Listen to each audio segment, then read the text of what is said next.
heat, and I couldn't. Really, for the first 4 years down there, I was like, I got to get out of here. I can't stand this heat and humidity. I was sweating when I got out of the shower. I mean, it was awful. It was awful. So finally, I got acclimated. About 7 years in, playing softball, just the honeysuckle, the southern nights, the humidity. So I really started falling in love with it. Now at 56, I'm too cold. It's too cold outside for me in Georgia right now. So I'm ready for Florida, South Florida. Speaking of that, what's left? Well, I mean, what's left for you to do or you want to do before you retire? I mean, it's been Oh a gosh. great weather career at the Weather Channel, but anything left on the bucket list that you've not been able to get to Yes, yet? yes, there is. I've never done a blizzard in North Dakota. I've got to do one. That's the only state I haven't been in for something for the Weather Channel. So I've got to do a blizzard in North Dakota. I would love to do a Westpac typhoon. Okay, I really would. I would love to do one. Maybe do what was a hurricane in the Atlantic, ramming into the UK or or Ireland or something like that. I mean, that would be just to kind of experience weather in different parts of the world. Antarctica, this iceberg that's supposed to crash into the island down there. How cool would that be to broadcast live on that iceberg? Right? It's the size of Puerto Rico and it's shaped like Jamaica or something. I mean, it's crazy. Just those kind of things. I like voicing over storm stories, but I liked doing Cantore stories better. I mean, this is really I've been blessed, man. I got to see a lot of the world. I got to work with NBC Sports during the Olympics. I mean, I got to work out with Al Michaels, who also always called me Dr. Doom. I mean, it was just really cool. I've just had some really cool experiences. But honestly, I'd like my goal, God willing, is I can get 40 years in broadcasting, and that's okay. Maybe I'll be done after that. So that date would be July 15th, 2026. So approaching that, we're almost 5 years. We had a colleague of yours on, Tom Nizzle. He has a The mountain. Niz. Yeah, he has a cabin Yep. up here on Rome Mountain. So we Yep. we talked to Tom a lot. So what does retirement look like for you? You going to move into the mountains? You said South Florida just a little bit ago. What's it look like after TV life? Yeah, I mean, I love the lake. I love the mountains. It's really an extension of the area I grew up. Think about, right? It's Southern Appalachia versus Northern Appalachia. So I certainly see myself, I'm a small town kid, guys. I'm not a big city kid by any stretch of the imagination, but maybe split where I live, between Florida and North Georgia. I don't know. Maybe open a nursery. Maybe open some kind of small business. Um, I love doing landscaping. I really do. I enjoy yard work. Uh, Maybe I won't in 5, 6, 10 years from now, but who knows? Honestly, I really don't know where it's going to take me. But I'm going to be getting up at the hours I get up and doing that 5 days a week, and sometimes going through the weekends and working 13, 14 straight. It takes its toll on you. It really does. I'm blessed with a lot of days off as a broadcaster, more than I would think a local market has. So I'm blessed with that, but it still takes its toll on you, man. It really does. So we'll see. Nothing's in pen right now. Well, as we near the end of this podcast episode, we always kind of want to ask a few little silly questions to finish things up and to keep it light before we call it a night. So, first and foremost, we'll pry some information out of you. I know that you guys probably have some fancy weather models and weather model providers at the Weather Channel, but do you have a favorite mainstream weather model site to use? Oh gosh. I mean, first of all, Maui's a genius, sometimes to his own detriment. Uh, I mean, but I love the two websites he's designed. Levi does a fantastic job with Tropical Tidbits. I don't know the guys that are in charge of Pivotal Weather, but I think they've done a great job. Weather Nerds. There's just so many. I mean, Weather Tap. I still go back to Weather Tap, look at the radar, especially now that they changed the radar site. But anyway, I mean, it's still WSI Energy Cast is still one that we can access too. So there's dude, it's endless. I have literally 60 tabs open. 60 tabs. It's ridiculous. It's absolutely ridiculous. I totally get that. I think, I think I have probably somewhere around there, 60 to 80 bookmarks. Just So I'm not alone here. Good. Oh, thank God. No. You're not alone by any means, and especially when you have hurricane updates. When we all know the madness of how often those models update, so which site you're going to is really important. So yeah, they're lined up across the top. They're just lined up, endless. I guess I'll take the second one here. And favorite weather apps. Do you have any favorites? I mean, I know all of us use Radar Scope. Yeah, I mean that's it. But is that your favorite one? That's my go-to. Yeah. I mean, when everything's on the line, or if you want to see a storm that's gone tornado warned for yourself and make your own opinion on it, it's definitely Radar Scope. I actually wish I bought that company back when it was for sale, because oh my gosh, they're just doing great things. It's just consistent. It's always there for you. They're always upgrading it, always doing tweaks to it. There's different levels that you can obviously purchase, different subscriptions and things like that. So that is my absolute go-to. I love Storm. That's a good one. Anything that puts down the center point of the cone with the cities on it, I'm in favor of. Because then I get to see, where if I'm out in the field and I'm not sitting by a computer, I can get a quick look at, okay, well, where they move, how do they move the cone with with the 11 o'clock or the 5 o'clock advisory, whatever, and I can get an idea of where I may need to position myself down the road in the eye wall. What about weather movies? The good, the bad, the ugly in the weather movie industry. And there's probably more bad and ugly than good, but what are your favorites and least favorites? For weather movie, my favorite tornado is still The Wizard of Oz. I won't lie. To be able to create that, as hokey as it was back in the 1930s, and have it look, like a roping out tornado in the plains, it was just amazing to me. I feel the same way about that. I mean, it seemed like you look back and you're talking 1930s, film industry, and you're like, man, they actually did a pretty good job on that. Right. I mean, if they did one thing really that kind of, gave you some goosebumps, right? When you were a kid watching that. I mean, that was pretty intense. I remember I met Bill Paxton when he did the first Twister, because they premiered it in Atlanta. And I remember seeing him again at a Kentucky Derby that I was doing for NBC Sports. And he was telling me that they were talking about a Twister 2. Now, granted, he's not around to do it, which is incredibly sad. And he was the movie, in my opinion, but that's just me. Would I like to see another Twister out there? Sure.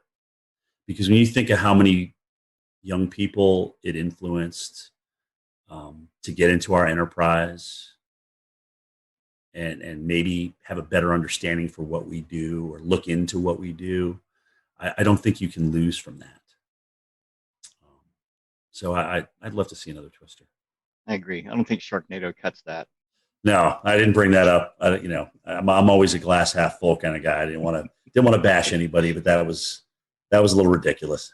Well, this last question, and promise it's not loaded. Do you listen to podcasts? I'm not gonna put my career in jeopardy on this answer. Right. Exactly. Good. Do you listen to podcasts? And if you do you have a weather podcast that you enjoy listening to? Marshall does some good stuff with our Weather Geeks podcast, and occasionally I'll listen to his stuff. Of course, you guys, come on, you're killing it right now. Jennifer Watson, and occasionally she'll jump into a weather podcast as well. Weather Brains has always been great, and I know it's nice when you know the people that you're talking to a little bit, so you kind of know what to expect. Guys, honestly, anytime that we can educate people that are either interested in meteorology or even our own people that people probably didn't know the Reggie Jackson story before I brought it up tonight, and whether that furthers your weather education or not, no, but it's just something, if you've been watching me for a good chunk of my years, you know what is behind me when people come up to me in the field, kind of how I react now. So, Yeah, I mean, and I think it's good for the enterprise. It's just all good. It's good to talk about things. You know what? Sometimes subjects aren't great. You know, the radar things is a touchy subject, right? I mean, but we got to talk about it because radar save lives. Early warning save lives. We know that. So Yeah, it is. It's definitely another fun topic. Just because I think I can only speak to Evan and Peter, at least on our panel right here. We are avid TikTok followers, and I've seen you appear in a few TikToks with Stephanie. that's all Stephanie. That's all Stephanie. Trust me. That's it's funny. She goes, Cantore, just do this with me. Come on, just do it. And Steph just has a way to kind of beg you to do what she asks you to do, what she wants you to do. So you did, and I'm like, you know what? Why not? I mean, it's just like, what the hell? Yeah, I don't want to be a total bore. So I'll jump in and usually make a fool out of myself. But you know what? I'm okay with that. Yeah. I'm okay. I can still sleep at night, and it's all good. So. All right. Well, my last question for you, and let's take weather out of it, because I know you've made many trips to North and South Carolina. Yeah. Top 5 destinations to visit in the Carolinas. I mean, I know you've been in the Carolinas covering winter weather, tropical weather, but if you're just coming on vacation to North and South Carolina, what'd be your top 5 spots to visit? Oh, man. Well, I love, first of all, Greenville. Greenville is my number one. I mean, it's a hidden gem. Nobody knows about it. If I had to retire in Greenville, I would do it.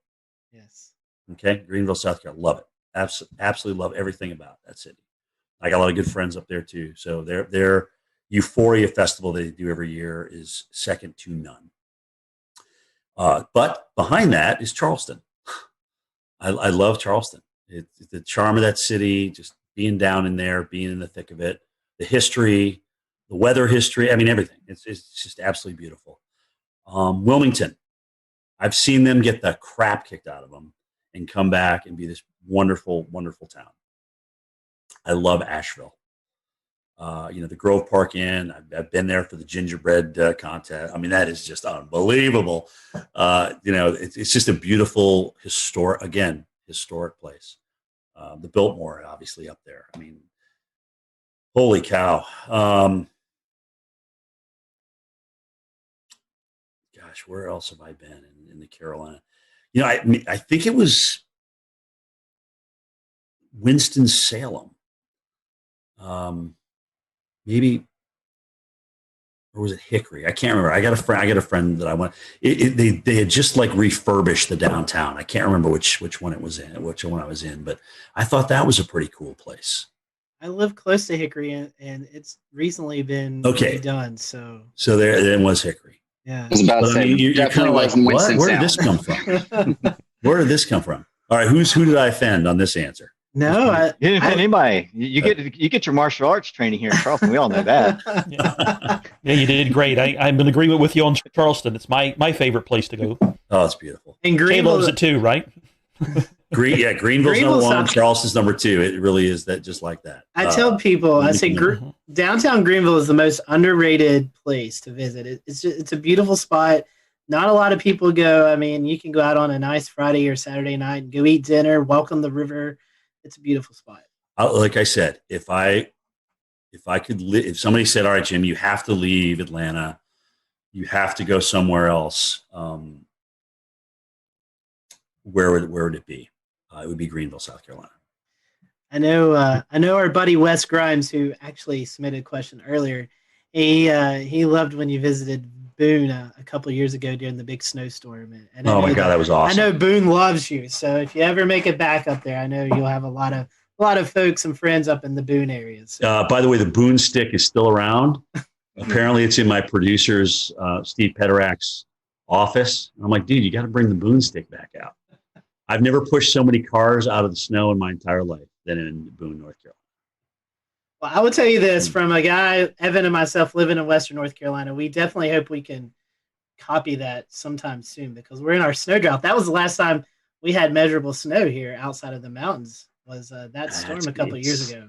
It's going to be tough with La Nina, but we'll see. Especially strong, like we got a strong La Nina. But it's an active pattern, dude. And we got the negative NAO, so you may get a little bonus out of that. We'll see. I'm afraid more ice than anything. That's my concern this year. Yeah, that's the models keep head faking though. They keep wanting to bringing the AO back positive again, but it keeps not happening. And well, we all know how those forecasts go sometimes. Right. we've all been disappointed a few times. Look at that NAO. It's going to go so negative. Anyway, we'll see. We'll see what happens. Well, Jim, we certainly appreciate your time. We want to wish you a very Merry Christmas and a Happy New Year. And for those who are listening to the podcast, I'm sure they're probably following you on Twitter, on social media, but if they can't, or if they're not, how can they do that? So at Jim Cantore is my Twitter. I don't do Facebook, but my tweets go to Facebook. At Instagram, at Jim Cantore on Instagram. That's more of my personal life than sometimes I'll throw some weather on there. I have been lately, but that's personal's Instagram and weather is mostly Twitter. And that's me, man. We appreciate your time, and thank you guys for watching tonight. Yeah. We hope you have a great evening, and we'll see you back soon here on the Carolina Weather Group. Merry Christmas, guys. Thanks for having me.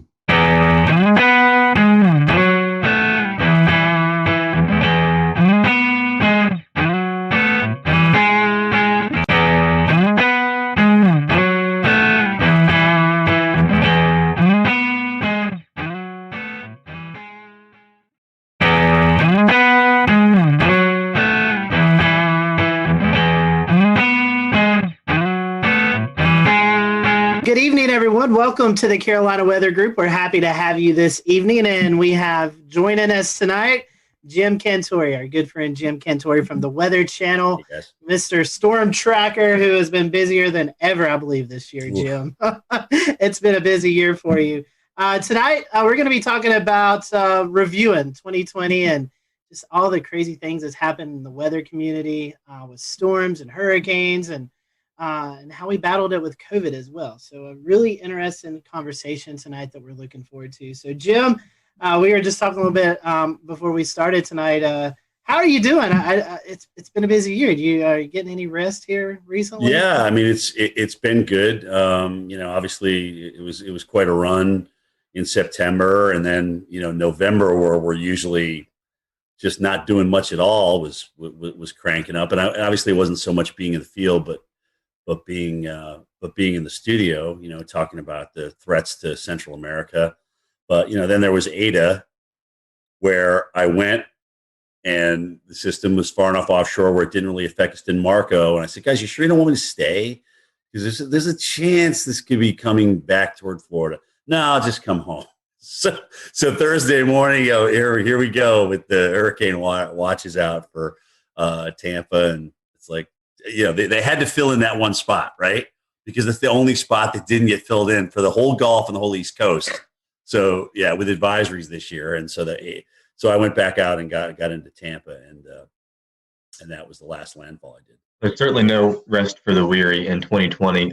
Jim, we've started a new Patreon since we last talked to you last December, and we've allowed some of our Patreon supporters to send in questions. So tonight, we would love to go ahead and start with a few, I think 3. Sure. Odds and ends questions. They won't fit in anywhere, so we figured it's best to throw them here at the beginning where they don't match at all.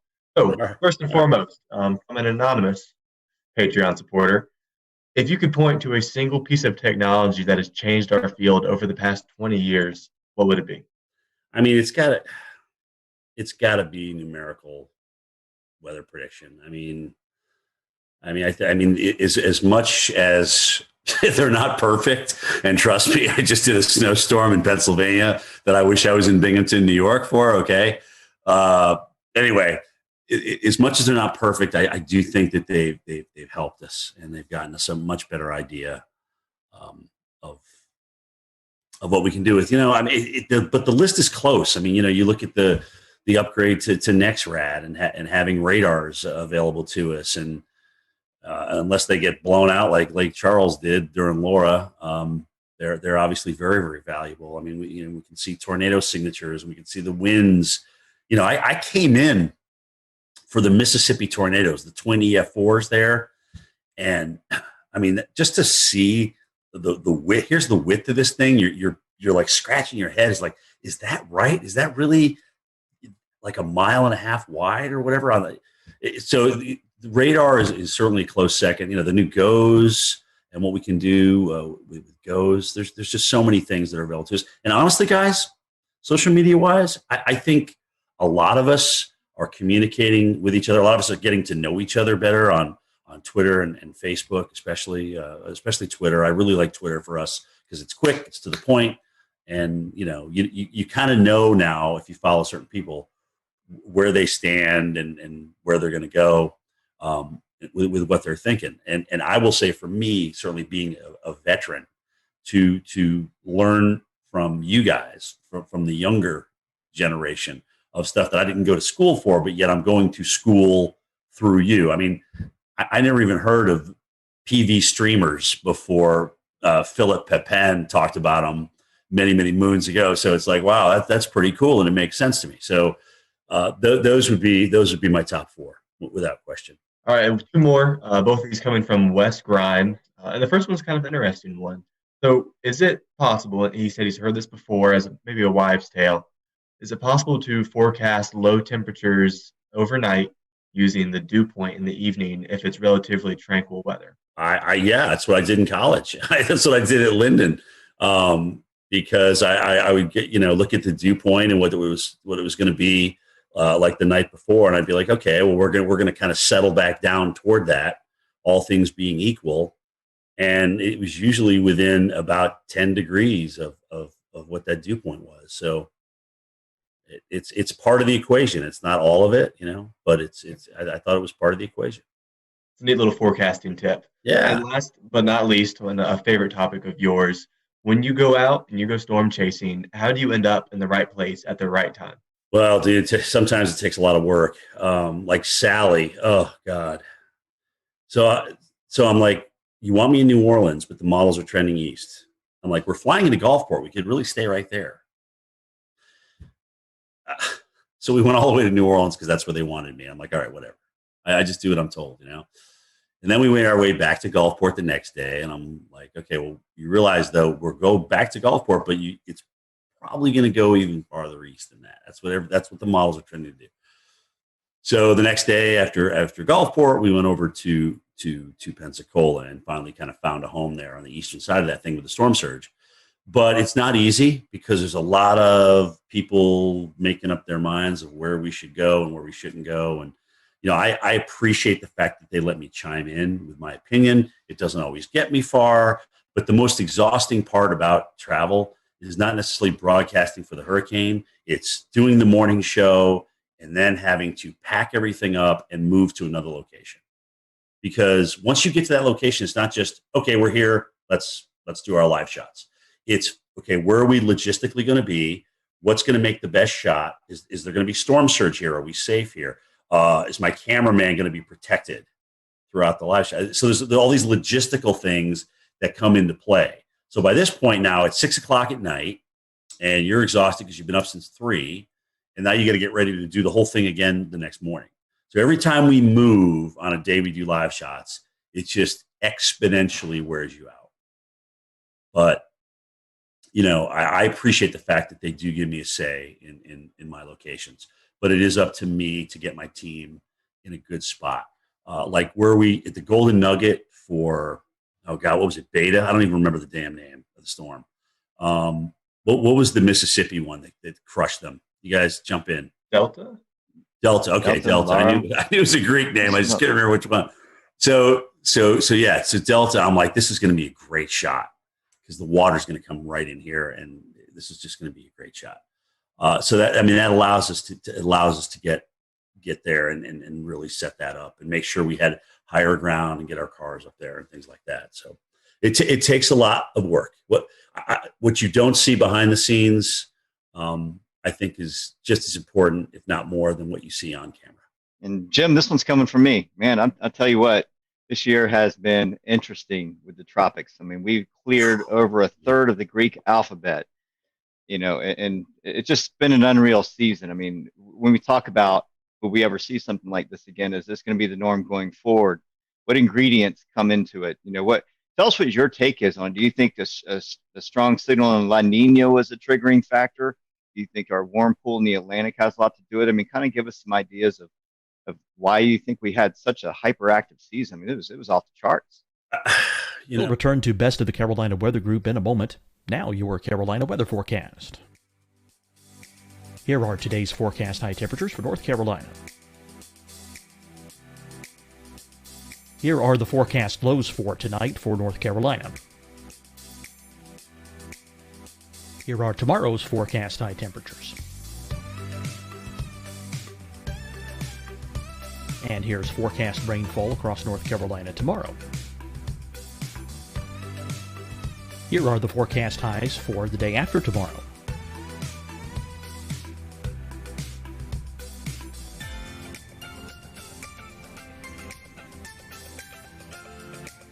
And here's the forecast rainfall across North Carolina for the day after tomorrow.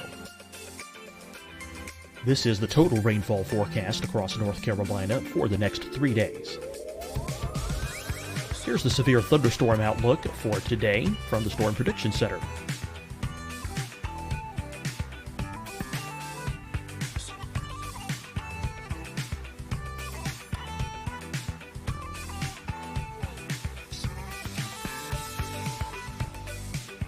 Here are the forecast high temperatures for today for South Carolina. Here are the low temperatures for today for South Carolina. Here's the probability of precipitation forecast across South Carolina today. And here are the rain chances across South Carolina tonight. Here are tomorrow's forecast highs across South Carolina. Here are the forecast low temperatures for tomorrow for South Carolina. And here is the probability of precipitation across South Carolina tomorrow. Here's the precipitation chances across South Carolina tomorrow night. Here are the forecast highs for the day after tomorrow in South Carolina. Here are the forecast low temperatures across South Carolina for the day after tomorrow.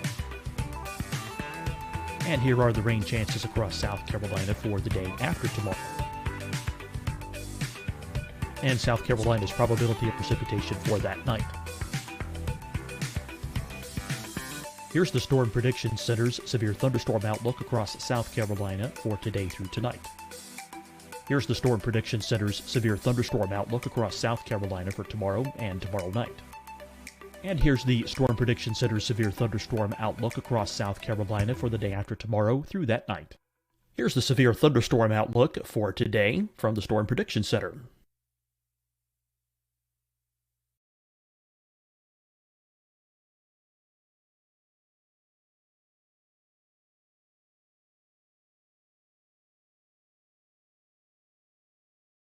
And now here's a live look at weather radar across the southeast. Deciding when to wear a mask isn't about who you know or how well you know them. Just ask yourself, will I be with anyone I don't live with? If the answer is yes, get behind the mask. Help slow the spread of COVID-19. Get behind the mask.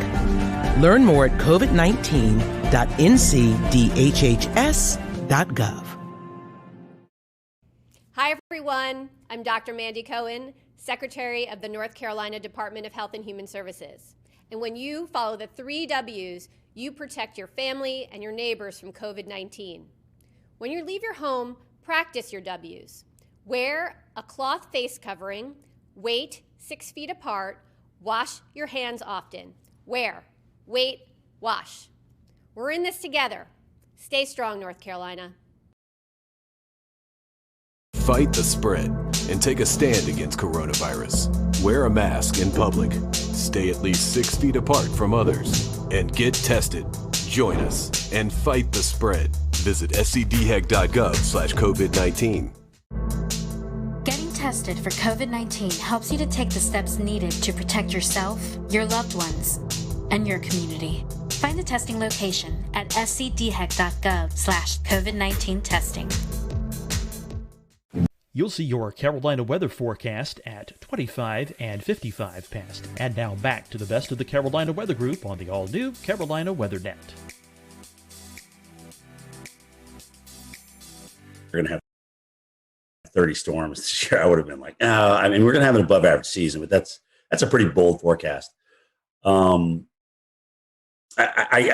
think you hit the nail on the head. I mean, La Nina, certainly coming in and when it did, getting into the mid to strong range. So what that tends to do is just, cut the shear, and the whole basin was warm. There was plenty of warm water. But the weirdest thing was all these rapid developers. I mean, we had all these storms that had developed either late before landfall or developed at some point over the, like Paulette and whatnot, kind of a rapid developer over the ocean and things like that. So a lot of, we just had so many rapid developers this year, and that's kind of the oddity to me, because you can get certainly strong number of storms if you get a warm basin and light shear, but all of a sudden, what's kicking these things into overdrive? And in some cases, at the last minute, when normally the continental shelf will weaken them, we already had a bona fide cold front come through the Gulf of Mexico and South Florida, and here's Ada. Now, granted, I think that did weaken it as it made its approach toward the west coast of Florida, but still, to even get something, I mean, that John Hope was our tropical expert, way back when, and one of his rules was, once you get that cold front through, that's it. That shuts down the Gulf. And we had a couple of storm threats after that. So, I guess in 2020, the 2020 factor kind of applies here. Yeah, but I think it's really interesting how many rapid developers we had, and so many of them close to land. I mean, even look at Iota and Zeta down in Nicaragua. I mean, we had to wait till the last storm of the season to get the Cat 5. I mean, goodness gracious, that's crazy. Yeah, there was definitely a lot of RI this year, and what I felt was interesting is you didn't see a lot of rapid dissipation over land. I mean, these things stayed strong over land for some time, whether it can be attributed to brown ocean effect or whatnot. But you brought up a good point. When it got wrapped up along cold front, usually when hurricanes enter into a baroclinic environment, they fall apart pretty quickly, or they get pulled up along it and stretched out. And these storms defied odds this year. Some of these just they did. They never got like dry air intrusion. It was like they were like protected from this cocoon. And that's the other thing too. If you get a rapid developing system that comes ashore and is accelerating onshore, moving onshore, it's going to take a lot longer to wind down. I mean, you should see the mess that Zeta did in northern Georgia. I mean, there's a lot of trees down up here. And it reminded me of Opal back, I think was it 95? Was that Opal? That's right. But it kind of did, it was like one of these storms that actually was a 5, went down to a 3, but it was holding its own, and then it accelerated up in North Georgia. So it takes a while for these things to wind down, but they just cause a whole bunch of tree damage, man. It's a mess. I think I remember seeing the power outages. It was more in Georgia than Florida, than Louisiana per se. It was like over 1 million without power in northern Georgia. So that was, and it kept going too. I mean, we had a lot of trees down in western North Carolina and up into Virginia too. That's true. Once we get off hurricane duty, it's kind of hard to lose track sometimes, or it's actually easy to lose track of what actually happens after that. But it's just been amazing to me, these things as they come ashore, especially this year. Like you said, their damage path has been incredible. And even if it's a TS or a depression, I mean, something, it's like they just don't want to die. They don't want to go away. And that's the year it's been. One more for me. I'm going to pass the baton off to Dan. And the question is, you've been to a lot of places this year. I mean, I probably wouldn't be able to remember off your memory, but give us some of the more significant places you went to experience storm chasing, whether it be hurricane or winter storm, even earlier in the year. Well, yeah, actually, Milwaukee was the only winter storm that I did last year, which was kind of mind-boggling because they're so fixated on the Northeast coast. It's like, well, guys, what if Kansas City gets 2 inches at rush hour on a Tuesday morning? That's a big deal. Plus, they were concerned about the COVID thing and everything toward the latter part of the season. I thought that was awesome being in Milwaukee. Great city, seeing the Lake Michigan just go crazy in Milwaukee was pretty awesome. That's kind of started the year. Then we went through all the hurricanes. I went to New Orleans 4 times. And interestingly enough, New Orleans really never got a big threat. Okay. They had the one storm toward the end there that hit them pretty good, but they never really got a big threat that flooded them. And that's really the biggest issue for New Orleans. But flying there 4 times, I thought I never done that before. I think they were in the cone like 8 times or something, 7 or 8 times this year. It's just crazy. And then the snowstorm, I just went Bethlehem, Pennsylvania. I knew Philly would change over. I knew they would mix. I knew we'd actually mix with sleet in Bethlehem. I just didn't know we'd get dry. The dry slotted thing is what really killed us. And then to see 4 states with 40 inches plus, I'm like, this is just absolutely nuts. Absolutely nuts. From a low pressure system that I don't even think broke under the 990s when it was doing its work. I mean, really? That's crazy. I know, non-lake effect too. I mean, that was right. all just the low. All-time snow in Binghamton. All-time single day. So they broke their all-time single day by almost twice as much snow. So 18 to like 31 or something. I mean, that's crazy stats, man. Crazy stats. Speaking of, some of the hurricanes this year, we want to, of course, mention Hurricane Isaias is, the Carolinas' kind of biggest hurricane of the year. I was there in Wilmington myself for the storm, and you were over in Wrightsville Beach there, Jim. Yep. So we have a video that we want to play, and kind of the best way to describe what happened there with you. Video says 1,000 words, so we're gonna play the video and kind of just if you could kind of tell us what happened over there in Wrightsville and kind of what you experienced.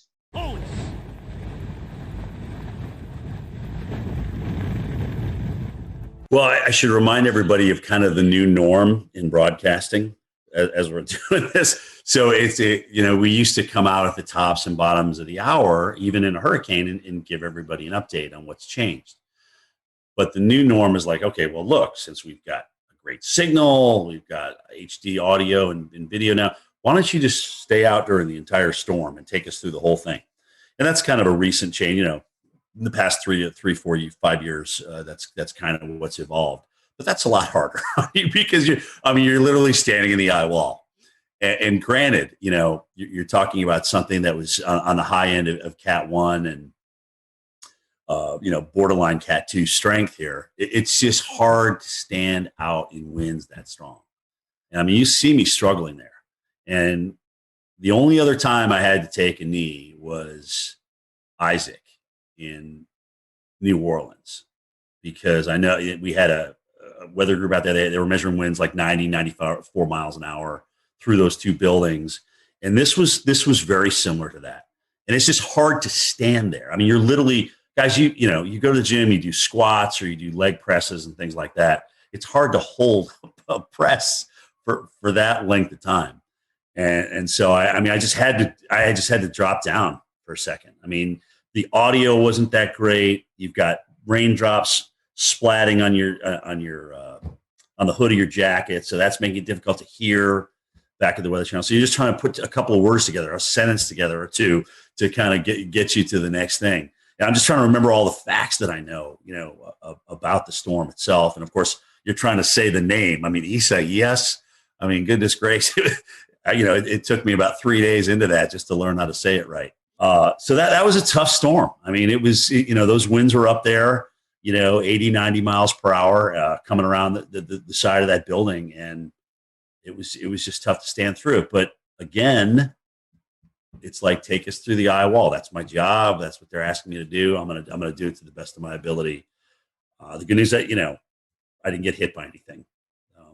The good news, the wind was essentially coming off the water, and whatever was being blown off the top of the building was being blown inland and not down at me at ground level. I probably should have had a helmet on, frankly. I definitely should have had a helmet on for that storm. Well, Jim, we've all faced the coronavirus pandemic.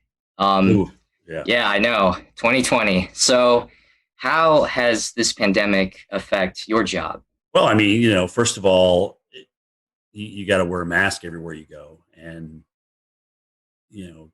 people still come out and want to meet you and take pictures with you and things like that. And, my producers Steve Pederak has had to police that the entire summer. It's where people get so excited about taking a picture for whatever reason. I don't know why, but they do. And then they're like, well, you got to stay 6 feet apart. We got to stay 6 feet apart. And I got to put my mask up and things like that. Sometimes somebody will come around the corner. You don't have your mask on. You're just taking a breath, looking at weather data, and they'll just grab a picture without saying anything to you. And then management gets upset with you. So that a lot of that to tell people to kind of like, well, take a picture with me, but you got to move away. You got to stay 6 feet away. But I get it. I totally get it. And we played by the rules as best as we could the entire summer and even into this first winter storm that we've dealt with. But that certainly made it more difficult. You got to get more rations because restaurants and things aren't opening. They're closing down a lot earlier. Some of them never even are open. So we got to make sure we can eat for 3, 4, 5, 6 days. We know we're going to lose power, so it's going to be hot in the rooms and things like that. You just got to the pre-planning was a lot different. We had to make sure everything was buttoned up in terms of being able to eat, being able to follow the COVID guidelines. Remind people that, look, at the shelter that you went to last time may not be the one that you go to this time because they're only taking half the people. All right. You may have to go and be bused farther north. And people that were in the surge zone, it was like, how do you convince people?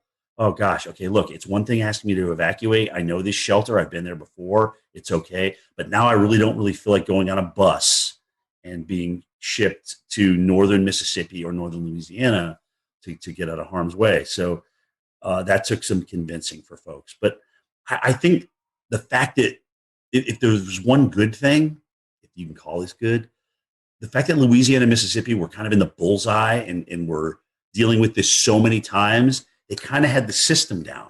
So they just put it back in motion every time we got a new storm. So we didn't have to test so many different areas. That area dealt with some of the worst storms, but they really had it down. That's a very good point. Yeah. Wow. Nice. That's the one silver line. Well, Jim, we're talking about COVID, and I think pre-COVID, this has lost, in my opinion, a lot of attention. And I guess, with as crazy the years has been, but we had a pretty active early spring severe weather season. March 3rd, 4th, as COVID was starting to happen, we had an EF4 tornado that just went right through downtown Nashville. Yep. I mean, it was one of the eeriest video. I mean, it was, I think, one of the most captured videos on Twitter. With that, we also had severe weather here in the Carolinas, where downtown Charlotte, EF2, I believe, that went through just south of town. So. Right. Copied with a month later the Easter outbreak, where we had an EF4 in, of all places, South Carolina. I mean, it was a pretty crazy severe weather season, and then I guess you kind of capped that off with the derecho in Iowa. I mean, what was your thoughts on any of those events that kind of stood out to you?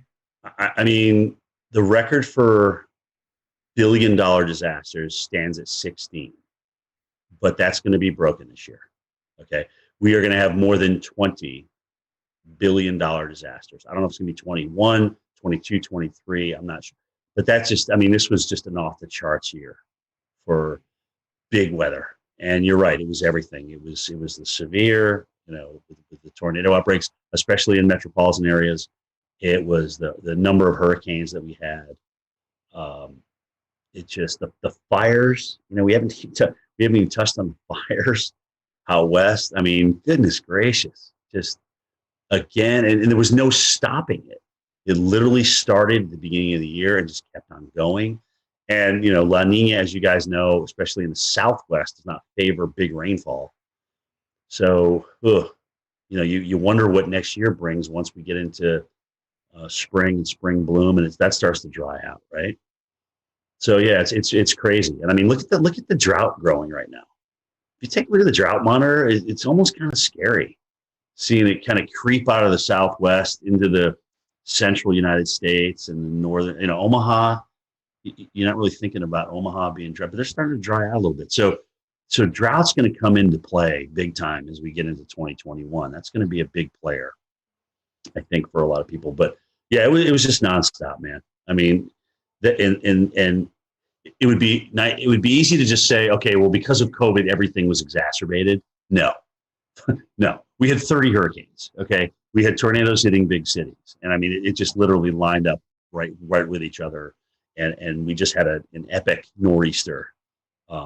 Like I said, that dumped 40 plus inches of snow over 4 states, which wasn't one of these things. We saw it early. We knew there was going to be something, but in terms of nailing it down as to just how big this was going to be over the interior of New York and Pennsylvania and New Hampshire and Vermont, we didn't know that until it was really day of. And I guess it's a sore topic for some, but it's something that really needs to be addressed. Is I think we can contribute the climate change, global warming, to some of these bigger events that's taken place. I mean, they're only getting worse, and the climate the climate continues to warm. So I mean, it seems like they're going hand in hand. I mean, what's your? Yeah, I mean, it's time to accept it. It's time to accept we have a warmer planet. We have warmer water as a result of that, which helped us obviously crank out 30 named storms this year. And honestly, I just like we like to operate at 98.6, the planet likes to operate at a comfy temperature. And when you thrust something that's uncomfortable to it into it, then it's going to react. Extremes breed extremes, and I think we're seeing that. So. I mean, here it is. I mean, now that saying that we're not going to have 30 hurricanes every year, we're not going to burn 5 million acres in California every year. But I think these are the kind of things that we can expect, and you kind of wonder what's next, right? I mean, when we come out of this drought that we may get into here, do we flood everywhere? I mean, you wonder if you're just going to flood everywhere to get out of it. Because it's always like yin and yang. But it's happening like one right after the other. It's almost like you go from drought to deluge or deluge to drought. It's just crazy.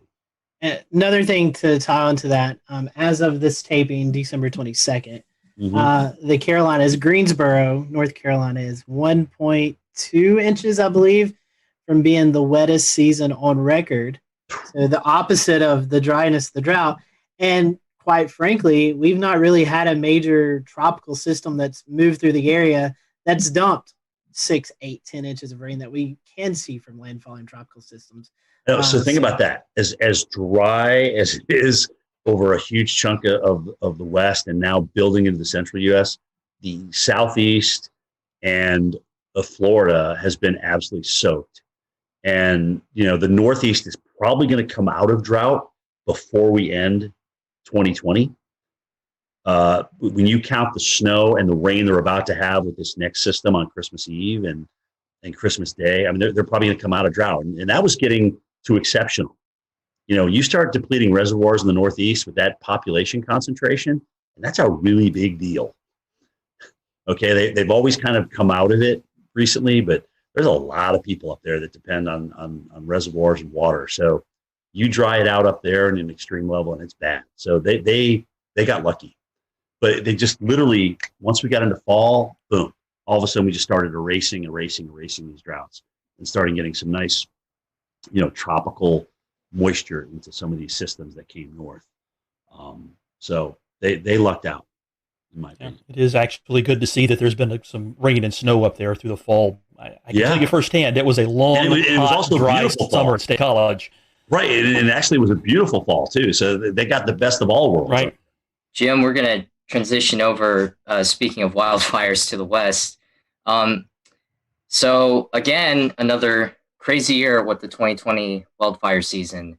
What are your thoughts on the wildfires going along the northwest Pacific coast, like Oregon and Northern California?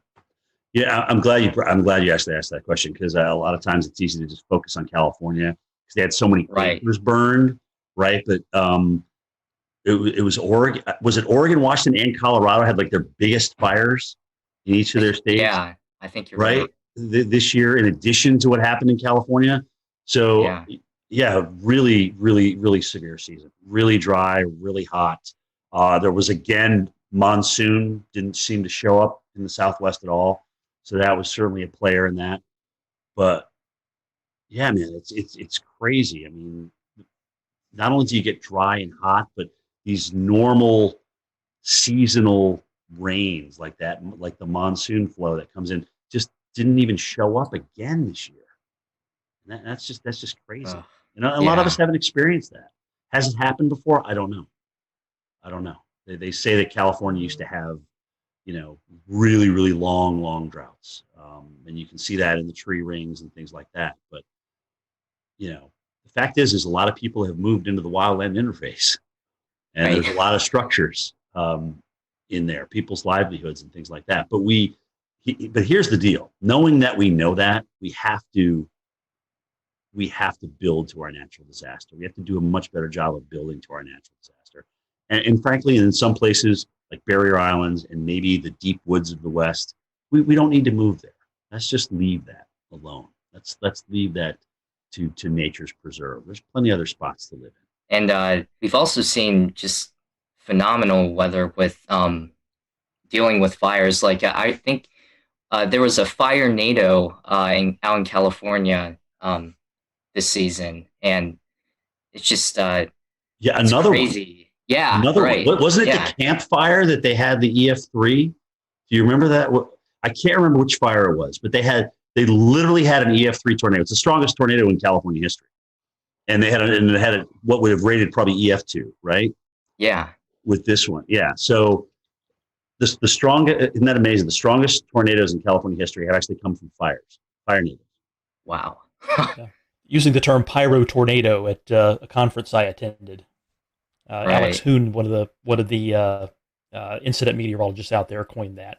Are they acknowledging that as the strongest tornado, or are they kind of putting an asterisk by that and just saying? I'm not sure if they're calling that the strongest tornado or whether they're had the asterisk like you said, but it certainly has been recognized as a fire generated tornado.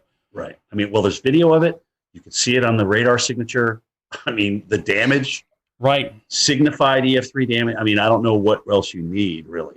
I think that was the Loyalton one, right? Is that the Loyalton NATO? Fire NATO? It was the one with the campfire, I'm pretty sure. Yes, the camp one was the big one. That was the big one. Right. That was really wild. I'll say one other thing about the fires was seeing the difference in smoke. When you have your Diablo winds, your Santa Anas in California, the sagebrush, right? You have the white smoke that goes up. But further north you went, it was more peaty. So there, just the fact that fires could burn in these wet environments was a feat of itself. But you could see the different, like the greenish colored smoke and the real dark gray. It was really gnarly on satellite. It was wrapping out over the Pacific Ocean, and boy, that was intense to see. Yeah, you're right. Some of those satellite pictures and the type of pollution that they had in San Francisco for days and days. I got a nephew out there. He's just like, you can't even breathe. You don't even want to go outside. It was really bad. Even inside your home, you could smell the smoke. That's how bad it was. So, yeah, man, we need a break. Yeah, that's how I'll remember it. Is just day after day of smoke covering almost the entire western half of the country. Yeah, you remember those pictures? Yeah, remember those pictures of San Francisco, like orange? Right. I literally orange. That's all you can see is just orange glow. You didn't really see sunlight. It was just an orange glow. No, exactly. It's felt like you're on another planet. Everyone, thank you for watching this episode of the Carolina Weather Group. Stay tuned for part 2 with Jim Cantore coming soon.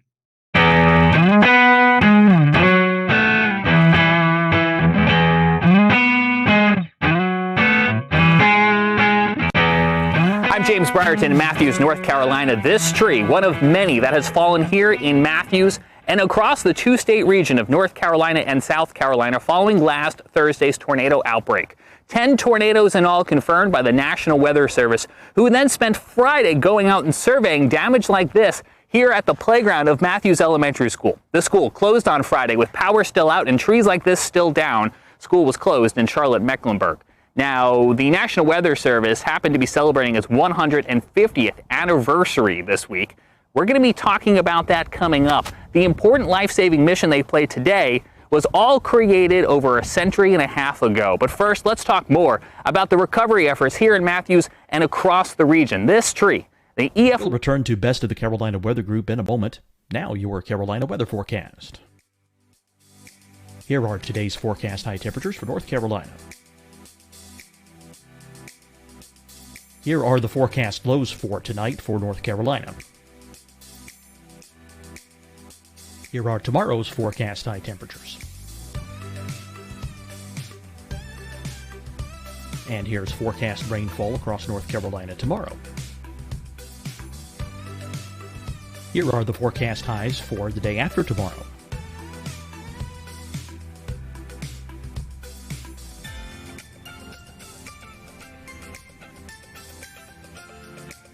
And here's the forecast rainfall across North Carolina for the day after tomorrow. This is the total rainfall forecast across North Carolina for the next 3 days.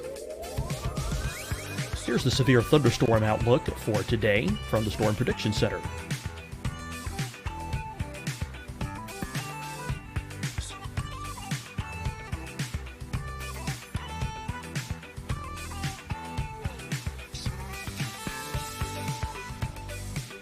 Here are the forecast high temperatures for today for South Carolina. Here are the low temperatures for today for South Carolina. Here's the probability of precipitation forecast across South Carolina today. And here are the rain chances across South Carolina tonight. Here are tomorrow's forecast highs across South Carolina. Here are the forecast low temperatures for tomorrow for South Carolina. And here is the probability of precipitation across South Carolina tomorrow. Here's the precipitation chances across South Carolina tomorrow night. Here are the forecast highs for the day after tomorrow in South Carolina. Here are the forecast low temperatures across South Carolina for the day after tomorrow. And here are the rain chances across South Carolina for the day after tomorrow. And South Carolina's probability of precipitation for that night. Here's the Storm Prediction Center's severe thunderstorm outlook across South Carolina for today through tonight. Here's the Storm Prediction Center's severe thunderstorm outlook across South Carolina for tomorrow and tomorrow night. And here's the Storm Prediction Center's severe thunderstorm outlook across South Carolina for the day after tomorrow through that night. Here's the severe thunderstorm outlook for today from the Storm Prediction Center.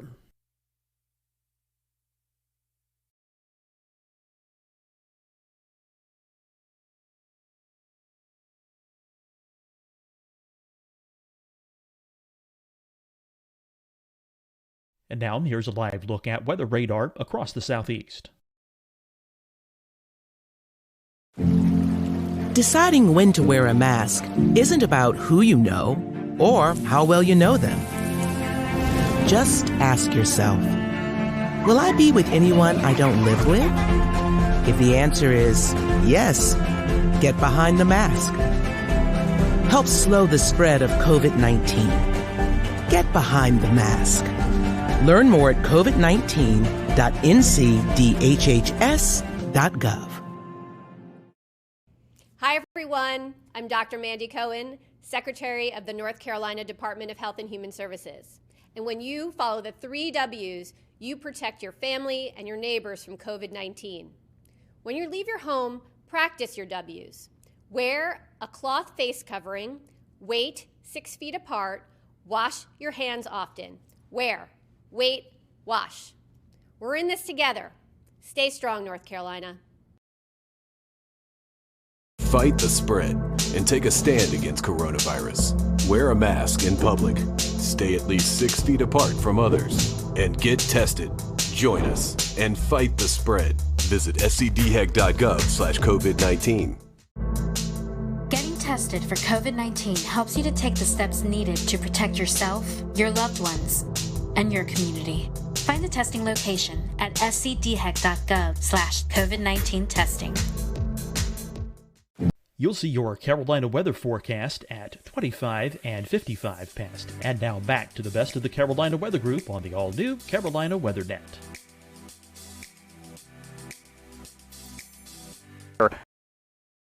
On Thursday, caused damage across the region. 95-mile-per-hour winds knocking down trees like this, and also, unfortunately, taking down some homes where the roofs were damaged when big trees like this fell. All in all, we had about 2 storm deaths across the region, and that's too many. But it could have been a lot worse, and that's why we're going to spend some time in this episode talking about the very important life-saving role the National Weather Service played, because none of those deaths came inside of tornado polygons, and I think that has a lot to do with the role that the National Weather Service plays, getting those warnings out on TV, on radio, to NOAA weather radios, and now to our cell phones, wireless emergency alerts, alerting people like myself that they were in the path of danger. On Thursday, I was trying to make my way to the day job at the TV station when I received one of those wireless emergency alerts on my phone. I happened to be streaming on Periscope at the time. I'm driving here on Interstate 45. As that message comes in, take a look what happens. Just now receiving an emergency wireless alert on my phone for a new tornado warning issued until 12:45. Severe thunderstorm capable of producing a tornado was located 9 miles northwest of Indian Land or over Carolyn. Impact. Flying debris will be dangerous to those. All right, so this actually might be a problem for me. All right, ladies and gents, we might be seeking shelter here in the next little bit because I'm going to be coming right into this, and that is not my intention. As soon as this lets up a little bit, I'm going to go and look for some damage in that area. Right now, I am not moving. I am just to the south of that warning. That is where I want to stay. I do not want to be in the thick of it, but I want to be able to move quickly afterwards to take a look at what might be going on around there. Because of that alert sent by the National Weather Service and relayed to my phone, I was able to safely pull off the road, get out of the way, let that storm pass, and then I turned north, directly into where the storm had just been, continuing towards Park Road, where the storm had crossed through a neighborhood called Park Crossing. Here's a look at what I saw moments after that tornado came through and as that tornado was continuing east into Matthews. You can see we've got numerous trees down. This one, as it fell, took down a fence. We see several instances of this as we make our way through this Park Crossing neighborhood. Now, all of this damage occurred during the midday hour when a tornado-warned cell came through the neighborhood and it brought down several large pines, just like the one you're seeing right here behind me.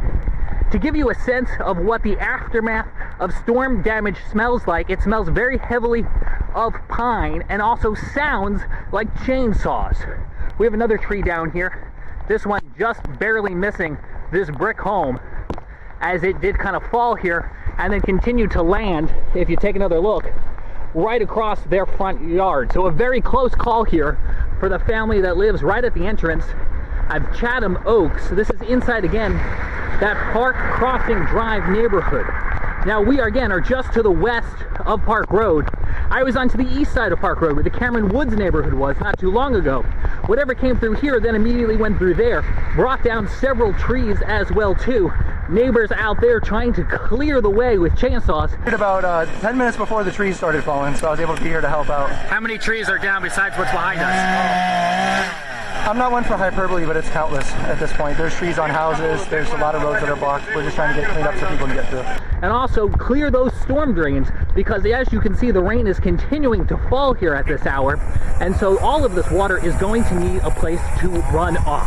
So you can see neighbors trying to also clear those drains as well. Back out here in the Park Crossing neighborhood, you can see this fence was no match for whatever came rolling through here a little bit earlier on, knocking down not only the wood sections of the fence, but also tearing it right from the brick pillar. The National Weather Service will be looking at damage like this and like the tree laying across the road to determine what exactly rolled through here during the height of the severe weather. The EF1 tornado that came through Mecklenburg County, not even the strongest of the storms we saw. This EF2 tornado caused damage in Gaston County near Kings Mountain, where it toppled 4 of those huge metal transmission towers that Duke Energy runs to bring power into the region. It took 150 workers this past weekend to get all of that cleaned up and back up and running.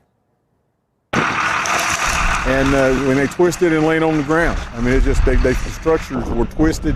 If you're going to look at the footing of that, you'll see where it was a twist. It wasn't a break, it wasn't a bend. It just twisted the structures and they came down together. So it was a very severe wind that caused these structures.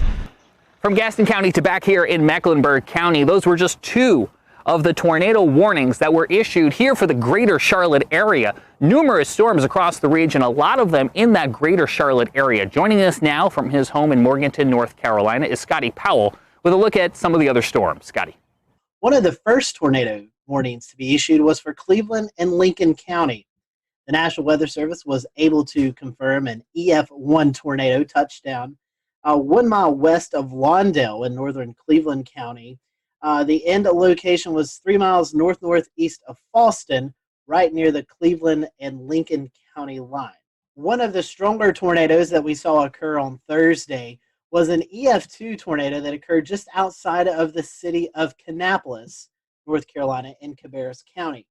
The tornado began just west of Interstate 85 near Lane Street. The on-end of a service station was damaged. The strongest damage was found just east along Pless Road, where several homes were damaged from this tornado. This damage suggests wind speeds of 125 miles per hour. The tornado weakened as it moved east, snapping and uprooting trees as it went, and it ended in Rowan County. Again, no fatalities or injuries from this tornado. I'm Carolina Weather Group panelist Scotty Powell. Thank you so much, Scotty. Continuing our coverage now with even more of those storm survey results from the National Weather Service. Here's Evan Fisher. One of the first tornadoes to occur last Thursday happened in Spartanburg, South Carolina. This one touched down pretty early in the day, before noon. It had a path length of 10.26 miles, so the second longest of the day, and a rating of EF1.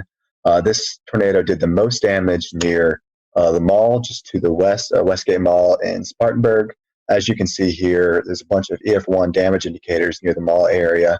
However, as it tracked closer to Spartanburg, it did weaken a bit, and as it passed through downtown, there was minimal tree damage with just EF0. We had a pair of tornadoes in Stanley County, North Carolina, the first of which was pretty short-lived, only 0.4 miles long, the maximum width of 100 yards. Peak winds around 100 miles an hour, only did some minimal tree damage. However, the other one was a little bit longer with a path length of 7.3 miles, albeit discontinuous damage. But you can see here that there was damage indicators on the eastern side. And then again over here where there was a little bit more civilization. This tornado occurred just to the west of Albemarle, out in kind of a rural area. But nonetheless, this one did damage a child care center, ripping off some roofing, as well as damaging some manufactured homes with trees that fell onto these homes. This one actually had a maximum width of 1/4 mile, 400 yards, which is one of the more impressive widths of any of the tornadoes on Thursday. Moving a little bit further east, or I guess all the way to the east, we actually had one tornado up in northeastern North Carolina in Gates County. As you can see, compared to all the others, if we zoom out, the rest of the tornadoes were down here near Greenville and Charlotte and Greensboro and Raleigh. However, there was one up here in Gates County, rated an EF0. Kind of flip over to the damage survey here. Tracked about 3 miles with peak winds of 85 miles an hour. Touched down near Taylor Mill Road and Askew Road, and crossed Turner before doing some tree damage, as well as a few homes suffered damage, mainly from falling branches. From Evan Fisher now to Tim Pounds, who joins us with a look outside a storm that crossed from Georgia into South Carolina.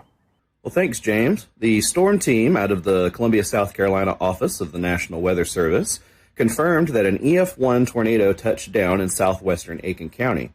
This occurred near Vaucluse in the Springfield Church Road area near Stableview Farm. Luckily, there were no injuries or fatalities indicated with this storm.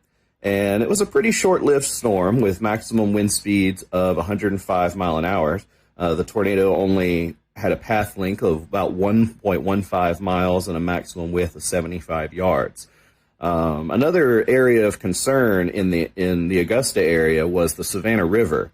The U.S. Army Corps of Engineers indicated that there was going to be a lot of extra flow from all the rain that occurred in the area, and they had opened the floodgates on the Strom-Thurmond Dam, releasing almost 30,000 cubic feet of water per second. So it was going to be a lot of water going down below the dam in the next few days. But other than that, that's about the extent of the storm report here in Augusta. James? So had a lot of water that fell. A lot of water that fell from the sky, making it possible for big trees like this to fall in very spongy soil, but also challenging the water systems, the watersheds, the rivers, the creeks that now have to take all of that water that fell and eventually funnel it out to the Atlantic Ocean. We're watching rising waters along rivers and creeks and waterways that are now having to try to cope with all of that water. When you take a look at the debris that remains days after the tornado outbreak of last week, you have to pause and think for a moment and realize that it could have been a lot worse.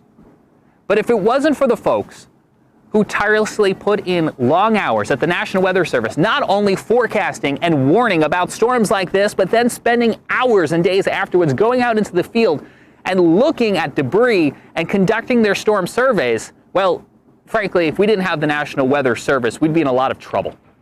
Now, the National Weather Service celebrated 150 years on Sunday. We, of course, wish them a very happy birthday. Now, we had Tom Nizzle on our program a couple weeks back. Now, Tom spent years at the National Weather Service in Buffalo, New York, before coming south to work at the Weather Channel. He now resides just across the border in Tennessee, and he's a bit of a National Weather Service buff, you could say. And he was very happy to spend some time with us to enlighten us on the history and the important role that the National Weather Service has played in its first 150 years and counting. Tom, you got to know the National Weather Service from the inside. What does this 150th anniversary mean? Well, I'm old. I'm not quite that old, but man, I look back. I had 32 years in the National Weather Service. They're celebrating their 150th anniversary. So do the math, man. I've been there for 1/5 of their entire history. I am old. But I'll tell you, I love going back and look at the history of a National Weather Service for the United States. And a lot of it has its roots back to my hometown, Buffalo, New York, which was one of the original 24 forecast offices in the U.S. when the National Weather Service, under a different name, began back in 1870. It's amazing when you think about the United States and think about the roots of weather and weather observations. My gosh, when our forefathers came here to the U.S., think about the fact that everything they did in their lives had some connection to the weather. I mean, they spent most of their time outside. It was an agrarian society. So two of our most famous weather observers and our most famous original weather people in the United States were two of my favorites, a guy by the name of Ben Franklin and Thomas Jefferson, right? Franklin was amazing. He was one of these Renaissance men that was interested in everything, and he was a great scientist. Franklin, by the way, was the first person to really study and chart something that's right offshore of the Carolinas, known as the Gulf Stream. That really was actually discovered in a way in a scientific basis by Ben Franklin. Franklin also took weather observations every day. How about Tom Jefferson, another Renaissance man? This guy took weather observations on a regular basis, and he shared those observations and developed a network with people that were around him. In fact, the cooperative weather observers in the United States today, their top honor that they can get is the Jeffersonian Award for them taking weather observations. So those are two of the guys that really started things off. You know, we get into the 1800s, and as the country began to expand out to the west, all right, now the beginning of the 1800s, Weather Service actually went into a national operation in 1870. So 70 years before that, the U.S. was moving out and expanding to the west, and based on Thomas Jefferson's suggestions, the Lewis and Clark expeditions, they wanted to take science observations. Most of the Army surgeons who were trained as scientists would take weather observations on a daily basis, and they would mail them back in. They would, arrive months later into places like the Smithsonian, where they would gather this information and bring all this information together, begin to plot it onto maps and try to understand this array of data that we are gathering across the country. but my gosh, none of it was timely. It took months to get that information. So you come across to about the mid 1840s, and we had this amazing invention that takes the science of meteorology and rockets it forward. And it was called the telegraph. Because once you got the telegraph, you could get this data from around the country that these surgeons were taking, and in almost real time, you could get it to one central area where that data could be compiled. You'd have the data quickly, you could analyze it, and then understand what was going on a more real-time basis. And this was all done at a place called the Smithsonian Institution. And Joseph Priestley was the guy that was there that was gathering all this information and beginning to plot weather maps. Well, we get into the Civil War, and that kind of detoured in some way the expansion of science as far as weather was concerned. But boy, the Civil War brought a lot of technical expertise and other inventions that would then help propel all of this technology and science forward. So let's get into the late 1860s now. And we're a couple of years beyond the Civil War. And the railroad transportation really wasn't coming into its own at that point. So a lot of the transportation that occurred between the inland parts of the country and getting out to the coast in the northern half of the United States occurred on the Great Lakes. There was a tremendous amount of shipping that occurred on the Great Lakes and moving not only goods and materials, but moving people and passengers around. And in 1868 and 1869, in 2 consecutive years, there were over 1,100 shipwrecks on the Great Lakes. Think about that, 1,100 shipwrecks and hundreds of fatalities on the lakes. Well, now I go into 4 cogs in the wheel that I think were most important people that were responsible for the development of a national weather service. Because of all the fatalities that were occurring on the Great Lakes, due to weather, by the way, due to severe weather, there was an amazing guy by the name of Increase Lapham, Lapham. This guy was, again, another Renaissance man. He was a geologist, and he was, at that point in Wisconsin, very interested in the weather. Again, a scientist by many, many means. He plotted weather maps, and he sent a lot of news clippings to his congressional representative about all these fatalities that were occurring on the Great Lakes. And there has to be something done to develop some type of weather warning system for these bad storms that were coming across the Great Lakes. So in 1869, I believe it was, Increase Lapham sent this letter out to his congressional representative, another second cog in the wheel by the name of Halbert Payne. And Payne took this information and introduced a resolution under Ulysses S. Grant to the United States Congress. And on February 9th of 1870, the resolution was passed to then bring into service a national weather service for the United States. And it was under the direction of the U.S. Army Signal Corps at that point. Why the Signal Corps? Well, it now brings in our third character. Our third guy that was in big responsibility and a big part of developing a national weather service was a guy who was in charge at one point for the Signal Corps in the U.S. His name was General Albert Meyer, and Meyer has a connection to my hometown of Buffalo, New York. But Meyer actually developed a signaling system during the Civil War of using flags to send signals between military installations. And this signaling system, or wigwag system, was in play, and it was in place during all of the Civil War. Meyer was an amazing character because he had a great military background. He had the ability to organize, and he also was in charge of this signaling system that they were using at that time. And so when Ulysses S. Grant signed the orders to bring into law a national weather service across the United States, Albert Meyer was brought in as the first head of the National Weather Service. And Meyer then brings in the fourth cog in the wheel, the guy that really made this happen from a scientific point of view. His name was Cleveland Abbey, and this guy was a scientist by every stretch of the word. He is the person who first began to issue forecasts, actual weather forecasts across the eastern part of the United States, and he had a tremendous science background. And when he came into that first beginnings of the National Weather Service, it was Cleveland Abbey who introduced science, who introduced coursework, who introduced the theory of meteorology and the science of meteorology to those employees who were hired to man the 24 original offices across the United States. It was really, really a fascinating time.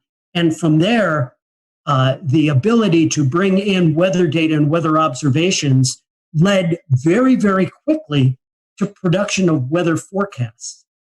Within a couple of years of the formation of the Weather Service, these daily forecasts were something that everybody asked for.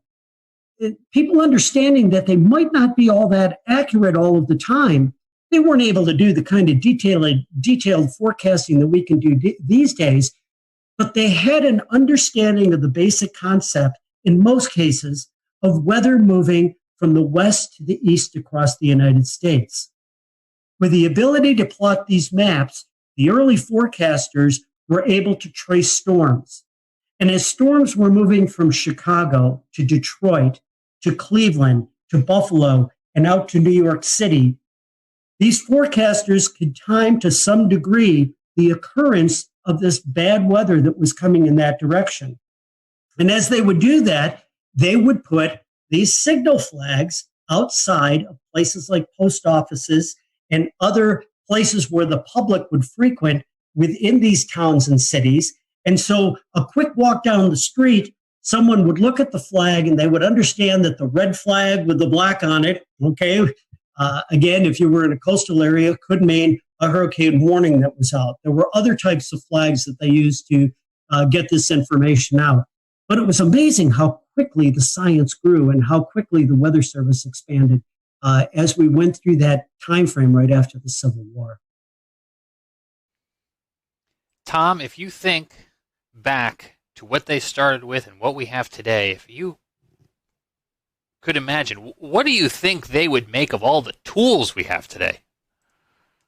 But it'd be like being on a different planet. I mean, you think about the fact that, yeah, they were getting weather observations, but there was no such thing as a satellite to monitor the weather from space, a radar to look at precipitation, even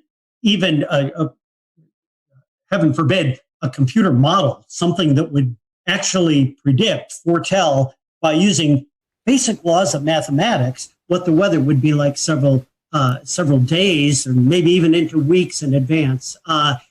It would be like a different world. And by the way, because I'm such a senior person at this point with a history of being in the National Weather Service, I came into the Weather Service at a time before computers were even introduced into weather forecast offices. At a time where there was something called a teletype machine, a machine where it actually typed out the weather observations onto this giant typewriter. And as weather forecasters, we would rip that information off of this machine and sit down and hand plot and draw weather maps. I got to do that when I was an intern in my first couple of years within the National Weather Service. And to go from that to what we have today is amazing. So I can't imagine what someone like Cleveland Abbey would be thinking if we were able to place them into a science office like we have within the National Weather Service today. This is a very specific reference, and I'm not sure how many of our listeners will know it, but if you've ever been in the New York metropolitan area, and Tom, you're obviously from the state, and you listen to 1010 Winds AM, they have that tick, tick, tick, tick, tick, tick, tick, tick, tick, tick, tick. That's what I'm imagining when you say teletype, just all of that constant automatic typing. So the RFK bridge getting up to the Bronx is also very slow, and because of that, leaving Manhattan. That brings back memories for me, because that was the background noise in the Weather Service. It was like the old newsroom where you heard that, and that was the teletypes rattling away. I'm going back to my history only 35, 40 years ago in the National Weather Service. When I first came online, that's when we were first beginning to get satellite pictures, we'll call them, into the National Weather Service office. Now, we get satellite data today at minute intervals. It comes in on the computer. We run these huge loops at any resolution in any part of the globe on a regular basis. Everybody can do that online these days. In the weather office back then, we would get one image that would come in every hour. And if you wanted to do an animation of what was going on, all those images were placed on a clipboard. And you literally would take your fingers and take the pictures and let them go, and you could see the clouds moving across the eastern part of the United States. That was our animation back then. And that was after a tremendous increase. We'll return to Best of the Carolina Weather Group in a moment. Now your Carolina weather forecast. Here are today's forecast high temperatures for North Carolina. Here are the forecast lows for tonight for North Carolina. Here are tomorrow's forecast high temperatures. And here's forecast rainfall across North Carolina tomorrow. Here are the forecast highs for the day after tomorrow.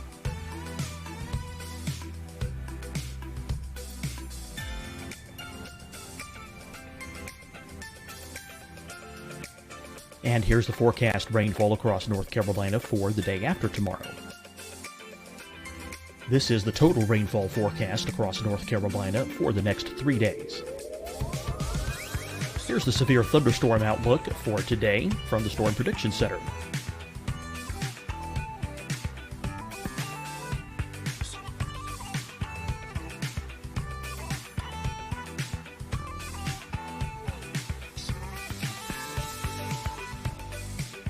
Here are the forecast high temperatures for today for South Carolina. Here are the low temperatures for today for South Carolina. Here's the probability of precipitation forecast across South Carolina today. And here are the rain chances across South Carolina tonight. Here are tomorrow's forecast highs across South Carolina. Here are the forecast low temperatures for tomorrow for South Carolina. And here is the probability of precipitation across South Carolina tomorrow. Here's the precipitation chances across South Carolina tomorrow night. Here are the forecast highs for the day after tomorrow in South Carolina. Here are the forecast low temperatures across South Carolina for the day after tomorrow. And here are the rain chances across South Carolina for the day after tomorrow. And South Carolina's probability of precipitation for that night. Here's the Storm Prediction Center's severe thunderstorm outlook across South Carolina for today through tonight. Here's the Storm Prediction Center's severe thunderstorm outlook across South Carolina for tomorrow and tomorrow night. And here's the Storm Prediction Center's severe thunderstorm outlook across South Carolina for the day after tomorrow through that night. Here's the severe thunderstorm outlook for today from the Storm Prediction Center.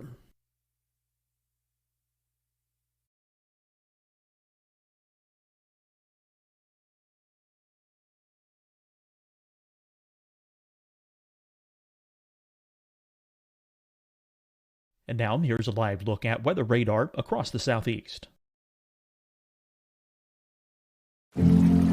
Deciding when to wear a mask isn't about who you know or how well you know them.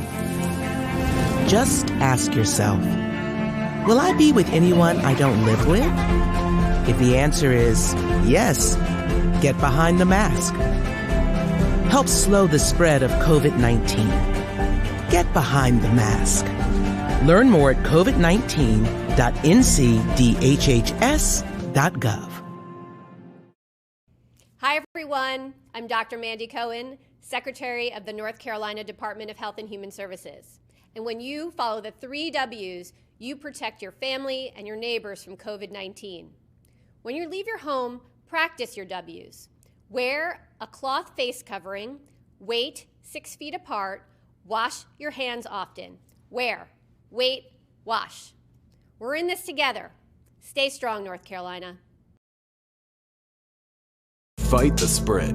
and take a stand against coronavirus. Wear a mask in public, stay at least 6 feet apart from others, and get tested. Join us and fight the spread. Visit scdhec.gov/COVID-19.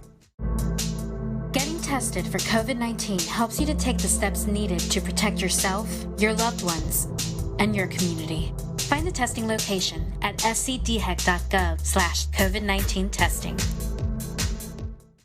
You'll see your Carolina weather forecast at 25 and 55 past. And now back to the best of the Carolina Weather Group on the all-new Carolina WeatherNet.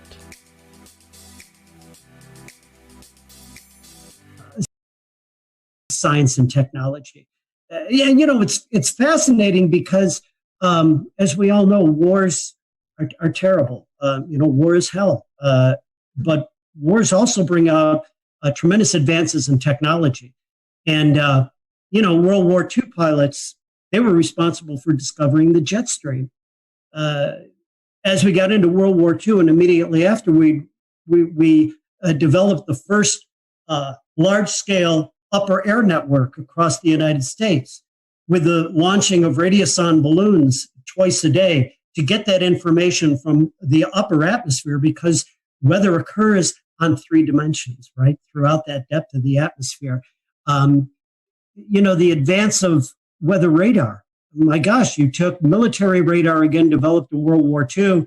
And then after that war, they not only saw airplanes when they were looking at the radar, but they saw these features that kept getting in the way of them looking at airplanes. It was precipitation from storms.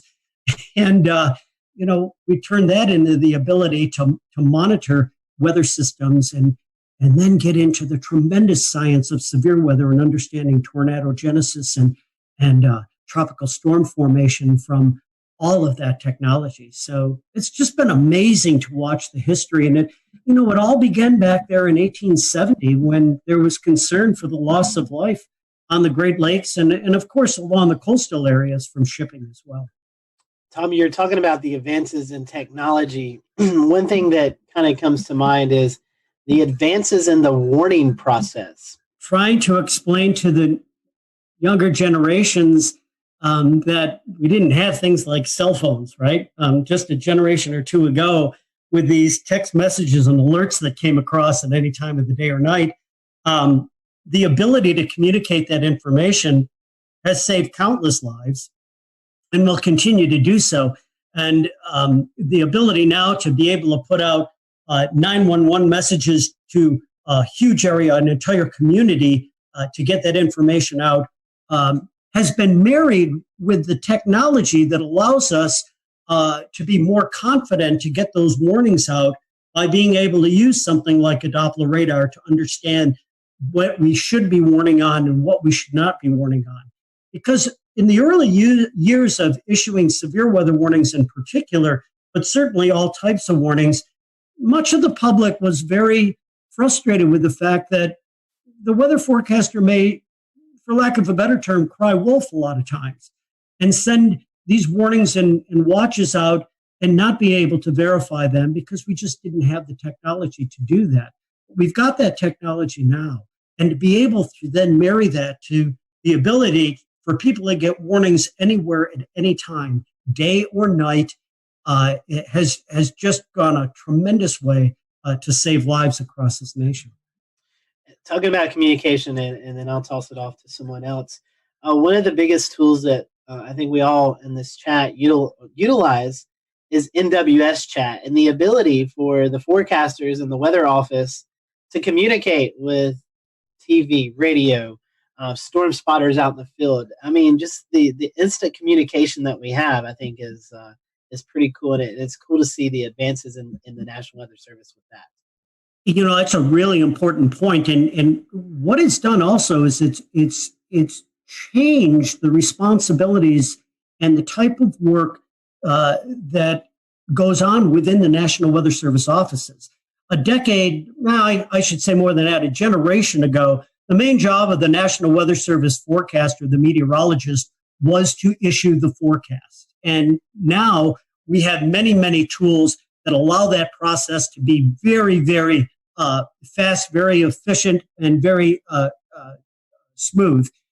But what the forecasters do now, where they really, really make a difference, is what we refer to as decision support or decision support services.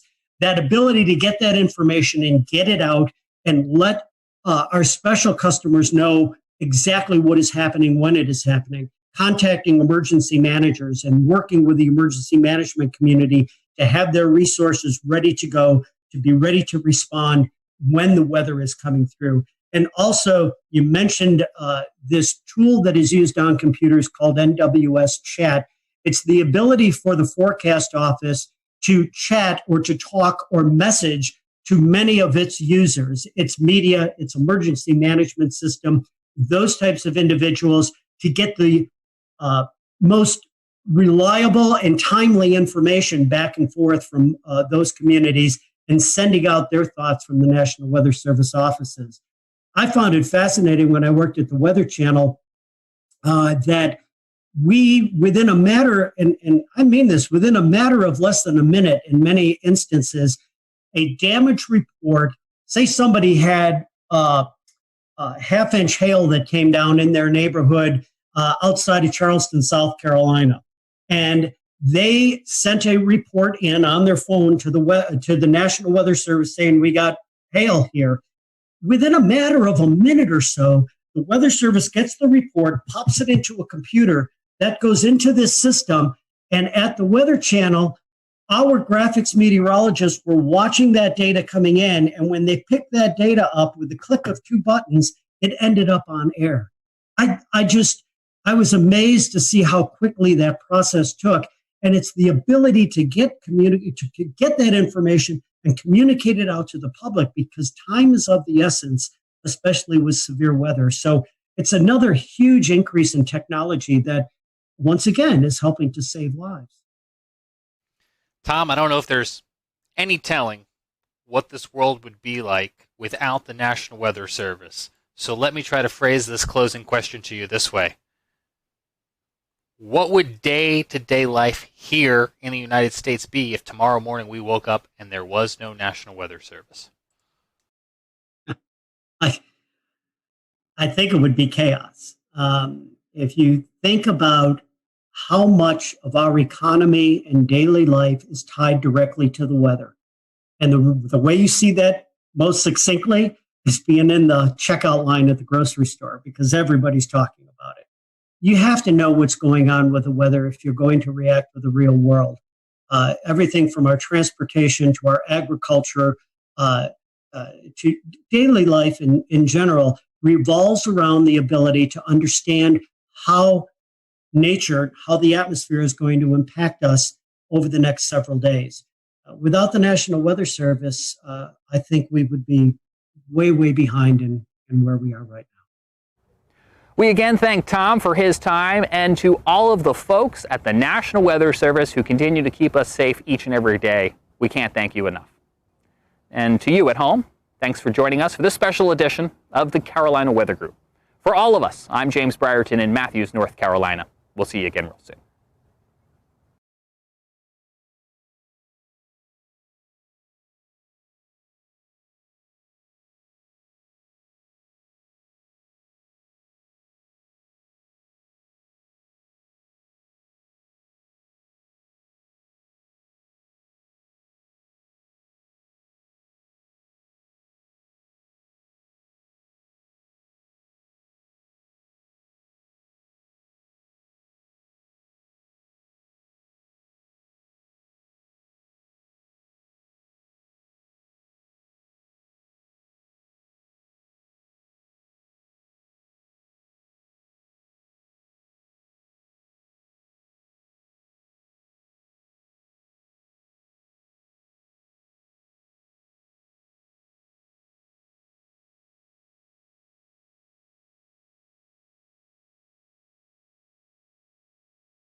We'll return to Best of the Carolina Weather Group in a moment.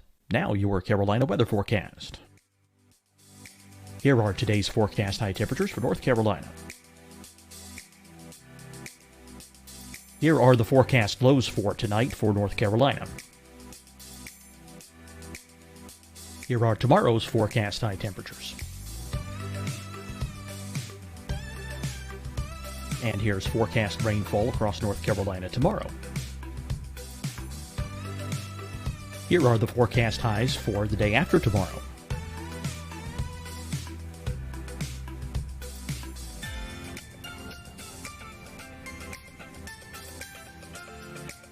And here's the forecast rainfall across North Carolina for the day after tomorrow. This is the total rainfall forecast across North Carolina for the next 3 days. Here's the severe thunderstorm outlook for today from the Storm Prediction Center.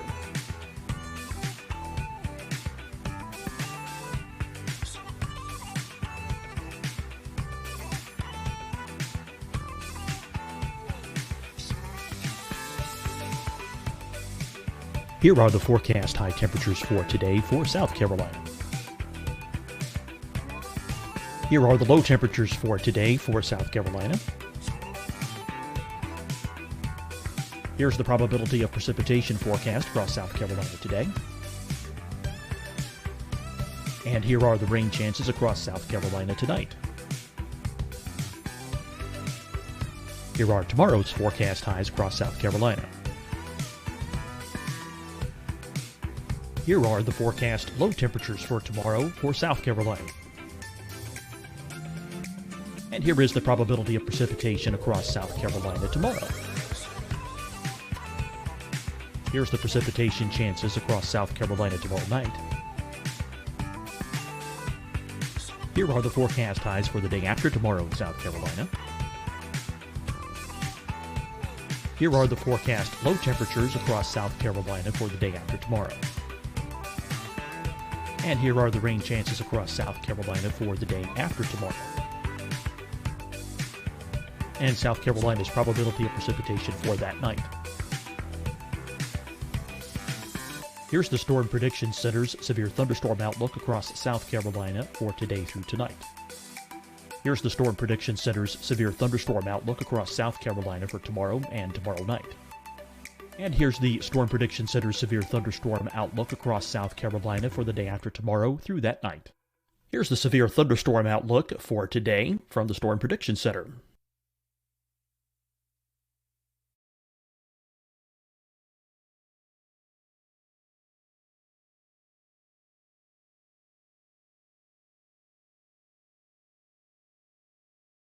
And now here's a live look at weather radar across the southeast.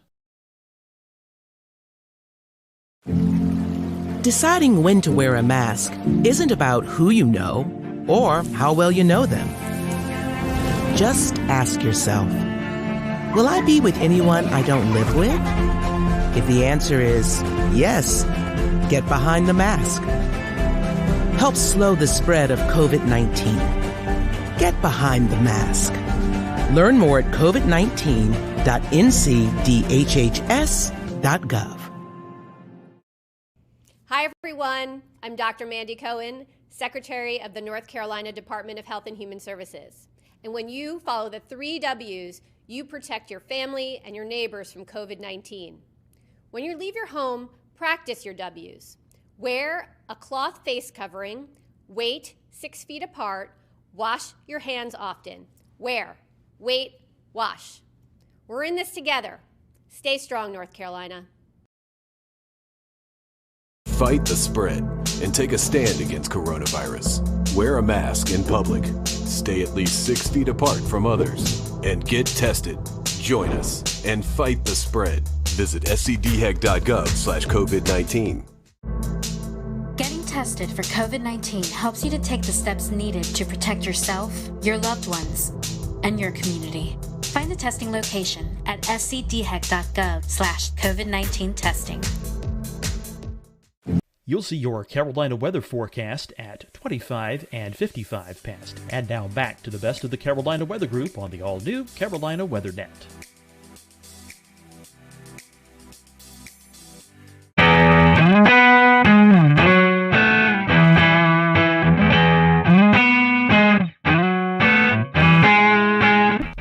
everyone. Welcome to the Carolina Weather Group. We're happy to have you this evening. Tonight we have a very special guest with us. Former FEMA Administrator Craig Fugate is joining us. And Craig, we welcome you to the show. We're happy to have you this evening. Appreciate you wanting to spend some time with us to talk all things weather. You've experienced a lot from your journey in Florida to all the way up into Washington, D.C., being the FEMA Administrator. So we look forward to hearing your conversations tonight. For those who are watching, feel free to follow along with us on social media. Tell us what you think about the show. Let us know if you have any comments. So, Craig, welcome to the show. Our first question to our guests who've never been on is, what is your weather journey? Do you have a weather story? But I'm just going to ask you, what is your journey? I know you started off in Florida where a lot of weather affects you, but did you have a little bit of a weather bug growing up, or was it all in emergency management? No, I can remember as a kid, you used to get the hurricane tracking maps at the grocery store, and there would be storms out there, and you'd turn on the NOAA weather radio and wait for the tropical forecast to come through, and you'd listen and get the coordinates and chart the map where the storm was, well before the internet and a lot of other tools that we just take for granted. With that, at a young age, living in Florida, always keeping your eyes on the tropics, tell us about your journey through emergency management. I know we were talking a little bit off air. You started in a county and then kind of worked your way up. So tell us a little bit about that journey. Well, my first experience with a hurricane, I was actually a paramedic here in my home county, Alachua County, Gainesville, Florida, where the University of Florida is at, when Hurricane Elena come buzzing through the Gulf of Mexico, and I was on duty for that shift. And we dealt with a storm that couldn't make up its mind and set off the coast for several days before it left. But I started out in 1987, moving from fire rescue to emergency management. Did that. Gainesville, sitting in the north part of the state, we get everything from severe thunderstorms is when we tend to see our most damaging storms. And so we would get every couple of springs tornadoes moving through, straight line winds, stuff like that. Went to the state of Florida, dealt with a lot of weather-related events, but most notably the 04 hurricane seasons. And then I went to FEMA. And again, a lot of what FEMA responds to is weather-related disasters. A lot of flooding, tornadoes, Tuscaloosa, Joplin, hurricanes, most notably was Superstorm Sandy. So pretty much throughout my career in emergency management, probably more than anything else, has been weather-related hazards. Tell us a little bit about emergency management and FEMA and how they work together to mitigate after serious storms and other types of disasters. Well, the first thing I think people need to understand that the reason we have emergency management in the first place is the org chart of government is not built for disasters. And that's true at the local, state, and federal level. So what's happened in the late 70s was the National Government Association began to realize that every one of these big events was almost reinventing wheels. It was never clear who the federal agencies were, what the roles were. It constantly changed. And that really drove the formation of FEMA under a reorganization order that President Carter issued. But the relationship is the way states are set up is they're the primary response to all disasters. Depending upon how that state's organized, generally our first line is local governments, mutual aid, state mutual aid with the federal government in case of FEMA, supporting governors. So every time I hear somebody saying, well, FEMA ought to be in charge, I remind folks our government's actually a federal government where states have the primary role in domestic emergencies with the federal government supporting them. And I like to point out that if FEMA was in charge of everything, it would have been hard to imagine an agency that could have responded to all the disasters that we saw during my term there without the leadership role of the governors, because FEMA just couldn't have handled all that. It really is this idea that all disasters are local. It doesn't mean we're abandoning everybody, but there are key roles and responsibilities. But like I like to tell people, when the disaster hits, we all work as one team. And so, Craig, how hands-on were you with some of these departments, like the Storm Prediction Center, the National Hurricane Center? Well, I'll give you an example. Both at the state of Florida and at FEMA, our practice was when we had storm threats, we would have the National Hurricane Center Storm Prediction Center. Sometimes, once we saw the rainfall forecast, Weather Prediction Center, relevant river forecast, and the affected National Weather Service offices all on those briefings. And I think, one of the things that I found when I got to FEMA was they were only talking to the Hurricane Center. And I'm like, you guys do realize there are other hazards, that there are forecast centers that deal with that. And the Weather Service in general, I think, really appreciated the fact that they finally had somebody that understood that the Hurricane Center isn't the only products that are being issued during these storm threats, and that, if we were seeing a significant flood risk from heavy rainfall, having the Weather Prediction Center now talking about that and amplifying that message. What do you envision a response might look like to a hurricane in the age of coronavirus? If you listen to what Mike said, and you go back several years ago and listen to him talking about hurricanes, he said the same thing.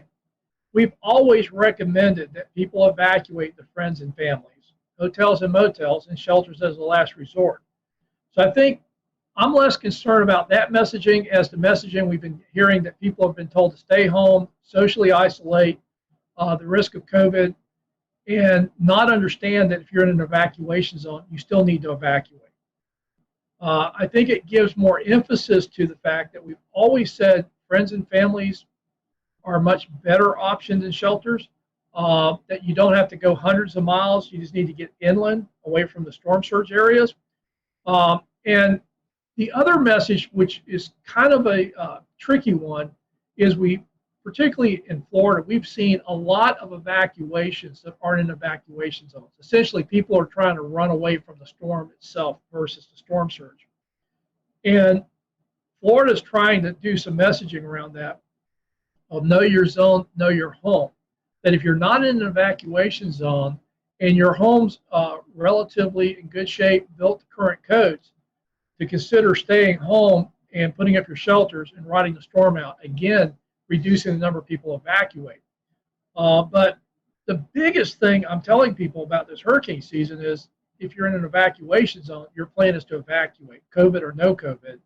And about the only real additions you need to make is add masks, hand sanitizer, disinfectants, and wipes to your go kits. If you could find the disinfecting wipes. If anybody finds them, let me know. I will trade you toilet paper. I've got plenty of it. What is your idea of what the plan is going to be for the rollout from emergency management perspective on shelters? Well, the Red Cross and FEMA and the national organizations, volunteer organizations active in disasters, have a website. It's the National Mass Care Strategy website, where they've been updating information on mass feeding, congregate and non-congregate care shelter. Well, I'm an emergency manager. Congregate, non-congregate, what does that mean? Congregate care is your traditional mass care shelters, where they're looking at how to screen, maintain social distancing, and minimize the spread of COVID in those shelters. But the other thing is looking at more utilization of hotels and motels, dorms, other spaces that usually weren't going to be picked for shelters. And I think there's an opportunity here. Everybody keeps telling me how hard it's going to be. And I'm like going, well, last time I checked, most hotels and motels are not really doing well. And FEMA will reimburse if you put people in hotels and motels. And I hear how hard it is to plan, but the reality is we have a lot of capacity, particularly in my home state of Florida, to put people up in hotels and motels. And FEMA will reimburse for that under protective measures. So we're still going to need mass care shelters. There's good information out there. It's updated fairly frequently as we learn more about COVID, and now that we're seeing cases increase. But the alternatives are, do you really want people not to evacuate because they're so fearful they have nowhere to go? Or do you prepare the shelters and understand that you're going to have to manage that with COVID and take the steps to minimize the spread? Craig, the current administrator to FEMA, testified earlier today before Congress. We're taping this, but today, earlier on the 22nd of July, you had an opportunity as well to provide some feedback to members of Congress. What did you tell them about what you're seeing in the state of the ongoing coronavirus response? Well, I think, again, my emphasis was on evacuations. We need to be clear about that and not mix messages with talking about how dangerous and confusing and everything else it's going to be and really focusing on when you're in the storm surge area, that's the primary threat we need to evacuate. And we need to acknowledge COVID, but we shouldn't use COVID as a reason not to evacuate. So we need to clear that communication up. But secondly, we know that moving people is a vector. And everybody talks about evacuations. I said, well, the other problem is going to be on the response. We're still going to need to move utility crews. We're still going to need to move search and rescue crews. But if you think about a lot of these disasters, we see a lot of volunteers moving. And that may not be our best tool. And everybody says, well, what are you going to do? I says, well, I don't know about you, but we got pretty high unemployment rates right now in Florida. So my question is, and having done this for a long time, there's not that much that requires people to have extensive training to be able to help in a disaster. And again, it's reimbursable. Why don't we hire people and put them to work locally? We've already seen this with COVID in states where local governments had actually hired restaurants to cook and prepare meals under contracts to feed people that were shut in or isolated or couldn't get to stuff.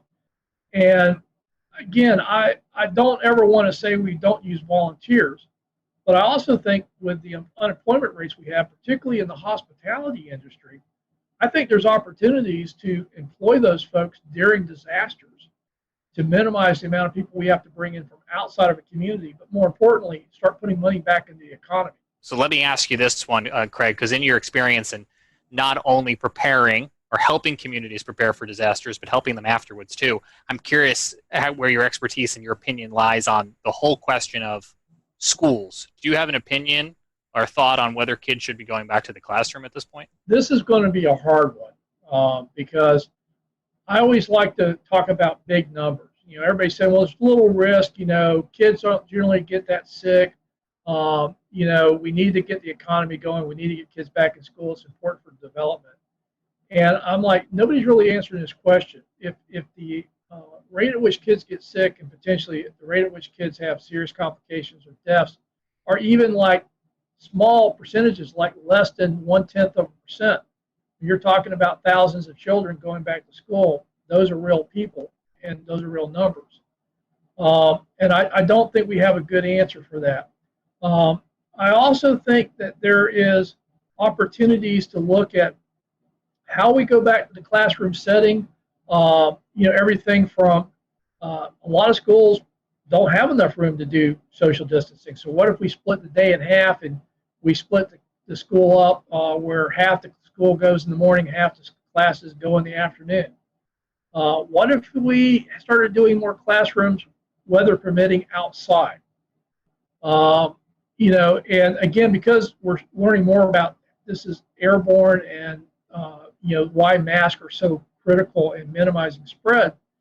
How is that going to all happen? And I'm not sure we have enough answers because in Florida, some of the schools will open up, in the middle of August. So I think it would be prudent to think this through, get some consensus on ways to do this. And again, I just don't think saying you're going to open schools is the answer. But I also don't think that keeping schools closed indefinitely is going to work either. Shifting gears a little bit, you're passionate about the resilience divide. I see this here in Charleston a lot where we have, sunny day flooding, and it often affects places that are less affluent than places that are more affluent. A lot of the more affluent places are getting, they're getting some of the things like check valves. They're getting a seawall at the battery. But meanwhile, at the corner of Haggard and Fishburne, where there's low-income housing, you see at 6.8 feet tides, you start to see the creek overflow and start flowing across the road there. Several, we had 80-something coastal flood events last year. So let's talk a little bit about that resilience divide and how we can maybe bridge that. Well, the resilience divide is really how I'm trying to talk about the current process of using cost-benefit analysis to make decisions about investing in mitigation and building projects, particularly for future climate impacts as well as the existing impacts we're already seeing. And so much emphasis is on how many tax dollars we save. You probably heard this, that for every dollar we invest, we save anywhere from $4 to $9.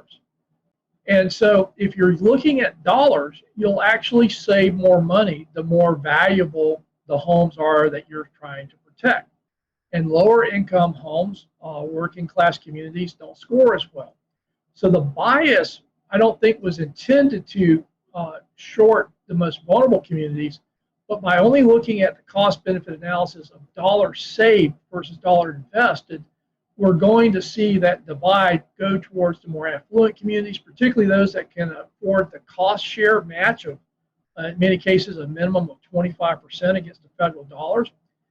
And I think we need to broaden the definition of cost benefit analysis to actually talk about the functional impacts to families and communities, not just to dollars saved on property. Jared, I want to take what you just said and talk about Charleston and the resilience divide and just roll that into talking about climate change and climate change adaptation. Craig, what does that look like from a FEMA standpoint? Climate's already changed. I think one of the problems we have is we keep talking about climate change as something that's going to occur in the future. And quite honestly, that's the way we talked about it in the majority of the Obama administration, was something that we were going to deal with in the future. But when Sandy hit, President Obama, and we'd already seen a lot of tornado and flooding activity and a pace that we'd not seen before. And we kept getting these record-setting events, which I remind people, if it's record-setting, we've never measured it before. And these weren't just isolated incidents. It was like a drumbeat. And the president said something that really, I think, shaped where we were going to go at FEMA. He says, the discussion about climate change is over. We need to start talking about climate adaptation. And the problem is our infrastructure was built for the past century of weather-related events. And climate is changing faster than our ability to keep up with infrastructure, to keep up with the improvements needed. And this is why I think it's so important as we talk about federal investments, big infrastructure, federal highway bill, HUD dollars, the alphabet soup of funding, including the FEMA disaster dollars. We have got to move away from building to our last 100 years worth of weather data and start building the future risk. And I think there are more and more people that get that we can't keep building the way we've been building if we're going to survive. But I think there's some urgency that as much as people talk about reducing greenhouse gases, on our end of the spectrum, I think the change has already happened and we're not going back anytime soon. So adapting to what's happened, particularly our coastal communities, areas subject to flooding, we know that the extreme rainfall events is one of the clearest signals we've seen in the last decade from climate impacts. And we are way behind on both identifying, mapping, and explaining that risk, and then making the investments to start bending that curve.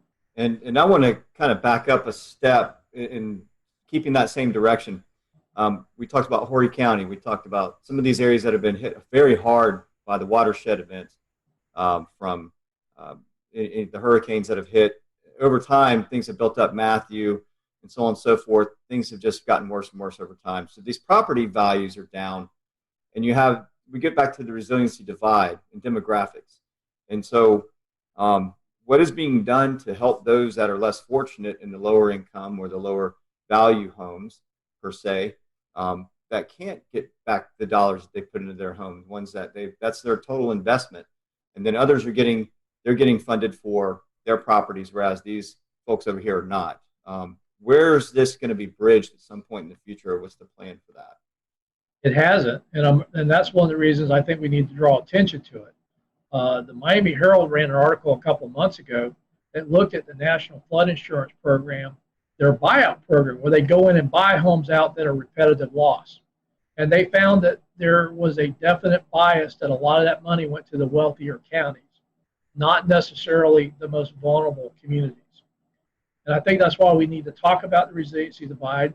We need to get Congress to get behind this and really look at funding an adequate buyout program and focusing on the vulnerable populations, not just the property values or the cost savings that we may see in more affluent properties. How in tune is Washington to how weather affects people? We live here in the Carolinas, the Charlotte metropolitan area, Winston-Salem, Greensboro. Over 2 million people live in that general area, and there's no adequate radar coverage to detect tornadoes, flash flooding. We hear these stories of folks who are continuing to have homes flooded, and they're not really getting the attention we need. Is this something that the Washington culture, the senators, the House representatives, they kind of push the weather and what it does off to the side? I know everything should be focused on, but do you think sometimes weather and their issues kind of get pushed to the side a little bit? A little bit. The only time they get serious about weather is when there's a catastrophic failure in their district. I mean, think about it. The Weather Service couldn't even get a supercomputer to run better models until after Hurricane Sandy or Superstorm Sandy showed how inadequate their computational powers were. So unfortunately, everything from getting WSR 88s, which was the result of several airplane crashes due to microshear, to the latest funding for the Weather Service in this Superstorm Sandy stimulus package, Washington tends to be reactive, and so until a member gets hit in their district, then it becomes a big issue. But overall, most people treat the weather, and again, it was always amazing to me, members of Congress that thought you could defund the Weather Service because you had other private meteorologists issuing forecasts, and the Weather Service shouldn't be competing with them. And they actually were promoting defunding the Weather Service and letting other organizations do it. Craig, do you think we have a radar crisis on the horizon? I think if we're serious about being able to rapidly detect fast-moving tornadoes, particularly now the warning systems have caught up with the forecasting.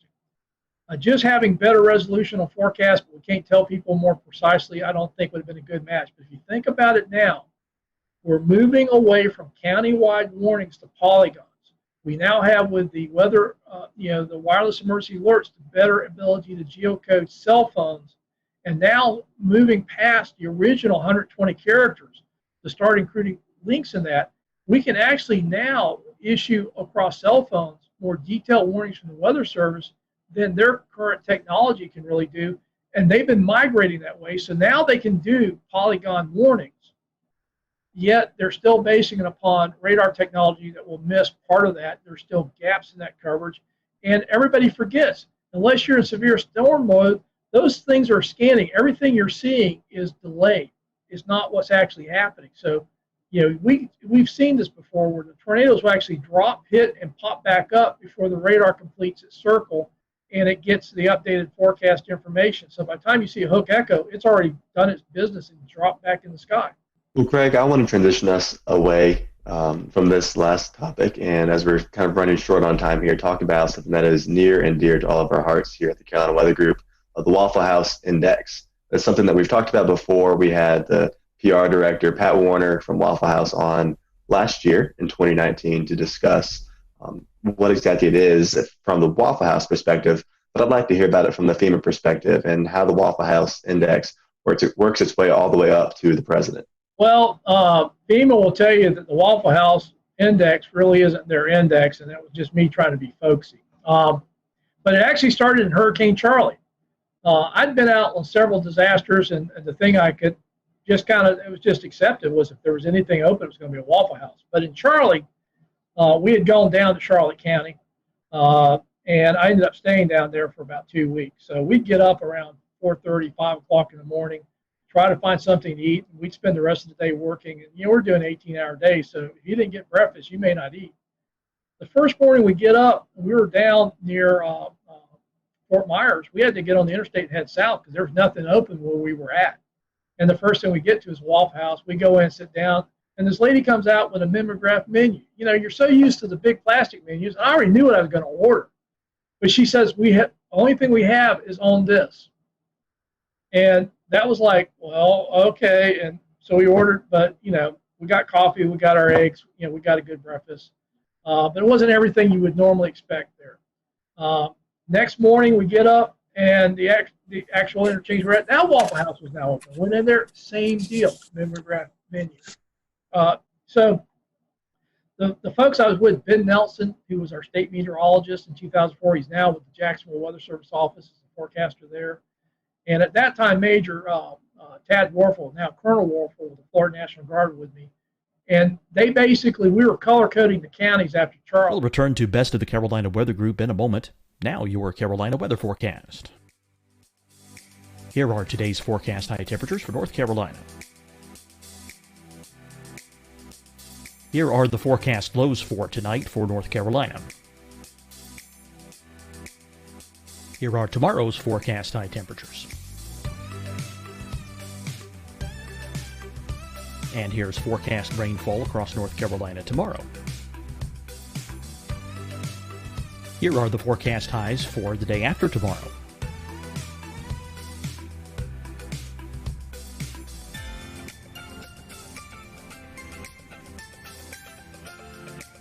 And here's the forecast rainfall across North Carolina for the day after tomorrow.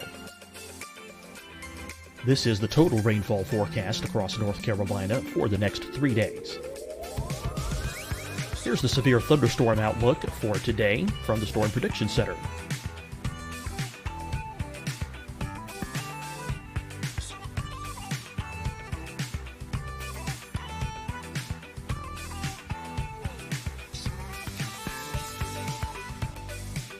Here are the forecast high temperatures for today for South Carolina. Here are the low temperatures for today for South Carolina.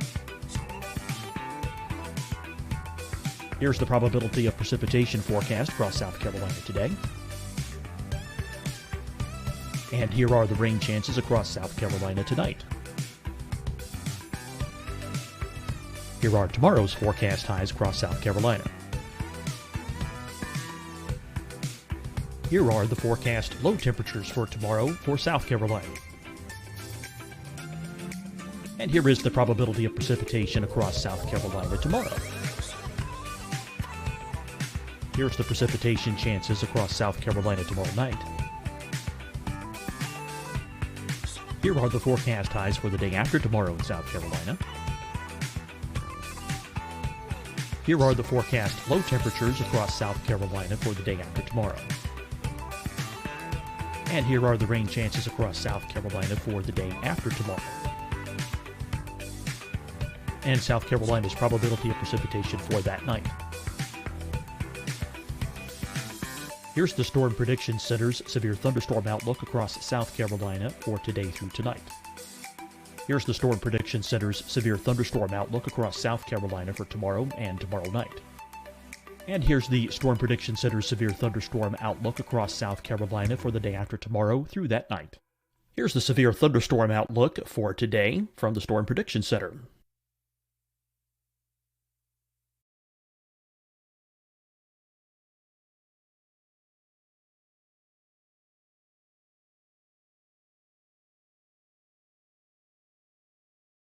And now, here's a live look at weather radar across the southeast. Deciding when to wear a mask isn't about who you know or how well you know them. Just ask yourself, will I be with anyone I don't live with? If the answer is yes, get behind the mask. Help slow the spread of COVID-19. Get behind the mask. Learn more at covid19.ncdhhs.gov. Hi, everyone. I'm Dr. Mandy Cohen, Secretary of the North Carolina Department of Health and Human Services.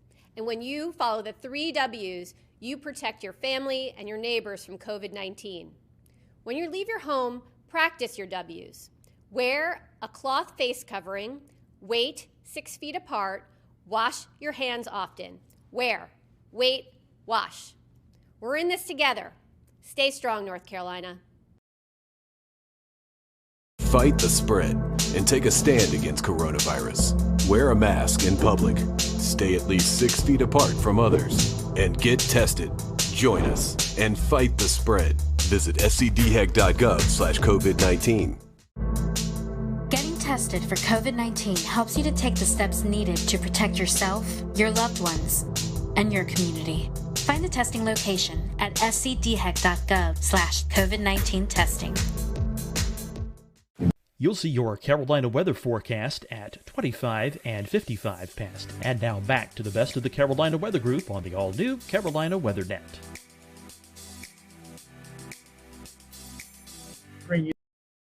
Using a stoplight to show indicators, EOC activation, search and rescue, schools, stuff like that. And they put into the slide deck the Waffle House Index. And that's where it came from. Green was open with a full menu, yellow was open with a limited menu, and red was closed. And I guess it would have stopped there, except we had changed how we operated in Florida. We weren't waiting for the counties to do assessments to say they needed help after these hurricanes. Because I kept asking, well, why don't we just respond like it's bad? We'll get there faster, and if they don't need us, we'll go home quicker. Well, the question was, if you're responding out on the Panhandle, like with Hurricane Ivan, and you're driving out I-10, and literally we were going right as soon as the hurricane force winds passed, I told guys, we're going to be safe, but we ain't going to stay dry. We're not waiting for blue skies. So we were going right as the storm was moving out. And the question was, where do you stop? And that was kind of how the Waffle House Index got used. If you got there and the Waffle House was open, it ain't bad. Keep going. If you get there and the Waffle House is open, but they got a mimeograph menu, well, we're dealing with power outages. We probably got a lot of mass care issues. But for the search and rescue teams, don't stop. Keep going. If you get there and the Waffle House is closed, that's going to be pretty bad. Go to work. And it just kind of became the shorthand. In Florida, it seemed like all these hurricanes going across the interstate, the Waffle House was a pretty good indicator of what was happening. And the other thing, because we never really talked to the Waffle House, about them getting open and all the stuff they do to stay open. It was just our shorthand for where do we stop and go to work when we're driving in the areas, because you'll start seeing damages 100 miles out with a hurricane, but that's not where the impacts are worse. And so it just became a shorthand for us of where do you go to work in a hurricane. So I got to ask, Craig, what's your go-to meal at Waffle House? I mean, New York strip steaks. I like the steak and eggs, scrambled eggs, hash browns, scattered and smothered, black coffee. And if you're on the limited menu, what do you go with? Scrambled eggs, omelets, whatever they got. I'm not picky if they got a limited menu. But generally they'd have eggs and bacon, stuff like that. The funniest thing was when I was in Joplin. We got out there. I was actually on the West Coast, had to fly back into Joplin, got there late at night. We did a whole bunch of interviews the next day. I've been running on about 3 hours sleep in about 48 hours. It's now about 6 p.m. We're heading back to our hotel for the first time. And there's a Starbucks, and all these cars are parked around the Starbucks. I'm like, hey, guys, just pull in. I need a coffee. And we pull into the Starbucks. It's closed. We couldn't figure out why all the cars were there. Then we realized they didn't turn their Wi-Fi off. So folks in Joplin they were just trying to get connections were circled around there. So we went back to our hotel. There's a Waffle House right there. I'm like, we're going in there. I know they got coffee. And sure enough, you go into the Waffle House, they got coffee because they're pouring bottled water into the coffee makers. Because all of Joplin was under boiled water orders. But Starbucks was closed, Wi-Fi was on. Waffle House, they're just pouring bottled water in those coffee makers making coffee. So I got my coffee. So switching gears, Craig, I wanted to ask you, are there any memorable moments that stick out in your mind while you worked at FEMA? For example, the 2011 tornado outbreak in Alabama or Superstorm Sandy, anything like that? Yeah, it was the Tuscaloosa tornado outbreaks was pretty impressive. And again, we came into Birmingham, picked up a Black Hawk, and I was flying up to the northern part of the state. And I don't think people realize how bad the northern tier of the Alabama counties got hammered. TVA had major transmission lines ripped out. We went to one town. They were basically lost everything. They had brought a command post from the southern counties. They used to go the other way during hurricanes. They'd all go south. But that thing, everybody from the south was going north. And they literally had 911 in this mobile command post, and they were dispatching. And everything, all their equipment was lined up on the side of the road because the station was just gone. And I remember, the president was coming in. He gets on, how bad it is. I'm trying to describe it, but it really was. It was hard to describe. He got there, he saw it, and that kind of came to shorthand. So Joplin happens, and I'm on the ground in Joplin. I get the same call. He's going to come in a couple of days. He was always very respectful that he didn't want to get there when it would interfere with the response because he knew what happens when he comes in as far as security and stuff like that. but he didn't want to wait too late. So it was always, the governor, working with the governor, working with local officials, and essentially, my recommendation. So he's calling me about Joplin, and he's going, how is it? And I says, it's worse than Tuscaloosa. And he's like, worse? And I have to say, Joplin, as far as total devastation, is the first time I've seen total devastation. When you were down where that hospital was, I mean, think about a tornado that's powerful enough to rotate a steel frame building and actually turn it. Literally, the area a mile wide, close to 10 miles long, varying in width. Anything in there was totally destroyed. Anything outside of it pretty quickly got to the point where you didn't even know a tornado had hit. And I just remember that, describing it to him, and he's going, how bad is it? I said, worse than Tuscaloosa. And he was just taken aback because in Tuscaloosa were pretty dramatic. And I'm like, yeah, it's worse here in Joplin. Well, Craig, one last question, kind of a fun question. You kind of, a little bit discussed it just a few seconds ago. You and President Obama, Vice President Cheney, you're sitting around. Did y'all ever talk about weather? Weather's a thing that a lot of people talk about. Did you guys just ever, talk about the weather, what's going on? No, but, between I went out on a couple of disasters with Vice President Biden, and I remember going up into Scranton, Pennsylvania. And it was really funny because he's like, Craig, these are my people. And I knew he was from the area, but I didn't realize that, people on the street knew Joe and called him that. I'm like, Mr. Vice President. They go, hey, Joe, how's your, I haven't seen you. And Joe would be going, how's your grandfather, your dad, cousin, uncle? He knew people. So that was the thing that really struck me about Vice President Biden was in a lot of these communities we go into, he had a very personal connection, and particularly in that part of the country, they knew he was from there. They knew the families. They knew each other. President Obama, I remember two things. One, I was meeting him down in New Orleans. It was the anniversary of Katrina, and he's asked me how it's going. I said, well, we got hurricanes in the Pacific, hurricanes in the Atlantic, and fires in between. And he just looks at me and says, you're a smart ass. I'm like, hey, I'm just reporting what's happening. But the other cool thing about the president was I was told early on that they wanted me to wear my logo wear when I was at the White House during disasters. So during Matthew, I'm giving a briefing to the president in the Oval Office, wearing khakis and my FEMA logo shirt and my FEMA windbreaker, and everybody else is in suits. And there's this great picture of the president. I'm sitting next to the president wearing my blazer and my logo wear. Everybody else in suits for the briefing, and people said, how do you get away from that? Everybody else dressed up to go in there says, they basically told me to look like I was doing what I was supposed to be doing. So I wore what I wore when I was at FEMA headquarters when I went to the White House to brief. In fact, if I was wearing a suit, they'd always look at me kind of excused. I said, hey, this is camouflage. When I'm wearing a suit, I just blend in with everybody else running around with a White House badge. We certainly enjoyed having you. If you have a website, social media that account or anything like that that our listeners and people who are viewing this can follow, how can they do that? Well, I tweet a little bit. I guess that's, you should be aware of that. So that's how we met, yes. No, I'll tweet it, Facebook it, and LinkedIn it. Again, I've seen you guys out there. I've just, thrilled to be invited. Hey, now I feel like I've made it. I've been on the weather. Well, we appreciate your time, and again, I just sent Marshall Shepard an email says, I've been on your podcast, but it wasn't half as much fun as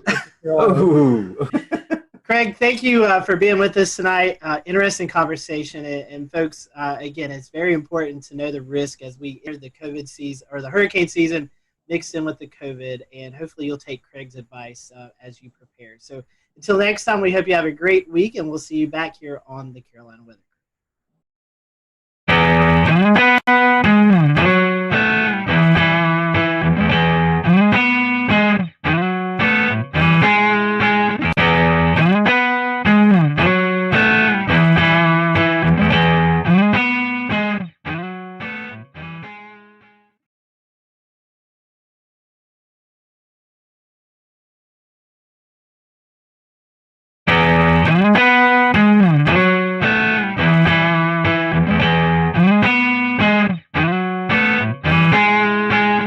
everyone. Welcome to the Carolina Weather Group. We're happy to have you, and we're going to continue our fun interview segment that we do with local meteorologists throughout the Carolinas. And today we have on Jason Boyer and Ryan Coulter from WLOS in Asheville, North Carolina.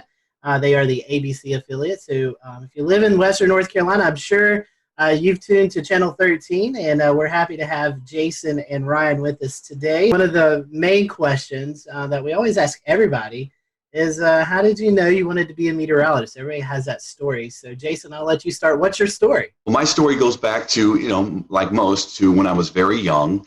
Always was inquisitive about the earth sciences and always wanted to understand how things worked around me. And I spent a lot of time outdoors as a child back in the 80s when I was growing up. And that was kind of the way to go growing up in the 80s. Most people just let their kids kind of run around in their backyards. I grew up in a small town, so that was where I grew up and explored.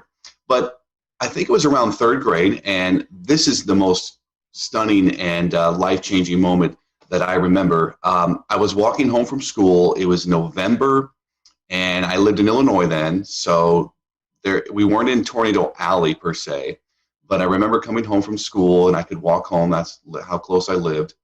And it was an unusually warm day. In fact, it was record warm that day. I think it got into the 80s.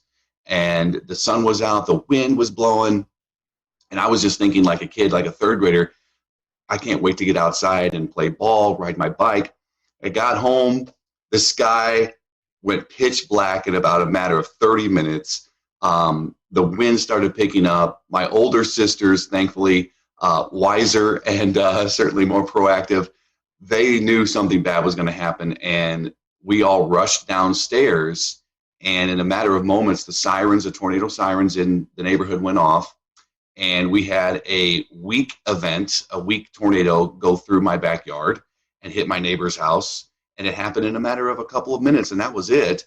And it was a life-changing moment. When I walked outside, the birds were no longer chirping, and you could see the destruction of my neighbor's house and in the backyard across the street. His entire roof was peeled off. You could see into the house, and the insulation was gutted out. And that was amazing. I mean, frightening, but also to me, an amazing display of what Mother Nature could do. And I think from there, I was really hooked. I knew I always liked science. And then from there on, I kind of just built on that, and had a great teacher in 5th grade, Mr. Morris, that set me on the right path too, and inspired me to continue to study science. So that's how it started for me, and I just pursued it. What about you, Ryan? Yeah, I mean, thank you guys for having me, first of all. Yeah, I mean, my story is really not unique from anyone else who does this either.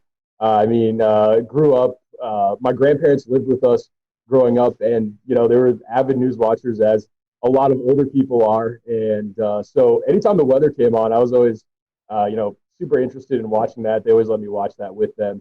I grew up in Colorado, so as growing up, we had a little bit of everything: wintertime snow, severe weather in the springtime, and the summertime heat, wildfires. So kind of a mixed bag of everything. You get it all there. And so I grew up around that. And I was in about 5th grade. We had a science fair project, and I actually wanted to make a homemade barometer. And so I figured out how to do that. And I actually wrote into one of the chiefs in Denver. She's still there. And she actually responded to my email. So, as a 5th grader, that was pretty exciting. But I knew, kind of like a lot of other people who do this, I knew that from the time that I was a little kid that, this is what I want to do.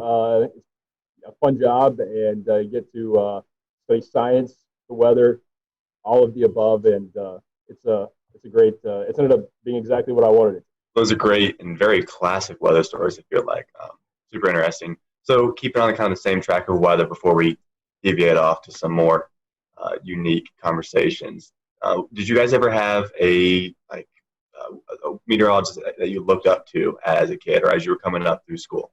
Ryan, I guess we can start with you. Yeah, interestingly enough, there was a meteorologist in Denver, and he was really cool. He ended up being on both the stations. I grew up watching him on TV, and when I got to school, he ended up actually being my advisor at school when I got into the university. So I learned so much from him, and it was really cool. Of course, he always I always told him, I grew up watching you, and that doesn't go over very well when you say that to him. But no, it's true. He truly helped me along the way a lot, and then I got to learn from him, so even better. I did have a role model as well, and growing up, I would watch Channel 4, the CBS affiliate in my market, St. Louis, and yeah, I grew up watching a particular meteorologist there, and he was the chief, and kind of wanted to mirror him and grow up to be like him as well. So it was a unique situation, but I got to meet him actually in person. We had a old-time power show in my rural town, and he flew in a helicopter, and I mean, it was the biggest thing that ever happened in my small town, seemingly, at that point in my life, and got to get an autograph, talk to him briefly, and so that was a moving situation for me too. So Jason, I'll pose this question to you first, and then Ryan, I'll let you to finish up. So, Jason, you've been in Western North Carolina a while. We have all types of weather. So this question is: would you rather forecast for severe weather or the dreaded winter weather that we face here? Yeah, they have their unique qualities, obviously, and they're very different when you're trying to forecast those two situations. And the most challenging, I think, would be winter weather, because it usually is much more of a large-scale system, so it affects many more people than just, say, localized severe thunderstorms. So you're dealing with everybody's topography too, and it's very topographically driven by elevation and location in relation to the mountains. So that is the challenging forecast. I look forward to that. It's the most stressful one, but it's part of the job. You come into this situation here in Western North Carolina, and you quickly realize how big of a deal winter weather is. Most would categorize our severe weather as flash flooding, a big risk. I think flash flooding is certainly one of the bigger risks here, living in the mountains. But when it comes to winter weather, that is usually the memorable severe weather for most when they think back to when they were younger, or maybe even the older folks. They'll say, look, I remember the big snow of certain years, certain month, and it sticks in their mind. So that would be the bigger challenge, and also the more exciting, I guess, forecasting that. Ryan, I think your career was in Texas for a while, so you had to deal with forecasting winter weather and severe weather there. So tell us, which one do you prefer? Yeah, I guess it's kind of a similar answer. I mean, there's definitely a lot more challenges with winter weather than there is severe weather. Where I was at in Texas, we would get severe weather. We would be, wall-to-wall coverage for, sometimes 6 hours at a time, or even longer than that. I don't even remember what our longest stretch was on air. I would say, though, there is more challenges in winter weather, and I would say there's more that can go wrong when we're forecasting for winter weather as well. So, we can say we think we might get 2 to 4 inches for Asheville, for example. The temperature comes in a degree or two warmer. We're not getting that. And people get a lot more upset when you miss winter weather forecasts versus severe weather forecasts. So I would say, I would rather, I guess from that standpoint, I would rather be forecasting for severe weather. It's usually, I want to say easier, but usually you can have a better idea of exactly the elements that could be coming at you. There's, people are, again, they're more mad when you tell them 2 to 4 inches of snow and we only get an inch of snow, or you get, on the other end, you get 3 to 6 inches of snow, and then they don't like that either. So, yeah, definitely severe weather would, I guess, be my preferred. Well, Jason, you mentioned topography a minute ago, and with this conversation of severe and snow, I feel like this kind of rolls into a question that we had on social media about lower precipitation totals and kind of the French Broad Valley. I know you have a map and some resources to talk about, so I'll kind of let you take over from there. Yeah, I think when people talk about Western North Carolina weather, the first thing that comes to mind is snow, but then rain is actually a very diverse topographical feature here as well. So I brought this 3D relief map just to give you an idea. It's kind of one of my more favorite maps to look at. I could study this. I've looked at this 100 times already, and I could still just look at it almost every given day. So here's the French Broad River Valley right here. This is I-26 running through, and it's a valley. So it's the Broad River Valley. So it's pretty wide considering the other features here. the French Broad starts down in Transylvania County near Rosman and goes north through Asheville and all the way up into the Holston River into eastern Tennessee. But what you have around the valley are higher elevations. So Asheville sits kind of in the middle here, Hendersonville down here, Brevard right there. And the prevailing winds during the spring and summer months are south and southeasterly winds. That will draw moisture from the Atlantic and the Gulf, bring it into the mountains. And because of the features we have from lower elevations in the upstate and Piedmont to highest elevations here, the air has to rise.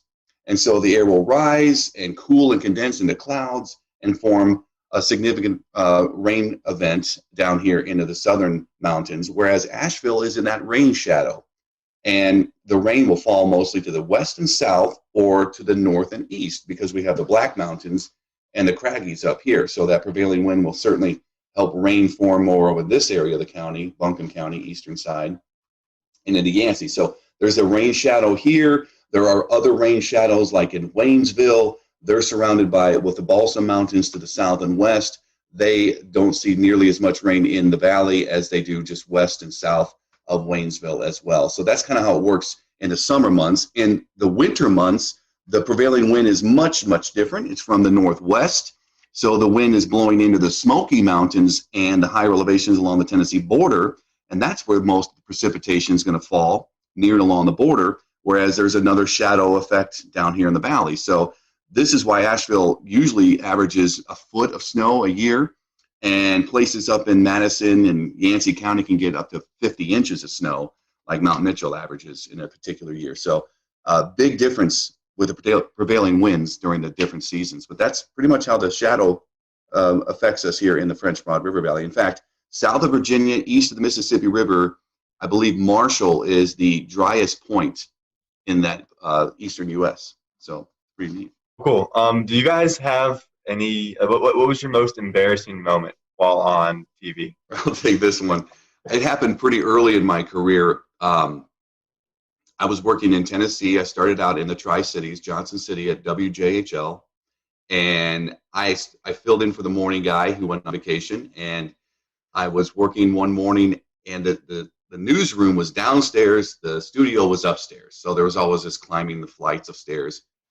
And one morning I was filling in, and I remember being down in the newsroom, and I looked up, and I saw the national weather cut-in, and I knew that there was going to be a local cut-in shortly after. And I remember it was Tony Perkins. He was the meteorologist at the time. I believe he's in D.C. right now, but he was on CBS This Morning at the time. And then I had to run upstairs, end a quick conversation I was having with my news director. I ran upstairs, 2 flights, ran into the studio, ran over to the computer to make sure it was set up, ran over to the chroma key, the green wall, and I had about 10 seconds to situate myself. I was out of breath. I was trying to calm myself down, and I remember I just started talking, and almost instantly I was exhausted. So I started talking about the 7-day forecast, and I got about 5 words out, and you could just tell that I was losing steam, and I started getting real hot. I felt like my temperature went up, and I was getting flushed, and I was kind of panicking in my head, like, how am I going to get through this? You know, you're talking to yourself in your head while you're doing the delivery of the forecast, and I tried to push through it, and I should have just kind of ended early and said, all right, just take a look, here you go, enjoy, but I thought I was still, I'm going to make it through, and it was brutal. I could see the studio guy on the headset kind of laughing, chuckling behind the camera, and I just thought, this is I'm bombing here. And I went off, and we had a good laugh after that, but that was really embarrassing, especially when you're trying to make a good impression. I was maybe 6 or 7 months into starting a job, so that was mine. Yeah, I got to think back here on this. So far, luckily, since I've been here, I don't think I've had anything crazy happen here. I will say, though, in my last job, my first job, first day on the air, we have a system. It's called Max. I don't know if you guys are probably familiar with it, WSI. And the way we have it formatted, you have your first weather hits, you have your main weather hits, you have your final weather hits. And I unknowingly, I had the wrong weather hit loaded for my first full weather ever on ever on, and I didn't know what to do in the moment. I had my final weather loaded for my. We'll return to Best of the Carolina Weather Group in a moment. Now your Carolina weather forecast. Here are today's forecast high temperatures for North Carolina. Here are the forecast lows for tonight for North Carolina. Here are tomorrow's forecast high temperatures. And here's forecast rainfall across North Carolina tomorrow. Here are the forecast highs for the day after tomorrow.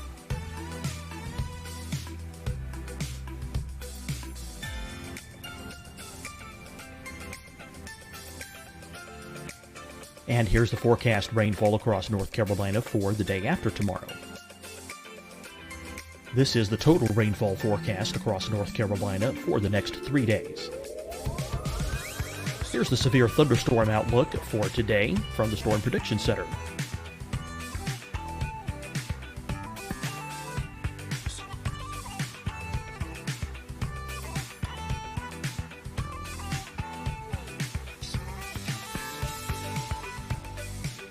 Here are the forecast high temperatures for today for South Carolina.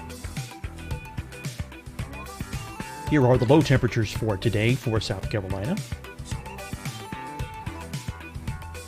Here's the probability of precipitation forecast across South Carolina today. And here are the rain chances across South Carolina tonight. Here are tomorrow's forecast highs across South Carolina. Here are the forecast low temperatures for tomorrow for South Carolina. And here is the probability of precipitation across South Carolina tomorrow. Here's the precipitation chances across South Carolina tomorrow night. Here are the forecast highs for the day after tomorrow in South Carolina. Here are the forecast low temperatures across South Carolina for the day after tomorrow. And here are the rain chances across South Carolina for the day after tomorrow. And South Carolina's probability of precipitation for that night. Here's the Storm Prediction Center's severe thunderstorm outlook across South Carolina for today through tonight. Here's the Storm Prediction Center's severe thunderstorm outlook across South Carolina for tomorrow and tomorrow night. And here's the Storm Prediction Center's severe thunderstorm outlook across South Carolina for the day after tomorrow through that night. Here's the severe thunderstorm outlook for today from the Storm Prediction Center.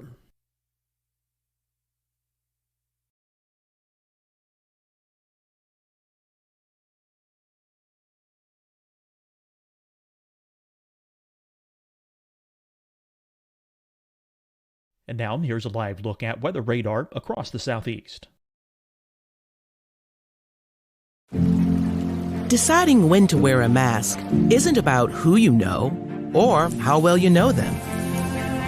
Just ask yourself, will I be with anyone I don't live with? If the answer is yes, get behind the mask. Help slow the spread of COVID-19. Get behind the mask. Learn more at covid19.ncdhhs.gov. Hi, everyone. I'm Dr. Mandy Cohen, Secretary of the North Carolina Department of Health and Human Services. And when you follow the 3 W's, you protect your family and your neighbors from COVID-19.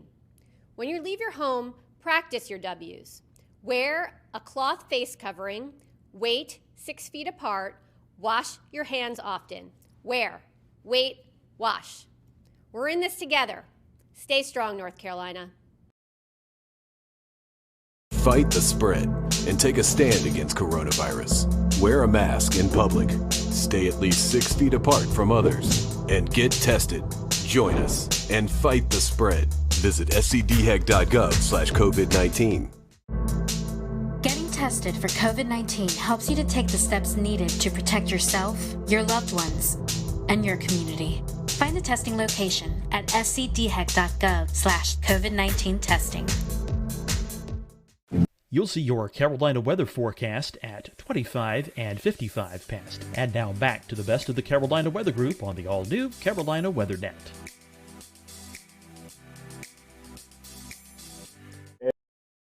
And kind of like kind of like what in TV you always have a time limit that you're set for, and you have to fill that time. And so here I am. I have my current temperature graphic, and I think I had a camera graphic, and then it went right to the 7-day.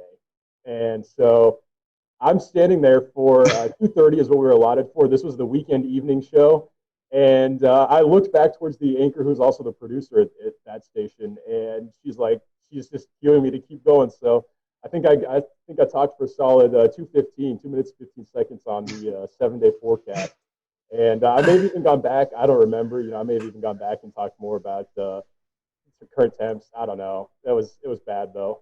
Luckily, I haven't made that mistake since, or if I have, I just will run over and correct it pretty easy now. You learn quickly how to get around things. Yeah. Oh my gosh, that's funny. Both of you guys have experienced this, and tell us what it's like, and then we'll maybe go into some more non-weather questions. A lot of folks may tune in when the weather's at its worst, and you guys are doing wall-to-wall coverage. Tell us a little bit about that. I mean, that's pretty intense for you guys. Jason, you were talking about, you were out of breath, with that little run, but being on the wall for 2, 3, 4 hours straight, that's got to be mentally exhausting as well as physically exhausting. Talk to us about that. It certainly is. Most recently, I think this year we had so many of those early season tornadoes, especially for the upstate, and we had wall-to-wall coverage almost every time, obviously, when those were occurring, because our protocol is to stay on when the warning comes out until it ends. And what do you do when you have a tornado warning that goes for 30 minutes and then another one comes out in between and another one comes out in that? So we were going on and on and on. And a couple of times during this early spring season, I was there waiting for, backup to come in and help out as well. Like Ingrid would come in or Ryan, and you have to go. And if you're solo, you are just essentially repeating a lot, but you're trying to get new information at the same time you're giving the current information. So that's a challenge. You're literally on a computer talking, looking at data that's now happening and trying to analyze that data on the fly, as we say, and also looking at other pages of weather information on the internet, trying to get information from the National Weather Service sites and observers, and then you're on social media pages looking for information from people that are sending you pictures or updated information from what they're experiencing. So yeah, it's a lot of information. And nowadays we're able to get social media information, and years ago when I started out, there was none of that. You had to wait for somebody to call or email you a weather observation, and that would have made it even more challenging, I think, looking back, because what other information are you going to get? The more information you get, the better it is to kind of have things to talk about. And that is, it's unique, and it doesn't happen that often here in this market. We don't get widespread severe outbreaks like they do in the West or the central U.S. And a snow event, a winter weather event, you see for days coming, typically, and you can just, lead up to it and get into it and talk about it. You don't really have to be breaking news and breaking into programming for a weather event like, say, snow. But the severe weather events are certainly challenging, and you just you learn from each one.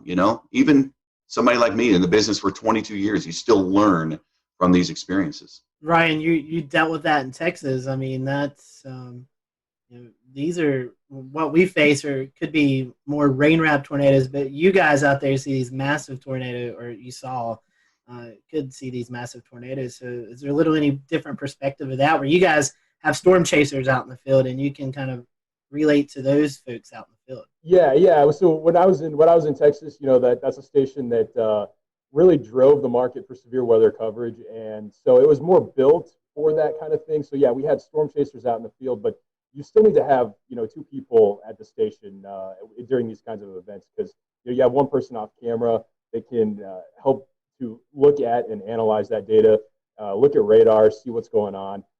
We also had in that market we had a crazy amount of cameras. I think there was like 50 or something like that. We could move those around during severe weather events. That's what we use them for. And so, you have the other person off camera that can see that. But yeah, I mean, you're going for hours at a time. And I think, Jason already mentioned it, but the biggest challenge is trying not to be repetitive. In some cases, you have to be repetitive when there's, potentially life-threatening storms out there. I mean, we're talking about tornadoes that could be affecting communities. There could be communities in the path.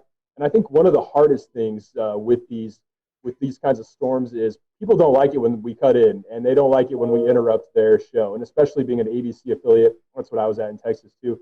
We have a lot of basketball. We have, big shows. I mean, the Bachelor. I mean, heaven forbid we ever have to interrupt any of those kinds of shows. But, we don't want to interrupt them. But at the same time, we have a job to do, and, we have to. It's important that we get that information out because, you never know when that information could be helping someone who is in the path of that storm. And so I think when you're in the midst of all of that coverage, you don't realize all the time that's actually going by, especially when you get into that rhythm. I think that, especially in some of those more long duration events, you get off the air and you're like, oh, we were just on for 2 hours or whatever the case may be. So yeah, definitely one of those things though that it can be stressful for sure. Well, we promised that we would stop talking about the weather at some point, so we can go ahead and do that now. You guys can take a little breath and a break from your everyday work. So do you guys have a favorite genre, a favorite type of music that you like to listen to in your everyday life? Ryan, I'll go to you first. I'm not too picky. I'll listen to anything. I will say I grew up listening to country, so I mean, that's still my go-to. 2000s country, Garth, anything like that, I'll go for. I'm with you on that. What about you, Jason? I went through that country phase many years ago, and I got to get out of that. But I listen to a lot of different genres as well. I grew up in my high school days were in the 90s, so alternative music was big then. So people probably remember Stone Temple Pilots and all that, Pearl Jam. But I don't really listen to that music as much anymore. I've gotten older and a little more subdued with my music choices. But I'll listen to a lot of modern music, pop or rock, and I just don't spend as much time listening to the radio or actually picking out songs anymore. So more of my time is spent just maybe even popping in some classical music just to chill out and get my mind cleared of certain things during the day. So that's what I do. I play music too, so I have a guitar and I love playing music. So that's my escape. Anytime I want to, I can just pick up the guitar and play some songs or whatever. That's something we've found with a lot of these that we're doing is a lot of meteorologists play music on the side. I don't have that ability. Evan, I know you play guitar as well, so you got that. I play a few instruments. Brian, do you play anything? No, I can't play anything. I can't sing either. I mean, no for that. So yeah, no music ability here. I'm glad we're there on the save link there. Yeah. Right. All right, assuming pizza's got cheese on it, so it can't be that. But if you only had one topping to put on pizza, what would it be, Jason? One topping. I think pepperoni would be mine. It's an easy choice. I know. I mean, I love Hawaiian pizza, but if I get one choice, then I'm going to just do pepperoni. Yeah, I mean, I think for me, the choice would be pepperoni, but not to steal Jason's answer. So I'll go with a more controversial pick.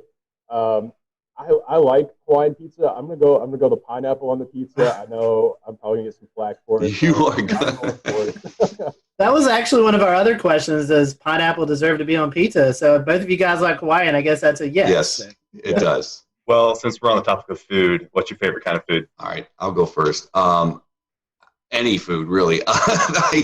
My son and wife are usually finding me in the pantry digging through snacks, and I wish, sometimes I need to quell my cravings, but favorite type of food, if I had to pick one type, I would probably go, tacos. I love Mexican food. I love Italian food, but I love Mexican food. So man, this one's hard. I like all kinds of food also.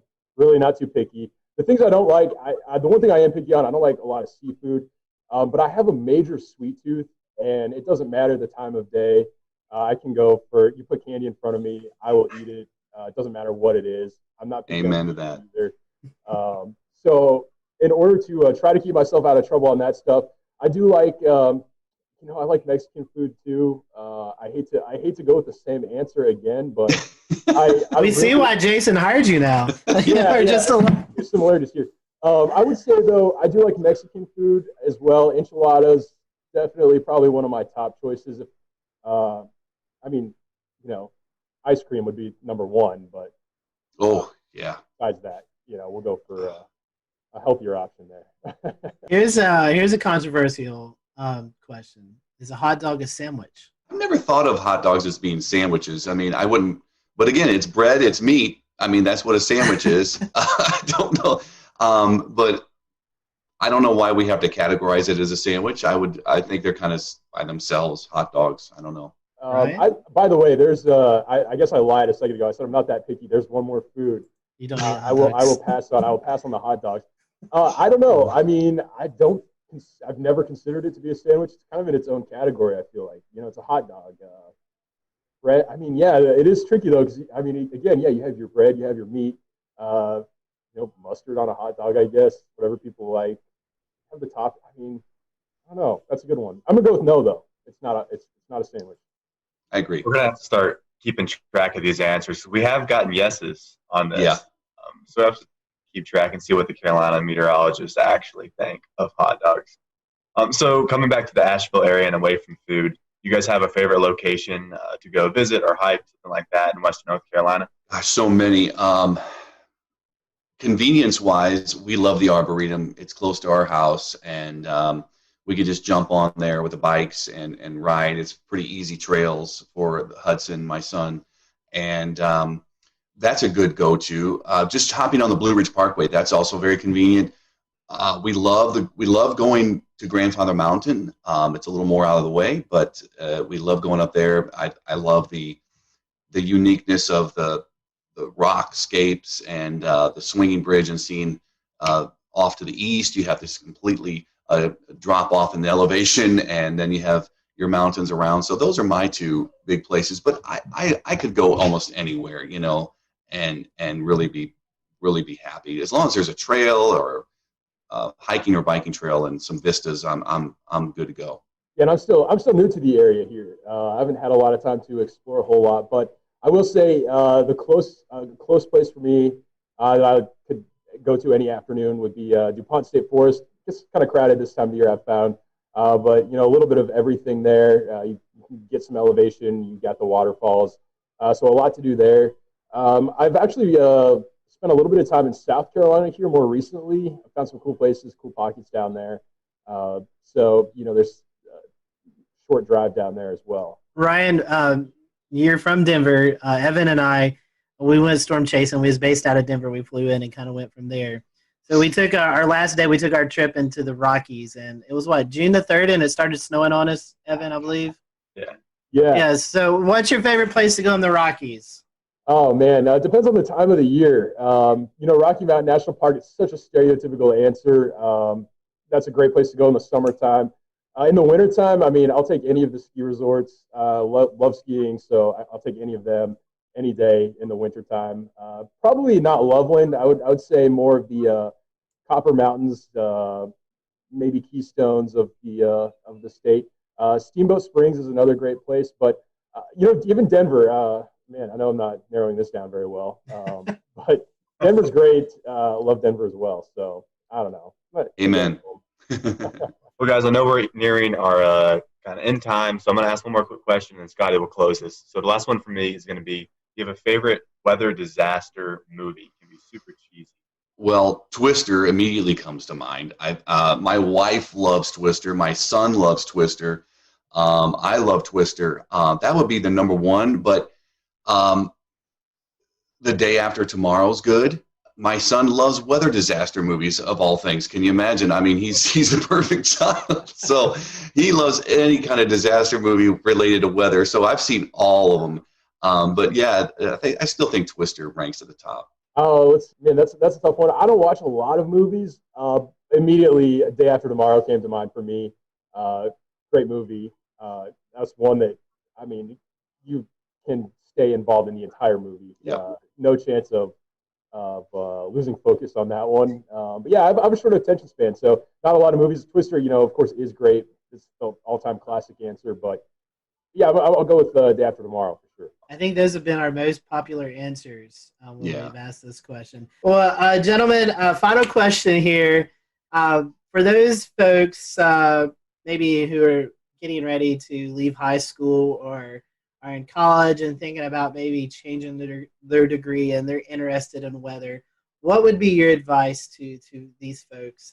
Why should they choose meteorology if it really interests them? And Jason, I'll let you go first. Well, that's a diverse question, but here it is in a nutshell. Meteorology offers so many opportunities. Besides what Ryan and I do every day, broadcast meteorology is a small sample of overall the meteorological profession and the meteorology field. You could go into research. You could work for NOAA.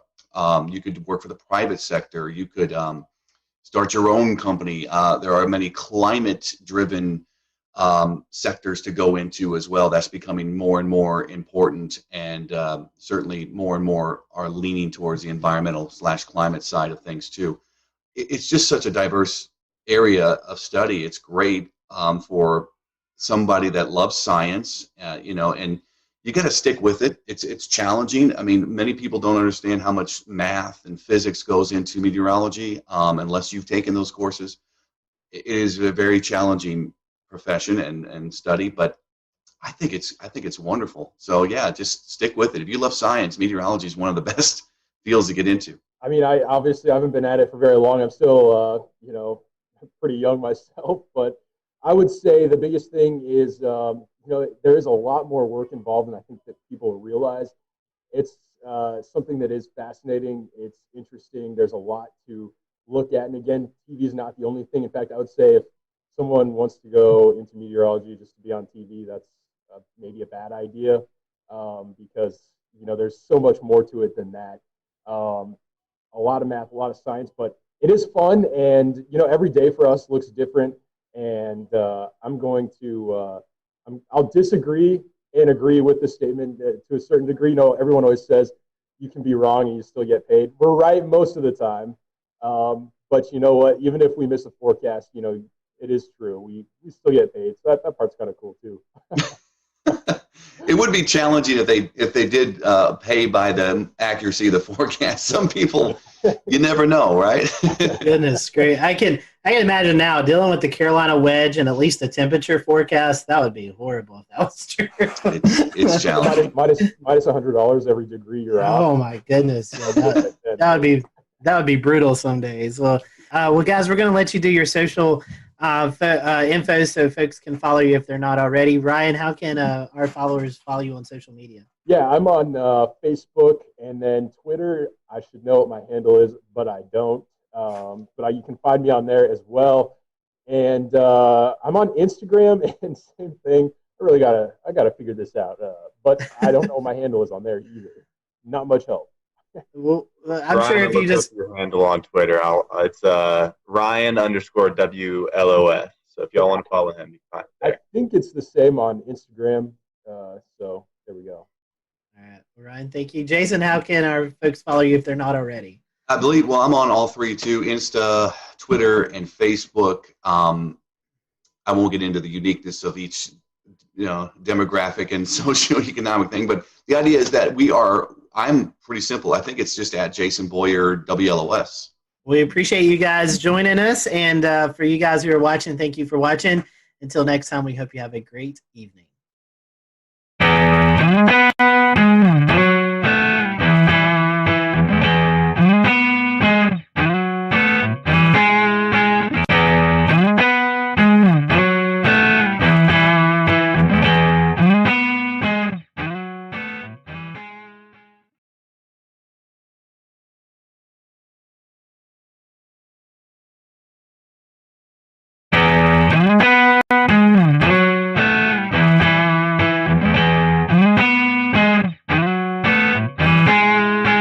Thanks, James, and welcome everyone to the Carolina Weather Group, Quarantining with Mets. We're happy to be joined by the WMBF weather team out of Myrtle Beach, South Carolina this afternoon. We have on with us Jessica Dobson, Robert Whitehurst, Andrew Dockery, and hopefully Jamie Arnold will be joining us here in just a little bit. So over the next 40 minutes or so, we're going to be getting to know your local forecast team there in Myrtle Beach, and hopefully we'll reveal some fun things that you may have not known about those. So welcome to the show. We appreciate y'all joining us, and we always like to start off with some fun questions. So Jessica, I'm going to start with you because you kind of talked about this a little bit earlier. Iced coffee or hot coffee? Which do you prefer? Usually iced coffee all the way. I've been on this whole whipped coffee kick. Andrew hasn't heard me shut up about it for a long time now. But iced coffee on most days, unless it's like winter outside.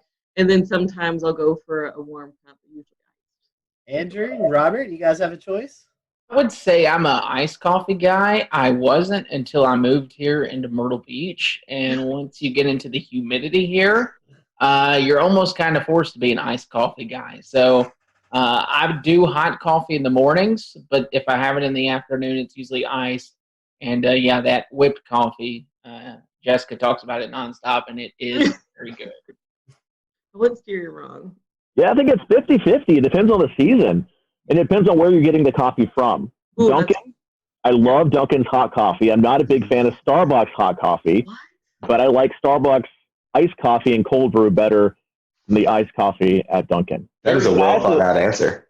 Yeah, I discovered this thing too. It's called a hyper chiller. And so what you can do is brew hot coffee at home.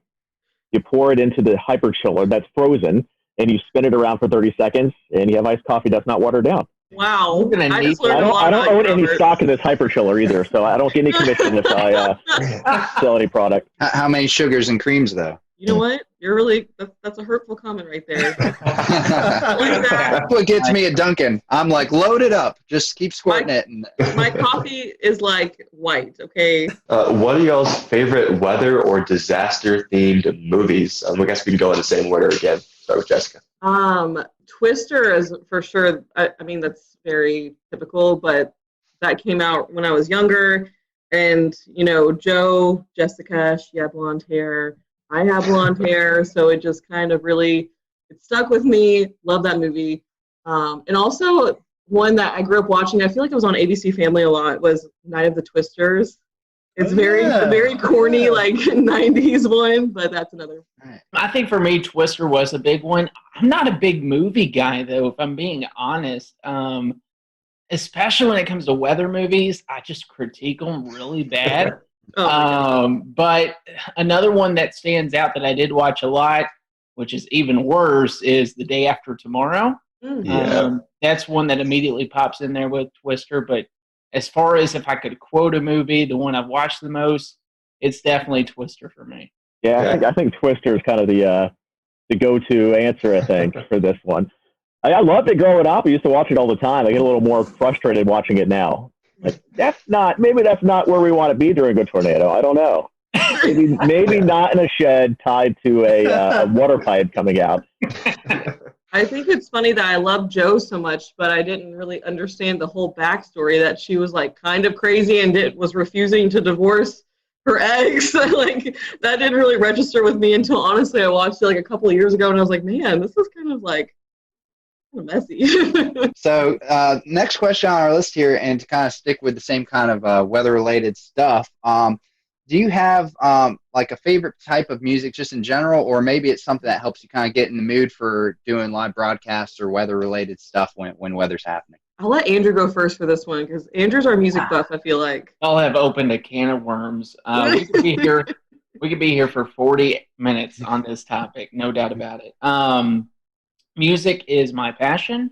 I'm probably behind weather, so I'm a big music junkie. With that being said, I love every type of music. Anything kind of gets me in the mood. I usually do something that's not super upbeat in the morning since we're on the morning show, but something that'll just like, all right, this is a good feel, kind of like a acoustic indie vibe maybe. But I can listen to anything from Fleetwood Mac to George Strait to Tom Petty, Bruce Springsteen, you name it. I love it. I am a big component, though, of playlists. And I think I told Jessica this yesterday. I made a hurricane playlist. I might have to make it public one day. And it's all these songs about hurricanes. And I'm a big runner too. So like right before Dorian arrived, I was just like rocking out to all these songs that had hurricane references in there, from Jimmy Buffett to Luke Combs to all kinds of music. And it was fun. But yeah, music is a big passion of mine. So we might have to get your hurricane playlist there to put out when We'll return to Best of the Carolina Weather Group in a moment. Now your Carolina weather forecast. Here are today's forecast high temperatures for North Carolina. Here are the forecast lows for tonight for North Carolina. Here are tomorrow's forecast high temperatures. And here's forecast rainfall across North Carolina tomorrow. Here are the forecast highs for the day after tomorrow.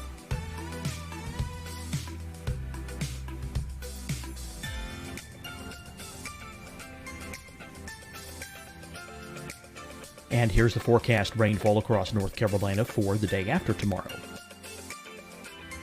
This is the total rainfall forecast across North Carolina for the next 3 days. Here's the severe thunderstorm outlook for today from the Storm Prediction Center.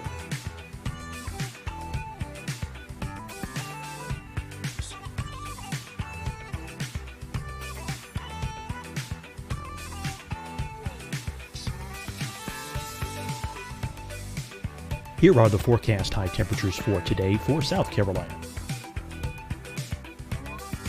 Here are the low temperatures for today for South Carolina. Here's the probability of precipitation forecast across South Carolina today. And here are the rain chances across South Carolina tonight. Here are tomorrow's forecast highs across South Carolina. Here are the forecast low temperatures for tomorrow for South Carolina. And here is the probability of precipitation across South Carolina tomorrow. Here's the precipitation chances across South Carolina tomorrow night.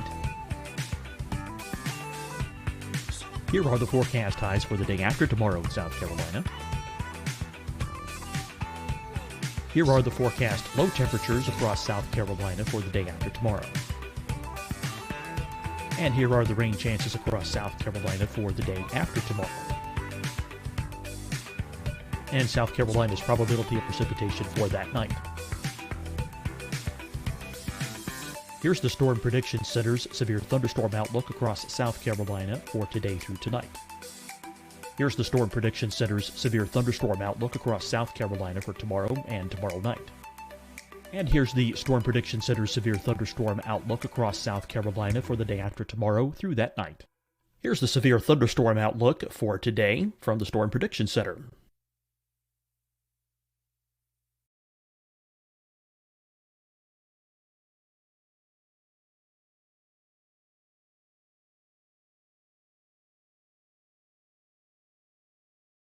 And now here's a live look at weather radar across the southeast. Deciding when to wear a mask isn't about who you know or how well you know them. Just ask yourself, will I be with anyone I don't live with? If the answer is yes, get behind the mask. Help slow the spread of COVID-19. Get behind the mask. Learn more at covid19.ncdhhs.gov. Hi, everyone. I'm Dr. Mandy Cohen, Secretary of the North Carolina Department of Health and Human Services. And when you follow the 3 W's, you protect your family and your neighbors from COVID-19. When you leave your home, practice your W's. Wear a cloth face covering, wait 6 feet apart, wash your hands often. Wear, wait, wash. We're in this together. Stay strong, North Carolina. Fight the spread and take a stand against coronavirus. Wear a mask in public. Stay at least 6 feet apart from others. And get tested. Join us and fight the spread. Visit scdhec.gov/COVID-19. Getting tested tested for COVID-19 helps you to take the steps needed to protect yourself, your loved ones, and your community. Find the testing location at scdhec.gov/COVID-19 testing. You'll see your Carolina weather forecast at 25 and 55 past. And now back to the best of the Carolina Weather Group on the all-new Carolina Weather Net. For sure. Heck yeah. I can gladly do that. I don't really, I listen to a little bit of everything, but I don't really listen to music much when I'm forecasting. I think it distracts me a little bit. Honestly, so on the weekends, I'll do mornings and evenings. And honestly, it really depends on the morning show or the evening show, which one I'm doing on my mood. Because if it's the evenings, like I'm already like mostly awake and I've probably had a lot of caffeine in my system. So I'm like ready to go. And I'll listen to, honestly, like I love throwback playlists. Like, whether that's like throwback R&B and hip hop from like the early 2000s or like the early 2000s hits or like late 90s hits, like those always put me like in a really good mood. But when it comes to mornings, I kind of like, what is it? I have like a couple of different ones on Spotify. Like my Spotify is so disorganized, it's not even funny. I'll like think of a band and I'm like, oh, I want to listen to that kind of music today. But mostly like things kind of more chill. Probably like Mumford & Sons or Neon Trees or Kings of Leon too. I listen to them a lot in the mornings. It really depends. Like my mood changes also throughout the morning. Sometimes I'm like, no, I need something a little more somber. Like so it really depends too for me. But I like all the music too. Like I'm the worst when I'm driving in a car with someone else and a song comes on and I start singing it and it goes down.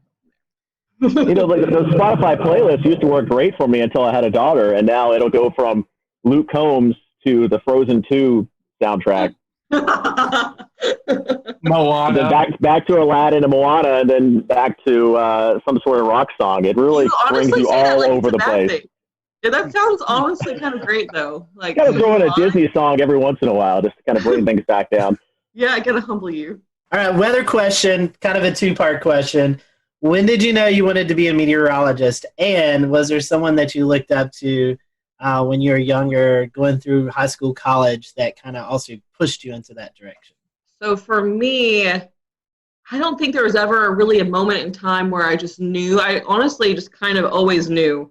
Like even when I was looking at colleges, I was like, okay, well, I'm going to do meteorology. But I didn't know I wanted to do broadcasting because I used to be really shy. I don't really know what happened. Something happened, so now I can't shut up. But that kind of evolved throughout college. But in terms, I watched a lot of the local meteorologists. I think someone who pushed me a lot, though, who I met in high school, didn't realize how important it was to meet him, though, was John Gordon. He really pushed me to just kind of like take on my own personality when it came to weather. He works with, I don't know if you guys are familiar with him. He used to actually be a hurricane hunter. Now he's the MIC at the National Weather Service in Louisville. And I volunteered with him one summer and like it totally changed everything for me. But I always grew up watching the meteorologists on air. There weren't always a lot of females though, so it was kind of hard for me to I never really had one specific person I looked up to. Because I kind of watched them all. So, yeah, long story short. I think for me, I was in 5th grade. I grew up terrified of thunderstorms. Couldn't stand them. And I turned to the people on TV to kind of guide me through the storm, as corny as that sounds. My mom was in TV her whole life. She's behind the scenes. So she is a research director. She's been doing that for years. And I kind of had a firsthand experience into what broadcast meteorologists do. So I would go to work any chance I got with mom and shadow all these meteorologists and be like, hey, listen, I don't like storms. And that actually grew a passion more out of fear back when I was in 5th grade to, oh my goodness, this is crazy. Like the power of the atmosphere is so amazing. So I think the big mentor for me was Kevin Harnett growing up. I met him in elementary school. I kind of went with him. He's in Louisville. Jessica and I are from the same town, same city, went to the same college. But I got to shadow him all the way from elementary school through middle school, through high school, through college. And it really paved a way for me to understand how this business works, but also to really just be amazed at, there's people that are out there that are afraid of this type of thing, but just to be amazed at the power and how the technology these days is almost like there shouldn't be a fear just because we've come so far for how we are in this industry. And I think that's a big focal point for me right now, is to try to teach people, hey, if there's a warning issued, take precaution, but at the same time, there's no need to be afraid of these things. Yeah, I think my passion for weather started pretty young, and I think it was kind of a fear thing too. But my grandparents, my parents always told me that 5 or 6, I'd always watch the Weather Channel instead of the Cartoon Network or something, especially when a storm would come in. And then I would go into a closet and watch the Weather Channel because the storm scared me, but I was so interested in it. And especially my mom has kind of pushed me into weather because I was so passionate about it growing up. But we would go storm chasing in Florida. Whenever a hurricane would go by, we'd go down to the beach. I remember Flo going up the coast, and we were down at the beach looking at the wind gusts. And whenever a storm would come by, we would do that kind of stuff. So it's something I always wanted to do. And I don't know if I really had a favorite meteorologist growing up. I watched a lot of the Weather Channel and local. We had Tim Deegan in Jacksonville. I think he's still there. He's been there a long time. John Gahn there as well. So I think growing up in Florida, hurricanes was kind of my passion, and that's always been still my passion. That's why I'm still in the Southeast. So this is maybe a question that's been a little bit controversial in the past. We've had some interesting answers. But model websites, you see model output all over Twitter and Facebook and anywhere that social media exists. Do you have a favorite website? So in college, we always used Pivotal and COD, or College Up to Page. And so in college, I got so used to those that those kind of, I'll use other ones. I can never remember the one we use now. I think, Robert, you have it on our computer, or it's your account. But that one's good too. But I always end up, I think, going back to COD and then, or Pivotal, because I don't know, I just always like Pivotal, the colors. And then when it comes to COD, I like their satellite data a lot. I always go to their satellite or their surface analysis. I am a weird one when it comes to models. Twister data, does anyone remember that site back in the day? Yeah. How the color table was so great, but the features were a little eh. I'm a big fan of ensemble forecast and having a ton of variety on a website. So simple is great. Otherwise I get distracted. So I try to do COD throughout a 48-hour window. And then I transfer over to weather models, which Robert and the team use, and then WeatherBell. I love WeatherBell. I love weather models. And those two are I would say my 1 and 2. But if it's coming to a quick 48-hour look of a forecast, it's usually Pivotal Weather or College of DuPage if I need to get something out quick. Otherwise, I'll spend way too much time on the other two. Yeah, I think a lot of them, each have their strengths. Yeah. Pivotal Weather with the clickable soundings for the Euro and the UK Met and all the extra data now. That's great. You can't really find, I don't know where else you can find that kind of stuff right now. Obviously, you could break down the levels yourself on WeatherBell or weather models, but to have those clickable soundings for the Euro and the UK Met's great. We were big into WeatherBell, and then when Ryan went over to weather models, we kind of gave that a try, and I think they're both great. The navigation certainly gotten a lot better on both of them. I think when they first started, it was there's all this stuff, but I don't know how to get to it. You'll find it once. I really want to save that. You come back and you couldn't find it. But I think they've kind of improved with those. So we use all three. We're kind of lucky that we have an account for all three. Yeah. I don't know if many people know about this one, but the FSU cyclone phase, that's good. That's good stuff there. You can see, kind of gives you an idea if it's going to be a shallow warm core, if it's more cold core. What would be your most embarrassing on-air moment that you can recall? I feel like I embarrass myself on a regular basis. So, I don't know. I mean, I have made it before on one of those viral YouTube blooper things over something so stupid. I just stumbled over my words and then I couldn't stop laughing afterwards, and it was just 20 seconds of me doing the whole where you don't breathe or say sounds, you just sitting there laughing without making any noises. I did that. That was probably up there with one of the most embarrassing. I don't really, and this, I mean, you can ask Jessica and Robert, they know. I don't get embarrassed often. That's true, yeah. So, like, I think back to, like, my job at Eastern Kentucky when I was the chief at WIMT. I would go out and do face paintings right before main weather and dance with people to learn, like, a jig or whatever it was. So I've done probably a lot of embarrassing stuff, but to me, I was just doing it just because it was interactive. But something I did not plan that happened was I did a whole main weather and Twitter blew up. This was back at Bowling Green, and it was obvious that my flag was down the entire time.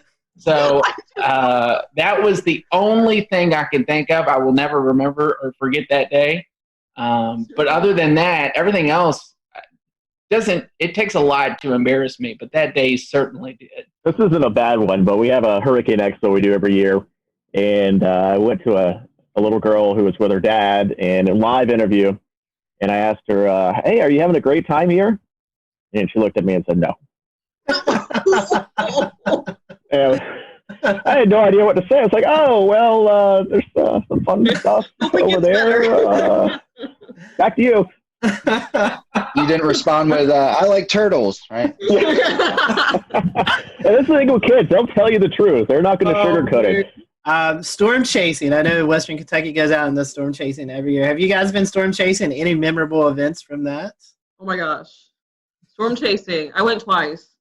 And best 2 weeks of my life, both times. Like, hands down. Like, second time, they were both great for different reasons. The first time I was in 2016, in May of 2016, which I don't know if you guys remember or not, but that was the whole Dodge City event that unfolded, which was the craziest day of my whole life.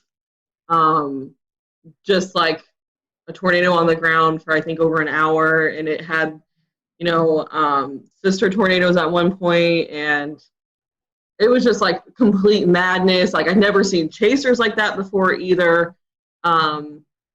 And really that whole season I got to see pretty much every type of storm structure you would want to see, whether there was tornadoes or not. So that was really big for me. It was like literally, like everyone says it, but it was literally like everything you learned in your meteorology class, in your textbooks, everything you see, but it was like in front of your face. And so that was really cool for me. The second time, we didn't see quite as much, but WKU goes over a 2 week span, which I think a lot of schools probably do that too. And we did a lot more sightseeing. We went out to New Mexico, and we got to do a lot of cool things outside of the whole storm chasing thing too. But I got to be with like my best friends when they saw their first tornado. So like lots of bonding, and like, it was just the best of both worlds, like being with your friends, but also at the same time learning so much, like being able to share all those like experiences and your same passion with other people. I could go on for days about storm chasing. Very near and dear to my heart. I wish I could go back and relive those days. For me, I did go on the storm chase trip. I worked 2 years in college while doing school, so I did 19 hours of classes in a 40-hour work week in Bowling Green, which was crazy. The first year I couldn't because of a job. We just lost someone, so I couldn't take off. The second year I just accepted a job in Hazard, so I was already moving out when it was going up. I've storm chased on my own. I've never seen a tornado with my eyes. I've been around storms that produced a tornado at night and knew that, hey, this had a good chance of a tornado. I've seen damage firsthand from a tornado. I think the most powerful experience, though, would have been when we signed up for something that's not even storm chasing. We remember March 2nd, 2012 was a big time event in Kentucky. It was the one time I left Kentucky to go to and paid like for this big conference in Oklahoma. I never attended the conference. Like, I just sat there and like, because everyone back home was so freaked out. So that was probably one of the more memorable events, is coming back and seeing the damage of what that produced up in Henryville and all that, because it's still crazy to look back at. But yeah, it's kind of a bucket list thing for me. I've never really done storm chasing much, other than with my mom going to the beach when hurricanes went by. And of course, in Jacksonville, it's always when they went by for the most part. So we could go down to the beach and have wind gusts 40, 50 miles per hour. It was kind of crazy to watch. And they would always shut down the bridges going over the waterway. So we get stuck at the beach for an hour or two until the storm went by. But I've never really done any big storm chasing. I worked in Hattiesburg, Mississippi for a couple of years, and we certainly had quite a bit of severe weather there. A lot of tornadoes, and certainly saw a lot of pretty bad damage around there, but never actually seen one in person. I foresee a WMBF storm chasing trip here in the near future. I am down 100%. So our next question is about favorite non-weather related hobbies. Robert, I don't think we've started with you yet, so I'll let you lead off if you want. I love to get outdoors. So I love to mountain bike. We love to camp, go fishing. Growing up, my dad and I would always go up into North Georgia and go camping for a weekend, do some trout fishing in the Chattahoochee, going up into the little rivers up and streams up in North Georgia and to the upstate of South Carolina. So, of course, I'm outdoors for this shot, too. So I guess that I'm a big outdoors guy, too. Hiking, kayaking, boating, running lately has been a big passion of mine just because I love food, too. So food's a hobby. I love to eat. And then I also, like I said, I love music. So I play guitar, play the mandolin, play a little bit of piano. Any instrument I could play, I try to get my hands on. But yeah, I think those are the big things. I just love being outdoors. I hate sitting on the couch all day. I always have to be doing something. My hobbies have kind of changed over the years. I used to dance growing up. I was on the dance team in college.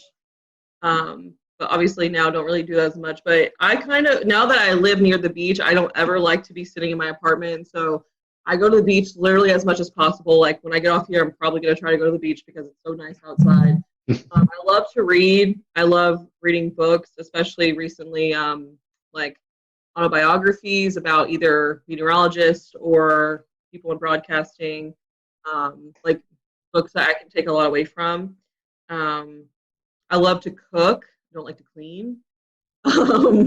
But I like to cook pretty much any chance I get. And I like to experiment and try to, like, if I can't, like, recreate, like, really good dishes from places I like so I'm not as tempted to eat out as much. But it's really hard in Myrtle Beach. I plan on eating my way through this place.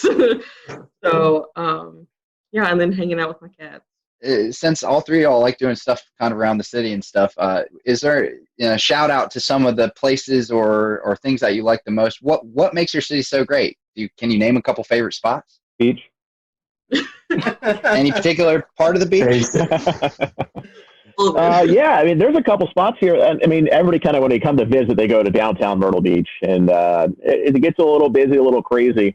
I think the locals go a little farther north or a little farther south, and it gets a little quieter, and you can actually relax a bit. So maybe that's if you're going to come to visit Myrtle Beach, try to branch out from just downtown Myrtle Beach. There's a lot to offer up and down the coast. And that's the thing with Myrtle Beach. They want to stay as close to the beach as possible, the buildings and the homes. So instead of going inland, everything here is built up and down the coast. You have to kind of go quite a bit to see everything. But it's worth a visit from North Myrtle Beach all the way down to Merrill's Inlet. Pawleys Island's beautiful, a little farther to the south of Myrtle Beach. Yeah, I will agree with that. And the food is great, too. You can go all the way up into North Myrtle Beach and hit up Flourishes up near downtown North Myrtle, down to Barefoot Landing. I think a Flying Fish is a great seafood place there. Highly recommend that. It's a 48 catch to plate rule, so everything is super fresh, 48 hours. And then I'm a big South Strand guy. So what we say by South Strand, south of downtown Myrtle Beach, Surfside, Garden City, Merle's Inlet, the marsh walk is beautiful. And then you go even further south, Huntington Beach State Park, Brook Green Gardens, Pawleys Island. It's just a beautiful area down there that I would highly recommend anyone to come check out.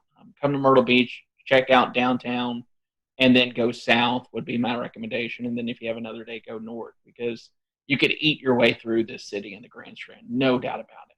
I have not had the chance to really explore that much. I'm just now starting to be able to with all the Corona stuff going on. But I will say I have not been to a single place that I have not loved so far. All the beaches I've been to as far south as I recently went to Surfside the other day, and that was really nice. Like, and there, every little spot I feel like has a different feel to it. It has like different character to it, and so I really like that so far.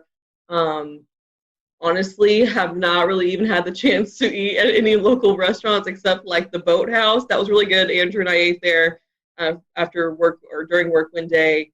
And then I went to a local Mexican restaurant the other day, Soli Luna, which was freaking amazing. Where do you see the future of meteorology being? We're seeing a lot more non-traditional wise media with social media, websites, blogs.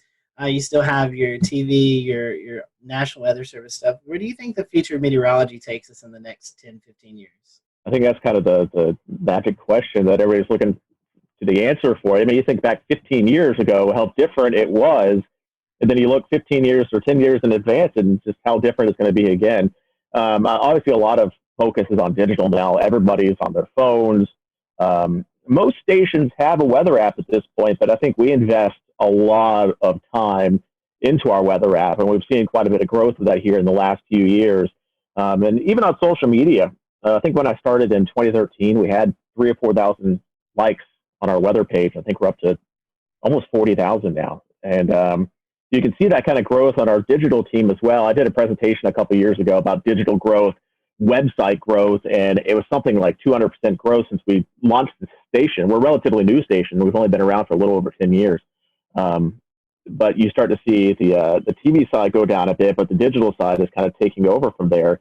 And we started to put some work into OTT, things like Roku, so you can get your news kind of on demand. We're setting up a new system now at the station where basically an anchor or weather anchor can go on air or onto digital by themselves, has his own mixer board, audio board, cameras built in. They can punch up any sort of audio source, video source. And so we don't have to wait for that traditional 4 p.m., 5 p.m., 6 p.m. People don't want to wait until 4 p.m. to get the forecast or 4 p.m. to get some information. So it's tougher now to tease things. Like, hey, we got this really big story. Tune in at 4 p.m. for the details. And people don't, everybody wants the information now. So instead of doing that typical thing, if it's breaking news, we can get on air, we can get on the digital, get on the Facebook with it, onto the website, and people can go there and get the information right away. Otherwise, they're going to go somewhere else to find it. What's your favorite social media platform? Twitter, Facebook, TikTok, Snapchat?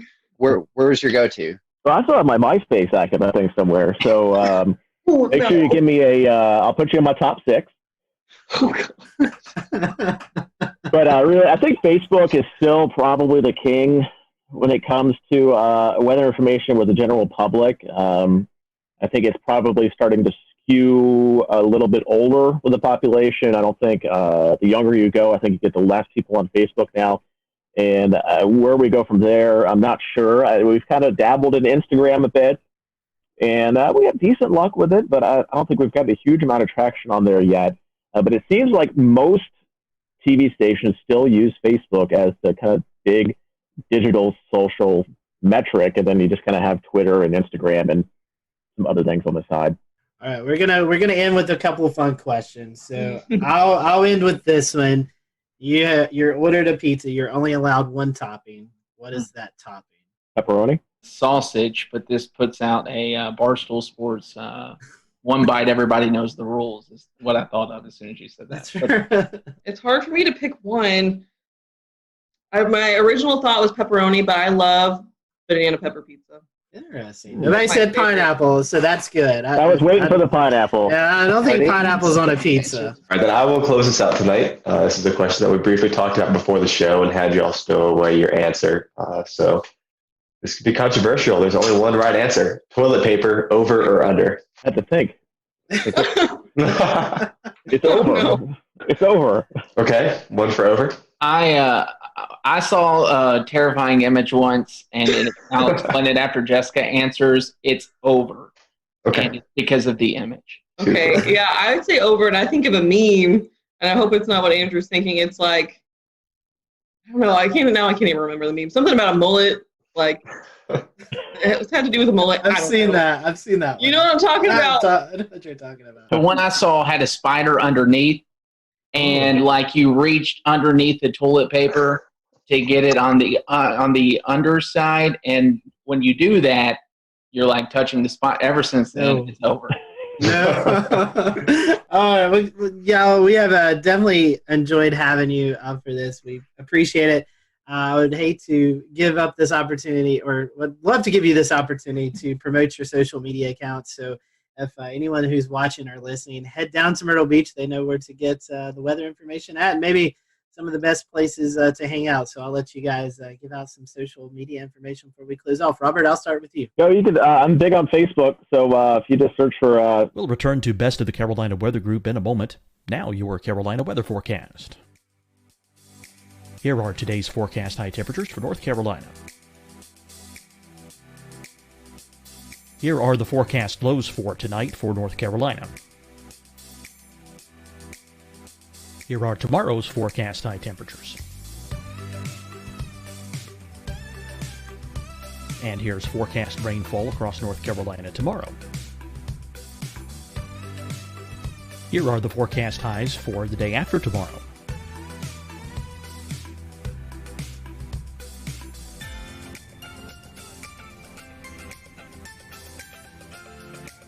And here's the forecast rainfall across North Carolina for the day after tomorrow. This is the total rainfall forecast across North Carolina for the next 3 days. Here's the severe thunderstorm outlook for today from the Storm Prediction Center.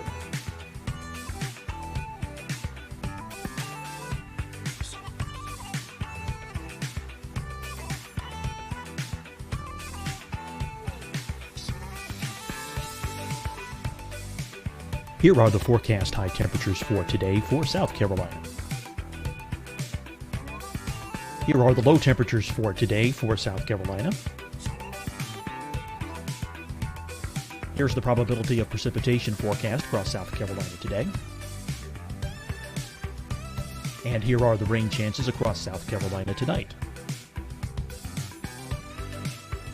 Here are tomorrow's forecast highs across South Carolina. Here are the forecast low temperatures for tomorrow for South Carolina. And here is the probability of precipitation across South Carolina tomorrow. Here's the precipitation chances across South Carolina tomorrow night. Here are the forecast highs for the day after tomorrow in South Carolina. Here are the forecast low temperatures across South Carolina for the day after tomorrow. And here are the rain chances across South Carolina for the day after tomorrow. And South Carolina's probability of precipitation for that night. Here's the Storm Prediction Center's severe thunderstorm outlook across South Carolina for today through tonight. Here's the Storm Prediction Center's severe thunderstorm outlook across South Carolina for tomorrow and tomorrow night. And here's the Storm Prediction Center's severe thunderstorm outlook across South Carolina for the day after tomorrow through that night. Here's the severe thunderstorm outlook for today from the Storm Prediction Center.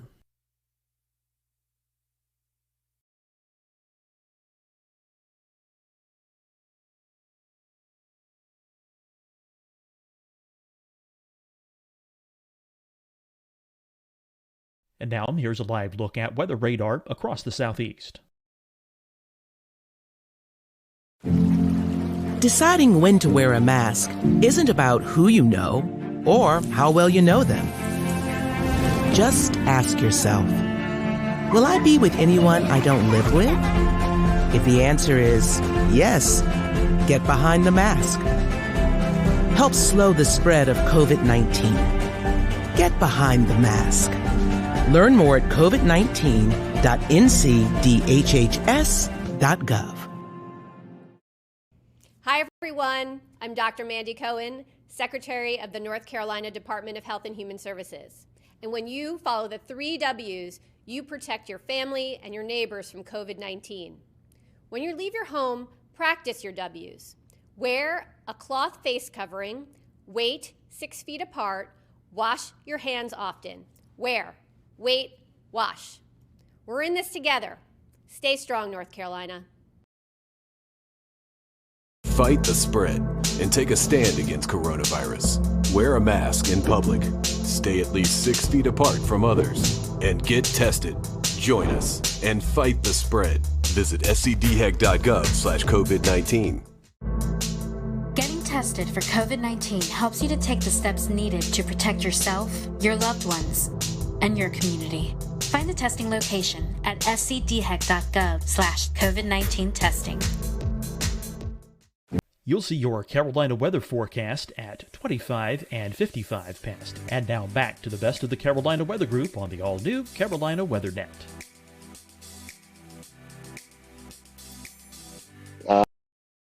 It should pop up on there. And, of course, our main Facebook page is kind of the one where we put a lot of our time into more forecasting, and that's going to be the WMBF First Alert Weather Facebook page. Yeah, I think we're all pretty generic in our handles. I'm meteorologist Andrew Dockery on Facebook, and then you can find me on Twitter at AndrewWMBF. We have a great team that loves social media.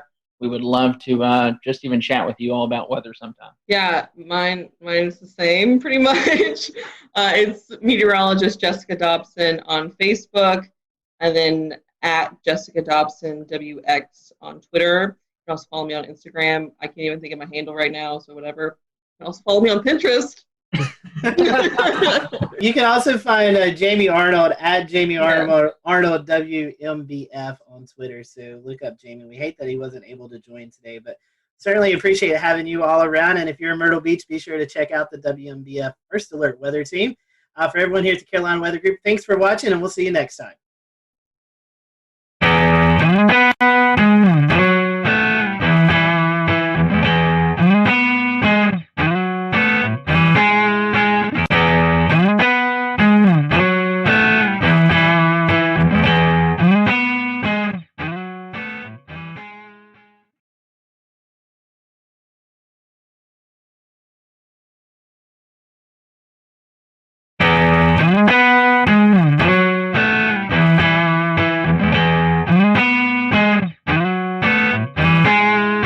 Everyone, welcome to the Carolina Weather Group. We're happy to have you this evening, and we're going to be talking about winter weather.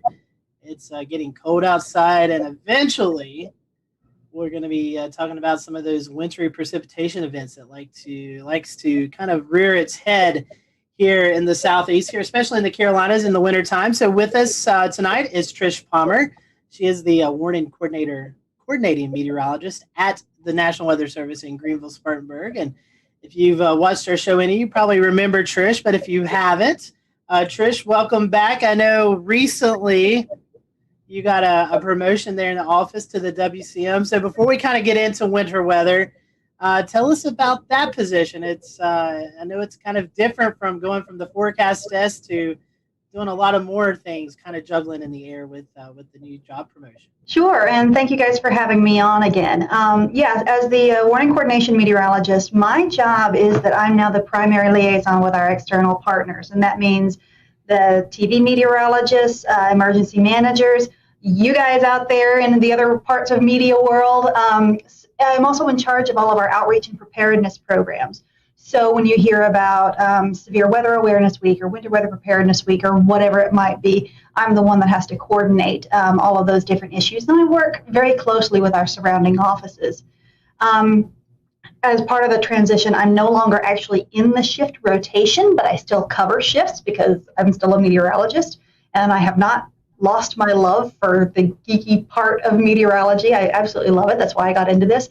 But now with the promotion and my title as the warning coordination meteorologist, getting to work with the partners and establish those relationships and working with the media and helping to bridge the gap between what we do in the Weather Service and what you guys and the TV meteorologists do in taking the message to the public.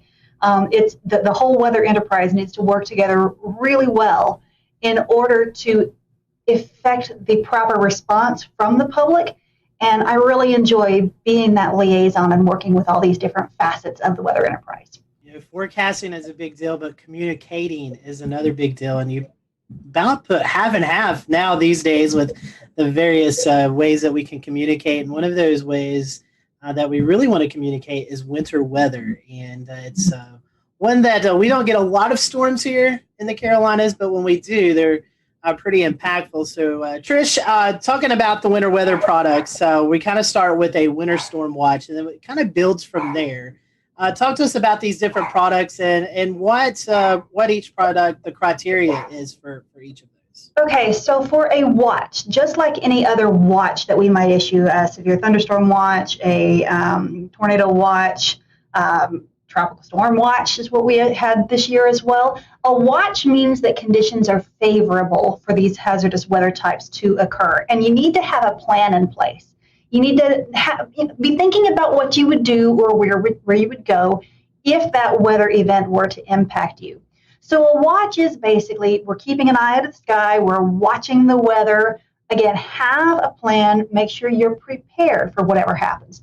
So in the case of winter weather, we like to issue a watch anywhere from 36 to 48 hours in advance of the onset of wintry precipitation. And the watch timing with that, we're really looking at about a 50% confidence level, that we're 50% confident that this hazardous weather will occur. As we get closer to the event, we can transition the watch to a warning or an advisory. And the difference there is that with the warning, we're looking at 80% confidence that hazardous winter weather will occur. And with an advisory, it's still 80% confidence, but it's more like nuisance winter weather. So the difference would be if you consider snow. Right now, for the Piedmont of the Carolinas, our criterion for winter storm warnings for snow is 3 inches. So if it's below that, that would be more of a nuisance event, which would warrant an advisory. And if it's 3 inches or above, you'd get a warning. Now, we do have flexibility with our forecasters because we all know that, say, 2 inches of snow in Charlotte at 2 o'clock Sunday morning is very different from 2 inches of snow in Charlotte at 7 o'clock Monday morning, right? So we are able to take the societal impacts into account when we're issuing those warnings. So for 2 inches of snow at 2 o'clock Sunday morning, probably an advisory. 2 inches of snow at 7 o'clock Monday morning, you talk about rush hour, school buses, that's where we would have that flexibility to go ahead and issue a warning, even though the objective, the number criterion, isn't quite met. So we have that flexibility there. We have different criteria for sleet and freezing rain too. For a warning for sleet, we're looking at 1/2 inch. For freezing rain, for a warning, we're looking at 1/4 inch. But again, there's a little bit of flexibility there depending on the impacts that we might be experiencing. And so, Trish, one thing is an advisory really isn't a step down. It's still impactful. It just, the accumulations are different than what a warning is. And, some folks may see as advisory as, it'll be okay, when in fact it's still going to be impactful to people. Right, especially when you're talking bridges and overpasses. You could still have dangerous areas on the roads, dangerous travel conditions, even with an advisory. Again, going from a watch to either a warning or an advisory, we're going from 50% confidence to 80% confidence. So we're confident that something is going to happen. It's just the scale of whatever that is. So we don't want people to just take advisories lightly. You still have to be prepared, and you still have to take precautions. It's just that we're talking the chances of, say, like widespread power outages and stuff like that would be much less with an advisory type situation than with a warning situation. Right, and Tricia, one of the things that sticks out that I wanted to reinforce is that the criteria for this is it's tailored to each area in your forecast area. Like, for example, the impacts and the impacts are what matters most. So, what would be most impactful for Asheville is different than what would be impactful for Charlotte and Greer. So obviously you're going to have different criteria for those areas, that's what matters, and that's the thing you need to be thinking about, is whether you get this lower level advisory but still important, or the higher level warning, which is even more important, that would be issued for your area. Right, exactly. And we all know that the mountains get more snow than the Piedmont does, right? So our criteria for the mountains for snow is 4 inches, whereas the Piedmont gets 3 inches. And the further north you go, the higher that gets. You go for places like New York, you're looking at 6 or 7 inches, maybe even 8 inches before they get to a warning, because they know how to handle it, they have the resources.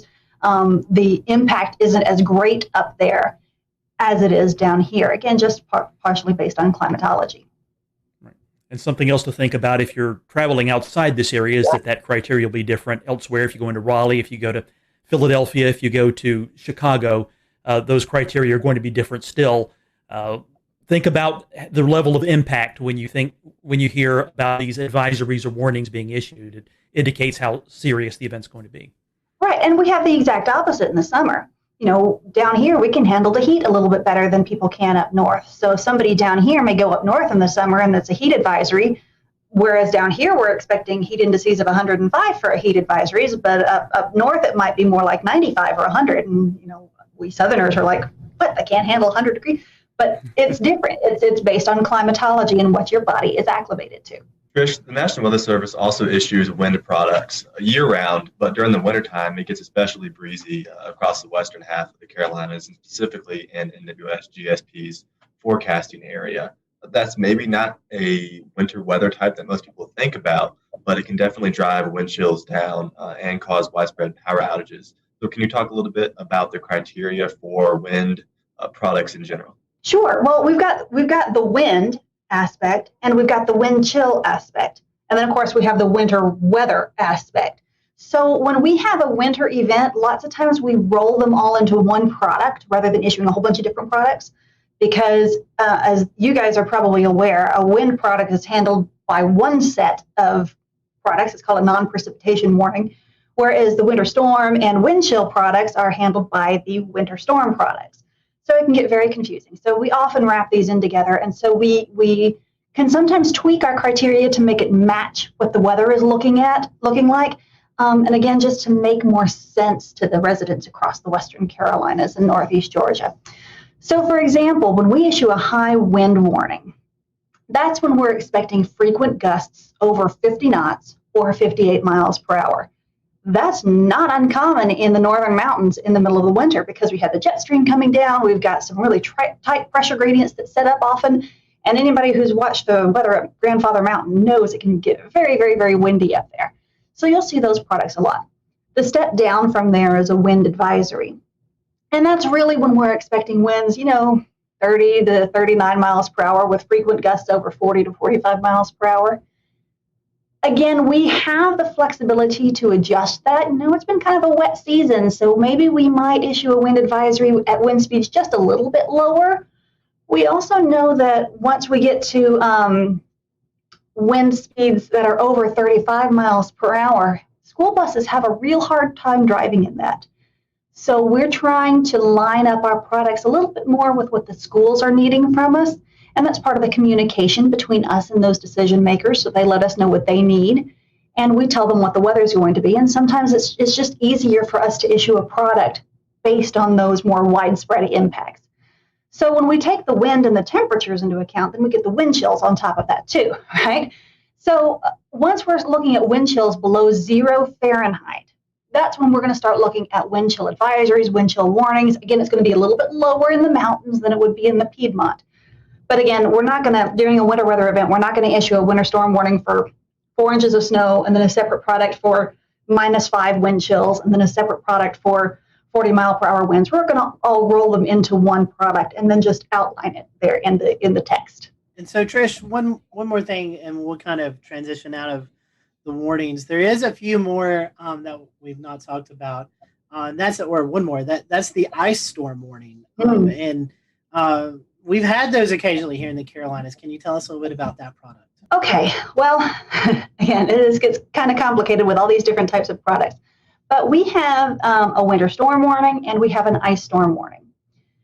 The difference is that a winter storm warning is considered either a mix or a mostly sleet or snow event, whereas an ice storm warning is mostly freezing rain. The difference is, again, in the impacts. When we have snow, we don't have quite as many widespread power outages as we might with a freezing rain event, because the freezing rain is accumulating on the power lines, whereas snow doesn't always accumulate on the power lines. The difference is, like if we could look back to December of 2018, that was pretty kind of an earlier snow event. So there were still some leaves on the trees that hadn't fallen off. And so we had more widespread and prolonged power outages just because, I mean, the leaves were brown, but they hadn't all fallen off. So there are some, again, impact-based issues that we're dealing with there. But freezing rain can often be a bigger hazard for travel than snow can, because if we can get the roads treated for snow, lots of times the road crews can keep up with it. But ice is a totally different beast, because you've got the power lines, you've got the tree issues, you've got bridges and overpasses. Sometimes you can't even walk. Whereas with snow, you get a little bit of traction just based on the snow itself. So ice storms are a slightly different beast. And we're happy we haven't had a big one in a while. NOAA released their winter weather outlook not too long ago. And it all kind of, it takes everything into consideration, the La Nina state that we're in currently, as well as other factors throughout the year. Can you tell us a little bit about that outlook and how it might impact the Carolinas? Well, the outlook, like you said, it takes a lot of big picture seasonal things into effect. And the outlook is developed by another branch of the National Weather Service called the Climate Prediction Center. And these are folks who are climatologists by training. They have a lot of experience in seasonal forecasting, and they look at all of this stuff and they produce this outlook.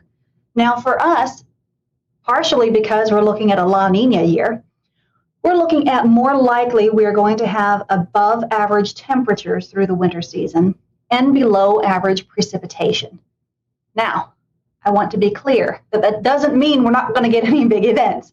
If anybody remembers back in 2011, January of 2011, I mean, here at GSP, we had 6.5 inches that year, and that was a strong La Nina year. So it doesn't mean we're not going to get any big events. We actually had somebody call the office and said, well, we're going into a La Nina winter. Does that mean we're not going to have any flooding?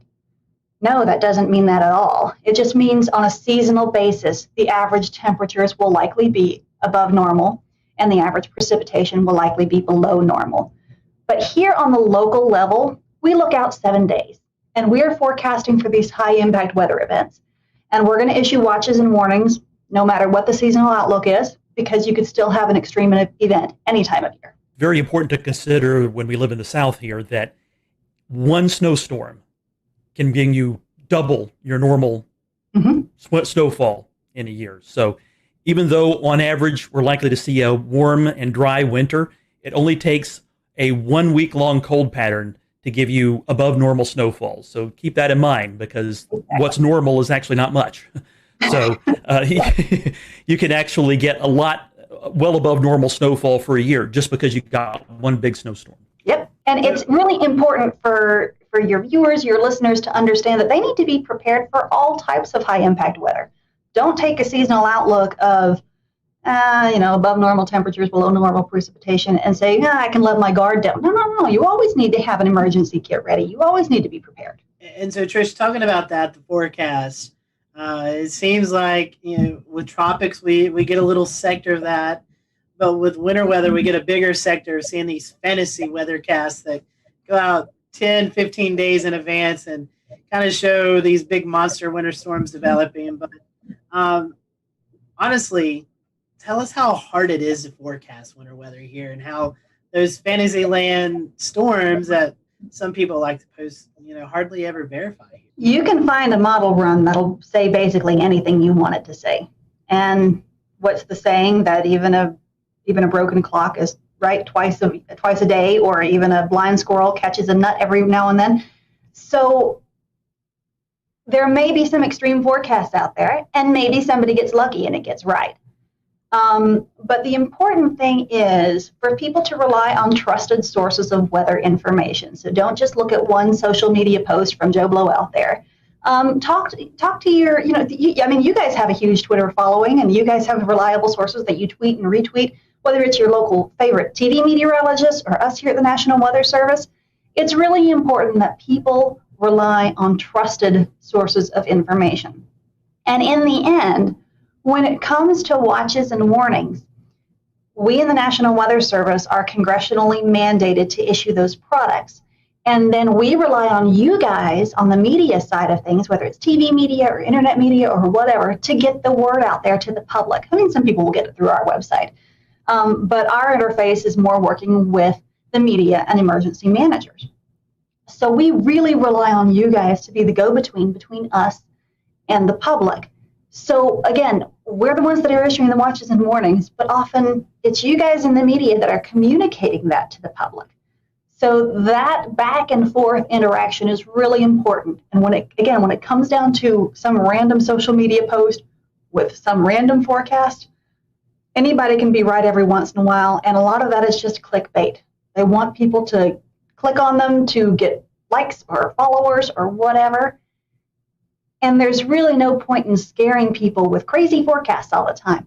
Again, go to your reliable, trusted sources of weather information. Absolutely. Know your meteorologist. Or if you're finding weather information from someone you don't know who is actually posting it, it's some anonymous type of weather site, you may want to take that with a grain of salt. But exactly. If it's the National Weather Service, a company like the Weather Channel or AccuWeather, or a local meteorologist, those are ones you can trust, especially if you're hearing the same or similar message from all of them. Trish, we were talking about that. Obviously, winter weather gets everyone excited. But there's also some aspects here in the Southeast where we could see severe weather in the wintertime. We have seen, severe weather aspects. And even when you mention La Nina, you in the back of your mind, late winter, early spring, you think of potential of an active fire season. So there's other things that we're looking at in the wintertime besides snow, sleet, freezing rain, and high winds. Yes.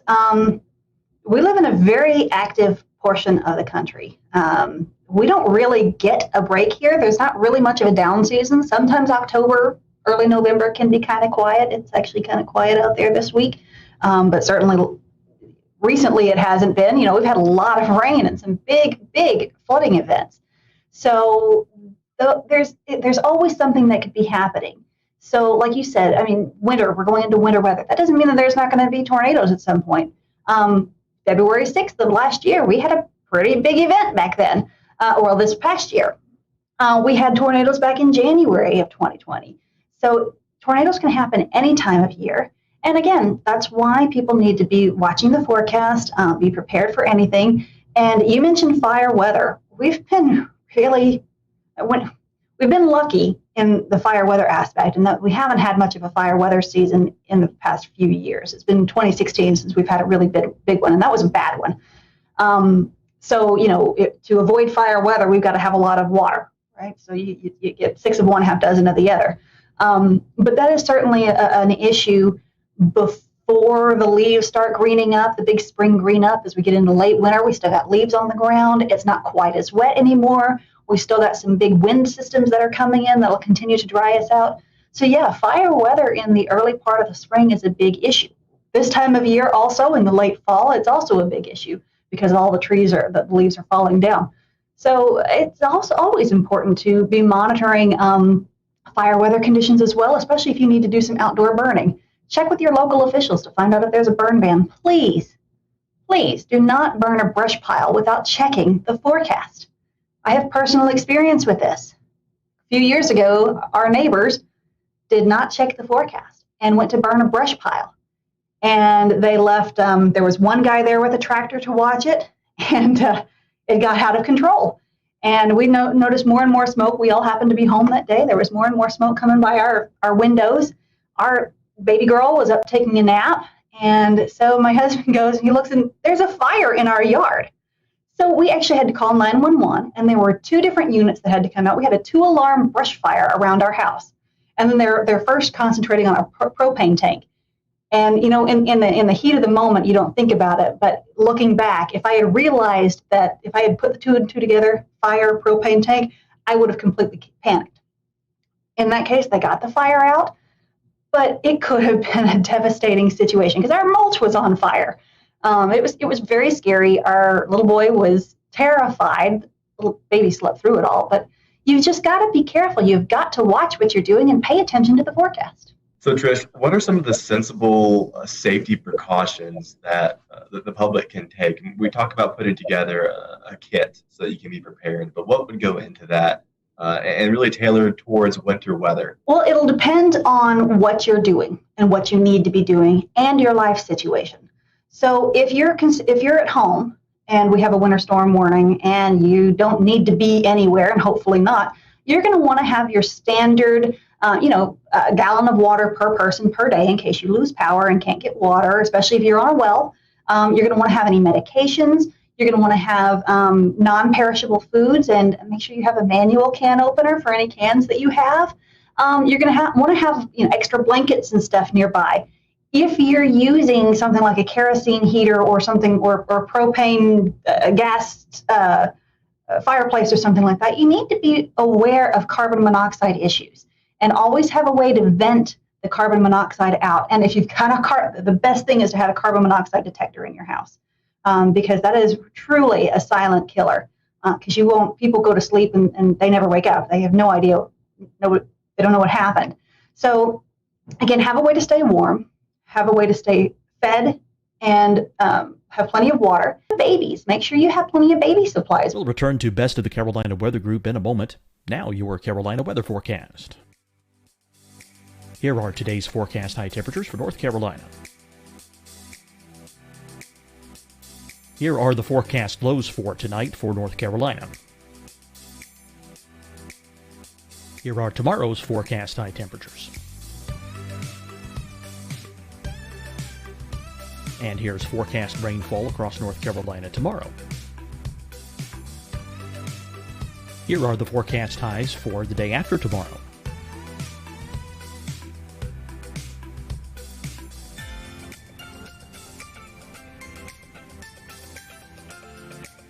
And here's the forecast all across North Carolina for the day after tomorrow. This is the total rainfall forecast across North Carolina for the next 3 days. Here's the severe thunderstorm outlook for today from the Storm Prediction Center.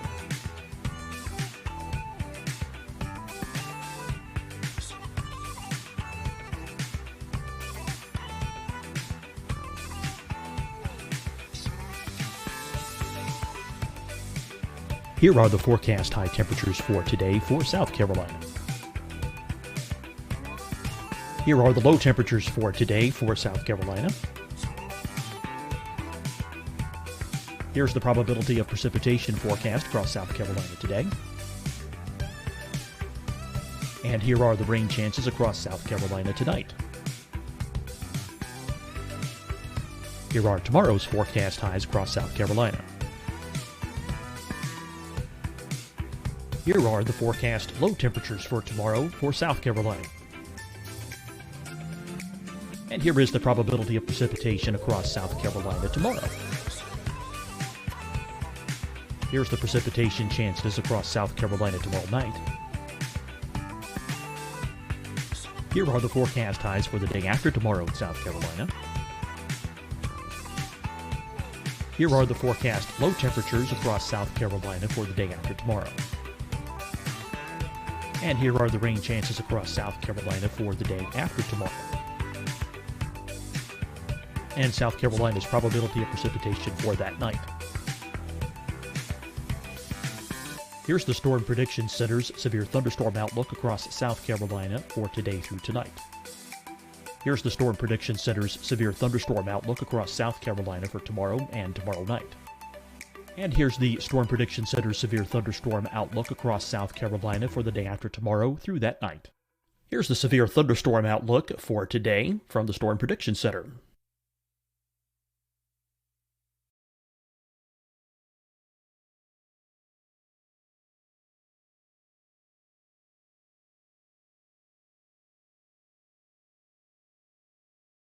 And now here's a live look at weather radar across the southeast. Deciding when to wear a mask isn't about who you know or how well you know them. Just ask yourself, will I be with anyone I don't live with? If the answer is yes, get behind the mask. Help slow the spread of COVID-19. Get behind the mask. Learn more at covid19.ncdhhs.gov. Hi, everyone. I'm Dr. Mandy Cohen, Secretary of the North Carolina Department of Health and Human Services. And when you follow the 3 W's, you protect your family and your neighbors from COVID-19. When you leave your home, practice your W's. Wear a cloth face covering, wait 6 feet apart, wash your hands often. Wear, wait, wash. We're in this together. Stay strong, North Carolina.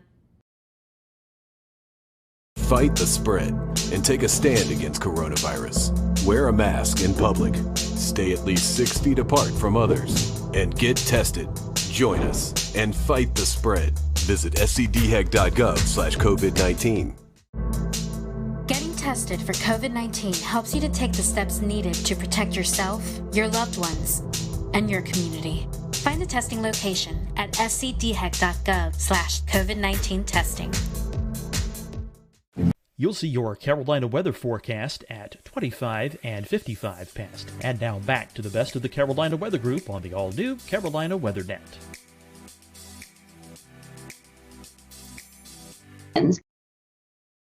If you need oxygen or something like that, maybe you need to have some extra supplies with you there. If you have pets, that's another thing. You need to have a way for your pets to have water and food, and maybe bring them inside. Or if you have like farm pets, make sure that they're taken care of. If you need to be out on the road for any reason, if you must be out on the road, we got a lot of first responders that have to be out on the road. Make sure you have a bag of kitty litter or ice melt or something like that in your vehicle. Make sure you have an ice scraper. Make sure you have a blanket in case you get stuck. Make sure you have some food and some water. Make sure you have a snow shovel maybe even. So there's a lot of different things that you can have with you to help you should the worst case situation arise. And it's important to do that in advance. Yes. Like for example, current times when the weather's relatively quiet, advanced planning is the key to being ready when things happen, be them a weather disaster or something else. Get ready in advance. That way, for one thing, you can actually secure the supplies. They might be in short supply when we're close to an event and something bad's going to happen, a big snowstorm or whatever. Be ready in advance. And ready.gov is a good place to go and look for other tips for not just weather emergencies, but also other kinds of disasters too, earthquakes and so forth. Exactly. And always have your phones charged up. Always have these charged. Even if the cell phone networks get clogged up, often text will still work. So if something were to happen and you get stranded, maybe you don't have a cell phone signal, you might be able to still send a text to a family member or something like that and ask them to ask for help for you. But always have your phones charged up. That's a big one too. Especially going into a big event, just keep it plugged in overnight and just have it there. There are lots of like manual battery chargers that you can get. You can get crank chargers, crank radios, and stuff like that. So there's lots of different options out there. Well, Trish, speaking of winter weather, we'll kind of close with this. For those folks who live in Western North Carolina, upstate South Carolina, and far northeast Georgia, how can they follow you guys? What's the best way for our followers and listeners to get information from the Weather Service there with winter weather coming up? I know your website, you've got social media. What's the different outlets they can check out? Well, like you said, our website, weather.gov/GSP for Greenville, Spartanburg, weather.gov/GSP. That's going to have all of our latest information, the most official information. We do have Facebook and Twitter at NWSGSP. Facebook and Twitter, social media is not an official source of warning information, okay? Because sometimes that can go down. Sometimes our meteorologists get overwhelmed and we can't always keep some of that updated. A lot of that auto posts. The other thing is that Facebook algorithms sometimes don't always show you the most recent posts. So we have stopped posting warning information on Facebook because we've had a lot of complaints from people getting old warning information instead of new warning information. So we'll use Facebook more to post precautionary and preparedness activities and actions. And we might use Twitter more for the actual warnings and advisories, those kinds of real-time, what's going on right now situations. We love to get reports from people. We don't know what's happening basically anywhere except outside our office. And we have these little bitty windows. We can't see very far. So it's really important for people to tell us what's going on out there. And that's not just winter. That's all year round. If you see a tree that comes down, let us know. If there's a thunderstorm out there and it's causing, there's flooding on your road, let us know because we don't always know what's going on at the ground.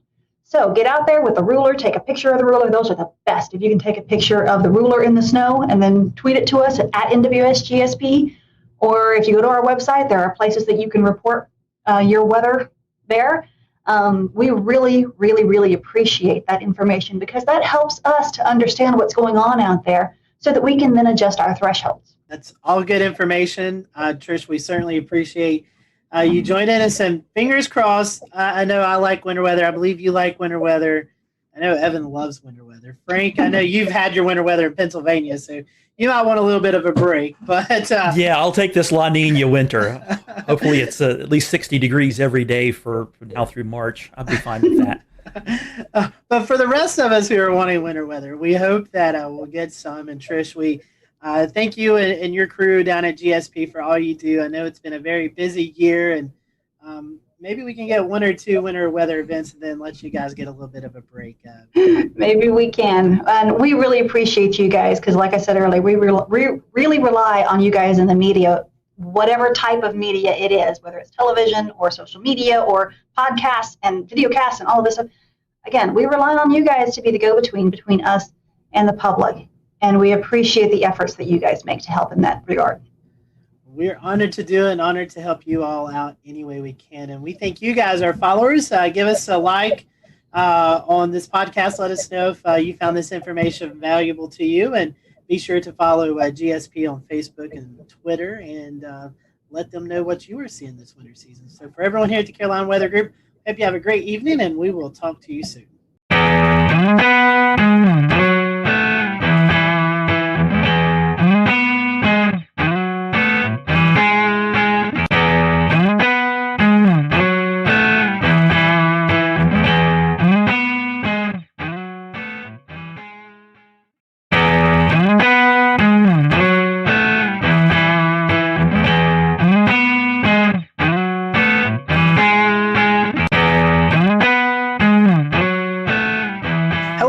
Welcome to the Carolina Weather Group, show number 304. We all hope you've had a great start to the new year. Tonight we have on with us Aubrey Urbanowitz. She is the chief meteorologist at WHSV in Harrisonburg, Virginia. And so you may know Aubrey if you listen to a lot of weather podcasts. Aubrey is a panelist on the Weather Brains, and we're going to definitely dig into that.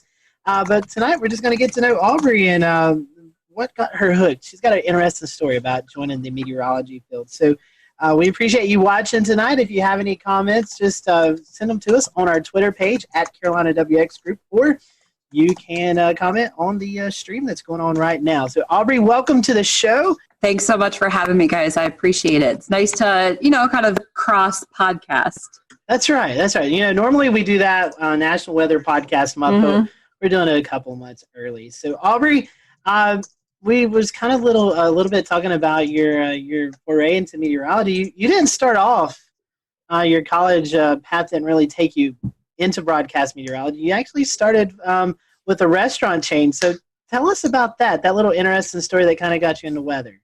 So I had zero aspiration to be on television.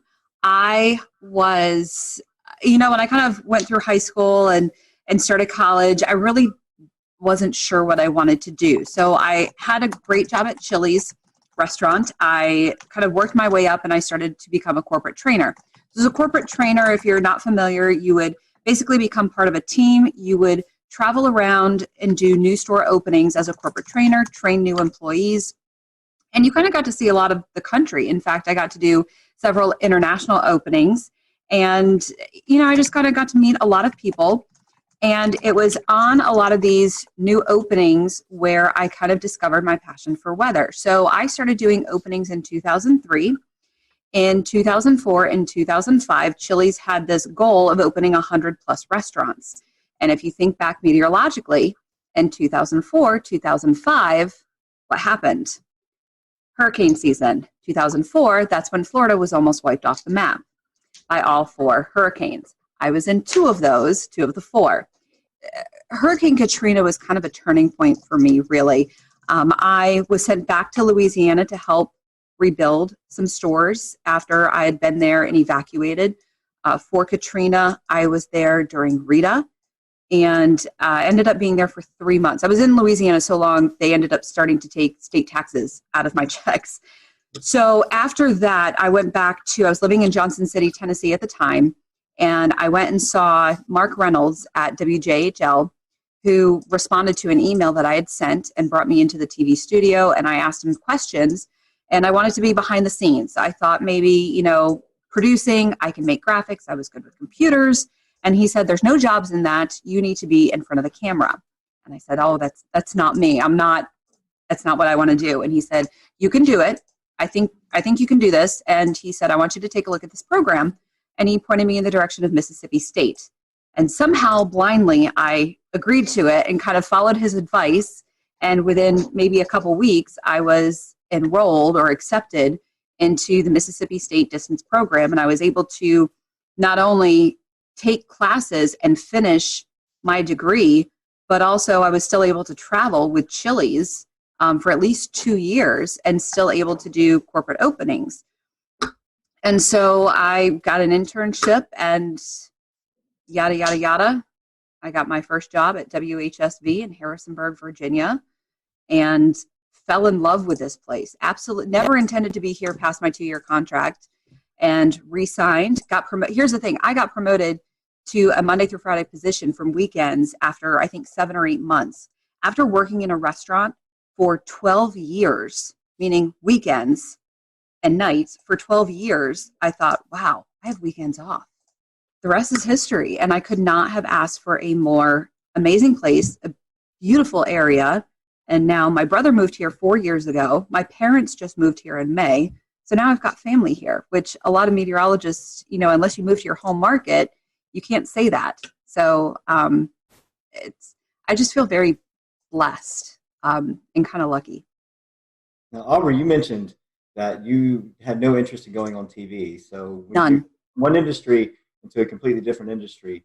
Where did you gain your experience on how to get yourself ready to go on camera and do live weather forecasting? Is that something you learned along the way? I know there's probably some folks that'll be watching that might be interested in seeing how you transitioned into that to get your confidence level up to be able to forecast on camera. So it was all the leadership in Chili's. It was the training role that I had. Working for Chili's for so long, I knew every item. I was quality control. I knew exactly what little details went on every single menu item. I could recite that menu backwards and forwards. I could teach. And so when I started training and teaching these menu items the Chili's way and how to serve and how to bartend, I was confident in that because I knew that material. So when I learned how to present and train, I was confident in that material. So when I finally was able to teach that, that's what gave me the confidence as I became a leader in that material. And so it was actually kind of that transition that I learned to be able to present myself on camera. Once I was comfortable and kind of was able to, I guess, get used to the fact that I was on camera, learn some breathing exercises and not think about the fact that I was on camera, it just kind of transitioned because I just envisioned myself talking to people like I'm talking to a group, like I'm training people, giving them the information that I know, like I'm teaching them the menu items, I'm teaching them the forecast. And so it was kind of that. You think it's two completely different worlds, but it's actually kind of very similar. So that's how I transitioned because I had absolutely no desire to be on camera. I was never a theater major. I was never a singer. I was never a performer. I was a dancer, but that was when I was a kid. So, I never ever would have imagined I would have been on television, and now I can't see myself doing anything else. I love that history. I love how you put yourself on the fast track through that whole process. I can see. So going through the program, getting your meteorology degree, getting a job, it's something you became passionate about very quickly. So I'm assuming you probably have some favorite areas of study, maybe some research or favorite topics of meteorology. Would you like to share some of those with us? Yeah, so I've really developed a love for weather history. And I think a lot of that has stemmed from me learning this area and really kind of diving into Shenandoah Valley weather history. I'm not in a severe weather market. We get kind of a mix of every kind of weather. We do get 4 seasons. We we don't get super big storms often. When we do, we can get big storms. It's just not maybe as frequent as some other markets, but we do have a good storm history. And so I think when I was diving into that is when I kind of developed my passion for weather history and really showcasing. And I did kind of a keynote address at the Mississippi State Severe Storm Symposium last year on learning the weather history in your market. When you go to a new TV station, you'll make that bond with your viewers when you do learn that weather history. And it'll also make you become a better forecaster when you learn a lot of that weather history in your market. And I think it was kind of during that process that I really developed that. And now, you know, hurricanes are how I got into meteorology. So that I always have a soft spot for that, but I haven't really had much of an opportunity to forecast them. So I think I'm turning more into a severe weather nerd. And I'm really loving the structure of thunderstorms more and more. So I'm hoping to storm chase this spring. That's my goal. You know, as I've become chief, you know, you're stuck in the studio more and more. So you don't get an opportunity to see the sky as much, even though we all love to watch the sky. So I think I'm going to try and do that, but also try to, you know, watch the sky more and more. So yeah, thunderstorms are definitely the sweet spot. You sure get your fair share in the Shenandoah Valley area. The Mid-Atlantic's a pretty volatile area of the country where fronts sweep through and crisscross and meander and cause all kinds of interesting weather up that way. What is cold air damming and how does it occur and how long does it last? So the cold air damming is kind of a special feature that happens in between the mountains. You can get kind of a stronger event, which can go all the way down from the Mid-Atlantic, all the way down the mountains into Georgia and the Carolinas. You can get kind of a weaker event that maybe will affect part of Virginia, part of northern Virginia, and then you kind of end up with a really big temperature gradient in between a couple of areas. And a lot of that comes from high pressure. Some of that comes from coastal storms. So you have high pressure that moves over New England. Sometimes it moves over Pennsylvania. And due to that position of the high, when you have that clockwise flow, that brings in not only the cooler air from the north, but also the cooler maritime air, that cooler moist air from the Atlantic. And that cooler air is more dense, so it sinks in between the mountains. It can be intensified when you have an area of low pressure that moves along the coast. When you have that counterclockwise circulation, especially moving up the Carolinas, sometimes you can get some of your big icing events that way. You can also get some of your big snow events that way, depending on how deep that cold air is. So sometimes when you have maybe a weaker event, you can get a pretty decent temperature gradient. In fact, the February tornado event a couple years ago in Virginia, that was a cold air damming situation, or what we call a wedge event, where the Roanoke Valley was in the 70s. That wedge started to lift northward. Stanton, Virginia, which is in my viewing area, it's the southern part of my viewing area, started to erode out of that wedge. And temperatures started to get into the upper 60s, where Harrisonburg, just 30 miles away, was stuck at 46 degrees. You can have, let's see, even just last week, we had a wedging event where temperatures were, I think, a 30-degree spread within about an hour drive. So, you know, you can have a partly cloudy wedge. You can have a sunny wedge. Most times you have low clouds, stratiform clouds, a lot of drizzle. And then, of course, in the wintertime, you have to watch for your precipitation because you can get a lot of icing events. But temperatures are very interesting when you're forecasting the wedge. You know, I've learned that whatever you forecast, you know, drop it another 10, 15 degrees. Hey, Aubrey, yeah. I was wondering, Ben, your newest meteorologist back there, have you prepared him for the wedge? I mean, does he know what he's getting himself into? I have not prepared Ben for the wedge fully yet, although the good news is they're asking if I've prepared you for the wedge yet. The good news is Ben is from Richmond, and Ben also went to Virginia Tech. So Ben is also familiar with the wedge. So. He's good then. He's good. Yeah, so he definitely knows. But kind of the key to the wedge is to follow the dew point. You'll do a lot better if you can follow the dew point at least. And whatever the models think and you doubt, just drop it another 5 degrees. That's always a safe bet. So, Aubrey, I want to reverse one of Shay's questions from earlier and ask, so the Shenandoah Valley has unique, interesting weather, but also some difficult systems that are just hard to forecast. What are some of the hardest systems to forecast in the Shenandoah Valley? Well, even something like today, we had a shortwave trough kind of rotating through behind yesterday's storm. And a lot of times when we have that happen, or we have a trough coming through after a cold front, we get this wonderful blast of upslope snow showers or the orographic lift across the Allegheny Mountains. So where I am in the Shenandoah Valley, we average about 20 to 25 inches of snow a year. Within a 2-hour drive, the Alleghenies average 100 to 110 inches of snow a year. So you equate the difference with they get lake effect snow all the time. So when you have these shortwave troughs moving through, or you have the orographic lift, especially when you have strong wind and just enough of that maybe vorticity or upper level energy rotating through, you can get these snow squalls, these snow bands. So you have to watch out for those. And what happened this morning was I expected some of those snow bands. One, it was more intense, and two, they dropped a lot farther south, about 45 miles further south than I expected. So I'm always cautious of those.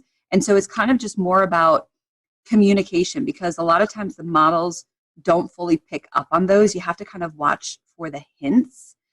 And so it's kind of one of those things where, okay, I'm looking for some snow squalls. Maybe I'll kind of generalize it instead of specifically saying, okay, I'm expecting some of these mainly in the Northern Valley. Maybe I'll say, this is what's possible tomorrow. This is what snow squalls are capable of. And, if you get in a snow squall, it can drop a dusting to an inch in some areas. But if you don't get one, you're going to have sunshine. So I think the snow squalls are definitely a little bit challenging. The other thing is precipitation, because a lot of surface fronts don't give us anything. If there's not that upper level oomph, if we don't get, shortwave energy, if we don't get a jet streak, if we don't get any sort of vorticity or any sort of upper level support, the front just fizzles and we just don't get any precipitation. So because of downsloping can really kill a lot of our precipitation. So that's always challenging unless you have a derecho coming through like in 2012. So that's always a challenge, is precipitation. The one great thing here is that we're usually we are not as humid as east of the Blue Ridge. The Blue Ridge Mountains are not that tall, but what they do is they block a lot of that Atlantic moisture. So we don't get as severe storms. If you ever watch the radar in the summertime, we'll get some storms, but watch them light up like a Christmas tree as they move east of the Blue Ridge. If you watch the heat advisories come out in the summertime, 99% of the time, they're all east of the Blue Ridge because of that humidity. We get a dew point of 66. That is a bad day here. So that's always kind of interesting. That's interesting because I'm from Asheville originally, so a lot of the things that you're mentioning right now are exactly what we deal with. The downsloping, making Asheville the driest place in North Carolina, as well as we call it our northwest flow snow showers and the snow squalls. So that's interesting how it connects to Virginia weather and North Carolina weather. They're so similar characteristics. Aubrey, we were talking earlier about you being on the panelist of Weather Brains. How did you get incorporated with James Spann and the crew down there? So what's really funny is apparently one of my viewers is a listener of Weather Brains, and several years ago he wrote in, somehow heard my story and said, hey, this girl has an interesting story of how she got into weather. You guys might want to talk to her. So Bill emailed me, and I was so intimidated. I was like, oh my God, I don't have anything to offer. You guys are amazing. Like, what? I don't have anything. So he had to kind of convince me to go on. And so I went on, and James was a little bit impressed of how I actually, I guess, spoke. And I guess a few weeks after that, Kevin had a little bit of a tizzy and kind of quit the show temporarily, which he's done in the past. Imagine that. The accelerant. And Bill kind of had me on again, and then he asked me if I'd be interested in being a panelist. And I was like, wow, okay. And it kind of fit into my schedule. I was doing the 5 and 10 o'clock show. I was doing the 5. Was I doing the 5 and 10? I think I was doing the 5 and 10. It ended up working with my schedule, and I agreed to it. And I'm so thankful I did, because the amount of people that I've met is just, it's just great, and it's just the weather community. And of course, you guys know Weather Twitter is amazing. And the amount of things that I've learned, and with my schedule now, I don't always get the opportunity to complete the show. So I have to kind of go back later, but it's just the coolest. And that's pretty cool. That's a cool story. That's something. I have a Kevin Seeley story for you. You'll enjoy this. This was back in the Google Hangout days. Google Hangout has since went away, but we always copy and paste in an email, send it to our guests, say, hey, here's the link to join in. Well, evidently Kevin didn't We'll return to Best of the Carolina Weather Group in a moment. Now your Carolina weather forecast. Here are today's forecast high temperatures for North Carolina. Here are the forecast lows for tonight for North Carolina. Here are tomorrow's forecast high temperatures. And here's forecast rainfall across North Carolina tomorrow. Here are the forecast highs for the day after tomorrow.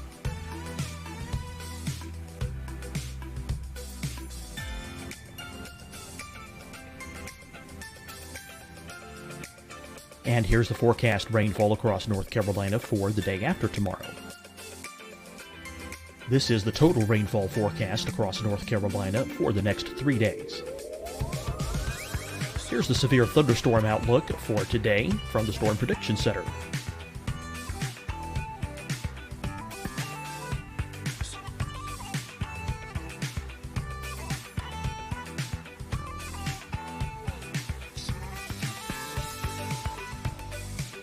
Here are the forecast high temperatures for today for South Carolina. Here are the low temperatures for today for South Carolina. Here's the probability of precipitation forecast across South Carolina today. And here are the rain chances across South Carolina tonight. Here are tomorrow's forecast highs across South Carolina. Here are the forecast low temperatures for tomorrow for South Carolina. And here is the probability of precipitation across South Carolina tomorrow. Here's the precipitation chances across South Carolina tomorrow night. Here are the forecast highs for the day after tomorrow in South Carolina. Here are the forecast low temperatures across South Carolina for the day after tomorrow. And here are the rain chances across South Carolina for the day after tomorrow. And South Carolina's probability of precipitation for that night. Here's the Storm Prediction Center's severe thunderstorm outlook across South Carolina for today through tonight. Here's the Storm Prediction Center's severe thunderstorm outlook across South Carolina for tomorrow and tomorrow night. And here's the Storm Prediction Center's severe thunderstorm outlook across South Carolina for the day after tomorrow through that night. Here's the severe thunderstorm outlook for today from the Storm Prediction Center.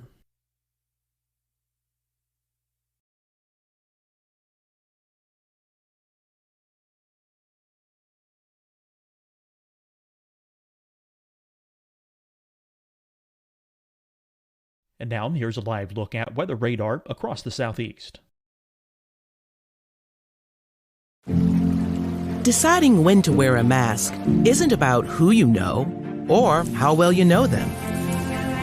Just ask yourself, will I be with anyone I don't live with? If the answer is yes, get behind the mask. Help slow the spread of COVID-19. Get behind the mask. Learn more at covid19.ncdhhs.gov. Hi, everyone. I'm Dr. Mandy Cohen, Secretary of the North Carolina Department of Health and Human Services. And when you follow the 3 W's, you protect your family and your neighbors from COVID-19. When you leave your home, practice your W's. Wear a cloth face covering, wait 6 feet apart, wash your hands often. Wear, wait, wash. We're in this together. Stay strong, North Carolina. Fight the spread and take a stand against coronavirus. Wear a mask in public. Stay at least 6 feet apart from others. And get tested. Join us and fight the spread. Visit scdhec.gov/COVID-19. Getting tested for COVID-19 helps you to take the steps needed to protect yourself, your loved ones, and your community. Find the testing location at scdhec.gov/COVID-19 testing.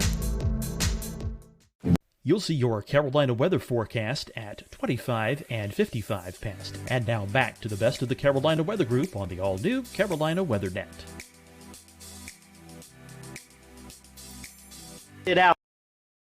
Hey, here's the link to watch me tonight. So we had all these people bombarding our Google Hangout, and we actually had to shut it down and redo a new link and everything. And so that's our Kevin Silly stories. We were talking, and all of a sudden these people just started popping in. We're like, who's that? And it was hilarious. But I think we can all echo it's pretty cool doing a weather podcast, and you get to meet so many people in the weather industry that you follow on Twitter, and you may have a brief conversation on Twitter, but you actually get to sit down and have a conversation with them. And we get to geek out over these people too, and normal people don't get it. And it's just the weather enterprise is just so amazing, and you're geeking out over these rock stars, and we get to geek out too. So yeah, you mentioned earlier that you get to meet a lot of people, and even here in the Carolina Weather Group, everyone has their own sort of opinions about, hey, my favorite guests. What are some of your most memorable guests that you've been a part of the panel for? Oh man, the Greg Carbon shows are always a treat. Those are always good. Mike Bettis came on and talked to us about his chase situation that happened in was that 2013? I think it was either 13 or 14. Yeah. Yeah. When they rolled over. Yeah, it was El Reno. And that was a pretty powerful show. That was, hearing his story. That was always a powerful one. Let's see. You don't have to go into details. You don't say anything. Were you on show 404? Yes. That was interesting. That was an interesting. And you know what? I don't know that I even spoke during that show. But I do have the shirt from Helicity Weather that's plus minus F3. And I think I'm the only one that actually has that because I just think it's hilarious. We internally will just joke around. We'll just show F404, and we automatically know. That's just that was an interesting show for sure. We have a couple more minutes with Aubrey. I know she has to get ready for the news tonight. Talking about weather brains and shows and guests you had. A lot of us have mentors in the weather world. Do you have any weather mentors? I would assume maybe James Spann might be one. I mean, any others that? My biggest mentor is Mark Reynolds. I would not be where I am without him. Not only did he kind of blow my mind, he answered my email. I mean, I was just asking to come in and view a studio to see if this was even a field that I might even want to pursue. And he brought me in as someone who is curious, told me after only meeting me for 20 minutes, told me he thought I had the voice for this and I could do this, and talked me into the Mississippi State program. I mean, that's the kind of person he is, and then fought to get me an internship and worked with me and then still let me come in the studio when I needed to practice on the green wall, on the chroma key. I would not be where I am without Mark Reynolds, and I still keep in touch with him. And he's given me advice over the years, and I absolutely would not be where I am without him. I wish I had a lot of other weather mentors. I've had to do a lot of learning on my own, which is not ideal. But someone who's determined, who really wants to succeed at this industry, sometimes you do what you have to do. So, but I would not be where I am without Mark Reynolds from WJHL, and he's amazing. And I know a lot of other people at NWA this year. Tom Watts, who used to work with Mark and who was on air when I was living in Johnson City before I got into meteorology. I actually got to meet him.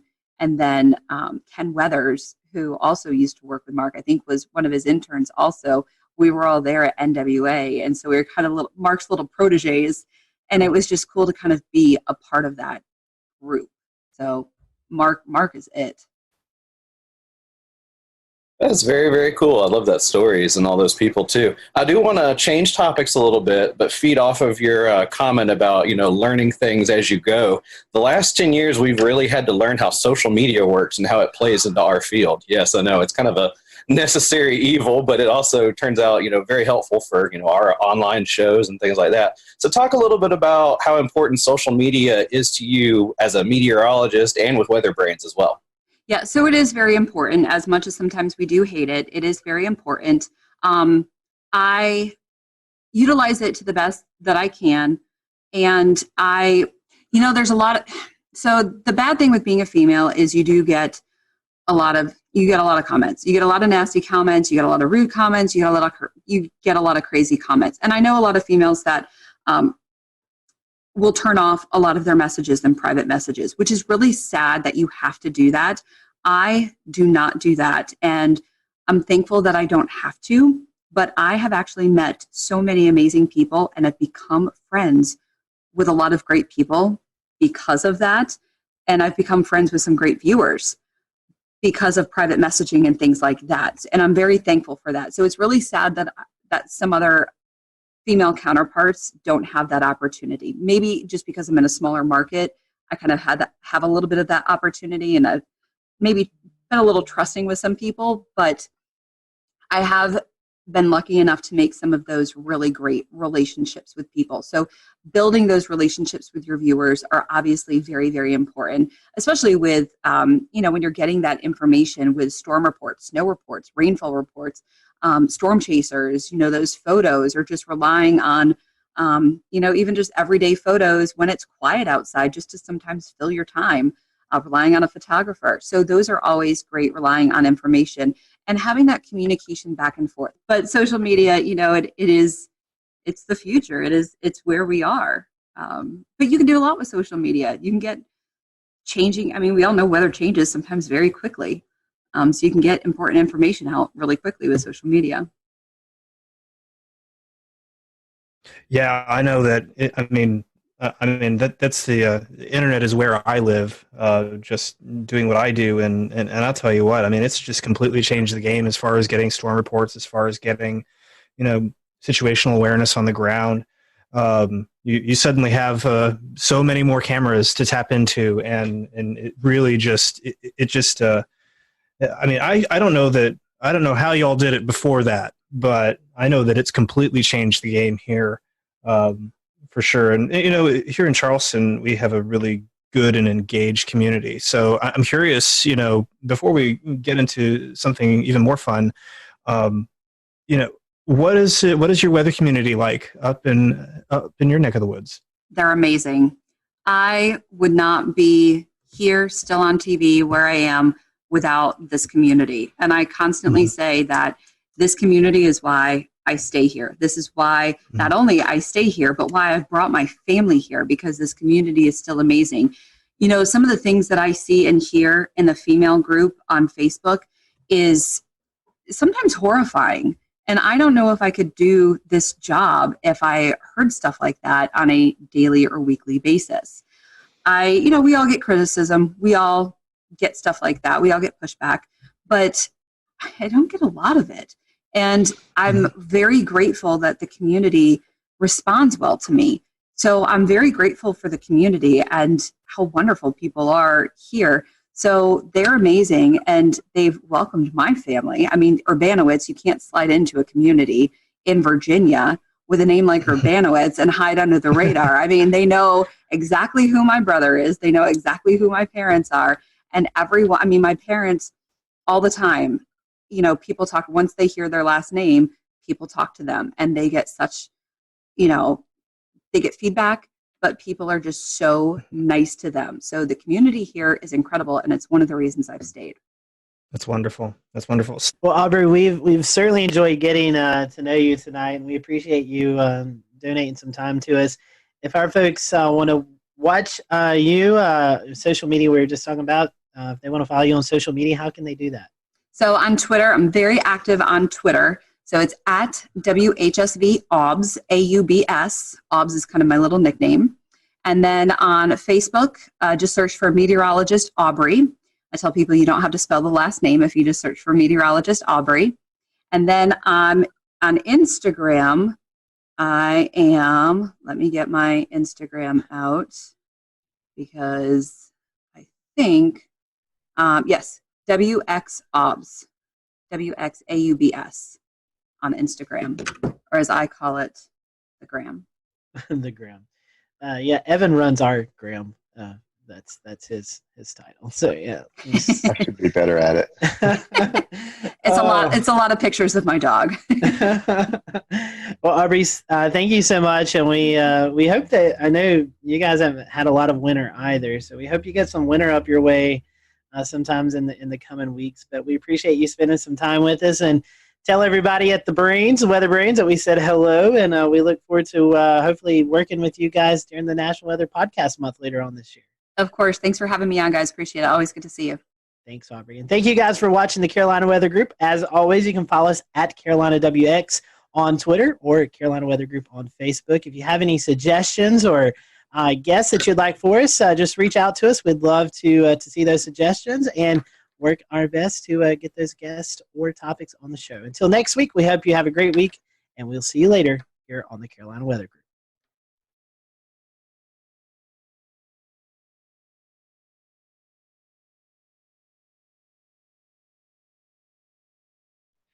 Good evening and welcome to the Carolina Weather Group. I'm James Brierton in Charlotte. We have a great panel for you tonight. We are going to be talking about the flood threat against your house, whether you live in a flood zone or not. We have some great material for you tonight that may have you rethink the next time you're looking at your policies. Joining us from Charlotte, Bill McGinty, consumer reporter at WCNC Charlotte. And in full disclosure, I work with him during the day, so I feel like I need to throw that out there as I will be interviewing him in a moment.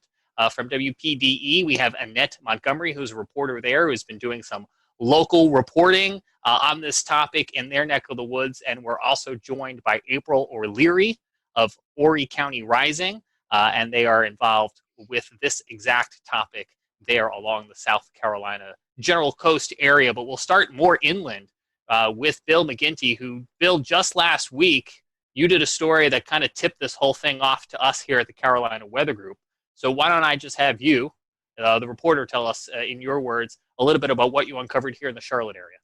Yeah. So one of my jobs here in Charlotte is the consumer investigative reporter, and so people email me. I run a franchise called Get McGinty, and if you have a problem, you email me. And so I got this email from this couple, and I actually got the email in the middle of the 4 o'clock news, and he said we're being flooded. Every time it rains, we get flooded. And it never used to happen. We can't figure out why. The city was working on the storm drain system. We're wondering if that maybe had something to do with it or not. So I replied back and said, just send me a couple of photos if you wouldn't mind. I'd like to see what you're talking about. He sent me back some photos. And when I looked at the photo, I said, I'll be out there first thing tomorrow morning. He showed me, he's got a townhouse, a 3-story townhouse, and the bottom floor of his finished townhouse was completely underwater, above the fireplace. And I said, this is from a rainstorm? I mean, this looks like a river came up. He said, it comes up and then it goes away. And as long as the rainstorm lasts, his point was that if we get 3 inches of rain over 3 days, not a problem. But if we get 3 inches of rain in an hour, huge problem. So it's basically a flash flooding issue. And so one of the things we were able to do was get a hold of the city of Charlotte, which told him they'd look into this sometime about 2021, before they actually 2021. would drill down on this and figure out what the exact problem was. And they gave him, I don't want to say the runaround, but for lack of a better word, the answer wasn't good enough for him, which is why he reached out to me. I reached out to the city. I sent them some of his home video that he took, on his iPhone. I sent some of the pictures, and I said, this is unacceptable. He can't live like this. This is his home. And so within a week, they had some digging equipment out there, and what they found was a couple of blockages in those pipes. And so just before we came on, and I mean literally just before we came on, within the last half hour, I got a text from him. They got some rain here in Mecklenburg County tonight, and he said, so far so good, fingers crossed, we haven't flooded. So maybe the blockage was the issue, maybe not. It's going to take a couple of more rainfalls before we know for sure. So I'm crossing my fingers that maybe we have solved this issue. But the bigger issue is his homeowner's insurance isn't going to cover this, because this was considered rising water. And I don't care whether you live next to a creek, you live near a drainage ditch, you live alongside a river. If you have water come up from anywhere and it comes into your home, that is considered a flood, and that is not covered by your typical homeowner's insurance policy. If in a hurricane, which I used to live in Florida, so if in a hurricane the roof blows off the home and you get a ton of water in, okay, that's water damage, and that is not flood damage. Rising water is water that comes in through the doors, through the garage, things like that. And that is a federal policy that you have to have. That is a completely separate policy other than your homeowner's insurance policy. I don't think, a lot of people know that, and I don't think a lot of people understand the risk they have to their home through rising water. Most people say, I'm not in a floodplain, I don't have to worry about it. I've seen plenty of those people, and I've covered plenty of those stories where they stand there scratching their heads wondering, what am I going to do now? Because their homeowner's insurance says, sorry, this isn't covered. Well, that's some good update, though. A little breaking news there, that at least today it didn't flood. And as we're recording this on Monday night, I'm looking over here at the Mecklenburg FIN system, the Flood Information and Notification System, and they had just shy of about an inch of rain there in Mecklenburg. Yeah. So let me set it up, James, if you wouldn't mind. Let me, I talked about the rising water coming into his home, and you'll see it if we show some pictures and video here. But the bottom line is his townhome, if you can imagine this, runs this way, but the back of his town, the driveway runs down. And so you've got 4 townhomes, and the first one up at the street level is street level. But his is higher because the driveway slopes down in the back. And of course, because the driveway slopes down, you need a couple of grates down there that lead to rain runoff. And that's what was backing up. And it, of course, backs up to the lowest point, and the water came into his house. So I don't want to lead people to believe it came in from the street. It actually came in from the 2 grates that were in his driveway. But because he was down at the lowest point, water came up there. And the grates are on private property, but are connected to city-owned drainage? Yep. It's a stormwater drain. But think of what's out in your street. If you go out and you look at your street and you see those grates in the corners of the streets, that's a storm drain. And that's basically what he had, but flat in his driveway. And people will probably know from looking at those, you'll sometimes see the little placard on them that says, do not drain liquid oil and such down into those, because they're connected to the streams and the creeks and the waterway. 100%. Which in Mecklenburg County, as I think a lot of other places, but especially here in Mecklenburg County where we have the urban development, all of that infrastructure is needed for anyone who doesn't live here to drain off into our nearby creeks in order to keep that water flowing, ideally away from your house. Ideally. The gentleman you talked with, in terms of repayment, is the city offering anything in terms of mitigating this flood damage to his home? Well, that's the next part of the story. Step number 1 was to get the flooding stopped, and to get them out there and to dig into the ground and find out what was the problem. Was it a blockage? Was it pipes that were too big flowing into a pipe that was too small and it just couldn't handle it, backed it up? So step number 1 was getting the flooding stopped. But to answer your question, that's where the lawyers get involved, and that's where the city's legal department gets involved. And they're having conversations with him that right now I'm not privy to. But, in my experience, and I'm just cutting him out of it, but in my experience over 31 years, watching people wait for repayment from some kind of a government entity, I'd say it's about 50-50 as to whether you're made whole or not. Can the city be held liable for the first flood because they didn't know there was a blockage? Should they have known? It's what did you know and when did you know it? And so as soon as they were alerted to the fact that there was a problem, okay, now maybe they didn't act swift enough, and maybe there's a lawyer, his lawyer, that will make a compelling argument enough to say, hey, wait a minute, we alerted you that there's a problem. So that's where it gets sort of tricky, James, is that what are they really responsible for? The first flood or the following 7? And that's a good question. And, I'm looking forward to following it. I'm curious to see where it's going to go. But all of it could have been avoided in terms of waiting for the city to reimburse and whatnot if there'd been a flood policy. It really struck me. When I first heard this story pitched, I thought, oh, he must live along a river or a creek or a stream, and he doesn't. Nope. Yeah. Right in the middle of the city. Bill, I want to come back to you in a few minutes because I know there's some more that you have to share, tips and tricks for folks wherever they live, things for them to consider on their homes. I want to bring in Scotty Powell, who's going to expand the scope and continue our conversation. Yeah, thank you, James. Much like the Charlotte-Mecklenburg area, another metropolitan area that's really growing a lot of urban development is the Horry County area. That's Myrtle Beach, Conway, South Carolina. Tonight we have Annette Montgomery and April O'Leary with us. Annette, you cover this story a lot for WPDE. I came across some of your reports there. You guys see flooding maybe a little bit different than what Bill was talking about. Obviously, flash flooding, a big concern. But a big concern for you all in Horry County is when we see these heavy rain events occur. And this doesn't necessarily have to be tropical rains or tropical storm activity. This could just be heavy rain that's developed over North Carolina, anywhere between 3, 4, 5 inches of rain, and it kind of travels down the river system. Annette, you unfortunately have been covering these stories of folks who've been affected by also this water runoff and affecting many homes and many communities that are being flooded. Yes, I actually know a lot of homeowners that are selling their homes just simply because of the flooding. I actually did a story last week with a woman who she moved into the house less than a year ago and wasn't told by the owners that it floods just from small rain events. And she said it's flooded so many times since she's been there that she wants to move closer to the beach, which is insane because where she lives is a lot further, but it seems like this community keeps seeing flood events. And the unfortunate thing, like Bill was saying, is that she doesn't have flood insurance.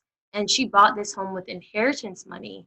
So she says she really feels like she's at her wit's end. And the county's telling her that, to wait for this buyout program, but she knows she's not going to get 100% of the value of her home.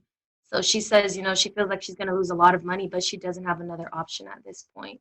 And I've covered so many stories with similar families. Just another man, he's selling his home. But the concern that people have is when their homes flood, it's sewage water, it's things like that that's also in the water. So they're just very concerned for their overall health and their safety. So that's another huge portion that people might not realize, that these people are very concerned for their health as well. And Annette, correct me if I'm wrong, but this isn't just one community. There's several communities throughout Horry County that's experiencing this. Seeing a lot of videos out of the Socastee area, places like that are really experiencing this. We just went through a primary. I know that was a big topic of discussion among the city council and county commissioners. What did they have to say about this as a lot of their constituents are facing this flooding threat, it seems, almost every month? Yes. Just last week, I spoke with County Councilman Cam Crawford, and he tells me right now city leaders are looking into, and county leaders are looking into this relocation program, but they're waiting on money from HUD. So currently right now, it's a federal government concern that they're waiting on in terms of money to get to the county. But he said the only solution they're looking at right now is the relocation program, which buys out these homeowners. And a lot of them that I spoke with say that that's a huge concern for them because they don't want to be bought out, not at the market value of their homes. But that's the most immediate solution they're looking at right now. I want to get to April in just a second, but as Bill was talking about, Charlotte, a big metropolitan area, a lot of construction, a lot of concrete, asphalt, things like that. Not a lot of drainage. Horry County also experiencing kind of a big boom. A lot of folks, businesses, housing developments moving into that area. So is that playing a factor into this flooding as well? Definitely development, and I know April's probably going to speak to this too. But definitely a huge, huge, huge concern for a lot of the people living here is that a lot of these homes and developments are being built on wetlands. And a lot of these people that are moving from these other areas to Horry County, just like the woman I spoke with, I think she was from like New Jersey, they don't know about the flooding here, and they don't know about the wetlands and how bad flooding happens just from rainfall. So a huge, huge, huge portion here, and a huge thing that people focus on when they're speaking to these county councilmen is that, development cannot happen on wetlands. And that's something that happens quite frequently. I know I probably talked about what April's going to speak about, but yeah, that's a huge, huge, huge concern, development. Well, April, I want to bring you in. You run Horry County Rising, and this is a nonprofit group. You're out in the field. I've been following your Facebook page. We'll return to Best of the Carolina Weather Group in a moment. Now your Carolina weather forecast. Here are today's forecast high temperatures for North Carolina.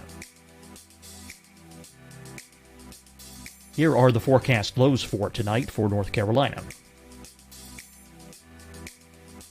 Here are tomorrow's forecast high temperatures.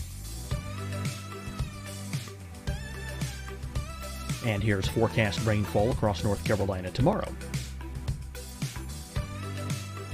Here are the forecast highs for the day after tomorrow.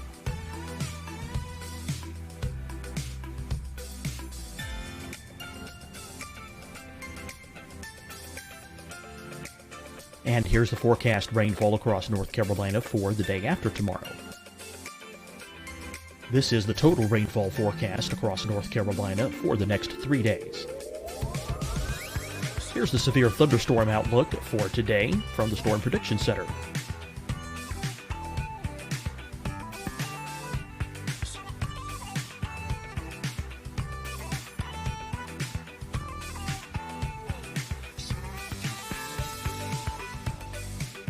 Here are the forecast high temperatures for today for South Carolina.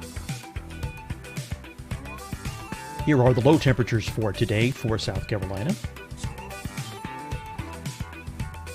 Here's the probability of precipitation forecast across South Carolina today.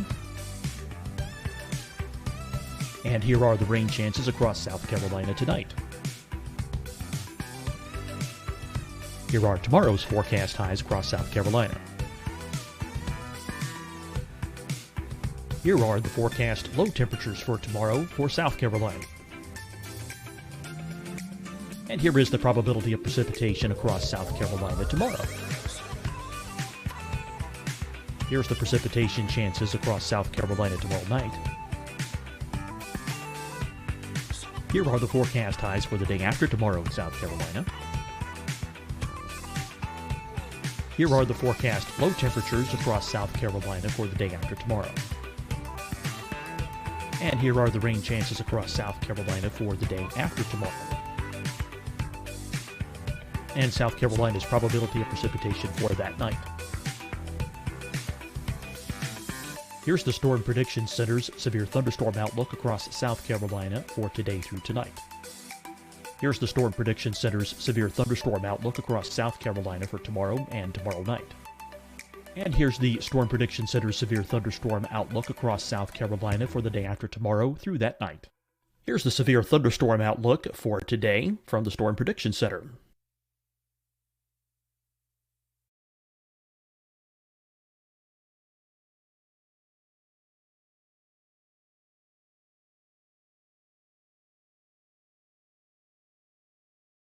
And now here's a live look at weather radar across the southeast. Deciding when to wear a mask isn't about who you know or how well you know them. Just ask yourself, will I be with anyone I don't live with? If the answer is yes, get behind the mask. Help slow the spread of COVID-19. Get behind the mask. Learn more at covid19.ncdhhs.gov. Hi, everyone. I'm Dr. Mandy Cohen, Secretary of the North Carolina Department of Health and Human Services. And when you follow the 3 W's, you protect your family and your neighbors from COVID-19. When you leave your home, practice your W's. Wear a cloth face covering, wait 6 feet apart, wash your hands often. Wear, wait, wash. We're in this together. Stay strong, North Carolina. Fight the spread and take a stand against coronavirus. Wear a mask in public. Stay at least 6 feet apart from others. And get tested. Join us and fight the spread. Visit scdhec.gov/COVID-19. Getting tested for COVID-19 helps you to take the steps needed to protect yourself, your loved ones, and your community. Find the testing location at scdhec.gov/COVID-19 testing. You'll see your Carolina weather forecast at 25 and 55 past. And now back to the best of the Carolina Weather Group on the all-new Carolina Weather Net. Out there with the folks who are being affected by this day in and day out with your rain boots on, high water, kayaking. I've seen a lot of things going on. Tell us about Horry County Rising and just kind of tell us some of the stories that you hear day to day. Well, thank you so much, and thanks for not forgetting about families affected by flooding, especially to Bill helping to work with that family. That's a great model that I like to see in the media moving forward. But yeah, I flooded in Hurricane Florence, and prior to that was working in clean water protections, and I decided that I really thought that I could make a difference around flood mitigation and making sure our communities are more sustainable. Kind of seeing the trends and seeing the historical trends, both leading to loss of life, but also an increase in damages. And so I quit my position and created Horry County Rising. We are a social welfare organization trying to work with this vulnerable population around flood mitigation, but also trying to propel the government to have a plan. We really believe that there's some good components of a good flood plan, and we're really frustrated and concerned at this point, given that this is such a significant hazard mitigation issue, but also a public health concern, that we really need to have a plan that kind of defines what our priority projects are, a timeline for how to fulfill those, a funding source, a responsible entity, and really trying to explore all of the options that we have available to help reduce that exposure and reduce the catastrophic damages caused by flooding. And so, yes, we actually flooded twice this year. We flooded in February, and we also flooded in the first week of June. The last flood event is a community that actually was just built within the last 15 years. So, we're essentially very concerned about future land use because we're seeing more and more homes flood. And we were really hoping that we purchase a product that can sustain a 30-year mortgage, and maybe even possibly sustain families and generations of families. And what we're seeing is we're not even getting halfway there to that 30-year mortgage, that these homes that were just constructed 15 years ago on the ICW continue to flood, continue to be rebuilt, resold to another unsuspecting homeowner. So we see these homeowners, particularly around the Atlantic Intercoastal Waterway, repeatedly flood in the 4 or 5 times in the last 5 years. But we also are impacted by these significant riverine floods as well. So that's, events like Hurricane Matthew, Hurricane Florence, where we saw historical river crests. Hurricane Matthew broke Hurricane Florence's record level by 3.21 feet. It was the largest, most historical flooding event to hit this area. We've been fortunate. We haven't had too many storm surge impacts as of late, but we certainly do see concerns with flash flooding, much like you talked about earlier, Bill, where our infrastructure is aging. It was based on this assumption that we would have consistent historical rainfall trends, And naturally, these really significant events, these high peak rainfall events, contribute to those flash flooding impacts, and we see damages as a result of that as well. April, obviously not mention any of the families that you work with, but just some of their stories. Can you tell us a few of those? I mean, I don't live near the coast, and I know coastal areas always hurricane threats there. We experience flooding up here in Western North Carolina, but we don't experience it like you guys do. I mean, it's just a constant, like you said, already 2 times this year, not counting all the previous years. What's their stories like? What are they telling you? I mean, I know you're the advocate for them, that you're going out and trying to spread the word. So what do you hear from these families? The first initial response, I think, to any kind of catastrophic flood event is, how do I control this water? But, we're really trying to focus and shift that perspective and really kind of explain that this isn't a water issue, so to speak. Yes, we're seeing high peak rainfall events, more flooding, obviously as a result of rainfall events being more frequent and more intense. But, this is a people problem. It's just a flood if there's no capital investment in that area. We won't see catastrophic damages. So it's really about understanding what your exposure is and understanding what your risk is and doing all you can to mitigate that risk and reduce that risk. Annette touched on it. A lot of families, we have about 80 families that are interested in that flood mitigation buyout project that should be available, but we're competing with 10 other counties, and there's only 35 million. So we're going to have a serious unmet housing crisis in the middle of a huge growth and population boom. So a lot of this is just really smart future land use. I also think we're a particularly vulnerable county, so we're among the top 5 hazardous counties. We should probably exceed those federal standards and those regulations, given that we're particularly vulnerable to flooding. We have a 100% probability of flooding if we get a hurricane, as indicated just with a tropical storm that we recently had. So, these families are particularly very vulnerable. We see a lot of financial stress. They lose their financial viability. So families that are typically getting ready to retire, or maybe just bought their last forever home and in retirement, that are on fixed incomes or flooding. They just bought their homes again, within 15 years, and, they're being impacted every year at this point. So there's a lot of real concern about that vulnerability and, how that really decreases a family's financial viability, and there's very few options.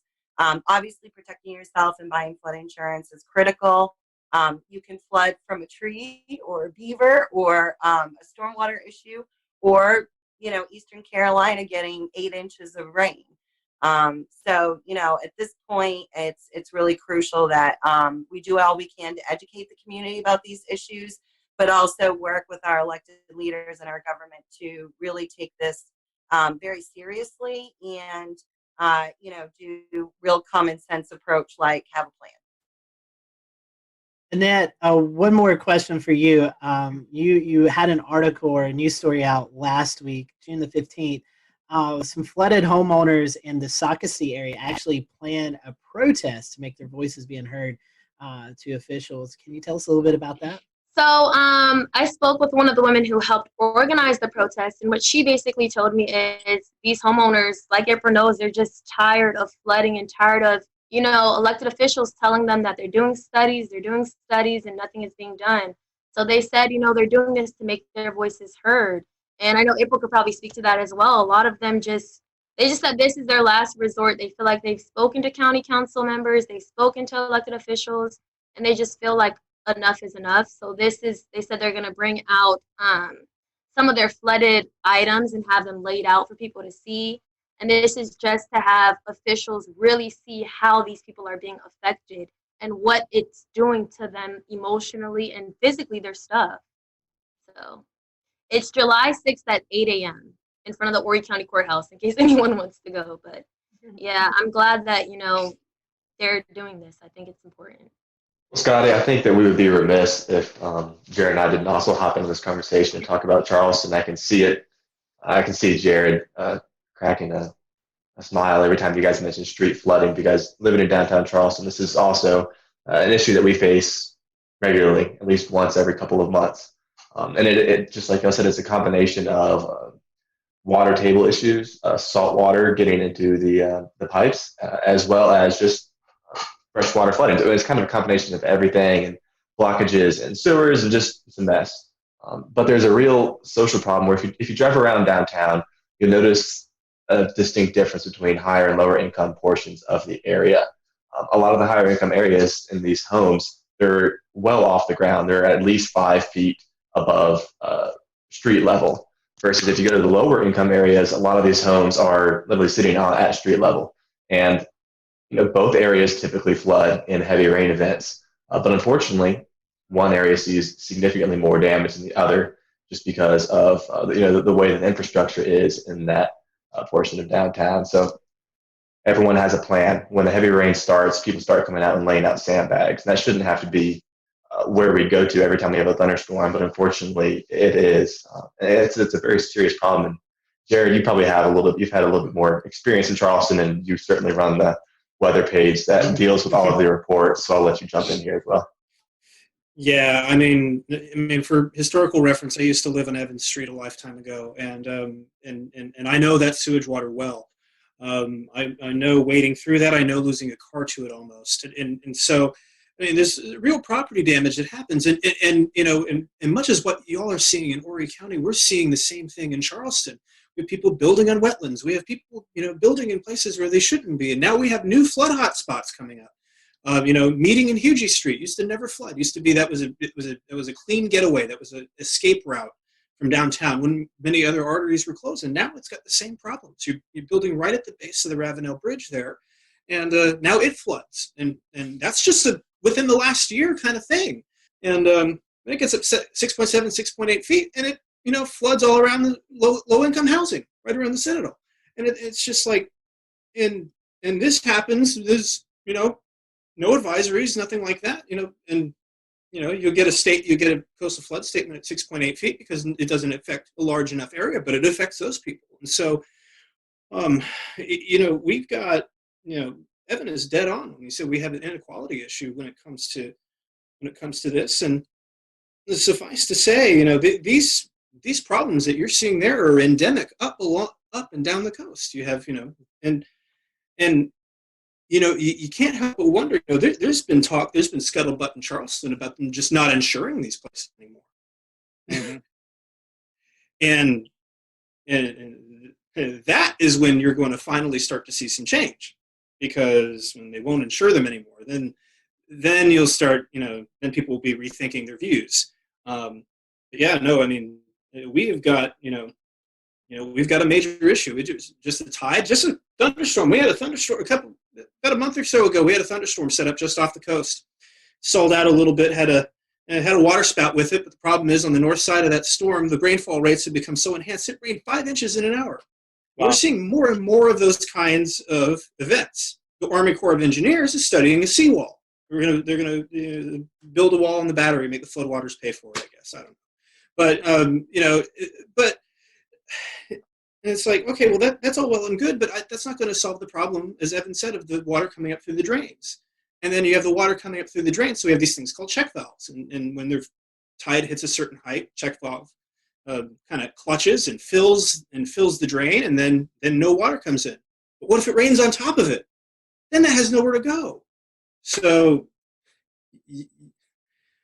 when you're trying to fight the laws of physics, generally speaking, it's not going to go well for you. And we're learning some very expensive lessons in Charleston right now. I mean, they're pumping millions and millions and millions of dollars into this, but sea level keeps going up. We keep getting these heavy rain events. I mean, us, Charleston, Beaufort, those areas, Horry County, Myrtle Beach area, all the way up, Wilmington, we've got problems. I mean, we've got big, big problems. I don't know if people who listen to this show on a regular basis are thinking, I haven't heard Jared that much in like a year. Jared is really passionate about this, and some great points there, Jared. And that's what I was. I don't know, Jared, if in the years we've been doing this show, I've ever seen you that fired up. I love it. It's a big problem, and it's a big problem. It's just one of those things. It's just so self-inflicted, and it just keeps happening. It's like, that's not cool, man. That's not cool. I'll shut up now. April, in this cycle of proposing, planning, and building, and we loop around again, in your experience, where do we start the problem solving? At what point in this cyclical wheel?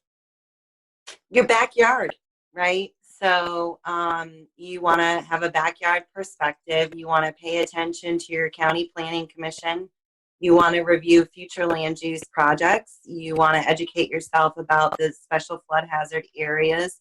You want to make sure you speak up, whatever district you live in, and work with your elected official and let them know your concerns about whether that project will increase flood risk or exposure. And I think, making sure you take advantage of public input opportunities at a council level. And then I also think, there's so much value in coming together. Like Horry County Rising really takes care of our own.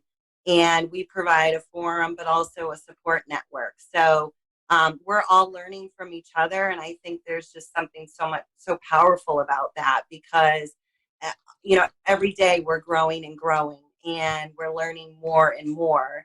And, we took it from, just 80 people to 25,000 in 1 year. So I'm really optimistic. I have a lot of hope. And I think it's really important that when you're in this line of work, that you can remain hopeful and be optimistic. But I think it's really important to look at this from a vulnerability perspective, and really make sure that we critically look at some of those socioeconomic vulnerabilities, and make sure that whatever decisions that we make, that they are benefiting our socioeconomic factors and communities. So, that piece is really crucial. And obviously trying to overcome those deficits. There's not enough money. We're always going to have more need than we do funding and resources. So partnerships and engaging with other stakeholders like all of you is really critical, and being engaged is critical. Bill, I want to bring you back into the conversation, because at the start of our program tonight, you were telling us about a gentleman here in Mecklenburg County who fell victim to urban flash flooding. You know that I recently bought a house, and when we bought our house, I looked at it on top of a hill, and water should flow away. But tell me, Bill, what the other things as a homeowner do I and all of the other homeowners out there need to be considering to put ourselves in the best position we possibly can? All right. First of all, let me apologize for my lighting, because it got dark on me. I'm outside. I'm just glad you're enjoying the beautiful Carolina weather. Yeah, I'm not telling ghost stories, although it may look like it. But okay, so I don't care where you are. You should entertain the idea of a flood policy. They are not that expensive, and I will tell you, it's the first thing people tend to cut out of their budget. Now, I'm going to circle back around to something I think what Scotty said before about when are they just not going to insure? Well, you know what? People need mortgages to buy some of these places. And so if insurance won't insure it, then you can't buy it. And so I think he raised a very good point there, that when insurance gets tired of paying for these bailouts and gets tired of, we used to say the same thing. When are these people along the beach going to quit building homes along the beach? When we know this area gets hit by hurricanes all the time. Well, they're going to keep rebuilding as long as insurance pays for them to rebuild. And so it's sort of the same problem here. I lived in Tampa. I lived in flood zone 3, so I lived at the very top of Tampa Bay, literally the bay. And so I was in flood zone 3, which meant A, B, C, so C. I was not going to flood. It had to get it had to get like 2 miles inland. But a Category 4 hurricane would push that water inland, no problem. So I thought, you know what? I'm going to be proactive. I was young. I had flood insurance. But as soon as our firstborn came along, I thought, all right, I got to slash the budget. What's going to go? And it was my $200 a year flood policy that went. And I thought, you know what? I'm not going to need it. And as it turns out, I didn't need it, but I rolled the dice. And now that I'm older and wiser, I would tell people that even if your real estate agent who's trying to sell you something, or the buyer who is trying to sell you something tells you you don't need a flood policy, don't listen to them. You make that decision as to whether or not you need a flood policy. I've got a creek nearby here where I just bought this house a few months ago. I don't think it's anywhere near anything I need to worry about, but I'm going to get a flood policy. It's just good protection. I think as long as people want to live near the water, and Charleston is a beautiful area, you know what? People are going to continue to build near the water because it's tax revenue. It's a lot of money for the county and for the city. And so to put up those opulent properties and then sell them for mega bucks, you bet. They're not going to be around when the floods come up, but they're going to have their hand out when they want the tax revenue. So I think as long as people are willing to buy those properties and live in those areas, even with the risk, they're going to continue to do it. It's not anything that's going to go away anytime soon. The only thing you can do to mitigate this for yourself is to buy a federal flood insurance policy, and it's under $200 a year. Now, if you live right on the coast, it might be more, but I'm talking for myself here in Mecklenburg County. It's somewhere between $100 and $200. The other thing that April and I think both of you mentioned is that these homeowners that are selling these properties to people, knowing that they flood, not disclosing that, I mean, that's a legal issue right there. Now, if your home's flooded, what am I going to do? Fix my house, or am I going to file a lawsuit against the former owner? It comes down to how much resources do you have, how much money do you have in the bank, and where do you want to put those resources? A lot of people would just choose to fix the home and then get out of it again. But you just really can't rely on. You should be able to, the seller and the real estate agents involved, but you have to protect yourself. And the only way, again, going back to, is a flood insurance policy.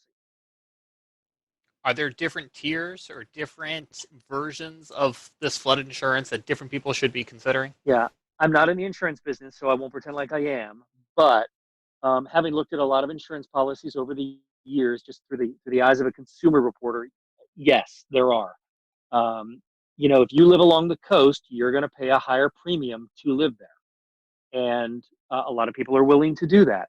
But if you live inland, if you live just anywhere near a creek or a river, and I'm not saying so that you have riverfront property, but if you live anywhere near it, and I think it's reasonable to ask, what's the 500-year flood plan? Most people don't think, 500 years, that'll never happen. Well, look what's happened in the last few years. Yeah. And I know here in Mecklenburg, and I can't speak for Horry County or any other municipality in the Carolinas because I think it varies. There are maps out there that hopefully you can get your hands on. You can here in Mecklenburg. You can go on to, I want to say county, could have been city. Yeah, yep. And you county can see. And city government. Yep. They'll make it all available to you, and you have to then take the ball and put it in your court and decide whether or not you want to spend a couple $100 a year for a flood policy. And it is worth it. It is worth it. And I'm going to be getting one here. We just moved in here a few months ago, and we're coming into the rainy season now. It is definitely something that is worthwhile. I know when we bought our house, I looked at that map, and we were clear of the 500-year flood plain for the nearby creek. But I think after tonight's conversation, I'm going to take another look at that because it's not out of the question. And the thing that is striking to me that is timely to this conversation, just in the past few days during their regular coronavirus briefing, you had North Carolina state officials coming out and reminding folks that they can still sign up for hurricane relief programs. Hurricane Matthew, Hurricane Florence. These storms are over 2 years ago, and folks are still needing help to clean up. I don't have to tell you that if you're watching or listening to the show and you're in that position, but I will say it's easy for me here in Charlotte to forget that there are still communities trying to clean up from those storms, those floods more than 2 years ago. Yeah, Jane, let me throw one more point is, and a lot of people think that, oh, you know what, I'll just wait till I see a storm coming and then I'll get the policy. But a lot of these policies have exclusions, and sometimes they won't write 30 days before a storm. Now, nobody knows 30 days out when there's going to be a storm, but it isn't something that you should sit on your hands. If you're even thinking about it, you shouldn't wait, because a lot of insurance companies will not write policies the minute your area goes into a hurricane watch or a hurricane warning, or even a flood watch or a flood warning, or if rain's expected heavy and the meteorologist is saying, hey, I think there might be, look for a flood watch. The insurance companies are going to use whatever they can to not pay you, down the road if they can. That's how they make money. That's their business model. They don't really want to pay out. And so you can't sit on your hands and wait for the radar to start spinning counterclockwise before you decide you want to do something. At that point, it's too late. You just got to hope for the best. It reminds me of life insurance. We got life insurance after my son was born, and I think it had at least a 14-day, if not a 30-day kind of waiting period. Yep. I want to give each one of you a chance to tell us where we can find you or your organization on social so we can stay informed. But I also want to ask if there's anything else that maybe we forgot to ask or we didn't ask that you wanted to get out there. And I'll start with Bill on both of those points. Bill, how can we follow you on social and get updates on this and other stories? We'll return to Best of the Carolina Weather Group in a moment. Now your Carolina weather forecast. Here are today's forecast high temperatures for North Carolina. Here are the forecast lows for tonight for North Carolina. Here are tomorrow's forecast high temperatures. And here's forecast rainfall across North Carolina tomorrow. Here are the forecast highs for the day after tomorrow.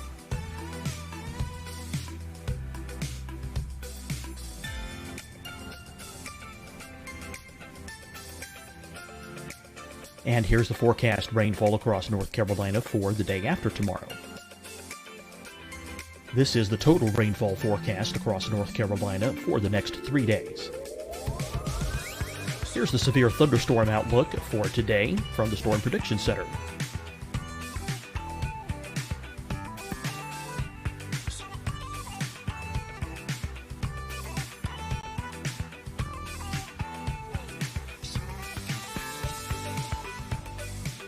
Here are the forecast high temperatures for today for South Carolina. Here are the low temperatures for today for South Carolina. Here's the probability of precipitation forecast across South Carolina today. And here are the rain chances across South Carolina tonight. Here are tomorrow's forecast highs across South Carolina. Here are the forecast low temperatures for tomorrow for South Carolina. And here is the probability of precipitation across South Carolina tomorrow. Here's the precipitation chances across South Carolina tomorrow night. Here are the forecast highs for the day after tomorrow in South Carolina. Here are the forecast low temperatures across South Carolina for the day after tomorrow.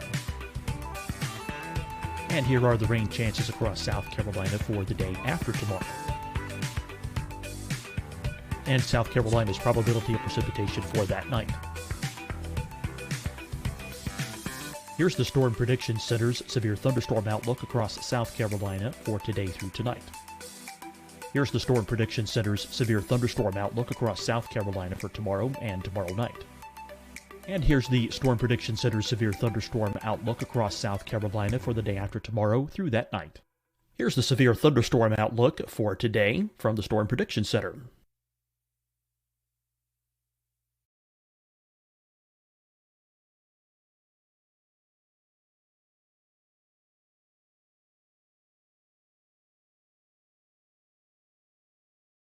And now here's a live look at weather radar across the southeast. Deciding when to wear a mask isn't about who you know or how well you know them.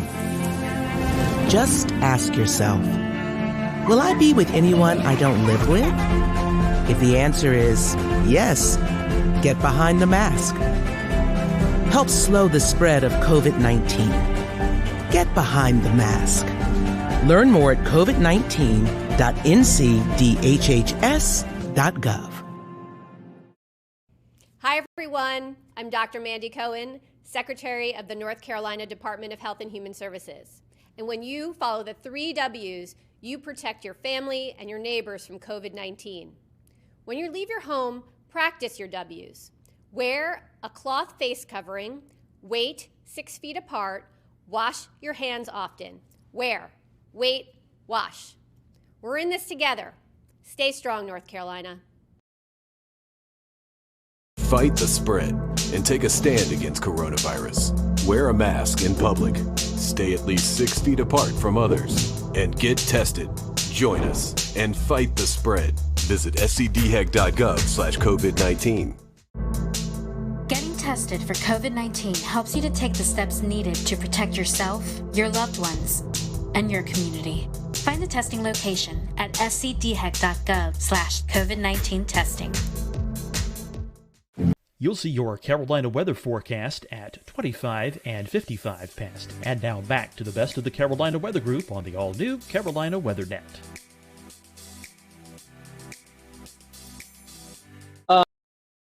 The best way to follow me on social is I have a Facebook page that is station branded WCNC Bill McGinty. I put consumer stories on there and consumer advice from time to time. I'm not super active on social, but I should be. James, I see you grinning there. Well, he will be. Don't worry. Right. But you can also find, my consumer reports on WCNC.com. I just made up for it right there, James. WCNC.com and our WCNC Facebook page, they take a lot of the content as well. I just think that it's better to tell your friends and family members if they live anywhere near a body of water that they at least investigate a flood policy. You might be surprised how cheap it is, and it's one of those things.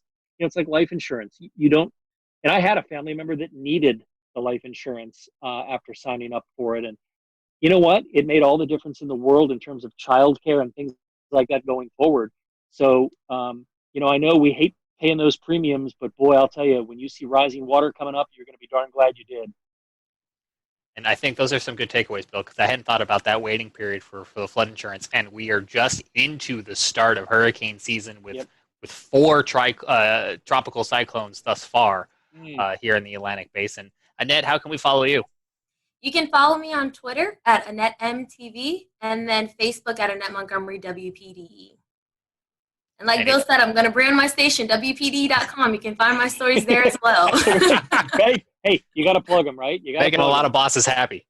That's right. April?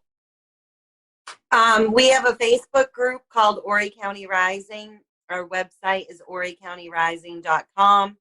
And the only thing I just wanted to add was I just wanted to thank you all for doing this today because, these families, your home is supposed to be your sanctuary and where you feel safe. And these families lose that after you flood.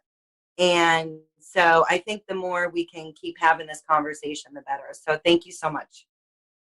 And we appreciate you all and your time tonight and your expertise in joining us here on the Carolina Weather Group. And we'll remind folks at home that if you're dealing with an issue or have something on your mind that's weather related, you can always hit us up here at the Carolina Weather Group. Or if you're in any one of these areas and you need to get McGinty or Annette, we need to come up with, do you have a franchisee name yet? We need to come up with one. If you need to get Annette, you can do that as well too, to have them help you out in some of these situations. So on behalf of the Carolina Weather Group with Jared in Charleston and Evan physically sitting in Asheville, but with Charleston in his heart, and Scotty Powell in the mountains, I'm James Brierton. Thanks so much for joining us. We'll see you back here next week for another edition of the Carolina Weather Group.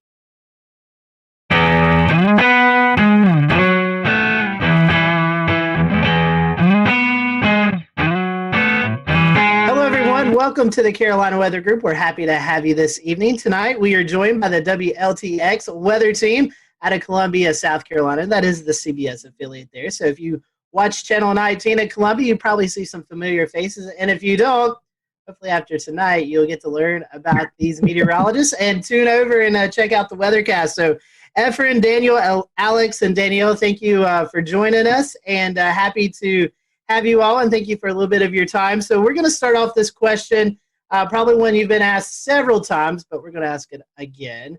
How did you guys, how did you know you wanted to be a meteorologist? What persuaded you to do that? And Efren, I'll start with you, and I'll just let the team continue after that. The interesting thing is that when I went to school, I actually wanted to be an aeronautical engineer. Then I had an interest in weather, but I never had an interest in meteorology as far as a study. And I took one class, and it was an orientation to professional meteorology. There was one credit class, and I got hooked. It came down to really the same thing. I'm always talking to kids, high schoolers, college students, and come down to the one word I always say when I talk to people about meteorology. It's why. Why is it sunny? Why is it hot? Why does that cloud look like it's cut in half from the bottom? Why is it raining at my house, but my neighbors who are just a quarter mile down the road, they're not getting a lick of rain? Why? And that's where my interest really came in. Why is the weather the way it is? And every time I ask the question, and still today, it's that passion of wanting to know why it is. And even finding out why it is, I just still wanted to know more. It's like those little kids who, when I was 8 years old and sitting on the lawn and looking straight up and going, that cloud looks like a dog, and that cloud looks like a tree. Those are the things that really got my interest peaked when I was a kid. But it wasn't as an adult that I realized that there's a very big interest, and I just want to know more. So I always knew I loved the weather. For me, it was flying to Florida for the summer and seeing all those big puffy clouds. And just wondering, how do clouds that produce so much rain, stay afloat, as a kid? I was just so amazed by the idea that it was just totally sunny along the approach when you're flying into, let's say, like Orlando, for example. And then by the time you're at the airport and you're getting the taxi, it's pouring, So just the power of the weather in the Southeast was actually what started it. But I'm from New York originally, so it wasn't the snowstorms and things like that that initially did it for me. So that was kind of a surprising thing, because a lot of my, fellow colleagues and friends that I went to school with, it was snow for them because I went to school at Rutgers in New Jersey. So yeah, I originally wanted to be kind of more of the operational forecasting side of things. But then I realized when I was in school after Hurricane Sandy that I wanted to do more television and communication, because a lot of people were impacted by storm surge because they had no idea what it was. It wasn't well communicated, as far as the city evacuating people for Sandy. Hurricane Sandy wasn't a hurricane when it made landfall. So there were just so many communication things. I mean, we see it now with the derecho in the Midwest. People don't know what a derecho is. And so there's all of these different things that kind of go into the communication aspect that I was like, you know what, that is absolutely where I feel comfort. I need to, kind of explain what's happening because I love learning about the weather and why it's happening. So that was sort of what did it for me. I'm kind of like Alex. I grew up outside of Philly, but it wasn't snowstorms that did it for me. I have a lot of good memories of snowstorms, but kind of like the two big things I remember growing up was sitting on the back porch, dangerously close, just listening to thunderstorms and this is the coolest thing ever. And then just kind of growing up, the news was always on in my house. And for my 15th birthday, I think my mom took me to the Today Show so I could meet Al Roker and do that whole experience. So I knew I kind of wanted to do news, but I hated writing. And I naively thought weather's cool. I love science. I'm never going to have to write as a meteorologist. Wrong. But I kind of just combined a lot of different interests and it really worked out. And it's been great. And it's fun, like Alex said, communicating, while also like being a scientist and kind of digging deep with the math and science was always kind of what I leaned towards growing up. Well, I'll go ahead and tell you, back in 1984, a tornado destroyed the school I was in. And so that kind of sparked a little bit of interest for me. And then Hugo back in 1989, that was a big deal as well in South Carolina. And all y'all know it as well. That's still the litmus test for hurricanes is Hurricane Hugo. But I think those are the two things that kind of sparked my interest. I do apologize. I'm sitting in the car. They don't like for us to stay in the station. So I'm sitting in the car kind of holding the phone. You look good, Daniel, and you sound good. Appreciate that. Hugo, definitely one of those benchmark storms for the Carolinas. Speaking of that, Daniel, I heard you mention Al Roker. So our next question, was there a meteorologist that you looked up to growing up, or maybe even in college with internships, someone that you looked up to as you went through your career? I can start. So yeah, Al Roker, like when I was growing up for sure. And then, so I got to go to school at UNC Charlotte. And so being in Charlotte, Panovich is who you kind of watch and who you're kind of like following along. So on the more local scale, Panovich was definitely a really good mentor, and then ended up being a teacher at school. So he was one of the people that definitely helped solidify that for me. When Daniel? When I was a kid, I watched a lot of Weather Channel. Anytime I was sick at home, I was so excited that I could just watch that all day long and, just hear the forecast around the country. So honestly, growing up seeing a lot of those meteorologists, all of them, I was just totally attached to and interested in because I felt that they were very knowledgeable and that they dug in deep to the weather. So I appreciated that always.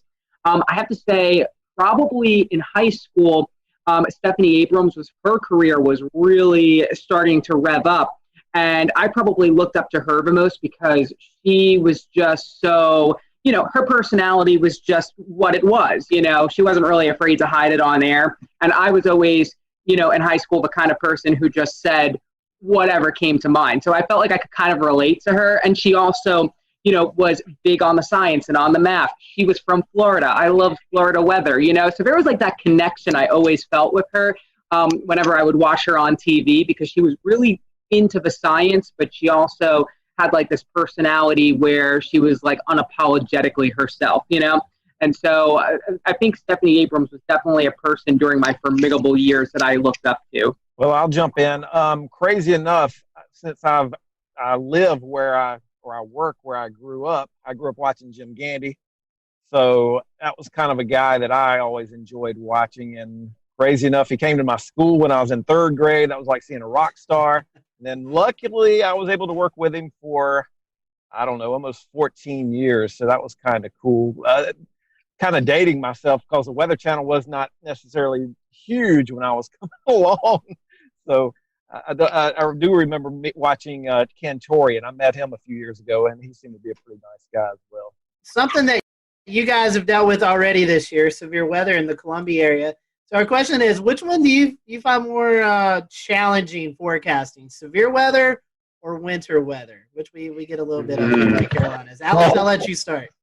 That is a great question. So for me, obviously the tornado outbreak the day after Easter was something that I hadn't anticipated, prior to seeing that, synoptic setup could even happen in South Carolina, just because it's so rare to have tornado outbreaks like that. A lot of times, our tornado outbreaks come from our tropical weather, where we're on the dirty side of the storm. And so those are a little bit easier to sort of convey, whereas, a morning tornado outbreak where we had, I believe, like 3 or 4 EF3, big tornadoes in the Midlands in the, 5, 6 o'clock hour of the morning, that was definitely, I think, a big challenge. But, winter weather here, we're going on now, our 7th year without any significant snow. So I think as the years go on, there's a whole generation of people that aren't used to snow, either because they didn't live here at the time or because, they weren't grown up yet at the time. So I really think now, and as the years continue to go on, that we go without snow, I really feel that winter weather is perhaps one of the trickiest, because severe weather, a lot of times it's isolated, the impacts, but if it snows, everybody's feeling that. I'll jump in. Winter weather. I've been around I've been doing weather in Columbia since 2007 at this point, and winter weather is always the big thing. And I remember in 2013, we forecasted 1 to 3 inches of snow in Columbia, and we missed by 50 miles. The city was shut down, and it was blue skies outside. And even now, it's become even a bigger deal because of social media and all the bad information out there. So, in my opinion, for a snow or ice event in South Carolina, that's the bigger challenge. Maybe not from a forecasting standpoint, but from the standpoint of social media and people getting the wrong information out there and calling us names because we're not buying into the hype sometimes. Good point. Danielle, I want to bring you in. You graduated from UNCC Charlotte or UNC Charlotte. You didn't prepare for doing weather from home, I'm assuming, and class there. So what are your thoughts? No, I barely made it 9 months into my career per se that I had to like transfer to my 500 square foot apartment. So I definitely was not equipped like other meteorologists have their green screens, blah, blah, blah. I didn't even have this map here. The station was like, we're going to throw something on your wall for you. So I was not prepared whatsoever, but I think I really do like what it has offered. Now that we're going back to the station, it's showed like how much flexibility we could potentially have in our job. Like we can work and build our graphics and do everything at home on a quiet weather day. And I live across the street from the station. I can pop over, do my show, and come on back. So that's kind of been nice. And with like Alex's setup, it has been so cool to see him like, just like, that'll be great if he could stay home on a nice weather day and say, check out my plants, check out the beautiful sunshine.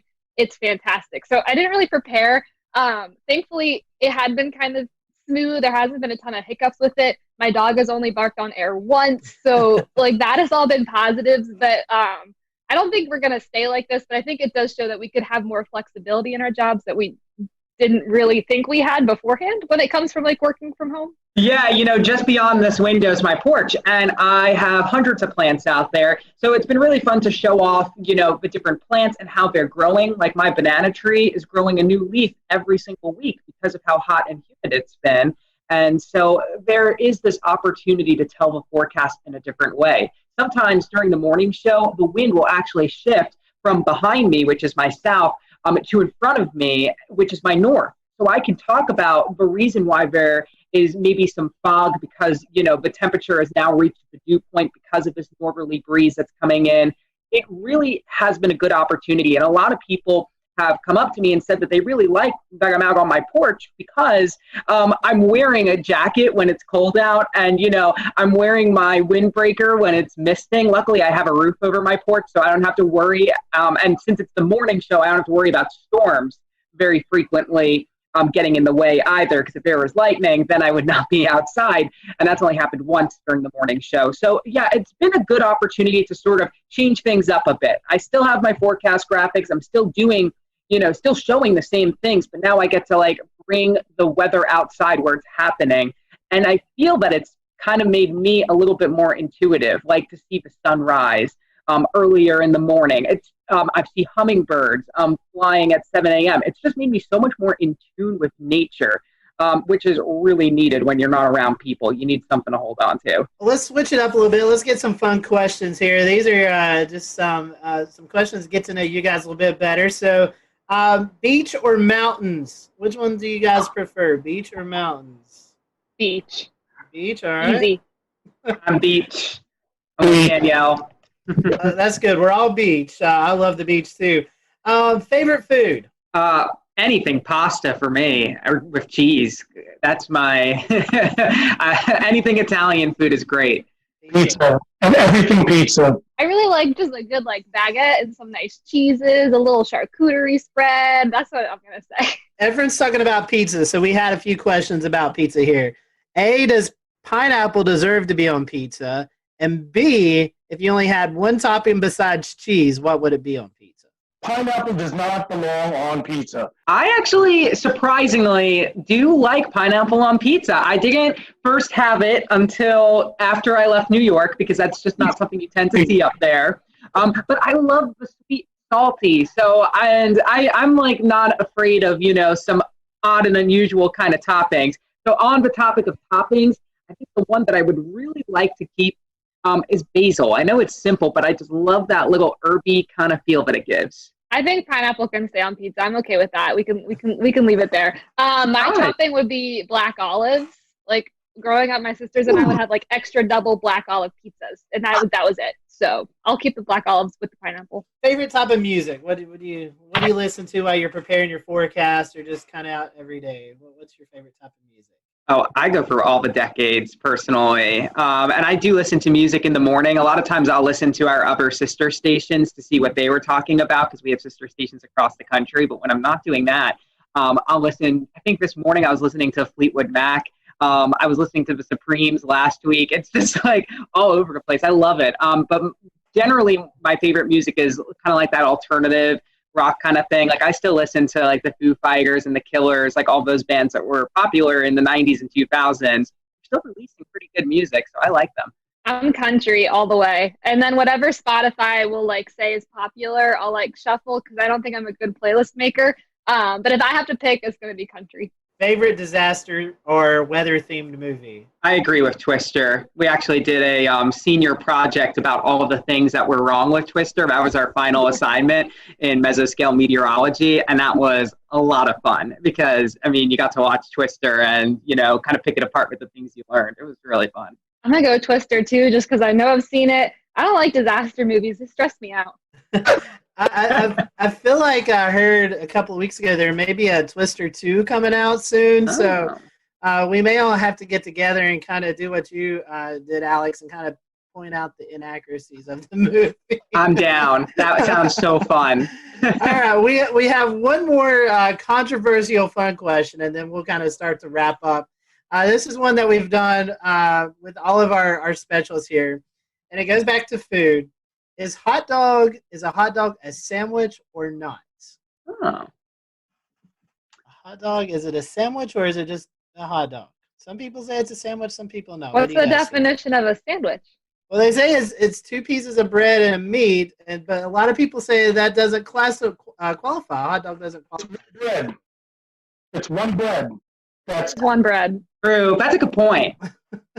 I'm with Efren. That is a really good argument. Final question. This is one to promote your city, Columbia, or your forecast area there in the Midlands. Tell us why we should visit your area. Give us maybe your favorite spot to hang out at, something that anybody should go out and see if they're in the Columbia area. We have so many river walks. Those are like my favorite places to like take my dog and exercise or like go tubing down the river, and you're still like right next to downtown. So I feel like there's a really good mix of like you can do your downtown thing, but you could also like kind of get out in nature. I really like that aspect of the city. I was going to say the same thing, the rivers. And we have some great parks too. And so you have like awesome geography. Like I'm up towards the Sandhills, which is totally different than Riverwalk. And they're all like a 15, 20-minute drive. And sometimes I'll go to both of them in the same day. And in one of them, you know, my feet are all sandy. And then in the other, you're, you know, at the bottom. So it's a great place to sort of learn the fault line because we're right on it and sort of what the difference is. Plus, it's, you know, literally the dead center of South Carolina. So if you want to go to mountains or to the beach, you're kind of like in a good territory to go to either. Truly say this to a lot of people. I live in North Carolina, but South Carolina is like a second home. It's a beautiful state. And it's definitely a place that you need to check out. So, y'all, we appreciate your time today. I'll let you be able to promote your social media, Facebook, Twitter, Instagram, if you guys want to do that. So if our followers aren't already following you, they can there on social media. Alex, I'll let you go first. Sure. It's Alex Calamia WX. That's my Twitter, and my Facebook is Alex Calamia as well. My Instagram is very plant-focused. We have Gandy's Garden here at WLTX, which is all about climate and the garden, and it's applicable to everyone in the Southeast. So Instagram is a big place for you to see all my plants. So that's Alex Tropical Pics. You'll also see it on my Twitter and Facebook. We're always talking weather and plants. It's fun. I am at WX_Danielle on Twitter and Instagram. Lots of forecasting on there. And on Facebook, I am meteorologist Danielle Miller. So come on over. Nice and simple for both my Twitter and my Facebook. It's Efren WLTX. EFREN WLTX. You can find it on both of them. It's easy. As long as you spell my first name correctly, you'll be able to find me. Daniel just emailed me, said his phone was overheating, so he wasn't able to stick around. But if you want to follow Daniel, it's Daniel_Bonds on Twitter, and then on Facebook, I think it's the same thing. You can follow his weather page, Daniel Bonds. Just search it up, WLTX. So we want to appreciate you guys watching us here at the Carolina Weather Group. Guys, thank you for spending some time with us, and we will see you all next time here on the Carolina Weather Group.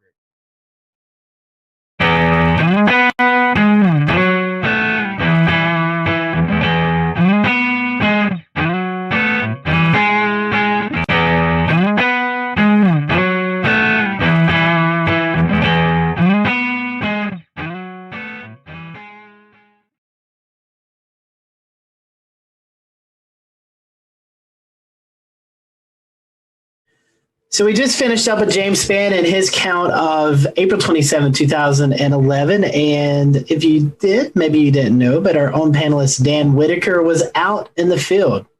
I think this is before any of us knew you, Dan, but he was actually out chasing this big event. So I guess, first of all, let's kind of talk about what you were doing. How did you know to target this area? What was the game plan? Maybe a couple of days leading into this high impact event. Right. So we had been looking at this storm system quite a ways out. It was showing up on long range data. We'll return to Best of the Carolina Weather Group in a moment. Now your Carolina weather forecast. Here are today's forecast high temperatures for North Carolina.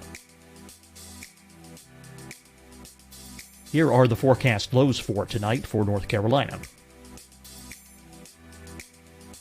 Here are tomorrow's forecast high temperatures. And here's forecast rainfall across North Carolina tomorrow. Here are the forecast highs for the day after tomorrow.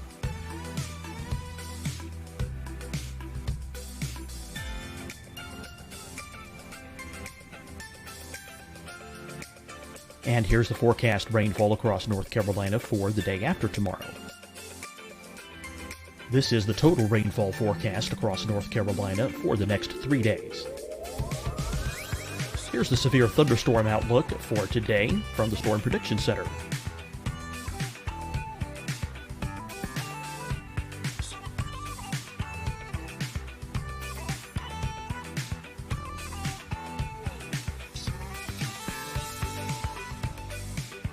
Here are the forecast high temperatures for today for South Carolina. Here are the low temperatures for today for South Carolina. Here's the probability of precipitation forecast across South Carolina today. And here are the rain chances across South Carolina tonight. Here are tomorrow's forecast highs across South Carolina. Here are the forecast low temperatures for tomorrow for South Carolina. And here is the probability of precipitation across South Carolina tomorrow. Here's the precipitation chances across South Carolina tomorrow night. Here are the forecast highs for the day after tomorrow in South Carolina. Here are the forecast low temperatures across South Carolina for the day after tomorrow. And here are the rain chances across South Carolina for the day after tomorrow. And South Carolina's probability of precipitation for that night. Here's the Storm Prediction Center's severe thunderstorm outlook across South Carolina for today through tonight. Here's the Storm Prediction Center's severe thunderstorm outlook across South Carolina for tomorrow and tomorrow night. And here's the Storm Prediction Center's severe thunderstorm outlook across South Carolina for the day after tomorrow through that night. Here's the severe thunderstorm outlook for today from the Storm Prediction Center.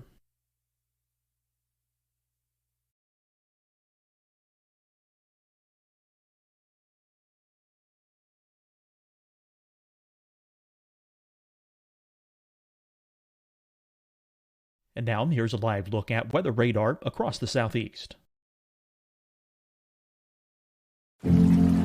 Deciding when to wear a mask isn't about who you know or how well you know them. Just ask yourself, will I be with anyone I don't live with? If the answer is yes, get behind the mask. Help slow the spread of COVID-19. Get behind the mask. Learn more at covid19.ncdhhs.gov. Hi, everyone. I'm Dr. Mandy Cohen, Secretary of the North Carolina Department of Health and Human Services. And when you follow the 3 W's, you protect your family and your neighbors from COVID-19. When you leave your home, practice your W's. Wear a cloth face covering, wait 6 feet apart, wash your hands often. Wear, wait, wash. We're in this together. Stay strong, North Carolina. Fight the spread and take a stand against coronavirus. Wear a mask in public. Stay at least 6 feet apart from others. And get tested. Join us and fight the spread. Visit scdhec.gov/COVID-19. Getting tested for COVID-19 helps you to take the steps needed to protect yourself, your loved ones, and your community. Find the testing location at scdhec.gov/COVID-19 testing. You'll see your Carolina weather forecast at 25 and 55 past. And now back to the best of the Carolina Weather Group on the all-new Carolina WeatherNet.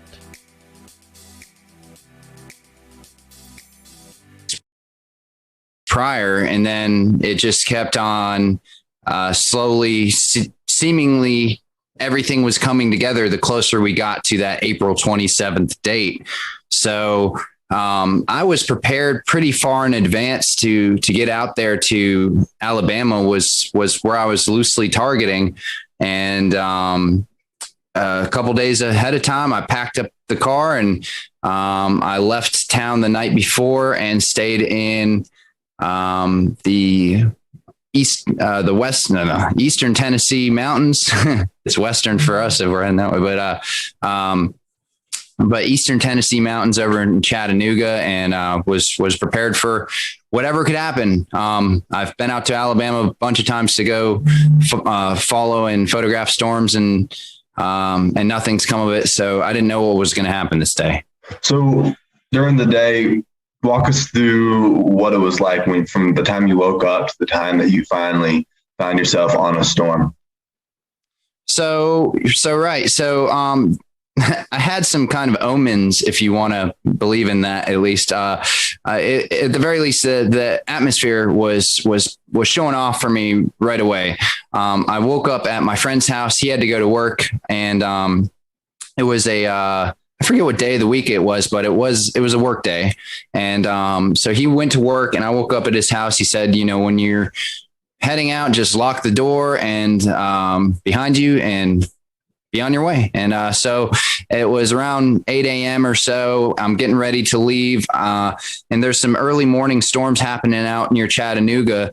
And one of them really started building up. I was watching on radar, and I was like, it's 8 something in the morning. I can't really look too much into this. I'm trying to head to Alabama, and I shut the door behind me. I lock the door. I get in my car, and I pull up at that time I had a full RAM mount, like a computer system in my car. I power on the laptop. It's actually this laptop that I have right here, which is now an outdated laptop system, but it still has some of my data on it. And power on my laptop, and I open it up, and right when I get my laptop open, tornado warning, storms heading directly over my location in a matter of minutes. And there was a strong kind of velocity couplet there when I looked at the velocity data. So I was like, there's some real reason to believe that this could be a threatening storm with a tornado. And so I actually went to try and get back in my friend's house I've 5 minutes, right? So let's get back in the house. No, the door's locked. Of course, I can't get back in.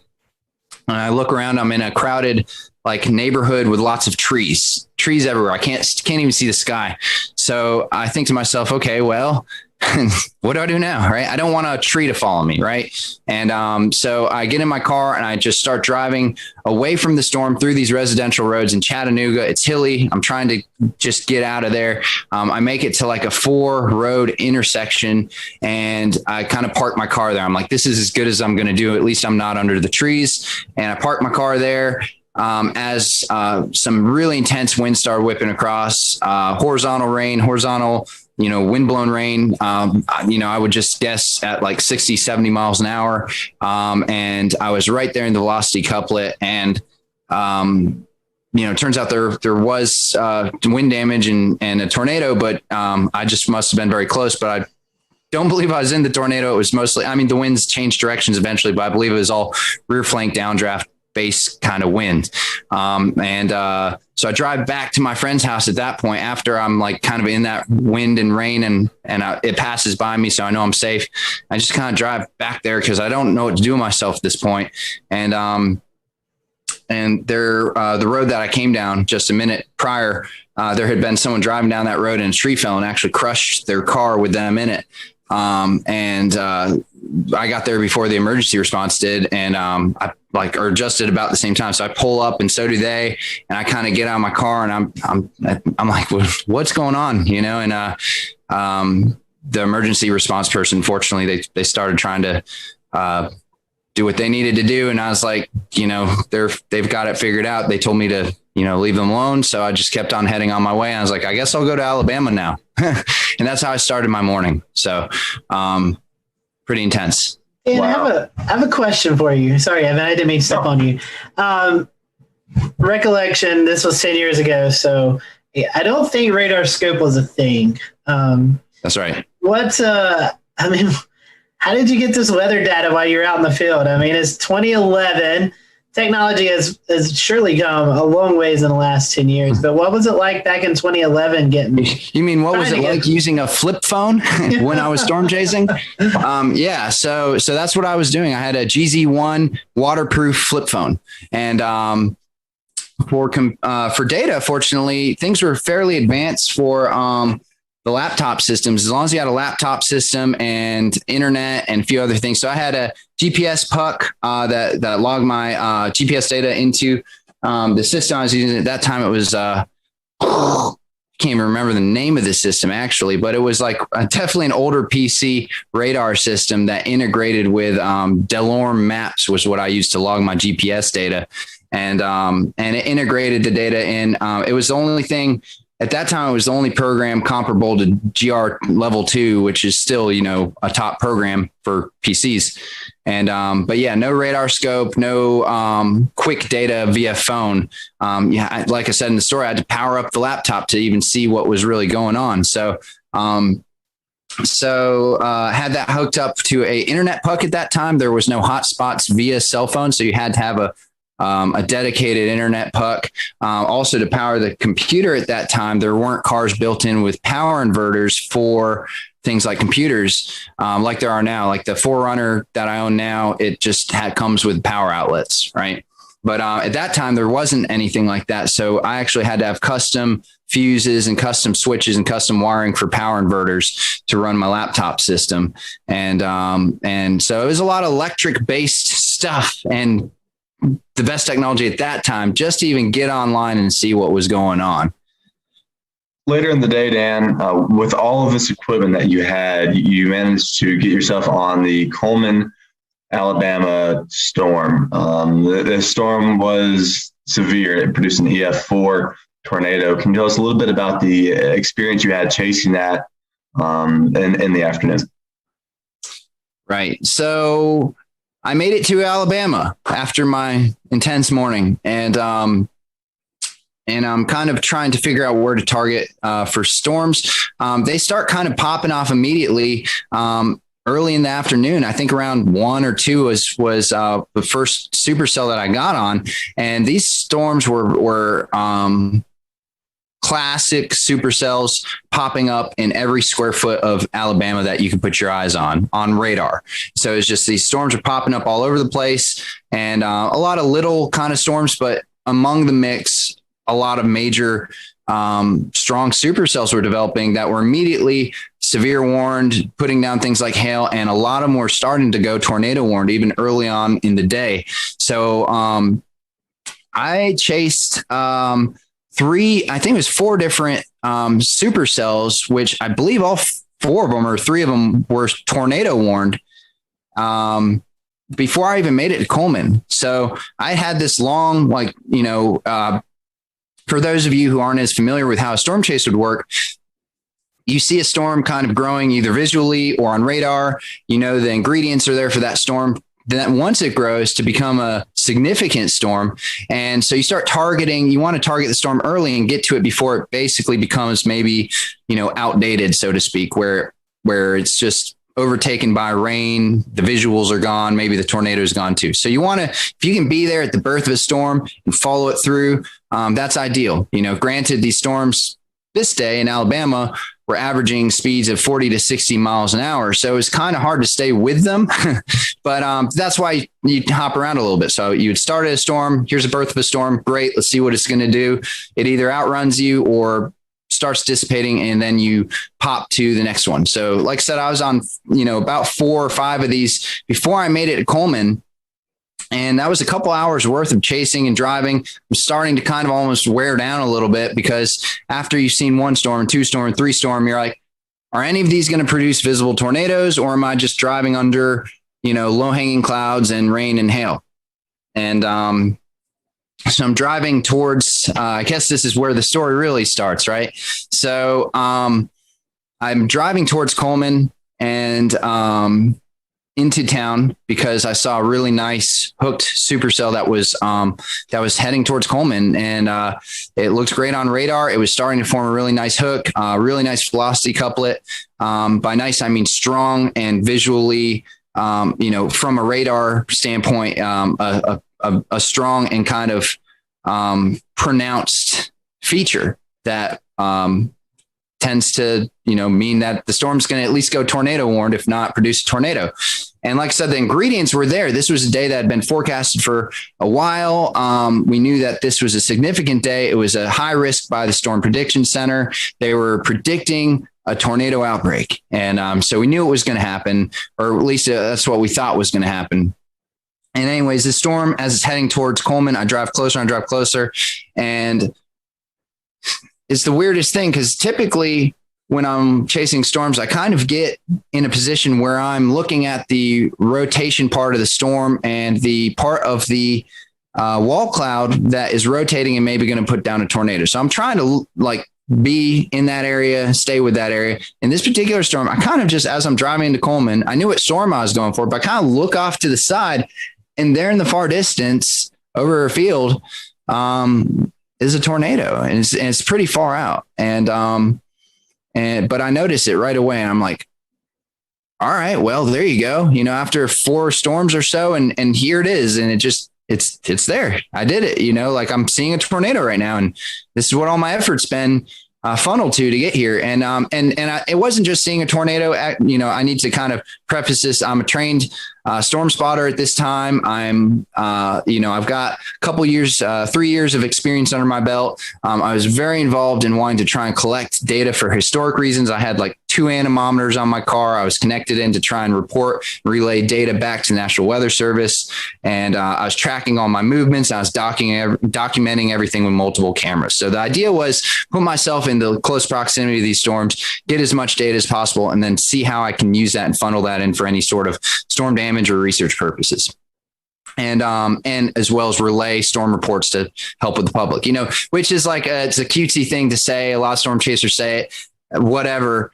But in reality, for a day like April 27, 2011, it turns out that was absolutely necessary. Not only was that something that sounds good on paper, but the people like me who are out there relaying this information and broadcasting it live actually did save lives. It was that significant footage of these storms coming and hitting towns is what actually made people get into their storm shelters and go to safe places. So anyways, I'm driving into town.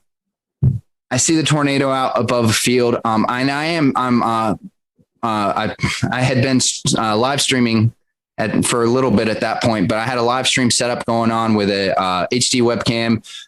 streaming to the site at that time called Chaser TV, which was in the 2010 to 2014 period. It was the hottest thing out there. The public knew to tune to Chaser TV, and the Storm Chaser show was hot, and people were thinking about storms and thinking about storm chasing. And so it had thousands and thousands of viewers that you could get access to if you streamed. And the cool thing about Chaser TV at the time too is they would pay per viewer, pay for pronounced amount of time and stuff like that. So you could actually, come out with a little bit of a paycheck at the end of it too. I start streaming this storm, and immediately I start getting over 1,000 viewers on Chaser TV. My location is in reference to the radar that everyone's looking at. Everyone sees, wow, he's right in this hook of the Coleman storm. And they start clicking on my stream, and sure enough, they're seeing a tornado. And so they start sharing it. It starts getting shared across social media, screenshotted, and immediately that tornado in real time is getting shared around, the fingers of the internet in 2011. And getting rebroadcasted and put in places where people could actually see this storm. So I was live streaming it. I was filming it with another camera. We'll play kind of the video of what that ended up looking like with my other camera. And then I was taking DSLR pictures, as well as running 2 anemometers and trying to stay in good proximity and location to this storm. So I was by myself, and so I was trying to do all this stuff, and as well as listen to the scanner radio. I mean, anyways, I see this tornado come through, and it's coming closer and closer. It's coming towards me. I'm trying to figure out, is this storm going to do something where it actually hits my location? Or so at one point, and you may see this in the video, where the tornado seems to get close enough to me where all of a sudden you can't really see the gray funnel anymore. Instead, you see just like a massive dirt. And that's when I think I'm starting to get a little close there. And so I actually back up across the road that was behind me into a gas station. And in my head at that moment, I think to myself, if I drive 30 feet backwards, I can maybe avoid getting hit by this thing and still film it. So that was my thinking. And I don't think I was that close, but I was in stone's throw. I mean, I was very close. And then it kind of continues going at an angle in front and away from me. And that's when it touches down fully. You can see it, the funnel reach the ground, and the tornado becomes very pronounced, very kind of like a very defined elephant trunk. And it's kind of, not this big, wide, massive, weird wedge that we would think about when we think about EF4s and very strong, violent tornadoes. But however, and I know this from the comments on my YouTube channel, where some people are saying this isn't a true EF4. Look how skinny it is. But in reality, it's that tight, strong wind whipping around at the bottom that's causing all the damage. And it was, you can tell in the video that it's a very strong tornado, and it was a very strong and destructive tornado. It went through downtown Coleman, destroyed a number of the commercial buildings there, destroyed some houses, and ended up with multiple fatalities, including a newborn or a young child. And, it devastated the city. So as this is happening, here I am, Mr. North Carolina, out of my city in town by myself, in my storm chasing vehicle. Fortunately, I'm prepared for living multiple days out of my car if I needed to, right? That was part of my preparation. So, but I'm thinking to myself, like, what's next? What do we do now? So I tried to follow the storm, and as I keep following it, the tornado gets wider and wider, eventually wedges out into this big kind of gray wedge tornado as it goes off in the distance. The road that I try and travel down is completely covered in trees, and there's there's hundreds of, I will share a picture of it. There's just hundreds of trees down, and you could have had a whole team of people with chainsaws and you would never have gotten through that road. So at that point, I know that my access to continue following this tornado is gone. The tornado is going 60 miles an hour anyways. So it's a lost cause at that point. So I drive back towards town. And here's where it really gets interesting, because this is where things started to really take a turn as far as the reality of the storm. All I could smell was trees and fresh wood. And as I look around through the woods as I'm driving back towards Coleman, the trees are stripped of their bark. They're just bare. It's just bare wood, forests of bare wood, and twisted trees and just devastation. And I'm driving back towards Coleman to try and figure out what's my next move. And I look at the radar on my computer, and there's another storm that's tornado warned and heading right towards Coleman. That is going to be there in 20 minutes, right? But what has just happened is a tornado just devastated Coleman, and at the same time, tornadoes were devastating Tuscaloosa and other. That's a well-known one, but there are, I think, 5 or 6 tornadoes on the ground at this very moment, and Alabama was in a mess. So Coleman was in a mess, and everybody got in their cars and drove out to the middle of the roads to try and get to their family members. Cell service was completely down at this point. I don't know if it's because cell towers were hit or if everyone was trying to use their cell phones at the same time, but there was zero cell service. You could not use it for anything. The only thing left was internet through my internet puck. So I was able to access radar data and message through some sort of messenger app I was using at that time. And I think email is what it is called. I was emailing people. So I drive back into town. The roads are crowded with people. People are kind of walking around confused. Everyone has their cell phone in their hand. Like, what is this? It's not doing anything. And they see that I'm a storm chaser. I have stormsquad.net on the side of my vehicle and stuff. They start coming up to my car and they're saying, what happened? We're trying to get in touch with our family members. We can't do it. We heard the town was hit. And I was able to actually give as many people as I could the information that I had, which was, there was a tornado. It hit part of town. There's another storm coming. You're going to want to find a place to take refuge. I had a CB radio in my car at that time with a speaker. I got on my CB radio and started driving around and saying there's another tornado warning coming, because nobody knew. And I drove around the town and yelled at people to find safe shelter. And that was really harrowing. Like, I don't know if that's the right word. There's no words to describe. I mean, it was very sobering. I mean, just like, I was focused. I was trying to, at that point, just go into like storm recovery mode. I'm now part of this Coleman community, right? So how do I help them? And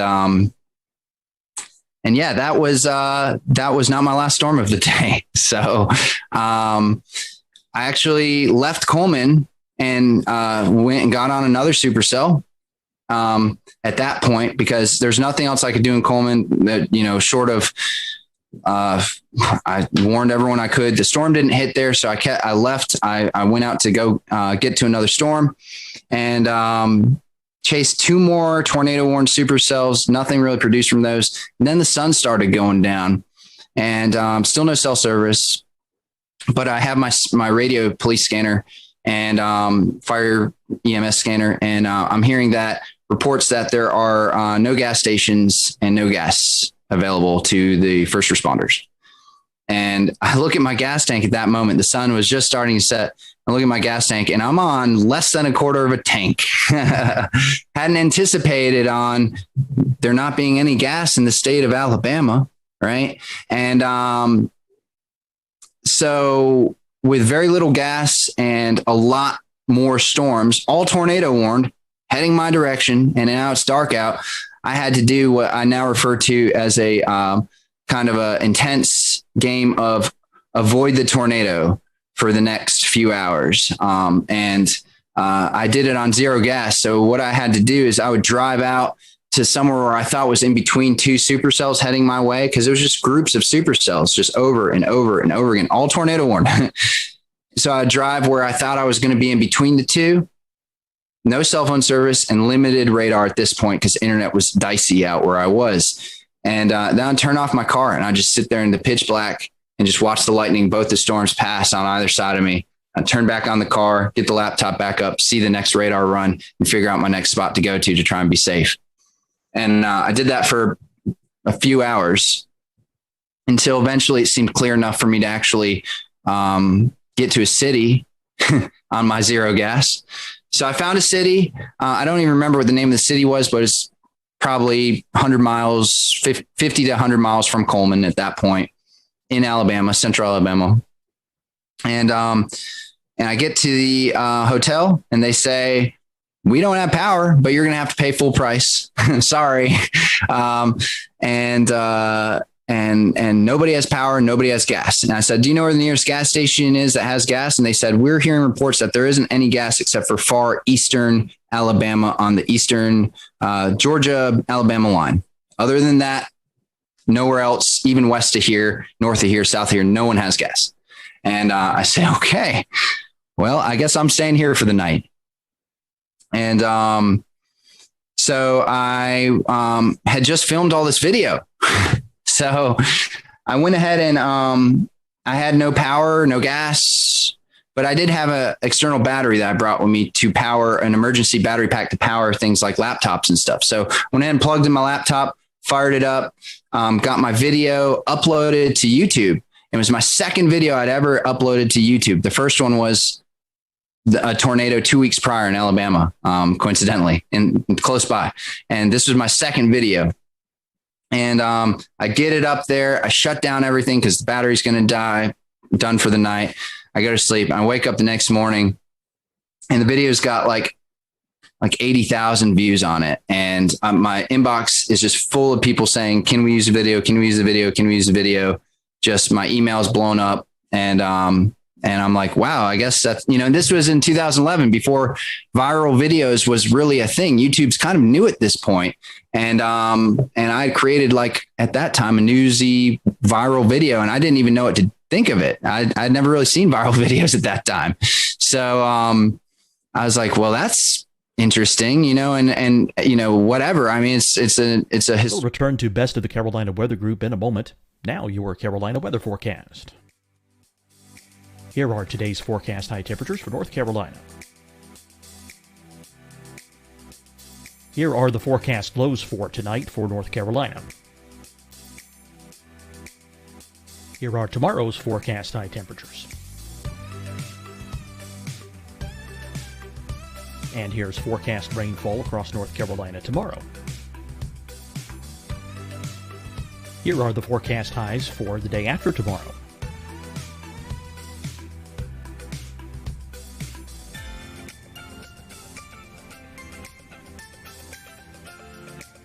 And here's the forecast rainfall across North Carolina for the day after tomorrow. This is the total rainfall forecast across North Carolina for the next 3 days. Here's the severe thunderstorm outlook for today from the Storm Prediction Center.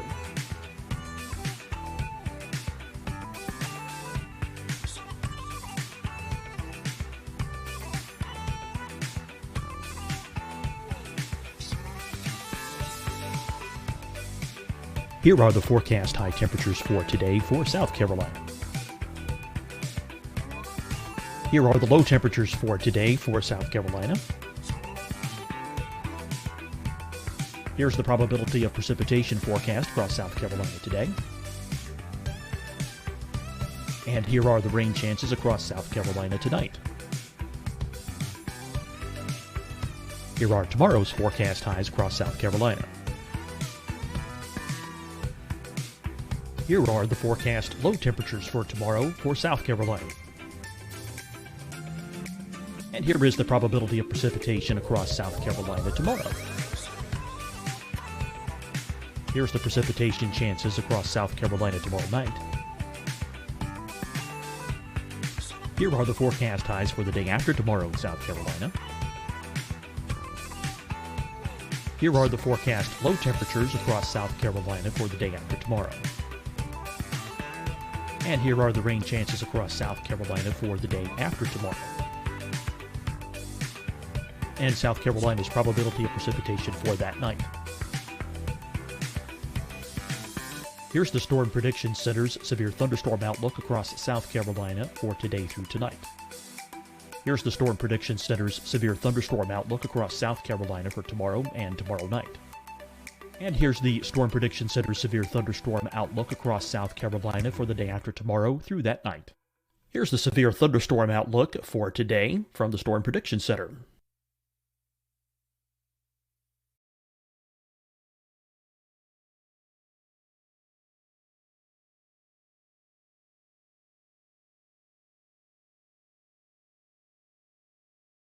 And now here's a live look at weather radar across the southeast. Deciding when to wear a mask isn't about who you know or how well you know them. Just ask yourself, will I be with anyone I don't live with? If the answer is yes, get behind the mask. Help slow the spread of COVID-19. Get behind the mask. Learn more at covid19.ncdhhs.gov. Hi, everyone. I'm Dr. Mandy Cohen, Secretary of the North Carolina Department of Health and Human Services. And when you follow the 3 W's, you protect your family and your neighbors from COVID-19. When you leave your home, practice your W's. Wear a cloth face covering, wait 6 feet apart, wash your hands often. Wear, wait, wash. We're in this together. Stay strong, North Carolina. Fight the spread and take a stand against coronavirus. Wear a mask in public. Stay at least 6 feet apart from others. And get tested. Join us and fight the spread. Visit scdhec.gov/COVID-19. Getting tested for COVID-19 helps you to take the steps needed to protect yourself, your loved ones, and your community. Find the testing location at scdhec.gov/COVID-19 testing. You'll see your Carolina weather forecast at 25 and 55 past. And now back to the best of the Carolina Weather Group on the all-new Carolina Weather Net.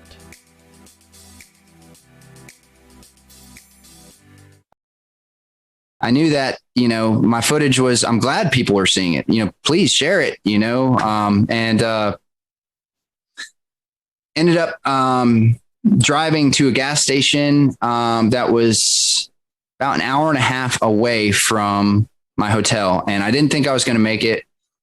But that was the closest gas station. I, called around. I did everything I could to source a gas station. That was it. It was like on the border.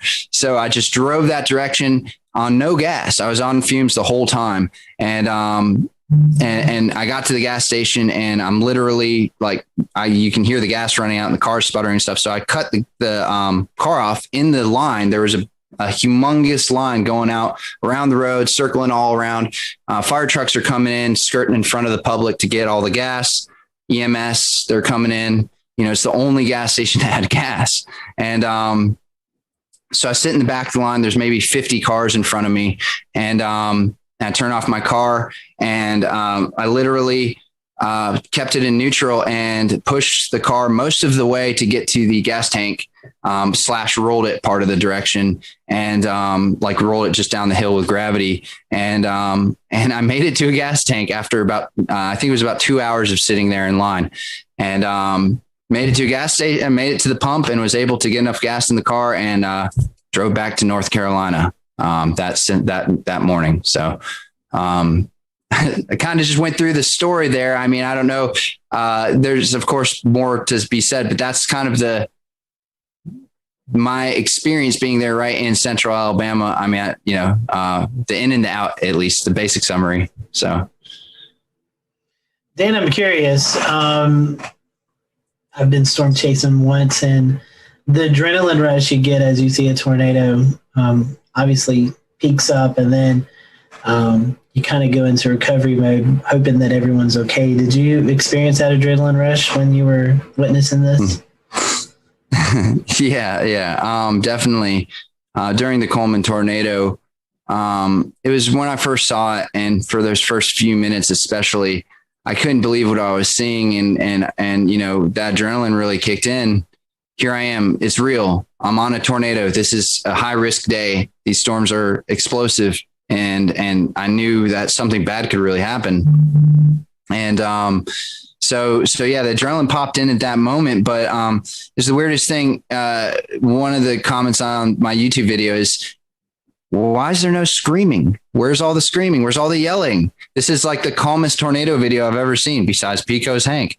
And, and it was just my adrenaline turned into straight focus. So after I kind of had an initial like, I was just 100% zoned in on my task. I mean, you could call it focus. You could also call it busy. I mean, navigating the anemometers, the laptop, the cameras, the live stream and driving and parking and whatever, running, in my raw video of the tornado, there's me like zooming back and forth in front of the dash cam because I'm like, who knows what I'm doing? I'm probably setting a GoPro here and turning this thing that way. And I was very busy and very focused. So it just all turned into that. And then eventually, right near the end of the day, a lot of adrenaline and focus kind of wears down to just like, now I'm playing dodge the tornadoes at night.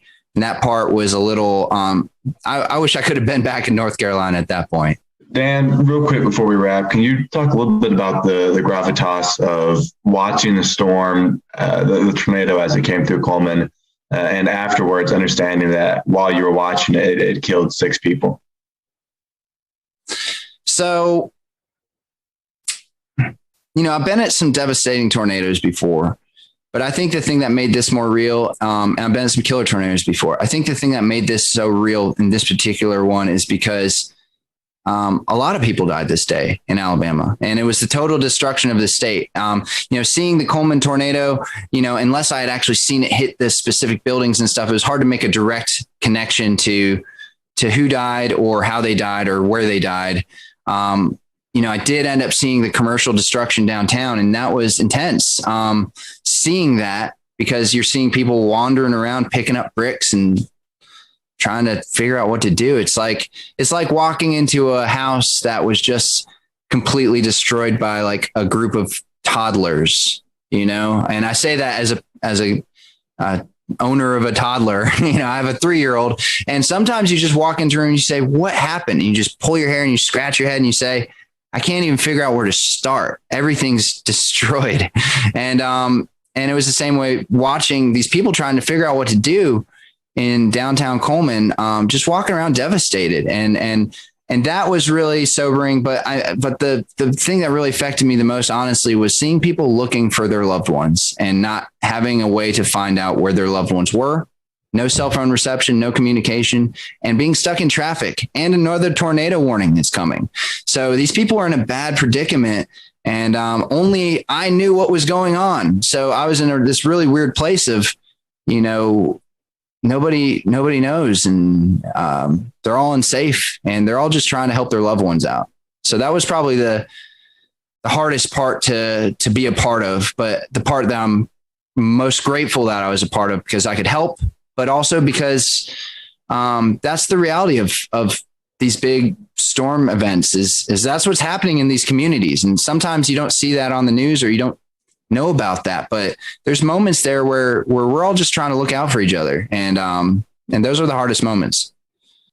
Well, Dan, we certainly appreciate your time and reflecting back on this very somber event that took place on April 27th, 2011. So we thank you and James Spann for sharing their stories of this tragic day, and our thoughts and prayers are still with those folks who are reliving this 10 years later in the state of Alabama. For everyone here at the Carolina Weather Group, we hope you have a great evening, and we'll see you back here real soon.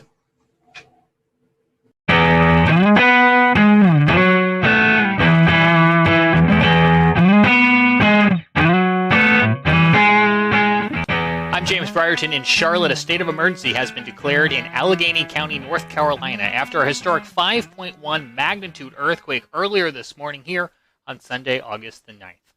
It was the 5th strongest earthquake in Carolina history and the strongest in the Carolinas since 1916. Luckily, no one was injured, but minor damage has been reported at over 100 buildings across the area and near the epicenter in Sparta. That's where our Scotty Powell was earlier today.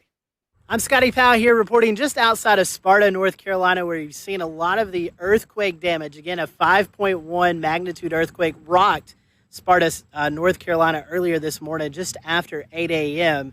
A lot of damage to some roads, to some structures. In fact, some folks have been displaced from their home. I've never witnessed earthquake damage, but it definitely was something that I wasn't surprised to see.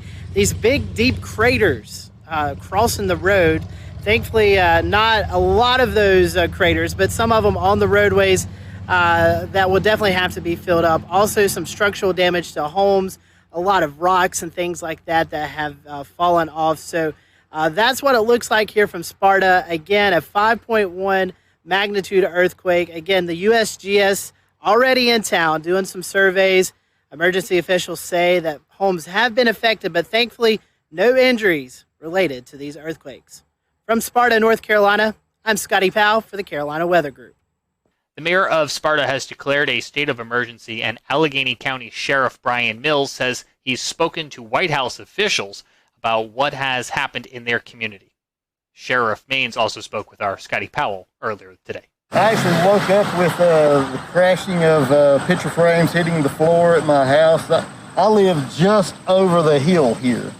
And so it was pretty chaotic at my house. All the neighbors experienced a lot of chaos. And we've been going around today looking for injured folks. We've not found any major injuries. And so we're just so thankful that we've not had any reported major injuries right now on folks. And we're so thankful that there's no one been reported stuck in their home, things of that nature. There's been some folks that have had to leave their homes now because it's not safe to stay there. So there were smaller earthquakes ahead of the 5.1 magnitude earthquake, and USGS geologist Dr. Arthur Machat says the cause of Sunday morning's earthquake is still under investigation.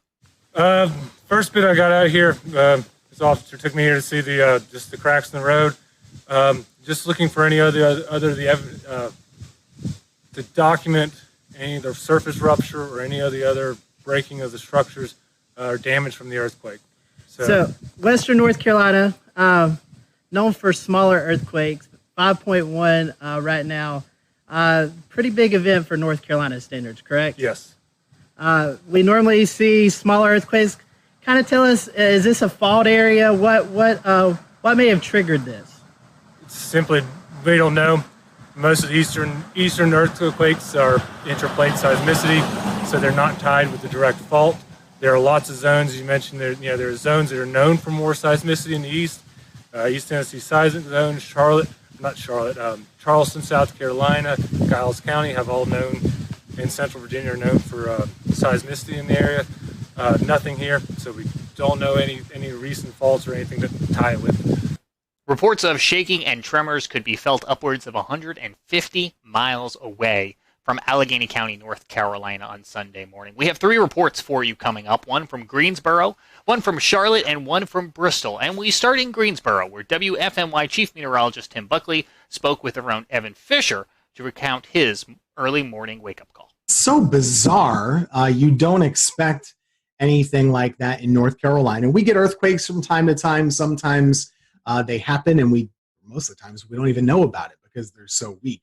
Usually on the order of a 1 magnitude or a 2 or maybe closer to a 3 if you're rounding. But a 5.1 earthquake is pretty unprecedented. I mean, it's happened before, but by our records, it looks like this is the strongest one to have an epicenter in the state since back in 1916. That was actually near Asheville in Skyland, North Carolina. So anyway, it happened this morning about 8:07. Everyone probably has a little bit of a different story. For me, I was sleeping soundly, and then it happened, and I really woke up. And bizarre, I've never felt an earthquake before, so for me, that was a first. I've missed the other ones. This one definitely was strong enough to wake me up. And checked my phone right away. Tons of messages on Facebook, on Twitter, emails. Everyone immediately, this was within like 5 minutes, wanted to know what was going on. And it took a little bit for that report to come in from the USGS, where we get our earthquake info. But once it did, it was pretty clear. Yeah, that was a strong earthquake, and it wasn't that far away. Starting to see some trickles in of damage reports here and there, mainly in that Sparta Blue Ridge area. But even a little removed from that, I have a weather spotter up in Stokes County, which is just 2 counties away from Allegheny, where the earthquake was, and he has a cracked, a little crack in his roof, the ceiling, I guess, on the inside of his garage. So more than I've ever seen since I've lived in North Carolina over the last 10 years. And, even if you lived here 100 years, I think it counts for that too. Chris Mulcahy is a meteorologist with WCNC Charlotte. He was working Sunday morning when the earthquake first occurred and recounts some of the reports of those tremors that his newsroom received. And I didn't feel anything here. So I live in Northwest Charlotte. But one thing that was really miraculous when I was out here, that time in the morning, early part of 8 o'clock, a bunch of messages were coming in saying, hey, did you feel that earthquake from Denver, North Carolina? Did you feel that earthquake from TKK? Did you feel that earthquake in the southern parts of Lancaster County? This was a big deal. No matter what, even though I didn't feel anything, I gotta admit I'm a little bit disappointed, but seeing this unfold live time as we were doing our cut-ins for the Today Show, this is a historic event. Over 100 years ago is the last time that we had anything close to this, and even though there was one back in 1926 that was just a little bit stronger or similar strength, that's still a long, long time. So this is a big historic event, and one thing that I love that I learned today is that every year worldwide there are 500,000 roughly earthquakes that are detected. Of those, only 100,000 earthquakes are actually felt. The big fact, only 100 of those 500,000 produce damage. So that means the chances of this happening worldwide is a 0.0002% chance of happening. Our own Ricky Matthews works in Bristol, Tennessee, and here's what they saw in their community. Here in the Tri-Cities, where we felt the quake over the mountain chain, even though we're about 80 miles or so from where the epicenter was. If you kind of go from Kingsport, Tennessee, or kind of Johnson City, Tennessee, a lot of people in our area still reported feeling the shaking this morning. Right after 8 o'clock, started to get reports of people saying they felt something, and my Twitter feed lit up of all the reports from people saying that we felt an earthquake, or we think we felt an earthquake, and suddenly we were in a we were kind of trying to gather information. But a lot of reports of people experiencing shaking for a few seconds in our area. No reports of any type of damage in our area, but certainly something that kind of caught a lot of people by surprise early Sunday morning when they were just trying to sit down and enjoy their coffee. And there you have it. It seems 2020 had another trick up its sleeve, but we're happy to report once again no injuries following that 5.1 magnitude earthquake near Sparta, North Carolina on Sunday morning. Before we go, a quick tropical update for you. There is a tropical wave located a few hundred miles off the African coast. It continues to show signs of organization.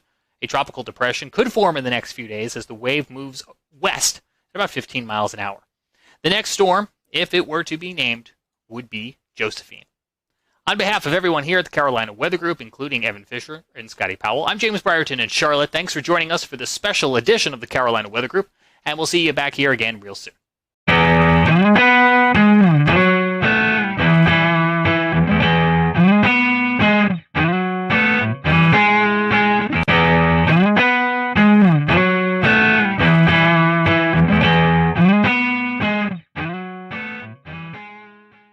When we found ourselves doing severe weather coverage for Brunswick, Columbus counties, along the coastal areas of North Carolina, just outside the Wilmington area, what we didn't know until after the fact was that we were tracking a EF3 tornado. This is a absolute monster of a tornado that impacted that area and unfortunately did result in some deaths. 2 or 3, if I'm not mistaken, as well as 10 injuries. We got some new video today when North Carolina Governor Roy Cooper visited the communities hardest hit, and I want to allow the panel some time to talk about this, because this in and of itself would be a very big news story for us here in the Carolinas and on this show. And it's just yet, unfortunately, another piece of a very busy weather week that has been playing out. But you can see here the communities still trying to clean up after this storm rolled on through. Let me pop up again for you if I can, and I'm going to ask our group to kind of weigh in and on it well too. Is we look at radar scope imagery from that night. You can see it there on the right-hand side of your screen, the velocity, the measuring of the winds in the atmosphere circling here where the tornado crosses Highway 17, where some of this video was captured just outside Ocean Isle, and then continues for about 25 miles, going 45, 50 miles an hour at times, almost trying to outrun the polygon. The Weather Service working very hard to keep this very fast-moving supercell inside that tornado-warned polygon to try to give people as much lead time as possible. Brad, let me bring you back in. I know you had just finished the 11 o'clock news, but I saw you tweeting about this. What were you thinking at 11:45 at night when you were looking at this on radar? So I had seen that storm offshore in the special marine warning because I was impressed with the signature, but wasn't thinking much about it. Went on to finishing up some emails, and I have all alerts turned on for North and South Carolina. So I heard the tornado warning pop up on my computer, and I looked down and I was like, "Holy cow!" Right away, I was like, I could see the debris signature, and I knew it was bad. And then immediately, with some of my emergency manager contacts, started getting messages about some serious damage and, requests for search and rescue crews. So I knew it was pretty bad. And when I looked quickly at the map, I knew that area quite well. I actually played that golf course several times. Tiger's Eyes right there, Ocean Isle. It's a beautiful area. So I'm very familiar with that. And I knew, hearing the damage reports, those weren't small homes. Those were well-built, I wouldn't say mansions. Those are nice houses. So for those to be leveled and destroyed, I knew it was a significant hurricane tornado. I'm thinking of hurricane because that area was hurt by Isaias as well, almost the exact same location.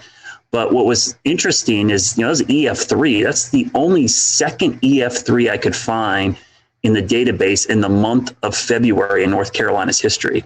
The other one was in 1971. So EF3 tornado in the month of February is incredibly rare for North Carolina, and in that area, period, any time of the year. Brad, I have to echo. I was going to say I was asleep when this happened. When I woke up in the morning, I saw your text in our internal chat. But along with Brad, I played golf at this golf course that actually got hit, and vacation, there a lot. And like Brad said, it's a well-built community. I mean, these homes were well-built, and to see the video of just some of these just being completely demolished just shows you the sheer size and strength of this tornado. And, it was a nocturnal tornado again, at 11:45 on a February evening, something you just don't really anticipate. So the loss of life is never good. And just our thoughts and prayers go out to those folks. But just seeing some of the damage out there, you could tell it was a pretty massive tornado.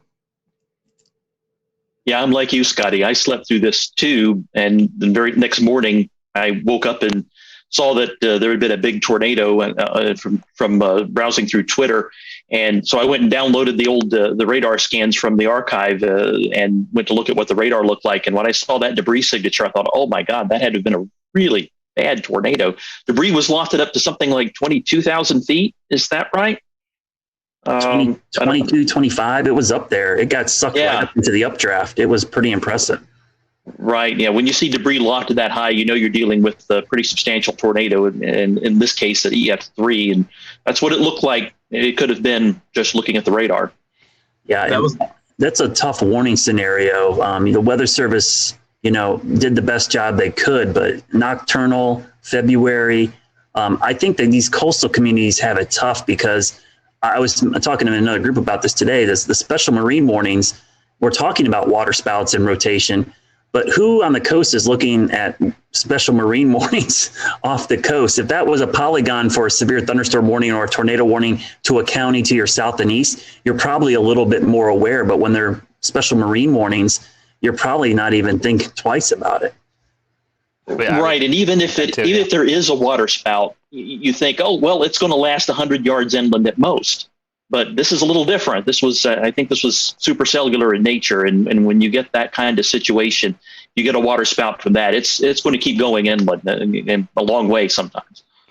I remember when we were streaming this, just looking at it going, this is textbook.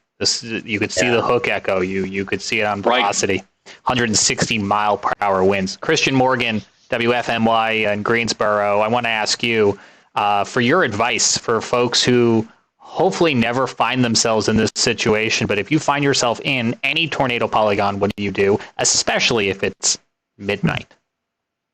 Yeah, guys, I was kind of watching this all unfold, kind of like Frank said. I just happened to log on to Twitter to just kind of see what folks were saying and kind of check out some different things about our upcoming storm this week. And I noticed all of these radar scans and started to notice and realize that we were dealing with something pretty serious down in the coastal region of North Carolina there.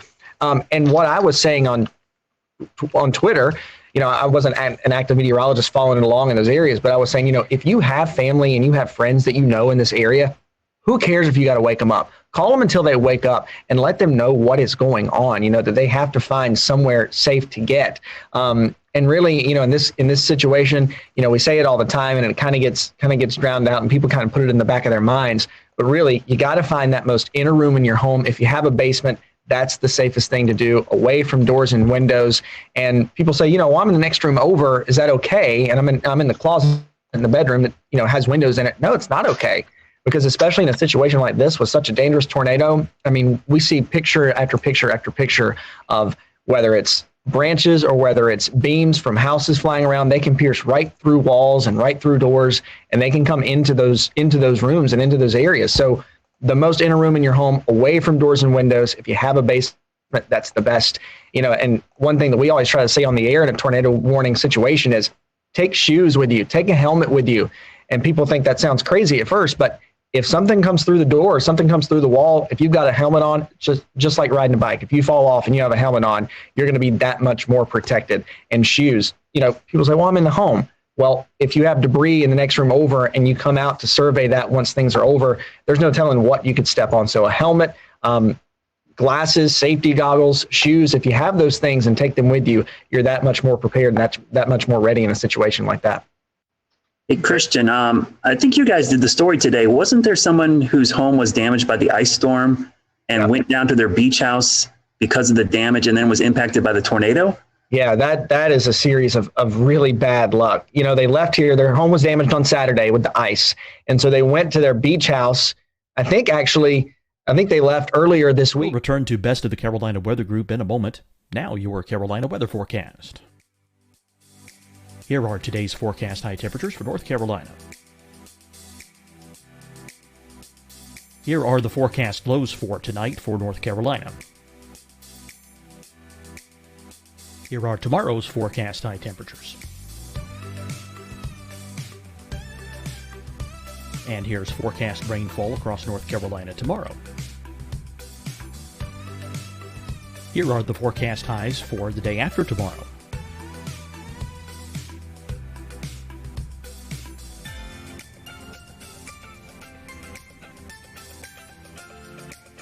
And here's the forecast rainfall across North Carolina for the day after tomorrow. This is the total rainfall forecast across North Carolina for the next 3 days.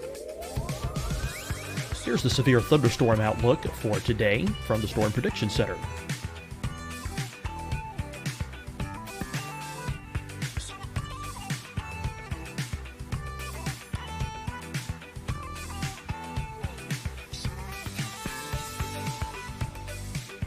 Here are the forecast high temperatures for today for South Carolina.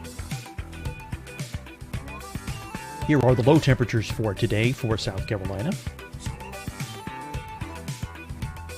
Here's the probability of precipitation forecast across South Carolina today. And here are the rain chances across South Carolina tonight. Here are tomorrow's forecast highs across South Carolina. Here are the forecast low temperatures for tomorrow for South Carolina. And here is the probability of precipitation across South Carolina tomorrow. Here's the precipitation chances across South Carolina tomorrow night. Here are the forecast highs for the day after tomorrow in South Carolina. Here are the forecast low temperatures across South Carolina for the day after tomorrow. And here are the rain chances across South Carolina for the day after tomorrow. and South Carolina's probability of precipitation for that night. Here's the Storm Prediction Center's severe thunderstorm outlook across South Carolina for today through tonight. Here's the Storm Prediction Center's severe thunderstorm outlook across South Carolina for tomorrow and tomorrow night. And here's the Storm Prediction Center's severe thunderstorm outlook across South Carolina for the day after tomorrow through that night. Here's the severe thunderstorm outlook for today from the Storm Prediction Center.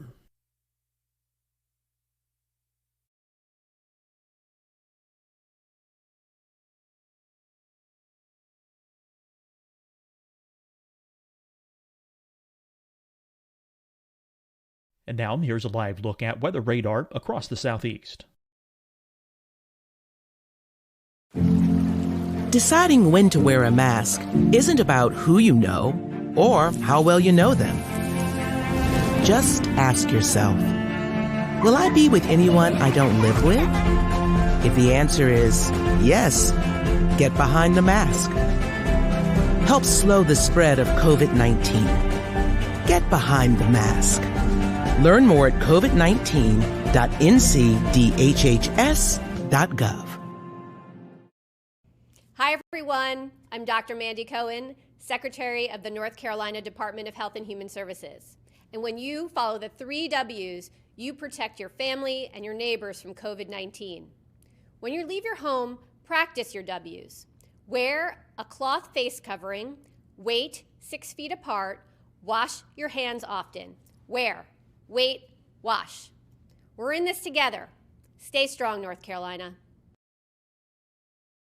Fight the spread and take a stand against coronavirus. Wear a mask in public. Stay at least 6 feet apart from others. And get tested. Join us and fight the spread. Visit scdhec.gov/COVID-19. Getting tested for COVID-19 helps you to take the steps needed to protect yourself, your loved ones, and your community. Find the testing location at scdhec.gov/COVID-19 testing. You'll see your Carolina weather forecast at 25 and 55 past. And now back to the best of the Carolina Weather Group on the all-new Carolina WeatherNet. While crews were cleaning up their yard and then found themselves in that situation the other night. And it's like, what do you do at that point? And I think, if I remember right, I didn't watch the story in full detail yet, but if I remember right, I still think some of the family was either en route or was going to be traveling down to the beach house later. And so they had a really hard time getting in contact with those folks. And that, of course, is scary in itself when you're in one place going somewhere to be safe and your other family and your other party there knows what's happening and they can't get a hold of you. It's really, really sad. That is absolutely incredible. That story had another thing worth mentioning. Go ahead, Frank. Yeah, another thing worth mentioning with all the Christian said earlier, do these things that you can do in advance. Decide where to go when the sky's blue. Make the plans on that day. Share them with your family. Make sure everyone knows where to go, so that when the tornado warning is issued, you can just do that and not have to think about what to do. You just do what you've decided to do, and it saves you time. That way, if you don't get a lot of lead time, and sometimes you don't, then you know what to do and you can do it and get there faster, and having less lead time matters less. Yeah, that lead time is so critical, and the Weather Service does as best of a job as they can, and it's frankly a really good job, and it's improving each and every year to give people more and more lead time. But, an excellent amount of lead time is, 7, 8, 9, 10 minutes, and in this case, it might have been even less because of how fast this cell was moving. Yeah. And another thing, I'm just reviewing the radar again right now, and I just noticed why this was kind of sneaky. I understand why it is. The radar near Charlotte, it looks like it has some obstructions to the radar beam to the southwest. And that was clouding what was going on with this storm. And it made it that much more difficult for the Weather Service to warn, because it was kind of in a dead spot for radar. And it just approached from the southwest, and the thing was over Sunset Beach before they realized what was going on, I think. Yeah, I'll just do a shameless plug here. If you're interested in this, we're going to do a show with Gannon Medwick. He had a really good write-up today about the situation. So, yeah, a lot of weird things going on at that time. So sorry about that shameless plug, James. Back to you. No, I'm glad you actually. That's more late breaking news because I know you had reached out to him there at WECT to find out if he would come on and talk to us. So I think those are all valid points. And Frank brought something up that I think in hindsight, more people are learning about. I think the folks in that area may have already known about it. So I think there is some hindsight review analysis going on. I will say one of the things that I think was a silver lining saving grace is that this supercell, this tornado, passed just to the side of the radar. If it had gone over the radar, we could have lost eyes on the whole cell for the rest of the night, which I think would have introduced a whole other level of an issue. Certainly. Yeah, just under 3 miles. If it had been just under 3 miles farther east. So we mentioned that Governor Roy Cooper went down to survey the damage today and to meet with folks who were impacted by this tornado firsthand. And amongst some of the video that was fed back, we have about 2 or 3 minutes here where the governor is talking to 2 homeowners who were inside of their home when this tornado approached. You're going to hear them talk about the amount of lead time they had, or what frankly was a very small amount of awareness and lead time for them by the time they realized something was wrong, and what position that left them in, and how they ultimately rode this storm out inside of their home. It's a miracle. It's miraculous. It's heartbreaking. It's inspirational. It's a whole palette of emotions. Now, because of the ongoing coronavirus pandemic, the microphones are a little bit further away than they would be ideally. And I'm letting you know that because the first rule of broadcast is always good audio. And you can hear them here, but especially if you're listening on our podcast, I want you to just stick this out with us and take a listen to the conversation the governor is having here with these homeowners. It's an incredible story. They won't invade your space here, but I thought I'd just come over and just see things. Hello, Governor, how are you? I'm doing okay. How are you guys doing? We're alive. The fact that we're alive is a big positive. I know that's something to be thankful for these days. Yep. So we're thinking about you and hope that everything can be put back together. So sorry about the loss of life here. Yeah. Tragic. That's our greatest fortune. That was not us. This is sticks and bricks. They can be replaced. So is this your house? Yes. And so were you guys home? Oh, yeah. We were in this under the curtain. So what happened? How did you guys, where were you? I was in bed and I heard the hail, and at that point I said it's time to get up. And by the time I turned my back, the doors came in and hit me in the back and knocked me down to the sofa, to the bed. And that's probably the only thing that helped me survive, being knocked down. So, oh yeah, well you heard the hail. The amount of time between the hail hitting and the noise of the wind was instantaneous. There was no gap. I was on the living room sofa, and in fact, the first piece of glass I ducked, and the whole back of the house flew in. And I went for a ride. Fortunately. So how far were you carried? Where were you? I was in the great room. The entire back of the house flew in. This wall here, I'm on the other side of it. Buried under everything else. And I'm sure the only thing that saved my life is our porch furniture is teak. And the one chair blew in on me like a TP tent. So everything falling and throwing landed on that and not directly on me. And I swear that's the only reason I'm here. That is amazing. Were either of you injured? Minor scratches. I had to get a couple of stitches. But considering, no is the answer. Bumps and bruises by comparison. Well, you have an amazing attitude about all of this. It's got to be devastating to lose your home like this.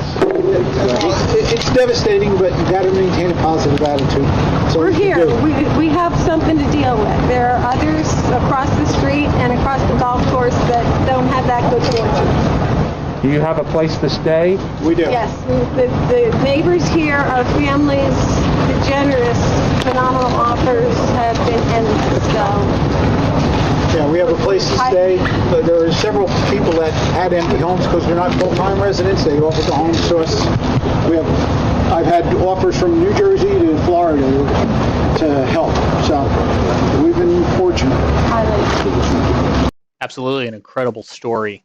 Those folks, as they expressed, lucky to be alive. Again, 2 fatalities, 10 injuries, and as you can see, multiple homes damaged by this EF3 tornado there in Brunswick County, North Carolina. We will have more, as Scotty mentioned, on future shows here on the Carolina Weather Group, talking more about an event that is clearly going to be now marked on our calendars and our history books. 160 mile-per-hour winds. That is practically unheard of in this part of the country.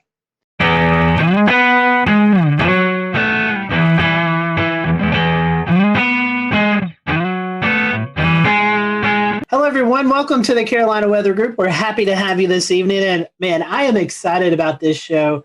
We have featured Frying Pan Shoals out off the coast of North Carolina several times during our hurricane coverage that you most likely have tuned into from one time or another. And I've been wanting to get Richard on the show, and Shay worked his magic and was able to get Richard Neal on the show. Richard is an engineer and the director of Frying Pan Shoals Tower out in the Atlantic Ocean, where he currently is right now. And it's just hard to believe that technology's come so far along that we can actually talk to Richard, who's out in the middle of the ocean right now. So, Richard, welcome to the show. We are happy to have you. And, I just want to talk a little bit. Our first question for you is more of a just kind of getting to know you question. And normally it's how did you get hooked into the weather world? And I know weather plays a little bit into what you do, but how did you get involved in this project? I mean, this is just such a fascinating story about you guys. Well,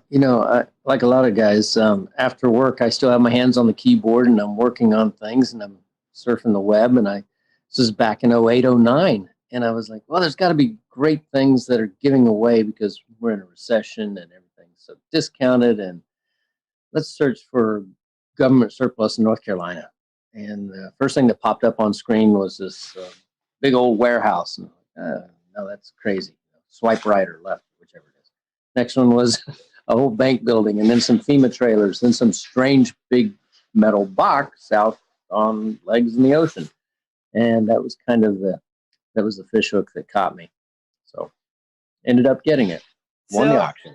A little bit about you, assuming you was looking up stuff in North Carolina. Are you originally from North Carolina, or how did you get here?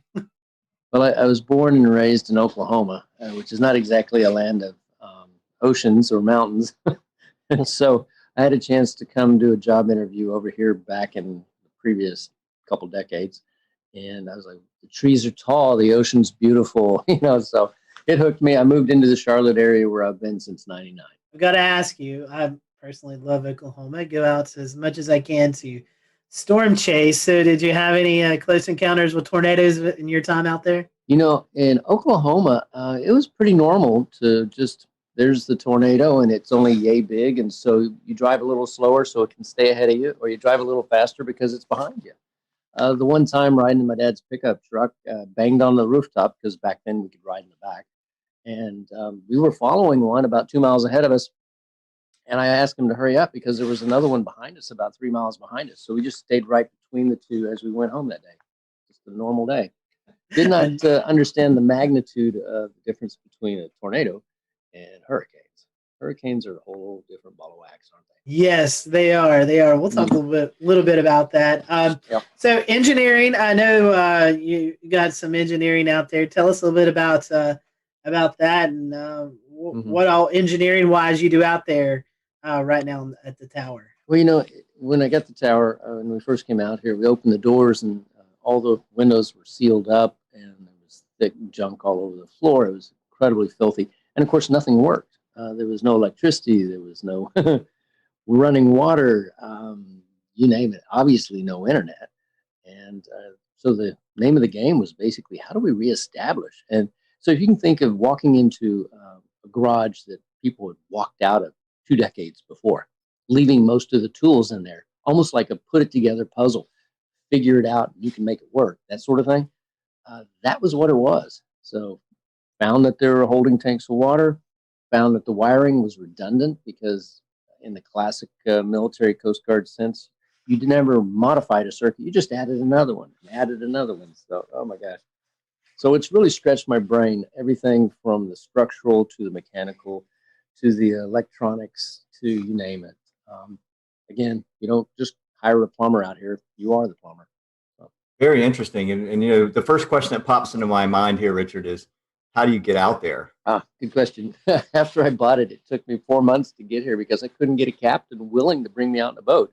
He said, there's no ladder on it and you can't get up on it. And I said, well, I was actually a really good climber, so just get me close. But I think what really made him laugh was when I showed up at the dock carrying an extension ladder with hooks on the top.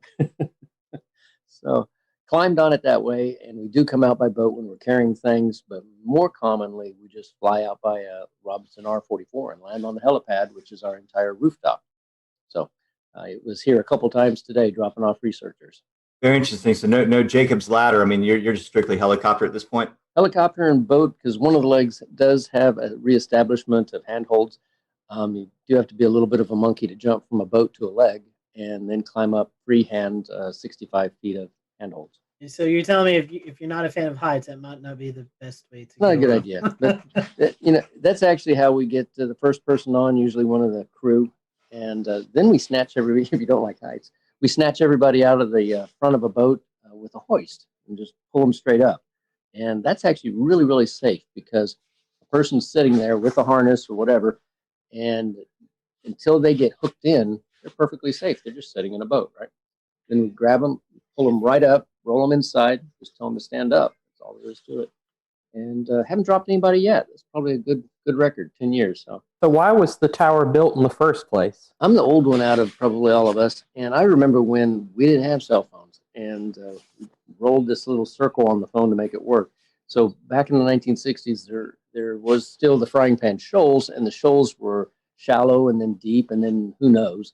Boats were going aground and wrecking. So because we didn't have GPS and we didn't have LORAN, and you could use a sextant or whatever to look at the stars, but it was out here to be the lighthouse. So it's still got the light up in the corner that we don't use anymore because GPS, obviously, but it was purely to keep people from running aground. There's literally hundreds of shipwrecks from here to shore. We're about 32 miles from the closest point. Technically, we're outside of America by about 6 miles.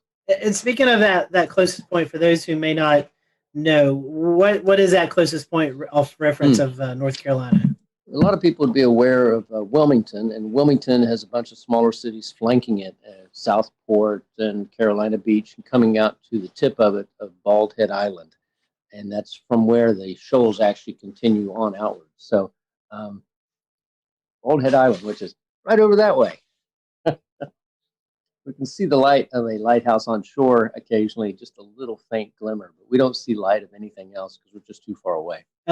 Sometimes people just like to go out in the ocean, fishing and stuff. Do people ever come by and just yell up and say hey to you and whatever? Yeah, it is interesting. I don't know if it's good or bad, but I've got, I guess people are like, hey, Richard, and my phone number's out there, so I'll get text messages, emails. I think I'm down to, 5,000 or more emails in the last couple of weeks again. So it's a little tough. I'm amazed you guys could track me down. I'm glad you did. But they'll holler up, Richard, hey, this is so-and-so. And I was out there 2 years ago, 5 years ago, 6 years ago.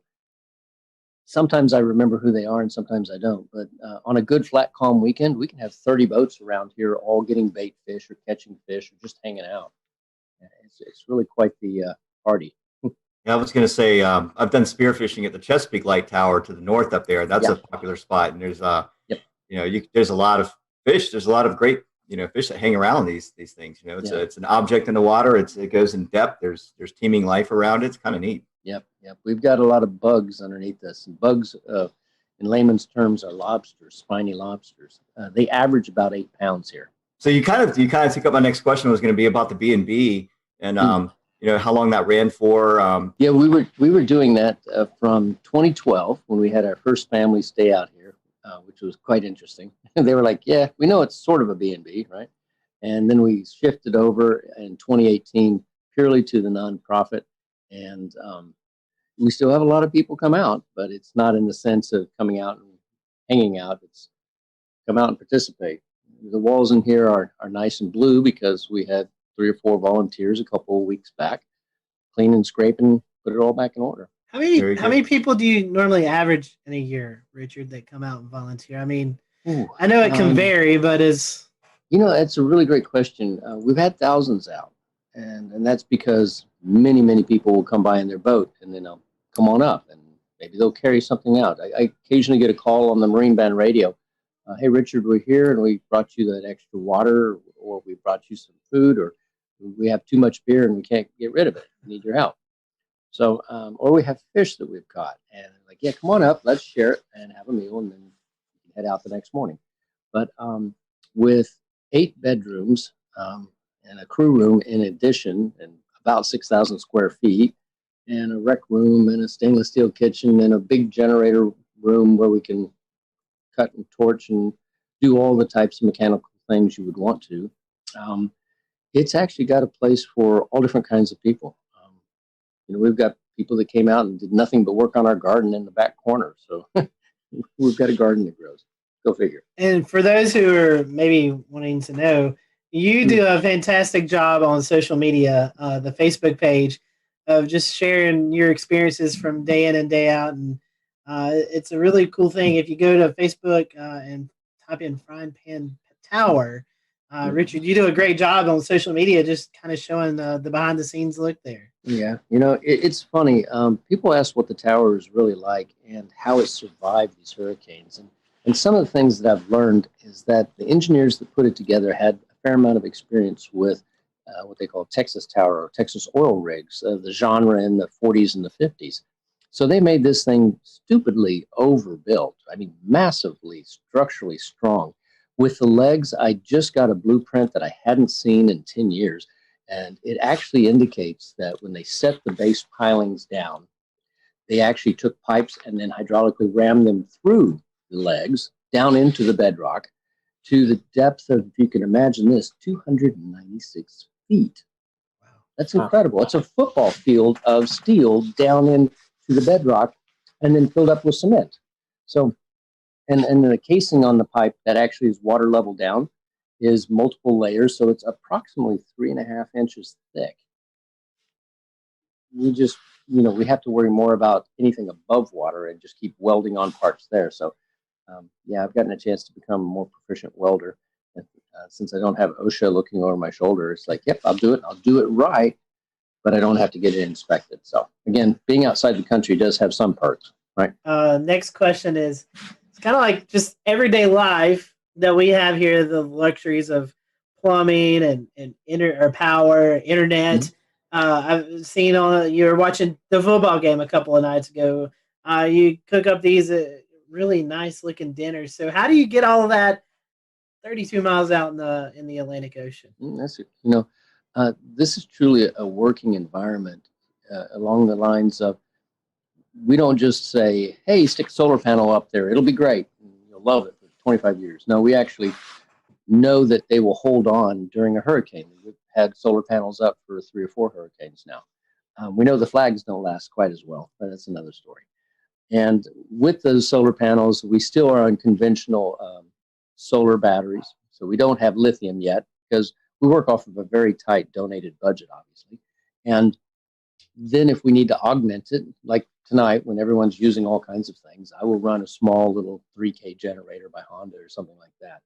But the good news is that we did also resurrect life back into the 40 kilowatt Detroit diesel that has been sitting here ever since the 1960s.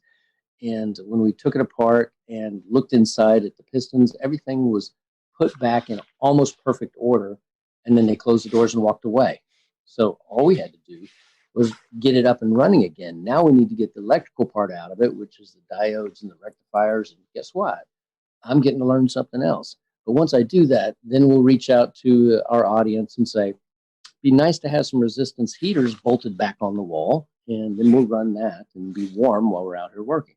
So 99% of the time, we're just solar and wind. So we have a couple turbines, and we've got a couple dozen panels, and a battery room full of batteries that we watch very closely and monitor. And everything that we do out here, we can also look at and monitor from shore. So, and that was a 5.2 gigahertz microwave dish that we set up, shot to shore, 56 miles, talked to TV station into letting us put a dish up on their tower at 1,300 feet.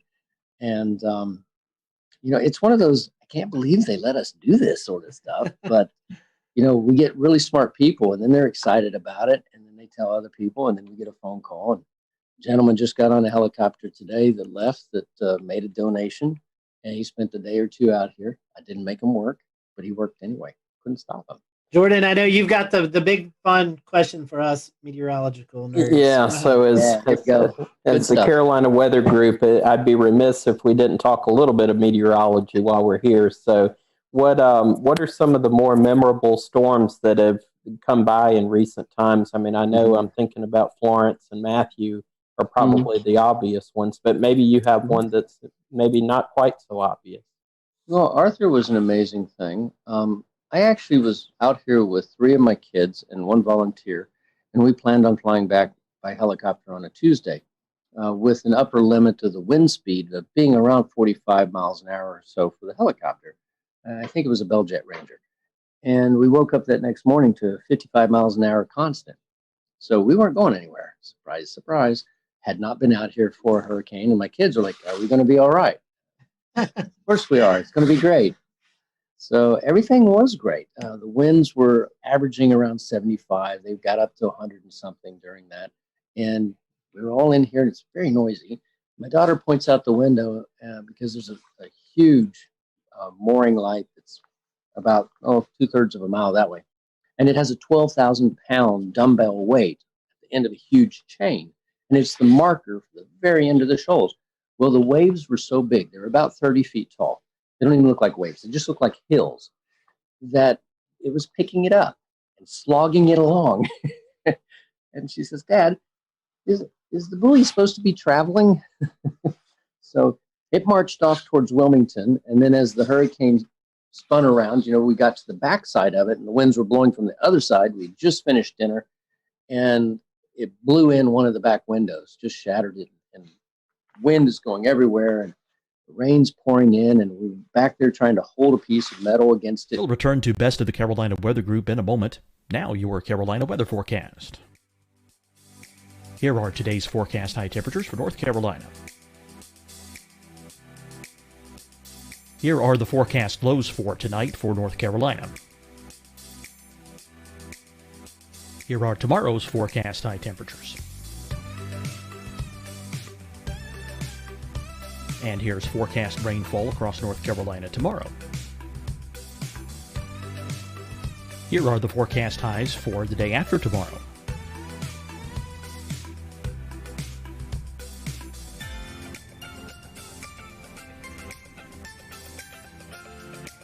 And here's the forecast rainfall across North Carolina for the day after tomorrow.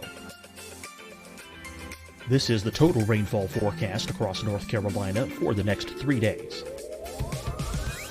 Here's the severe thunderstorm outlook for today from the Storm Prediction Center.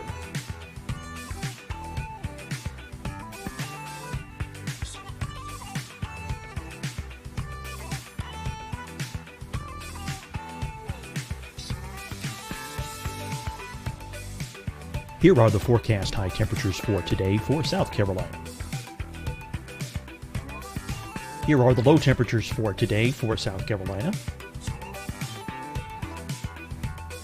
Here's the probability of precipitation forecast across South Carolina today. And here are the rain chances across South Carolina tonight. Here are tomorrow's forecast highs across South Carolina. Here are the forecast low temperatures for tomorrow for South Carolina. And here is the probability of precipitation across South Carolina tomorrow. Here's the precipitation chances across South Carolina tomorrow night. Here are the forecast highs for the day after tomorrow in South Carolina. Here are the forecast low temperatures across South Carolina for the day after tomorrow. And here are the rain chances across South Carolina for the day after tomorrow. And South Carolina's probability of precipitation for that night. Here's the Storm Prediction Center's severe thunderstorm outlook across South Carolina for today through tonight. Here's the Storm Prediction Center's severe thunderstorm outlook across South Carolina for tomorrow and tomorrow night. And here's the Storm Prediction Center's severe thunderstorm outlook across South Carolina for the day after tomorrow through that night. Here's the severe thunderstorm outlook for today from the Storm Prediction Center.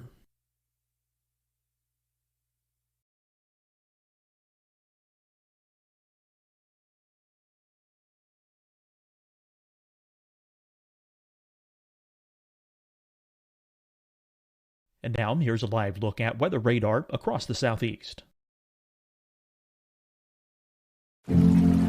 Deciding when to wear a mask isn't about who you know or how well you know them. Just ask yourself, will I be with anyone I don't live with? If the answer is yes, get behind the mask. Help slow the spread of COVID-19. Get behind the mask.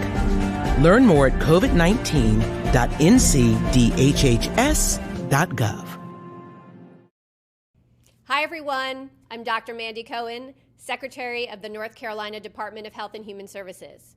And when you follow the 3 W's, you protect your family and your neighbors from COVID-19. When you leave your home, practice your W's. Wear a cloth face covering, wait 6 feet apart, wash your hands often. Wear, wait, wash. We're in this together. Stay strong, North Carolina. Fight the spread and take a stand against coronavirus. Wear a mask in public. Stay at least 6 feet apart from others. And get tested. Join us and fight the spread. Visit scdhec.gov/COVID-19. Getting tested for COVID-19 helps you to take the steps needed to protect yourself, your loved ones, and your community. Find the testing location at scdhec.gov/COVID-19 testing. You'll see your Carolina weather forecast at 25 and 55 past. And now back to the best of the Carolina Weather Group on the all-new Carolina WeatherNet. And my daughter's a little upset about this. And I said, it's okay, we were fine. She goes, I'm not worried about the tower, Dad. It made my cake in the oven fall. Unbelievable. So, you know, we've been out, and I've since found that hurricanes can be really pleasant to watch when there's nothing in the air to hit you but rain. When you're on shore, you have to worry about all kinds of things. You have to worry about trees falling on your houses, and that sort of thing. Out here, it's just rain. You wear safety goggles so that it doesn't sting your face too bad. And anything under 100 miles an hour, it's not going to blow you off the top. Over 120 miles an hour, it gets a little dicey.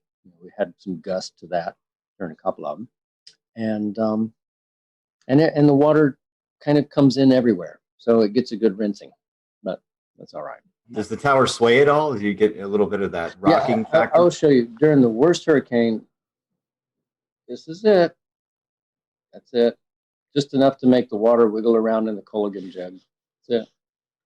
You know, puts you to sleep really good, and they are really loud. They are quite noisy.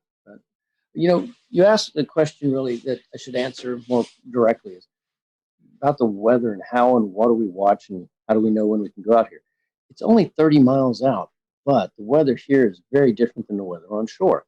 On shore, we can have 30-degree days, and out here, because they have this enormous mass of water underneath us, we could be in, you know, t-shirt and shorts, or like today, we had a 25-degree temperature drop out here. Beautiful, it was 75, and then it went down to 55 for a while. And I'm wearing a jacket because it's cool. So you kind of have to be aware that the ocean is what they would call an ever-changing, never-changing environment. So it's always going to be a little different, and you can only tell about 3 or 4 days in advance as to the true conditions in this one location. Being on top of a hill at the end of the shoals creates a Venturi effect. So the water goes much faster underneath us than it would maybe just a half a mile away. It's quite an interesting place to try and go scuba diving, that's for sure. I would imagine the waves, you know. Yeah. we see storm surge on the coast with landfalling hurricanes, and we see these models that are predicting 20, 30-foot waves out in the ocean, but the normal everyday person doesn't get to see that, but you do. I mean, you were just talking about the experience with Arthur. I mean, I'm sure the first time you saw it was like, oh my gosh, but have you kind of got used to the fact of seeing these huge waves now after being out there so long? It's funny, the smaller waves, just the 12-footers or so, those actually impact harder than the big ones.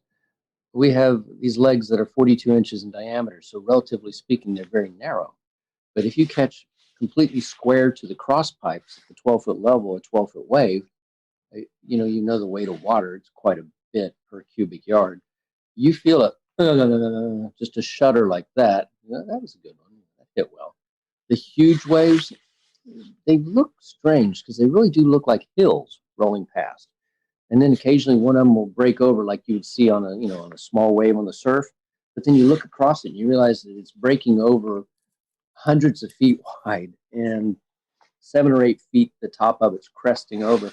And you're just thinking to yourself, if I had a jet ski, I bet I could ride that all the way to shore. But I don't know. From what you've told us, it sounds like there's not many things that would cause such a concern that you'd have to evacuate. But I am curious what your emergency procedures are like. What things might it take to get you to have to bug out of the tower, and if so, what's the process? That's great. We have about 4 different forms of communication. We have, and that's for knowing what's going on. Of course, we benefit other people out here by having that available for them too. So we shoot our signal around here. So we kind of know what's going to happen weather-wise to some degree. It's really about a decision of, do I need to get back to shore because there's people on shore I might need to help? So when Matthew came through, we left a day after it happened, just simply so we could get back to shore and help reestablish power for several houses that were out, elderly people. But it's funny. I guess it's kind of the reverse. We got plenty of food, plenty of water. If you have a string and a hook, you can't starve. It's really more a matter of we stay away from things like COVID virus and monitor the people that come out, that sort of thing out here. People have said that this is probably the best place to survive a end of times or a zombie apocalypse. I don't know. As long as we have our connection to shore with the marine band radio, with the internet that we have here, with emergency locator beacons, things like that, probably could sit out here and ignore the world for about a year if you had to. Nice. Not that I want to. I got family on shore. Speaking of that and COVID, I know one big thing is folks coming out there and helping you. What was there downtime? I'm assuming there was downtime where you didn't have folks out on the tower. Yeah. What was it like when the world was going crazy and you're already out on this island? I'm sure for you personally it wasn't much of a change, but what was it like? A few years ago, I had finished a job of 11 years and I needed a break. So I came out here and was just here for 6 months straight. Went to shore one time. And I noticed that you don't know what day of the week it is anymore. You don't really know what month it is after a period of time. And you start just living, I'm in this season. Oh, gee, I'm getting into fall now. Okay. But during the time that everyone was really locking down on COVID, I was here for a few weeks by myself and isolating. And it was odd because, I turn on the TV, I get it over the air, I get it over the net, I can see everything that's going on. So, you do always have the ability to communicate, same as we all do while we're still locked down. But I think it just made me really appreciate the fact that out here, I have a mask. I've got one in my pocket right now. And anybody that comes out here is going through a questionnaire. Have you been around anyone? Do you have the temperature taking? All that good stuff. They could still be carrying it, but we're trying our best to be just safe about it. So. Right. Well, speaking of that, we talked about the weather aspect. One thing I also want to mention is I was looking through some of the Twitter mentions for Frying Pan Tower. Water spouts also, I'm sure you get to see your fair share of water spouts out there. Oh, that's amazing, yeah. But any other memorable moments? I know you were talking about the meteors a little bit earlier. I mean, you are out in the middle of nowhere, dark skies, so I'm sure you can see all the meteor showers and International Space Station travel across the. I mean, any other memorable moments out there? Any sunsets, sunrises? We did a time lapse of what was it? The Neowise comet that was off, and we could see it pretty clearly. And what we didn't realize in our time lapse was that the ISS, International Space Station, came cruising right past. So it's all on the time lapse with there's the comet, there goes the space station, and there's the meteor. It's just, you don't know what you don't know if you're not in a dark enough area to see it. On the same type of thing, you might look down at the water, and I didn't know this, but there's a shrimp variety that when they snap their tail, they make a blue flash. And I'd never heard about that, but I was looking down in the water one evening and all these little blue dots of light, all these shrimp just pop, pop, pop, pop, pop. And it was like incredible. How would you have known? So, the wildlife that you don't see when you just look across the ocean is all abundant underneath there. And it's just increased my desire to help educate people. So we have the above camera, the water level camera, and then the shark camera down on the very bottom that we do for explore.org. And that's in classrooms all around the world with kids watching it. Just kind of fun. So hopefully they'll learn about the ocean and, keep the straws out of the turtles' noses and understand the power that is in our oceans. I mean, the weather is by virtue of this enormous body of water that gets heated up and moves around. I mean, the things that our world does, I just think there's so much for us still to learn. And I really applaud what you guys are doing on sharing and discussing what's going on with the weather, because, it's not a matter of do I have on a jacket so I can go from my apartment to the car. It's what's happening in the world and why are there, storms and fires in different places. And that's all about weather and what's happening. Right. Yes, that's true. The one thing I'd like to learn, those spiny lobsters, how do they compare to Maine lobster? What do they really taste like? Oh, I had thought they would be, because they're so large, that they would be tough, right? Nah. They have no claws, but they can have very long legs, almost like, what is it, a snow crab, those giant ones. And their tails are usually about that big around, about that long, and they're deliciously fresh and soft. We have divers that come out here and they'll grab them. We have a lot of rock ledges. So if you grab the one or two out of there, next day another one will move in because they're always looking. So they're migrating at night, running around. And they brought up 4 enormous ones. We filled up a stainless steel bowl that was about this big, full of lobster meat. We all ate, there was 6 of us, and we ate so much lobster we couldn't stand it anymore. So the next day when we wanted to go fishing, we were fishing with lobster meat. Which is just ridiculous. So it's really, really good. For those folks who are listening tonight and they may feel like, this is a worthy cause that I want to give to, I know looking at your website, I mean, you've got a shop with apparel that you can do. You have a list on Amazon that folks can purchase and send to you, all sorts of way to help out the cause. So tell us about that. And I even see a signature coffee blend. So tell us about all the different ways that we can help you guys out there doing the research you're doing. It's really funny. A few times I would have a conversation and talk, people that would be watching about, having this cup of coffee or that cup of coffee. And I finally came across one. And mind you, if you're stuck out here, I'm not going to go and grab a Starbucks or a Pete's or a Dunkin' Donuts. And so I found a blend that was incredible. And the company that makes it, Black Powder, said, well, I'll tell you what, we'll make you that particular variety and we'll give you a percentage of the proceeds for the nonprofit. I thought, oh, win-win. And then they gave me free samples. So I'm going to drink that coffee because it's really, really good. The whole goal is, it's not just a YouTube clip that makes you a few pennies, or an Instagram or whatever, or a few shirts that you make $1 or $2 off of. It's whether or not we can get enough people to pay attention to this, to restore this. And that really is my goal, is how do we restore something? So it's restore, obviously, protect, which is not only the sea life down there, but also the mariners around here. We've been really lucky. We've actually helped save 3 different divers' lives out here and over the last few years. And then preserve. How do we get it so it's self-maintaining? And I think the only way to do that is basically what we're doing right now. Sharing the message, educating people, and helping them understand that it's not me. Again, I joke, it's like I'm the chief custodian and janitor. But I'm also the one that really wants to get the world to understand that this is a rare thing that was done back a long time ago. And we typically don't do things like this anymore. We don't build big steel structures because we simply don't need to. And it's really worthwhile to save it. That's all we're trying to do. Interesting that you say that. I was looking, you're on the wish list, you have like an AED, and I never would have put that together with, folks who may be out there and, 30 some miles off the coast and they need immediate medical attention. That's a great thing. Had a heart attack when you had to, get him out of here. We had the helicopter flew out here and grabbed him. So a big Coast Guard helicopter snatched him off. And he was okay. Next day, he was fine. Wow.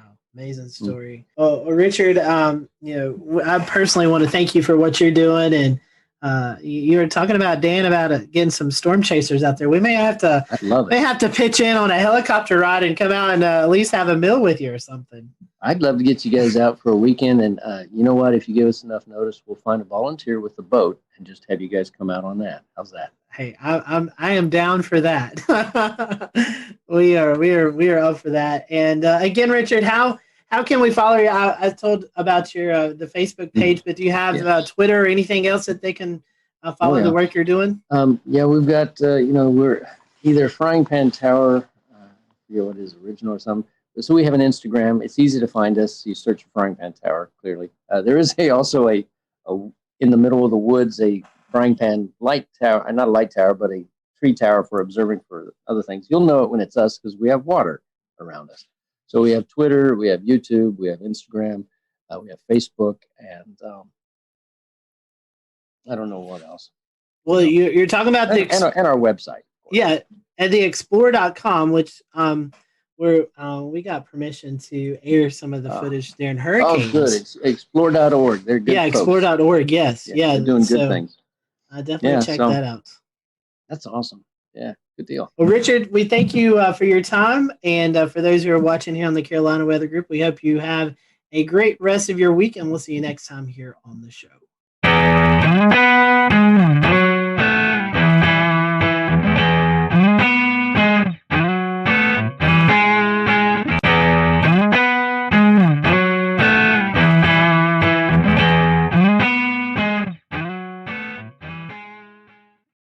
I'm James Brierton. A special edition of the Carolina Weather Group starts right now.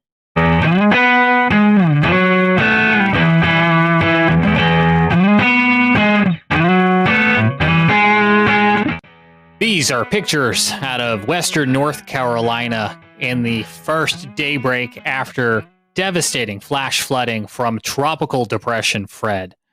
Good evening. I'm James Brierton in Charlotte, North Carolina, and we are live with you on this Wednesday, August the 18th, 2021. Our panel is assembled here again tonight. We have Jared Smith in Charleston, South Carolina, and Evan Fisher in Asheville, North Carolina.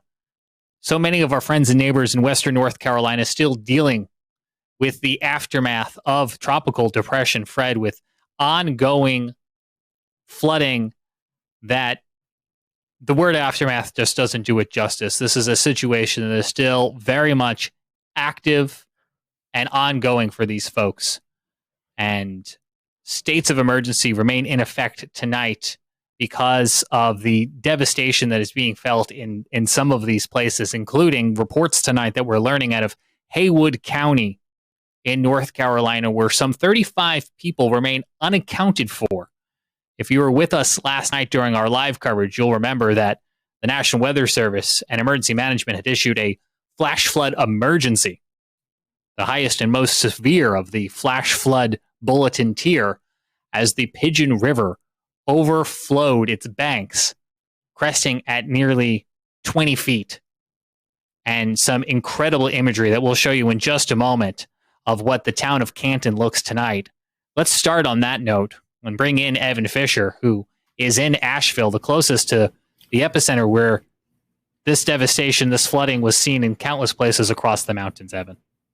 Yeah, absolutely, James. This damage was widespread. Just about every community in the mountains and into the foothills saw swollen creeks and in many instances flooded roads, washed out bridges, and damage to homes and businesses.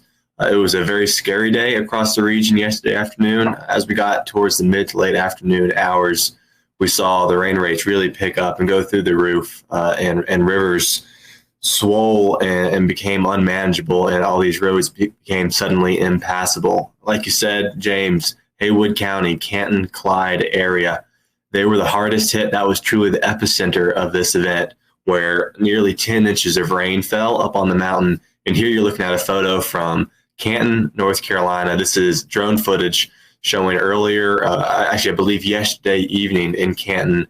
I think they were taken today in the aftermath. These are some of the first daylight photos, I believe. Wow, that's incredible. The water was still that high. Yeah, I mean, you can see the water into buildings and businesses there in downtown Canton. Wow, that is an incredible shot right there. I hadn't even seen this one myself.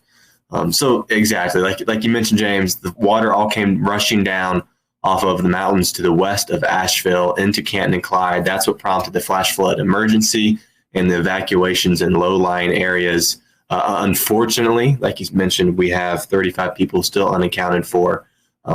We certainly hope that number plummets down to zero and everyone checks in and is found safe.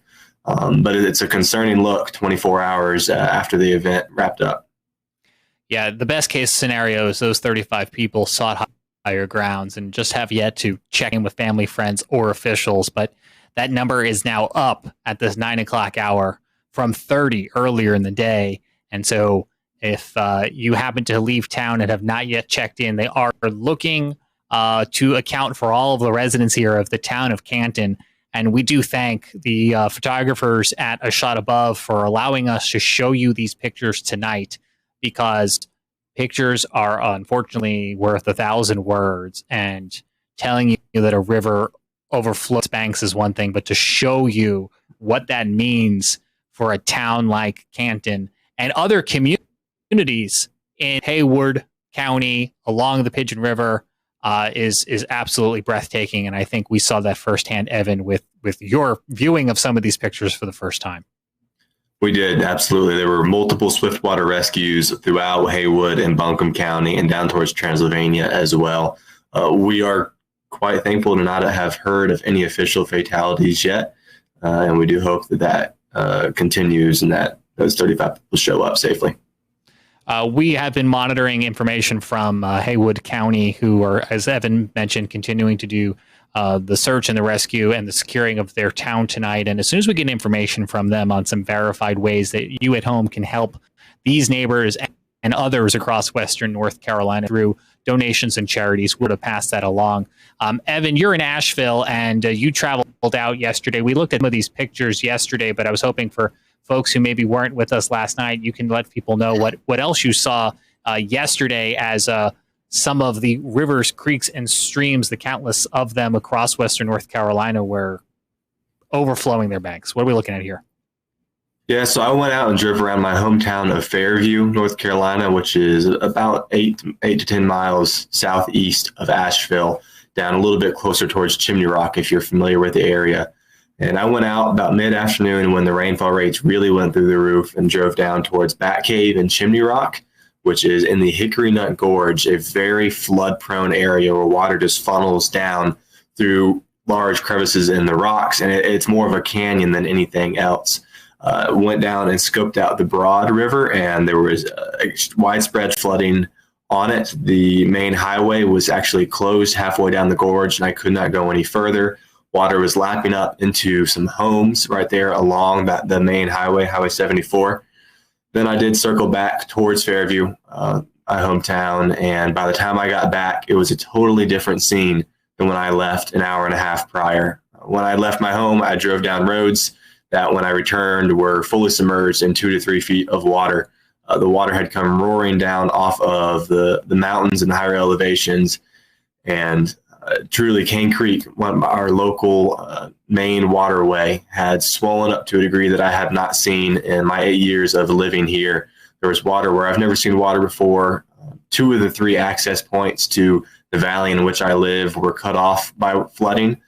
It was very scary for a while watching the round after round of heavy rain come in and knowing that so many neighbors and members of the community we're going to be dealing with the cleanup for days and weeks following.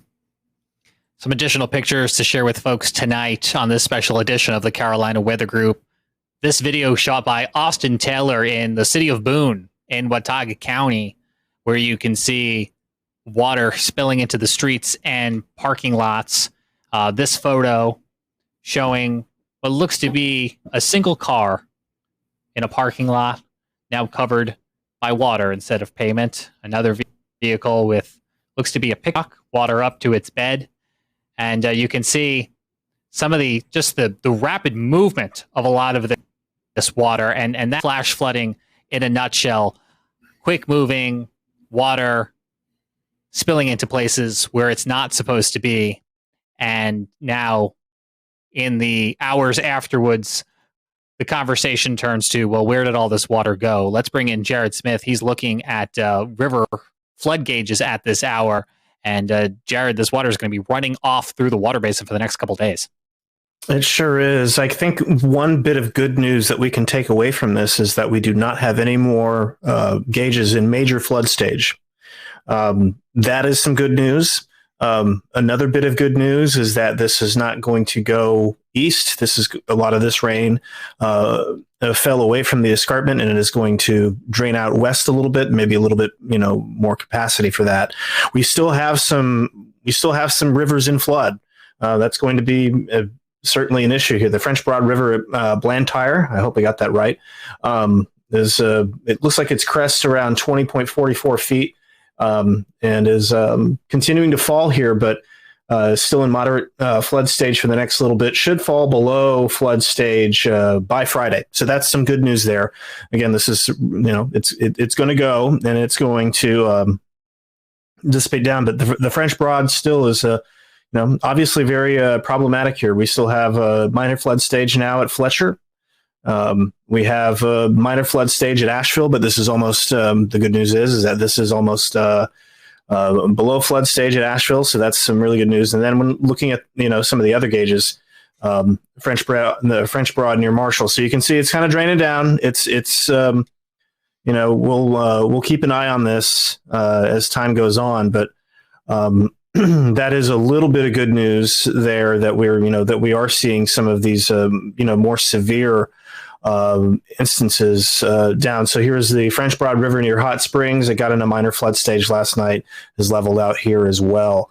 And let me go to and we'll return to Best of the Carolina Weather Group in a moment. Now your Carolina weather forecast. Here are today's forecast high temperatures for North Carolina. Here are the forecast lows for tonight for North Carolina. Here are tomorrow's forecast high temperatures. And here's forecast rainfall across North Carolina tomorrow. Here are the forecast highs for the day after tomorrow.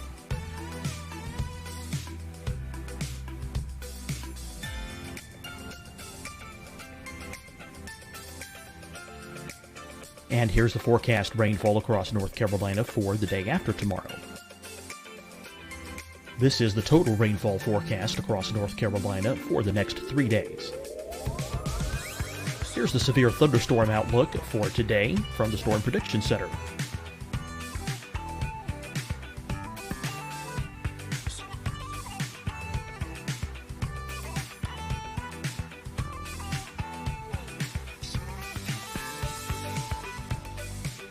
Here are the forecast high temperatures for today for South Carolina. Here are the low temperatures for today for South Carolina.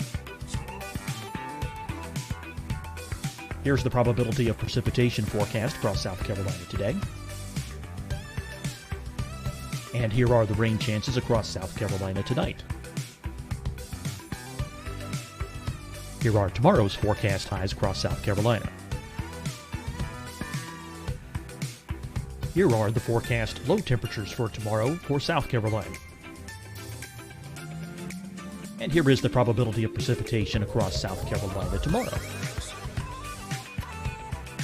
Here's the precipitation chances across South Carolina tomorrow night. Here are the forecast highs for the day after tomorrow in South Carolina. Here are the forecast low temperatures across South Carolina for the day after tomorrow. And here are the rain chances across South Carolina for the day after tomorrow. And South Carolina's probability of precipitation for that night. Here's the Storm Prediction Center's severe thunderstorm outlook across South Carolina for today through tonight. Here's the Storm Prediction Center's severe thunderstorm outlook across South Carolina for tomorrow and tomorrow night. And here's the Storm Prediction Center's severe thunderstorm outlook across South Carolina for the day after tomorrow through that night. Here's the severe thunderstorm outlook for today from the Storm Prediction Center.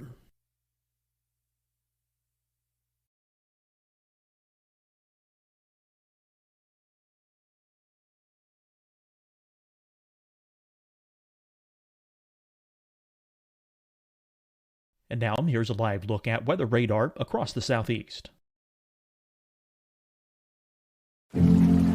Deciding when to wear a mask isn't about who you know or how well you know them. Just ask yourself, will I be with anyone I don't live with? If the answer is yes, get behind the mask. Help slow the spread of COVID-19. Get behind the mask. Learn more at covid19.ncdhhs.gov. Hi, everyone. I'm Dr. Mandy Cohen, Secretary of the North Carolina Department of Health and Human Services. And when you follow the 3 W's, you protect your family and your neighbors from COVID-19. When you leave your home, practice your W's. Wear a cloth face covering, wait 6 feet apart, wash your hands often. Wear, wait, wash. We're in this together. Stay strong, North Carolina.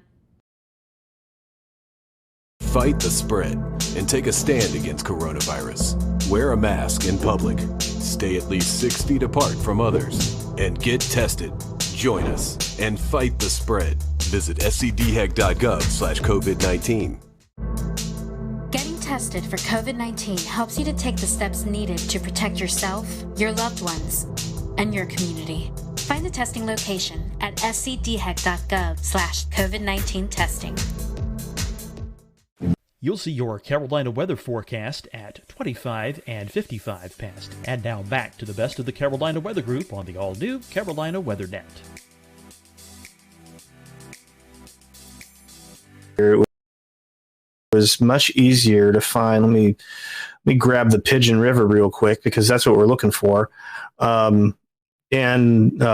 Let's see here. So here's the Pigeon River near Hepco. You can see that huge jump there. They don't have flood forecasts there, but they do here at Canton. And again, this was the major event here, and you can see it crest just shy of 20 feet and is now back down to normal. I mean, it's remarkable how quickly it got back down to normal. But we saw from the images in the opener just how devastating that this major flood event was. Absolutely, Jared. And I think you're right. I mean, some of these communities, we won't know for a couple of days what lies beneath some of those floodwaters, and other communities downstream will have to watch for the swelling of local rivers as the water basin works to run off all of this excess. At the height of things yesterday, or I should say at the culmination of things yesterday, this is a look at the day's final tally. Every flash flood warning and advisory, every tornado warning issued, every local storm report. Hats off to the men and women at the National Weather Service who had a relentless day followed by storm surveying today. We'll talk about that more in a moment, but just you can see on your screen right now, every one of these little green beacons is some sort of flood-related event. That's a river, that's a creek, that's a stream, that's a road, that's a mudslide. Those are low-lying areas that are impassable because of the torrential rain that fell upwards of 8 inches in some places. We'll get you some of those storm totals here in just a moment. Matter of fact, what I can show you on the screen is from our own Evan Fisher. Evan, you were graphing and calculating some of these rainfall totals today. What were some of the highest? Sure, James. Yeah. So the highest 3-day rainfall total that I have seen through the Coco Ross system actually was 17.2 let me get the numbers on this, 17.36 inches of rain from Lake Toxaway. Fallen rain? Fallen 17 rain. inches? Over the past 17. 3 days, you said. 3 days. That could be yesterday plus severe thunderstorm warning kind of related stuff from days earlier. Right. So that's going to be a combination of the stalled front that we had. That area was under a flash flood warning the day prior to Fred for another flooding event. And then they also tacked on likely another 7 to 9 inches of rain that day. I have seen widespread reports in the very flood prone areas, the higher elevations of 7 to 9 inches. So those certainly verified, those forecasts verified. And you could see on that map, sorry, James, that you just pulled it back down, the highest totals were located right along what we call the Blue Ridge Escarpment, or the Eastern Continental Divide. And that is that area where the mountains first rise up out of the North and South Carolina, Piedmont and foothills, and they rise up, and that water, the low level moisture, rises up the mountains and gets strained out, and all the rain really falls down onto those first mountains there. And that's why we saw so much flooding in through Canton and Clyde. We saw the waterfall in the mountains just above those cities and flow down the Pigeon River. And to use the wording of the National Weather Service in Greenville, Spartanburg, create a significant and life-threatening flood wave that washed through the town. Yeah, and now it's cleanup, but it's cleanup that's gonna take a while. It's waiting for this water to go down. It's helping to restore services like water, power, and utilities. It's cleaning off roadways. You're looking at some photos here that the state put out, the Department of Transportation, amongst the first to respond to the impacted communities, trying to get infrastructure back online to help bring in more supplies to communities that might need it. You can just see some of these hardest hit areas in these photos that the state put out earlier today. And as Evan mentioned, a lot of this by itself would have been impressive, but we had that stalled front across the Carolinas for days, which just brought scattered but strong to severe thunderstorms, as many of you will remember, and that took our soil and really saturated it. So then when Fred came in, we were already dealing with soil that was like a wet sponge, and that kind of culminated in the event that you're seeing on the screen here. The other thing that this day will be remembered for, especially depending on where you live, would be the convective severe weather we saw as a result of this storm. And the National Weather Service going out today, putting their eyeballs on damage left from tornadoes, such as this one recorded by Brandon Pope off of Old Mountain Road in Iredell County, eventually crossing into Alexander County. He took this video and posted it to Twitter yesterday. And what you're seeing here, we now know, is a EF1 tornado. You can see the path here that the National Weather Service in Greenville, Spartanburg, Tricia Palmer herself took this trip on up here to take a look. And this was an EF1 tornado with peak gusts of 110 miles an hour. Luckily, no injuries to report, very minor damage, but their storm survey does account for trees that were topped off at about 20 feet above the ground, which was helping them to determine the impact of that tornado. That was just one of several tornadoes that the Weather Service confirmed today. The National Weather Service in Greenville, Spartanburg, by the way, issued, if I have this right, 37 tornado warnings yesterday. The most their office has done since the late 1980s. Wow. If I recall the statistic correctly from Brad Panovich at WCNC, I think it was. Yeah. Go ahead, Jared. I mean, it's worth noting, too, that the methodology in the late 80s is far different from what we have now. Keeping in mind that we switched to storm-based warnings in 2007, 2008. And so where you might have one warning covering a county, if you have two events, boom, you got two birds, one stone. And also keeping in mind that if you have a warning that goes out for multiple counties, that's actually, I was actually talking to somebody about this today. Believe it or not, that was counted as multiple warnings back in the day. So you could issue one warning, but it would go out as three because it was county-based. And there was no such thing as the valid time event code, the VTEC. not talking about revved up Honda motors. I'm talking about valid time event code. And what that does is it groups each event as one warning, and that just was not a thing. That was invented. That was a mid 2000s invention and rollout. So I'll want to use caution a little bit about that, but again, not to take away from the fact that they issued, they issued 69 tornado warnings across all of the National Weather Services in the Carolinas. Evan Fisher's got a map up here on the screen. So that does include Peachtree City. That does include Virginia, because the National Weather Service boundaries and the state boundaries are not the same. 67 tornado warnings, flash flood warnings, 27 with flood. Is that advisories then? 23? Flood warnings. I left flood advisories out. Okay. Yeah. Let's get back over to what the Weather Service was finding today. We did have down here a little bit closer to Greenville, another EF1. Now, this was a low-end EF1 in Malden, South Carolina, with a tornado that touched down near Brooks Road at Highway 276. And you can see that this one was on the ground for about a little over 2 miles or so.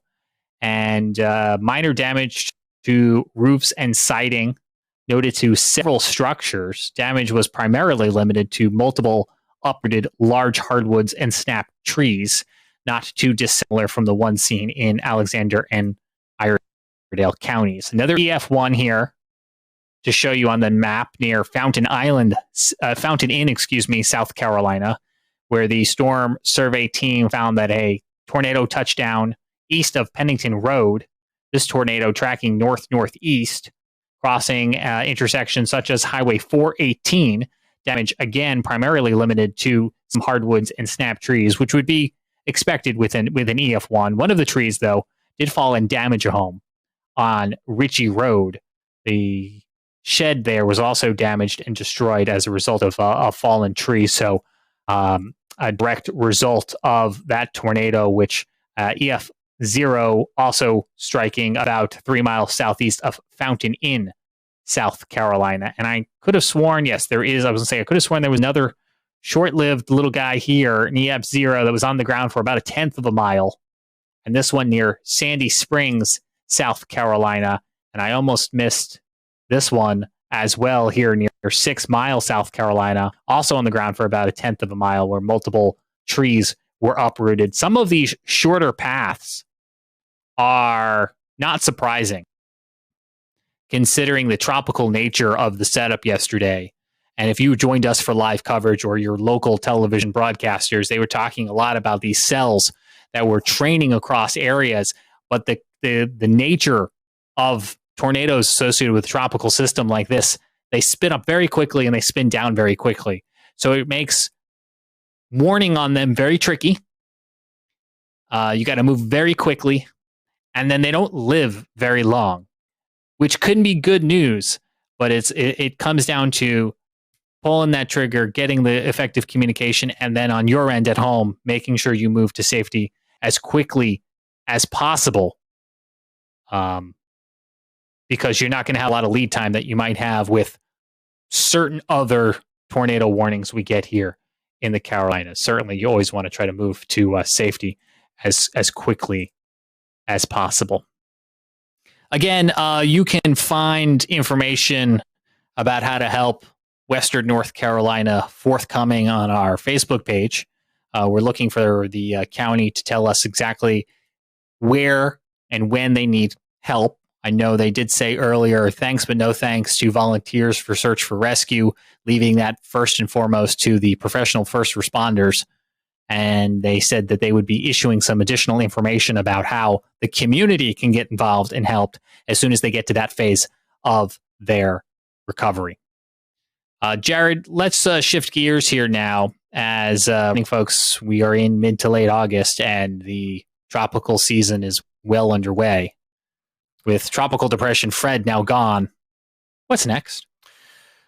So that's an interesting question. So and that's a question that is kind of shifting on us a little bit as we've gone through the day.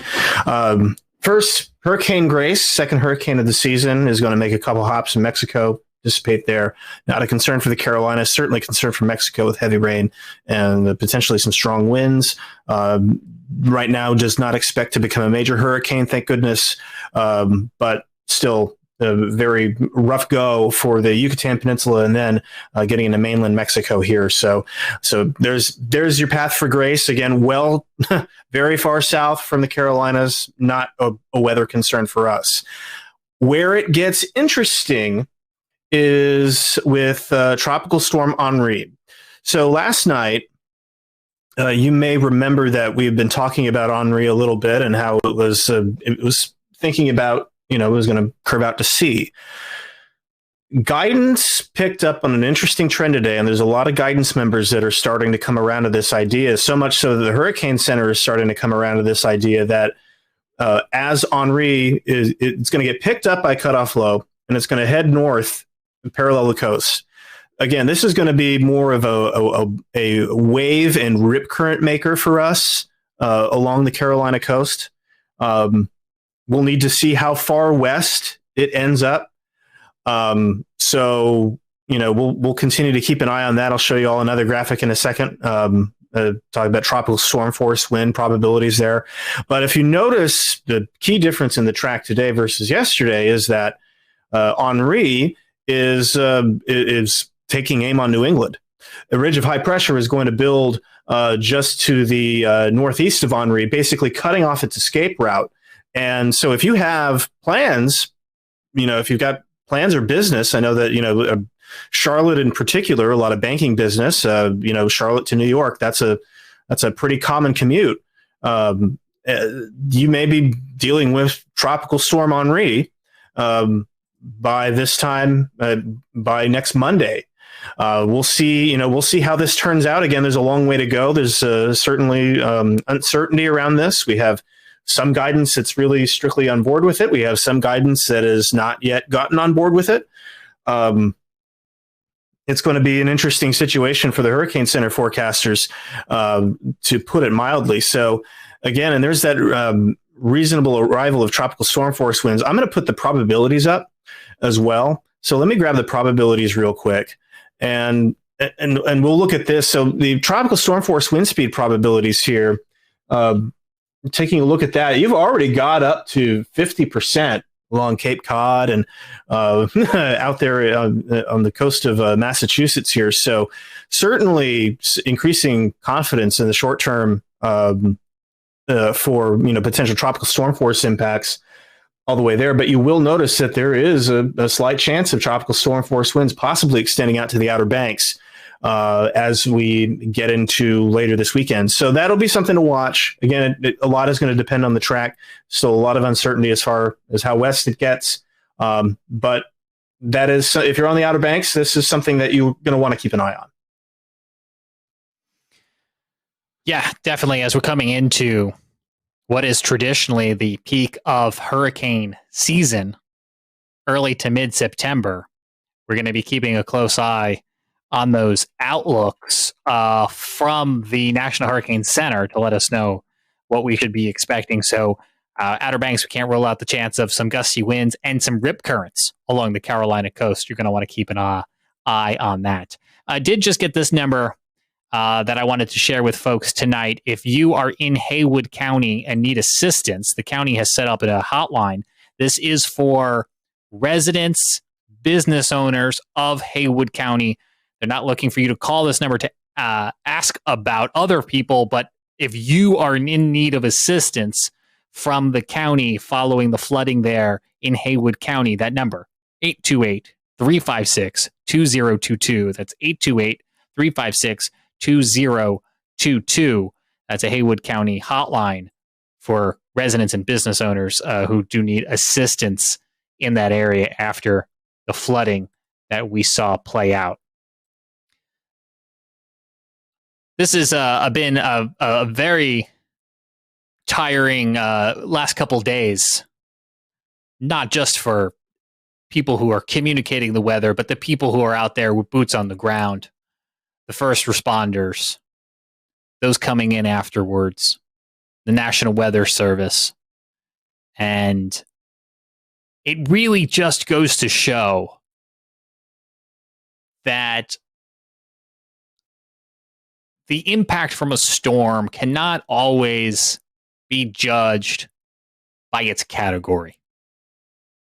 This was a tropical depression. And its impacts are going to be with these folks for a really long time. There are a lot of factors that go into forecasting weather, and purely categorizing them into neat little buckets. Well, there's a lot more to it than that.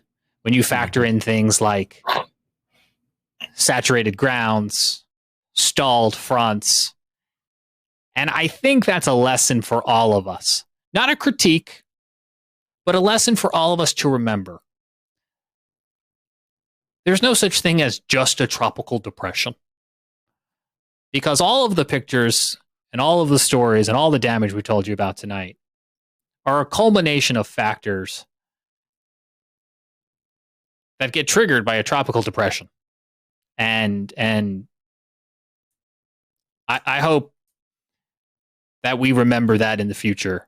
So as people are planning for whatever the future may hold, here in this hurricane season or another, have that go bag. Have it ready. Put it together now and stick it on a closet. There's no harm in just having it. It's better to have it and not need it than need it and not have it. And I think I'm going to be revisiting mine too. Because guys, I'll tell you, I wouldn't be ready if this rolled in here tomorrow. I've got some stuff stocked away either from being a weather nerd or from pandemic toilet paper hoarding. But I'm going to get really tired of eating canned black beans or whatever it is that's down there. And I think that's my upcoming weekend to-do list. Yeah. Best time to do it is now. And that's, aside from Henri potentially kicking up some waves, we've got nothing else out there. And there's a bunch of Saharan dust coming off. We may actually catch a little bit of a break. And that is a welcome reprieve. Yeah. That's a reprieve that we don't usually get in late August. So I will urge everybody, take advantage of this. Check your hurricane kits. Look at your evacuation routes. Get vaccinated. No time like the present. Do not deal with COVID. Don't try not to worry about COVID on top of trying to run away from a storm. You made up a good point on that yesterday. Because the combination of vaccines and masks and everything else instantly, fearfully goes into politics. But if you need to evacuate and go to a shelter, these are going to be factors and considerations on how you plan, where you go, what you can do when you get there. And they were conversations that came up last year and will certainly have to be revisited again if and when we need them. Gentlemen, that's going to do it for this special edition of the Carolina Weather Group. We thank you all at home for tuning in tonight, whether you're watching with us on Facebook or YouTube, or maybe listening to the audio podcast. I don't want to leave you out, our podcast friends. I know you haven't been able to see these visuals that we've been showing you, but the audio podcast is an important mechanism for us because it's a place that during a state of emergency, we will turn to continue to deliver information about the weather. Not live, of course, because a podcast inherently isn't live, but it's a place that we can put forecast updates, weather updates in a means that doesn't require a ton of cellular data, doesn't require a ton of battery power, things that can be scarce during severe storms. So I would encourage you to find Carolina Weather Group wherever it is you get your audio podcasts so that you'll have yet another means to getting information. And we hope it's a part of a matrix of ways that you get information. And so as you're preparing those go kits, as we always say, please know a weather radio. Very important tool not to be overlooked. On behalf of Jared Smith, Evan Fisher, I'm James Brierton in Charlotte, North Carolina. That does it for this special edition of the Carolina Weather Group. We will see you again real soon.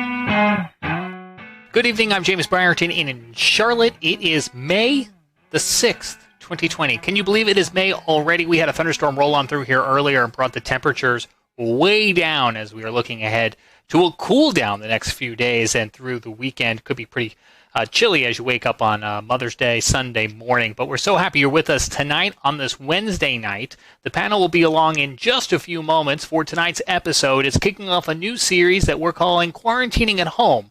We're kicking it off with the weather team from WECT, the NBC affiliate in Wilmington, North Carolina. It's designed to be kind of a lighthearted experience among all of the serious news that is going on. But first, we do have to start on a more serious tone tonight. The National Weather Service has confirmed that an EF1 and an EF2 tornado struck southern portions of Chester County and Lancaster County in South Carolina about this time yesterday. It all kicked off at about 6:30 when the National Weather Service out of Greenville, Spartanburg issued that tornado warning as a tornadic supercell was moving to the east just south of the city of Chester.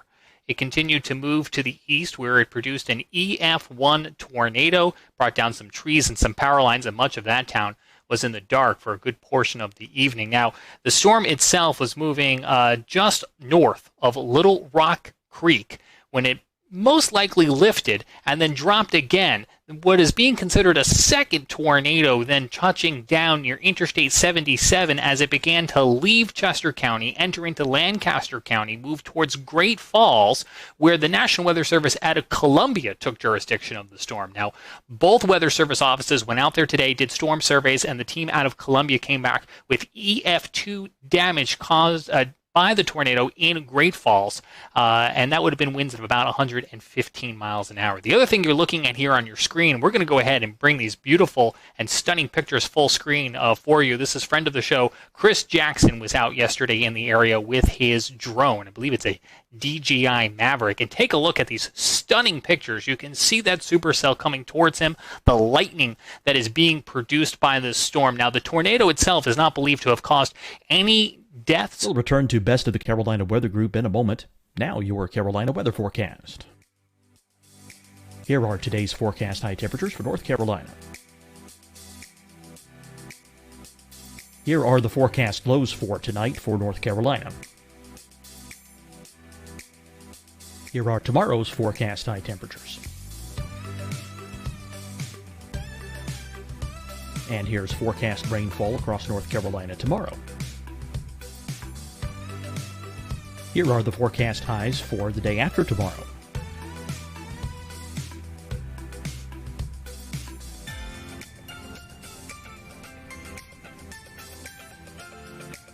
And here's the forecast rainfall across North Carolina for the day after tomorrow.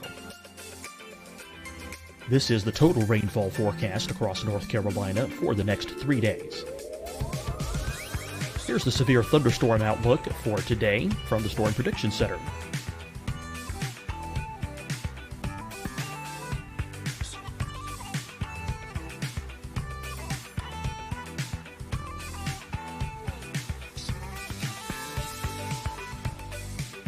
Here are the forecast high temperatures for today for South Carolina.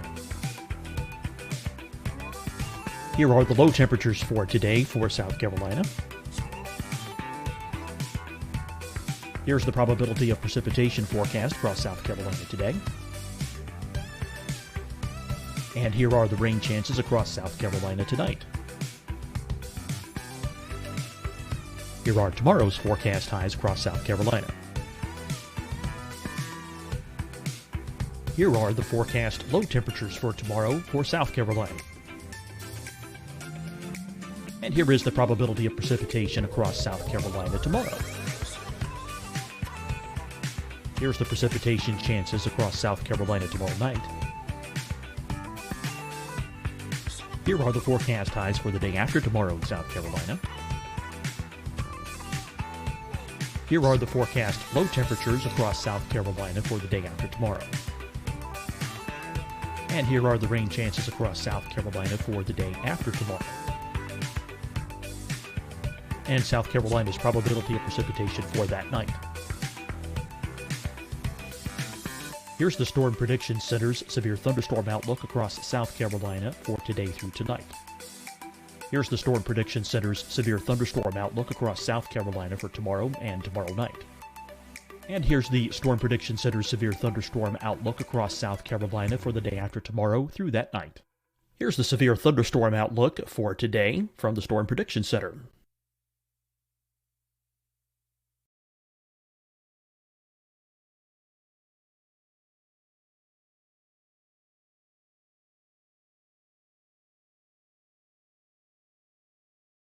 And now here's a live look at weather radar across the southeast. Deciding when to wear a mask isn't about who you know or how well you know them. Just ask yourself, will I be with anyone I don't live with? If the answer is yes, get behind the mask. Help slow the spread of COVID-19. Get behind the mask. Learn more at covid19.ncdhhs.gov. Hi, everyone. I'm Dr. Mandy Cohen, Secretary of the North Carolina Department of Health and Human Services. And when you follow the 3 W's, you protect your family and your neighbors from COVID-19. When you leave your home, practice your W's. Wear a cloth face covering, wait 6 feet apart, wash your hands often. Wear, wait, wash. We're in this together. Stay strong, North Carolina. Fight the spread and take a stand against coronavirus. Wear a mask in public. Stay at least 6 feet apart from others. And get tested. Join us and fight the spread. Visit scdhec.gov/COVID-19. Getting tested for COVID-19 helps you to take the steps needed to protect yourself, your loved ones, and your community. Find the testing location at scdhec.gov/COVID-19 testing. You'll see your Carolina weather forecast at 25 and 55 past. And now back to the best of the Carolina Weather Group on the all-new Carolina Weather Net.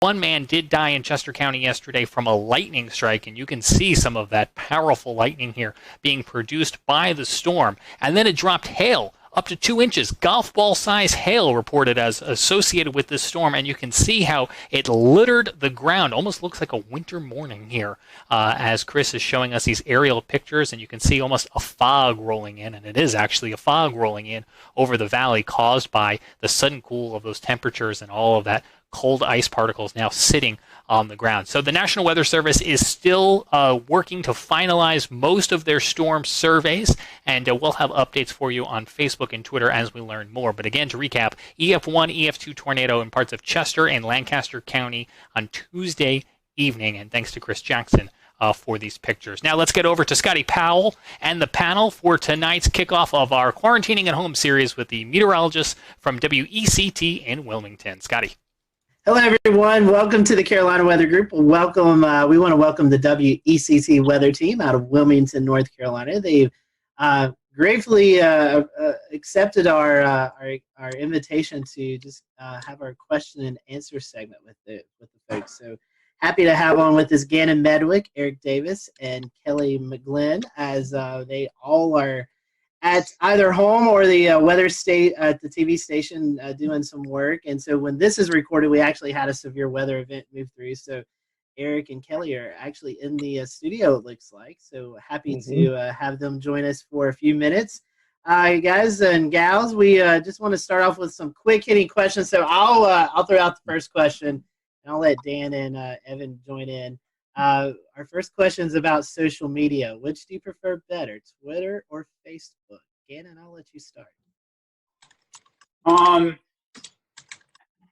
good one. I'd probably say Twitter in terms of the way things just come up and they have to be succinct. So I'd probably say that. Although Facebook, I have had more traction and followers over the years. So that's a positive. All right. Kelly, Eric? I'm personally probably more of a Twitter myself. I have a lot more followers on my Facebook page, but I think in terms of weather information, if you're looking purely for that, I think Twitter is definitely the way to go. But Facebook is definitely a different way to interact, I think, on a more personal level. Kelly, you have a choice? I would say I like to use Twitter for active weather events. I think folks tend to appreciate that more than Facebook, where it could pop up, days later. And, sometimes people will get that mixed up with actually what's going on outside. But in terms of Facebook, I think it's good because people like to see a personal side to you. So to get kind of who you are outside of the studio out to social media for people to kind of connect with you on that kind of level is why I like Facebook a little bit better than Twitter. Absolutely. Those are great answers. I'm going to hop in with one of my favorite questions from the list. What is your favorite weather disaster themed movie? I know there's one big forerunner here. That's a great, yeah. But Gannon, we'll start with you.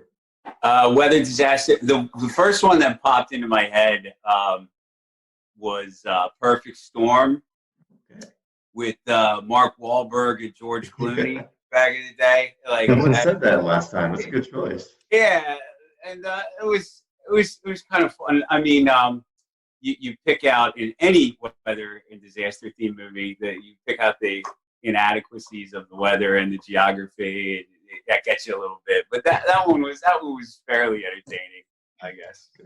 Good. Kelly? The first thing that popped into my mind was The Day After Tomorrow. Oh, yes. Just because my dad used to like that movie, so I kind of grew up watching it and always kind of had some kind of appreciation for all the wild stuff that happens in that movie. Good choice. I guess mine would be Twister. That was out about the time I was graduating graduate school, or graduate from college. Just about probably aged myself a little bit, but I just love cow, flying up in the air. That's just classic. And there's a lot of liberties with that movie, but it's kind of a cool theme. I like it. Yeah, absolutely. Those are great. Yeah. Dan, you got one? Yeah, and I'm with you there. That Twister. Personally, I think if you haven't seen Twister at least a dozen times, you're missing exactly. out. But kind of in the same mode here. Back to you, Gannon. Kind of circling around. As far as music goes, do you have any favorite type of music, or even any music that kind of gets you in the mood for weather or weather related music? There's really no weather connection to music, but that's an interesting thought. I wonder if there's something deeper going on that maybe I'm not aware of consciously. But if I'm in the forecast center, I'm listening to a variety of music. My couple of favorites are hip hop, either classic or modern. I like classic alternative, like 80s new wave, and I also like some classic rock, like Zeppelin and Pink Floyd. So I'd say that it's pretty rangy in terms of those styles. Gannon also likes to listen to rap too. He always has some sick rap songs. That was number one. Yeah.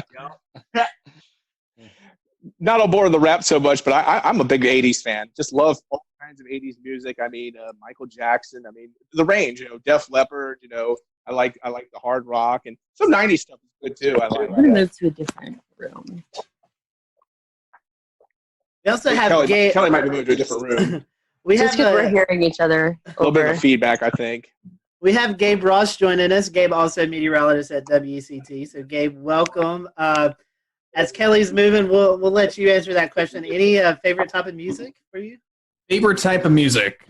Great question. Typically, my go-to is 70s classic rock. Anything that's got a good beat to it. Typically, my Sirius XM is tuned to 70s on 7. So any of that, even like early 80s rock that kind of bleeds over. Gannon and I have a soft spot for Hall & Oates, I think.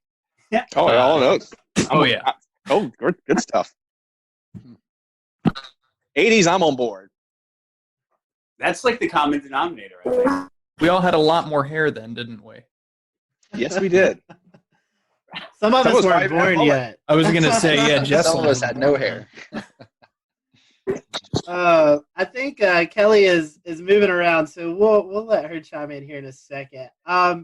Here's another Kelly's one. Gonna blow your mind. Some of our quick hitting questions. A dog or cat person? Gannon, I think I already know the answer for you. Dog. Dog. 4-1 for dog right here. I would go primarily dog, but you know, if the cat's tame enough, why not? Okay. All right. Great answers. So I want to transition a little bit into some weather-themed questions. This one's coming from one of our followers on Twitter who doesn't have a name, but Psych K8, I guess. And I wanted to know, what is a weather event that impacted you the most? Gannon?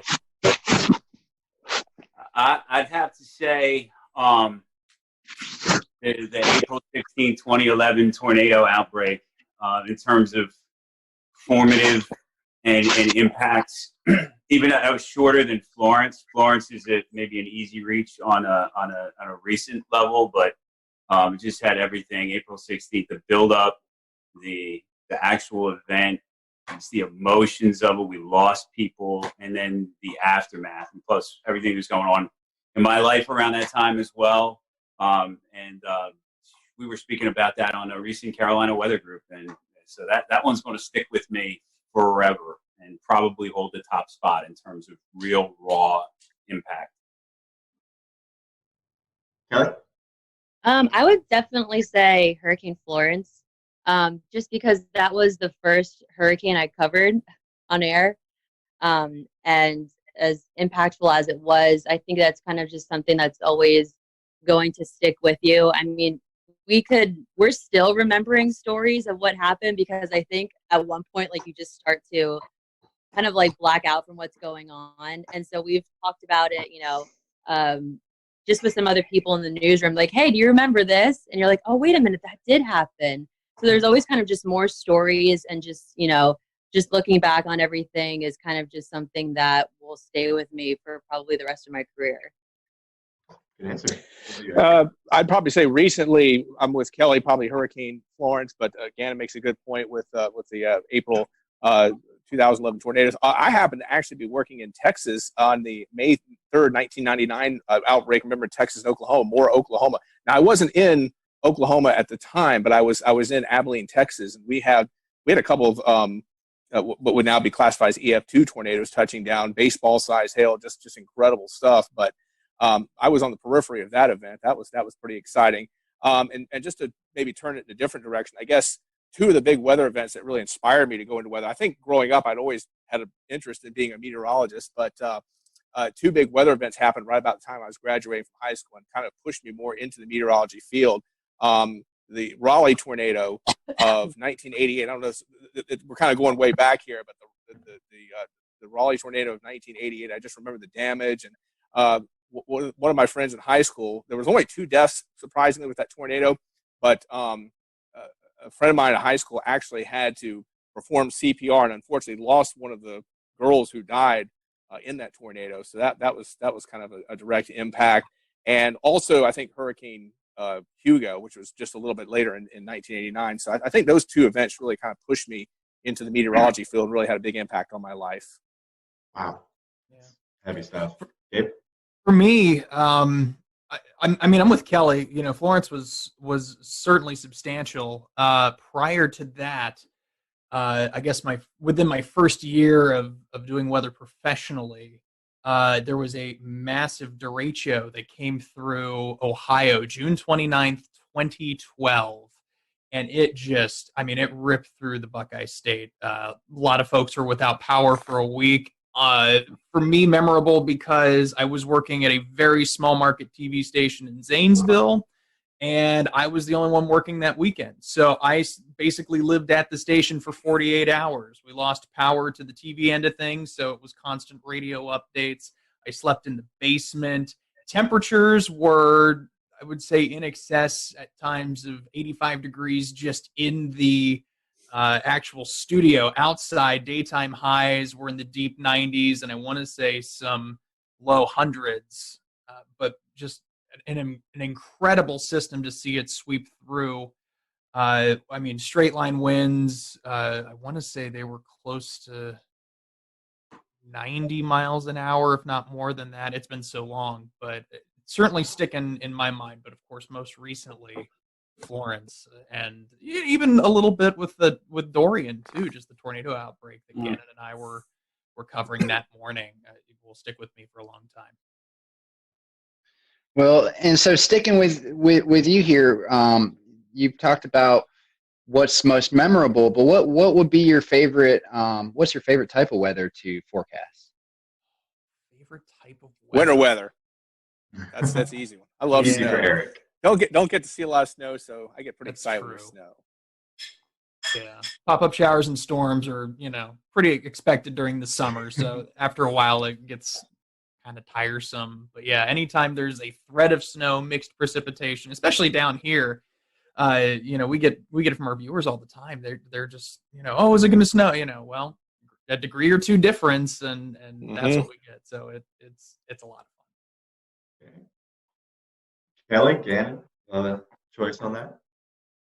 I love tropical forecasting. That's my jam. I don't like winter weather forecasting at all, just because people are so mean about it. God forbid you get really rain instead of snow, and it's the be all end all of the Carolinas. But I've always just loved tropical weather. That's been my thing for probably quite some time now. Yeah, I would have to agree. Tropical is my favorite. Challenging weather to forecast and impactful weather to forecast. In terms of just favorite all around, though, I love those first couple of fall air masses that come down in September, October, August. If we're lucky, we get a little taste. And I think those are fun to sort of gauge and talk about, just because you realize everybody's ready for that at that point. Even if you like summer, everybody seems to be happy when the weather just gets a little more mellowed out. So that's the kind that I like, that makes everybody happy. Hurricanes and tropical storms probably take the top spot, though, in terms of the challenge in the meteorology. It's just fascinating. So speaking of your favorite weather, kind of the reverse of that, do you take it personal when you miss a forecast? I mean, does it bother you, or do you just kind of shrug it off and say on to the next one? I'll start with you, Eric. I guess it depends on the circumstances. Sometimes, I know early in my career, I kind of got a good lesson in when I was in Rapid City. I completely I went outside and I said, "Oh yeah, beautiful sunny day," and then all of a sudden some big storms develop in the Black Hills. Like, oh, and then of course Rapid City that was my first job, was in Rapid City, South Dakota. Of course, obviously I've had many more misses since, and I guess it just depends on the experience. I guess when I go back and I look at something, I miss something, I'm a little more bothered. But sometimes, I guess Mother Nature just throws a monkey wrench in your forecast, and at that point you just kind of have to say, "Oh well." But I guess I'm a little more upset when I maybe didn't look at something and I should have, and then I missed the forecast. Ellie, Gabe, Gannon?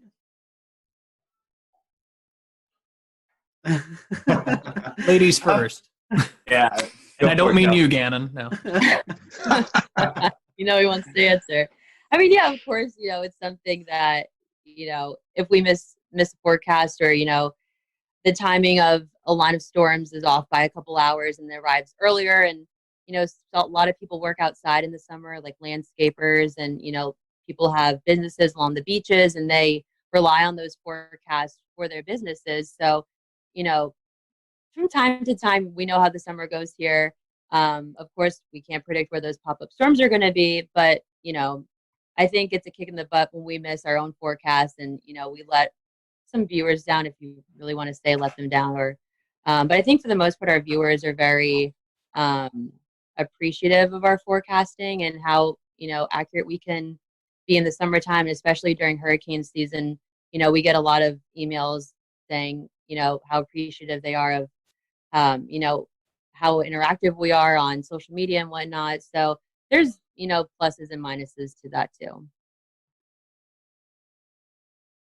I don't really feel like I take it personally, except for you got to put your name and your face on your product, so that when your product is less than perfect, it reflects on you that way. So you can't help but be personal. But I think I have I've learned to kind of compartmentalize that and shake it off, if you will, maybe more than if I was a really young forecaster. And then also you learn when you have to eat humble pie that maybe you should have messaged it different. Maybe you knew there was a possibility that the outcome could have been that. Maybe I could have articulated that better. Probabilistic approach to forecasting as opposed to, oh, the high's going to be 75. And then if it's like 73, is that bad? No, we're talking about the same kind of flavor. So yeah, take it personally, but grain of salt.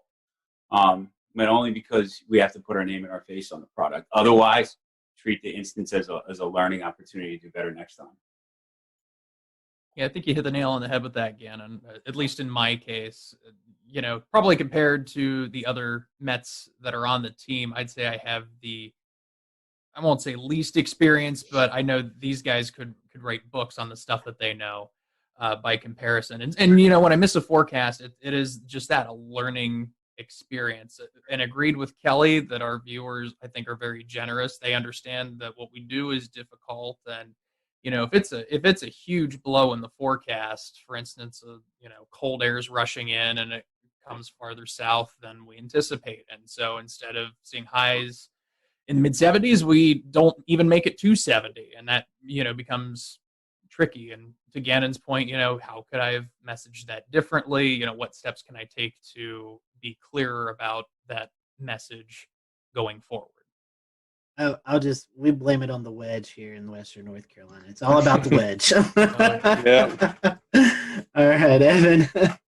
So last time I asked this question with the WFMY crew, we got somewhat of an unexpected answer. So this will be interesting. What is your favorite model website, if you have one? Okay, I'll jump in. I use Weatherbell.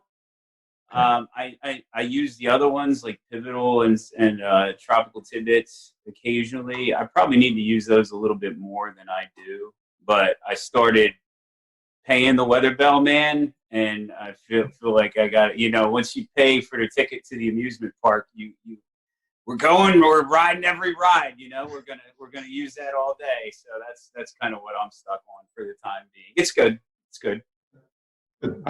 I didn't get a Weatherbell account, but Pivotal just started charging. I was kind of using their Euro model, and then I think it was like Monday. I think they started charging. I was like, I gotta have something.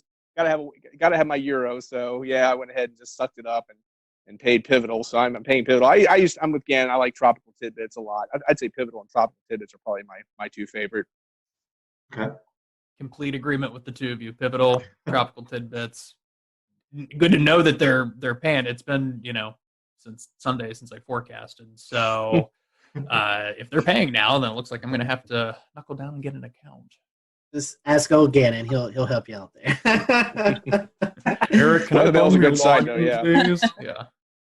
What about you, Kelly? I have to agree with the rest of the guys too. I like to use Tropical Tidbits obviously during hurricane season, but I favor Pivotal Weather for severe weather.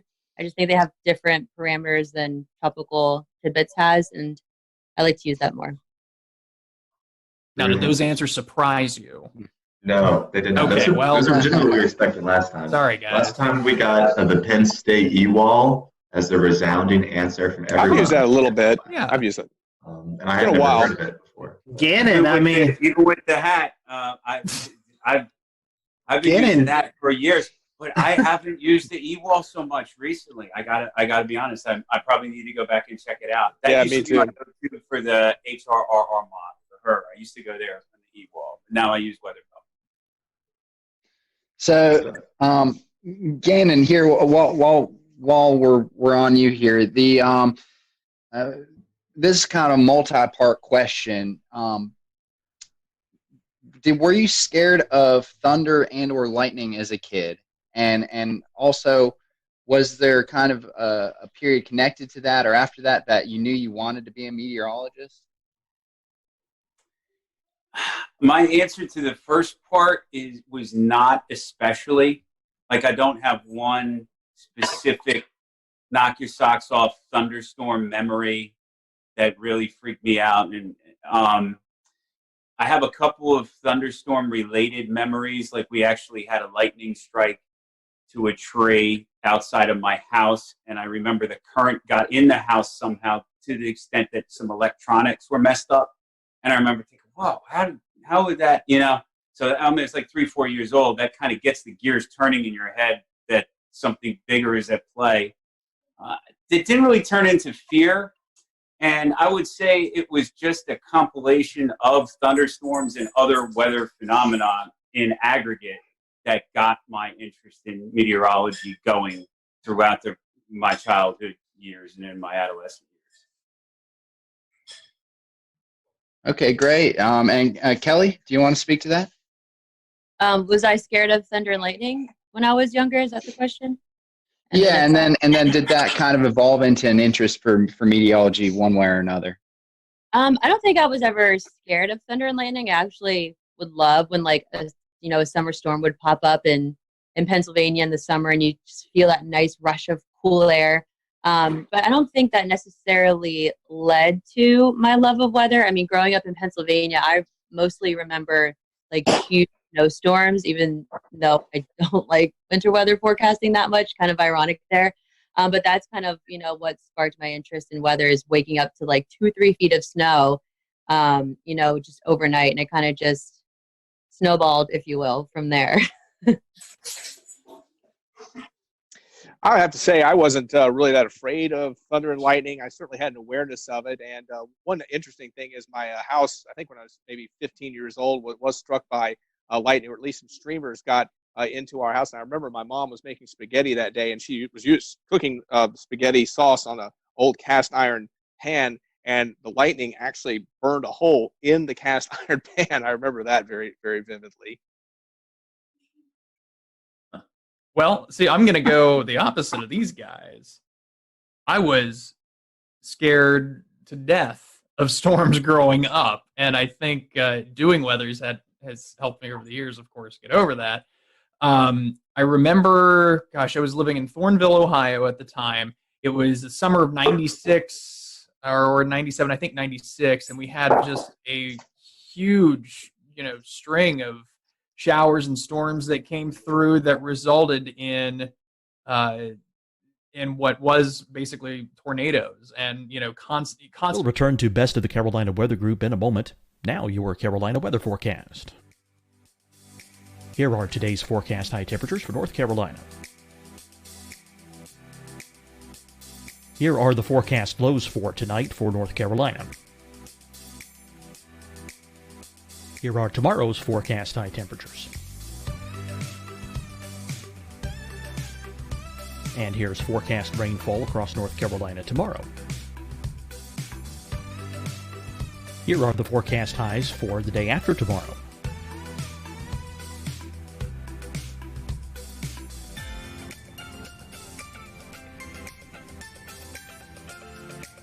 And here's the forecast rainfall across North Carolina for the day after tomorrow. This is the total rainfall forecast across North Carolina for the next 3 days. Here's the severe thunderstorm outlook for today from the Storm Prediction Center.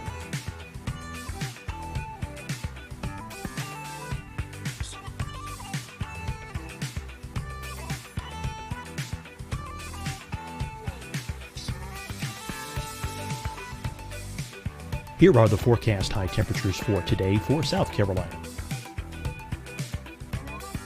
Here are the low temperatures for today for South Carolina. Here's the probability of precipitation forecast across South Carolina today. And here are the rain chances across South Carolina tonight. Here are tomorrow's forecast highs across South Carolina. Here are the forecast low temperatures for tomorrow for South Carolina.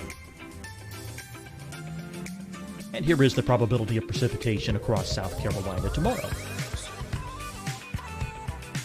Here's the precipitation chances across South Carolina tomorrow night. Here are the forecast highs for the day after tomorrow in South Carolina. Here are the forecast low temperatures across South Carolina for the day after tomorrow. And here are the rain chances across South Carolina for the day after tomorrow. And South Carolina's probability of precipitation for that night. Here's the Storm Prediction Center's severe thunderstorm outlook across South Carolina for today through tonight. Here's the Storm Prediction Center's severe thunderstorm outlook across South Carolina for tomorrow and tomorrow night. And here's the Storm Prediction Center's severe thunderstorm outlook across South Carolina for the day after tomorrow through that night. Here's the severe thunderstorm outlook for today from the Storm Prediction Center.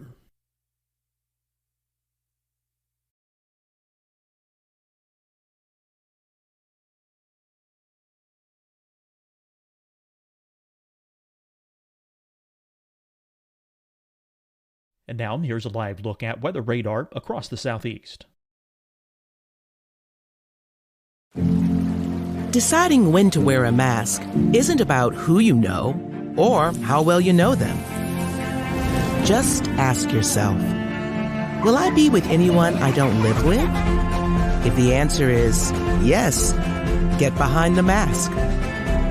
Help slow the spread of COVID-19. Get behind the mask. Learn more at covid19.ncdhhs.gov. Hi, everyone. I'm Dr. Mandy Cohen, Secretary of the North Carolina Department of Health and Human Services. And when you follow the 3 W's, you protect your family and your neighbors from COVID-19. When you leave your home, practice your W's. Wear a cloth face covering, wait 6 feet apart, wash your hands often. Wear, wait, wash. We're in this together. Stay strong, North Carolina. Fight the spread and take a stand against coronavirus. Wear a mask in public. Stay at least 6 feet apart from others. And get tested. Join us and fight the spread. Visit scdhec.gov/COVID-19. Getting tested for COVID-19 helps you to take the steps needed to protect yourself, your loved ones, and your community. Find the testing location at scdhec.gov/COVID-19 testing. You'll see your Carolina weather forecast at 25 and 55 past. And now back to the best of the Carolina Weather Group on the all-new Carolina Weather Net.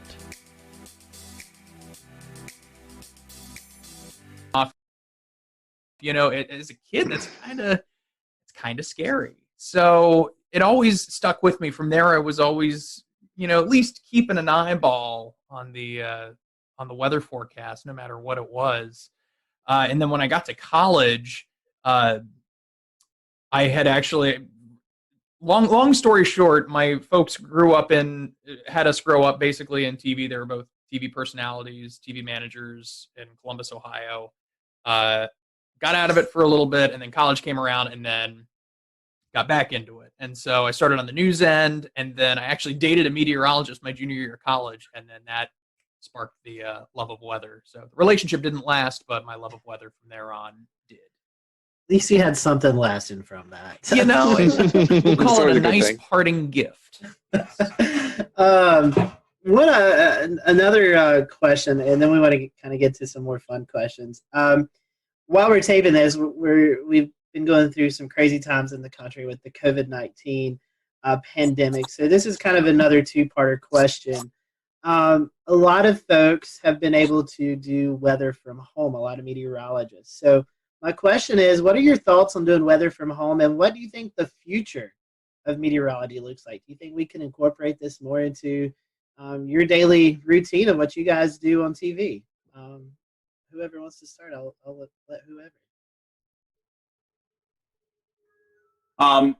Well, my thoughts of weather from home is I think it's a great way to offer the service, the public service of distancing as you can. We've kind of followed the guidelines at work from our middle and upper managers, and we're kind of, as weather in terms of directives, the last off the boat, really. A lot of our anchors have been broken up, and our reporters have been taken away. Some of our producing has been doing sales, etc. But they've left us in place. But I mean, I think it's great when it can be done. I know Gabe has a great setup that he's probably going to speak to, and but I'm enjoying watching some of the setups and the creative things that people people have in other media markets. Every little bit helps, I suppose. Yeah, Gannon's right about that. I for sure think that this entire outbreak is going to change the landscape. Are we going to be doing this completely at home from now on? No, but certainly we have a baseline of what to do in the event that we can't be at the station. I mean, it's really no different than doing live shots, but the key is going to be for stations to help as much as they can, their meteorologists, their anchors, reporters, utilize the technology they have or provide them with the technology they have that is comparable to what they would have if they were in the building. Yeah, I kind of agree with Gabe. Again, I think it is incumbent upon the stations to make sure that the meteorologists have the tools that they need, the computers, the broadcasting equipment they need to broadcast from home. I love the idea. Of course, I think you always run into the issue, of course, is probably severe weather. It's probably a little easier to obviously broadcast from home on a quieter weather day, but when you start getting a severe weather situation, especially, it kind of feels like it's more incumbent to be at the station where you have all of the tools that you would really need to do a broadcast, especially on short notice. Yeah, just to piggyback off what they were saying, I have personally seen a lot of very impressive work from home setups. And I think, at least for me, going in, you normally think you're a broadcasting major. Everything that you do needs to be done from the studio. And now that we, kind of are taking that step forward to work from home, there's so many different, opportunities and doors open on how much can you expand this? What more can you do from home? And then you also think, how long is this going to last for? And, if it's, tech trends to be something that pops up more in the winter or in the summer or whatever it would be, would people just start to transition to working from home during that, time where people would more likely get sick than, during the off season, if you will, from that coronavirus? It's amazing how many different setups there are too. I mean, I even saw a picture of someone using augmented reality in California and their weather hits. It's impressive. So transitioning away from some of the weather talk, and Kelly, I'll put this right back to you. What are some of your favorite non-weather hobby? Well, I've recently started painting at home just to keep myself busy. And I've also realized that I'm pretty good at doing puzzles, since that's kind of one of the only things that I can do now. But I also love doing anything at the beach. Anybody who knows me knows anything coastal or nautical or ocean related. Like, my name is just all over it. I really want to start surfing. That's like the next thing on my list. Are you able to get to the beach right now? I know. Well, Ganna said there's parking in Carolina Beach, so I'm going to try and get down there like ASAP, because I usually go probably like 3 days out of the week, and I haven't been in like 2 months. So I'm starting to go a little stir crazy there. The waves are good today, so I know. It could be a good day to learn. I'm seeing that. Even just body surfing would be fine with me. Just something to get into. I love being in water and around water. Awesome. Good choices. Eric? Well, I don't get to do it enough, but I like to play tennis with my son. Obviously, in recent years, I've been having raising my kids, but now they're kind of getting older. So actually, probably in the future, I'm going to have a little more time to myself. But yeah, I love sports. I like golf. I'm a terrible golfer. I haven't golfed much recently, but I do love the sport. Obviously, I love just getting out, walking around. And obviously, when I go to neighborhood swimming pool, beach, things like that. Pretty simple guy. Wouldn't say I'm real complicated, but those are the kind of things I like. We found out during a photo shoot that Eric has got some pretty awesome hoop skills. Oh, yeah. This was. I need to get in shape. I got to get in shape though. That's the first thing. Well, yeah, is there but a video of this? I feel like someone recorded some cell phone video with it. I'm not 100% certain, but I could shoot a little ball in the day. I could. Yeah, it was October and November. I'm a perpetual band kid, so my athletic talent is slim and none unless it's pro wrestling, because it's predetermined and I know how to do it. So he was fitting in well with the WFMY crew last week. Every single one of them played an instrument. They were all in the band back in the day. So we're trying to get a band together, a weather meteorologist band. So we'll maybe reach out. Not me. Oh well, I'm your guy. Any drums or any percussive needs, I've got you covered. Okay. Gannon, what about you? Favorite non-weather hobby? If you guys get a band together, I'll just call the bars to see if I can get you in. That'll be my role. I'm not very musically inclined. I like a lot of the things that my cohorts said they like. I like sports. Play a little sports. This past week I did tennis, but I like watching sports, keeping up with sports. Around the house, grilling and chilling, gardening. I like to exercise, so try to do that. I got a little elliptical machine that I try to hit at. Even if you're tired, it just feels good to get drenched with sweat when you can, a couple of days a week at the very least. And then just the salt water, having that, I really like it. I'm with Kelly. Made it down to the beach yesterday. It kind of have a just keep moving along directive going on right now. So there's no coolers or beach blankets, but that's real nice when you can do that, because that's just a real good way to unplug, is being near water. I've always found that to be the case. Very nice. Well, in a similar light, is there what makes the city that you live in so great? And do you have any favorite spots to go to? Anything you can recommend to the viewers? I'll say Wilmington is great in its variety of things to do for a city of its size. I think it's a relatively small city, and you might pick something out of Charlotte or Atlanta or Washington, D.C. that Wilmington wouldn't have had a chance of even having. So, I mean, I know there's scale to be had, but there's plenty to do. And then the variety of landscape with the different water bodies, the ocean, the intracoastal, the river, so close, that naturally lends itself to a lot of different things to do. I'd say one of my favorite spots is the part of the downtown riverfront and historic district portion of Wilmington. It's all within a few city blocks of each other, and it's extremely walkable. And there's just a variety of places to dip into and eat and drink. It's a good vibe down there. Wonderful. Do you want to jump in, Kelly? I was going to say, I love Wilmington. I'm not a city person at all. But, visiting from time to time is cool, I guess. But, Wilmington just has, beautiful downtown features. They have the Riverwalk, numerous different kind of restaurants you can go in. They have a raid room. They have, again, what did we do the one time? The knife throwing thing. Oh, you can throw axes. Axes and arrows, axes. Multiple axe throwing opportunities in Wilmington. Yes. Axe throwing. Then you have, the beaches.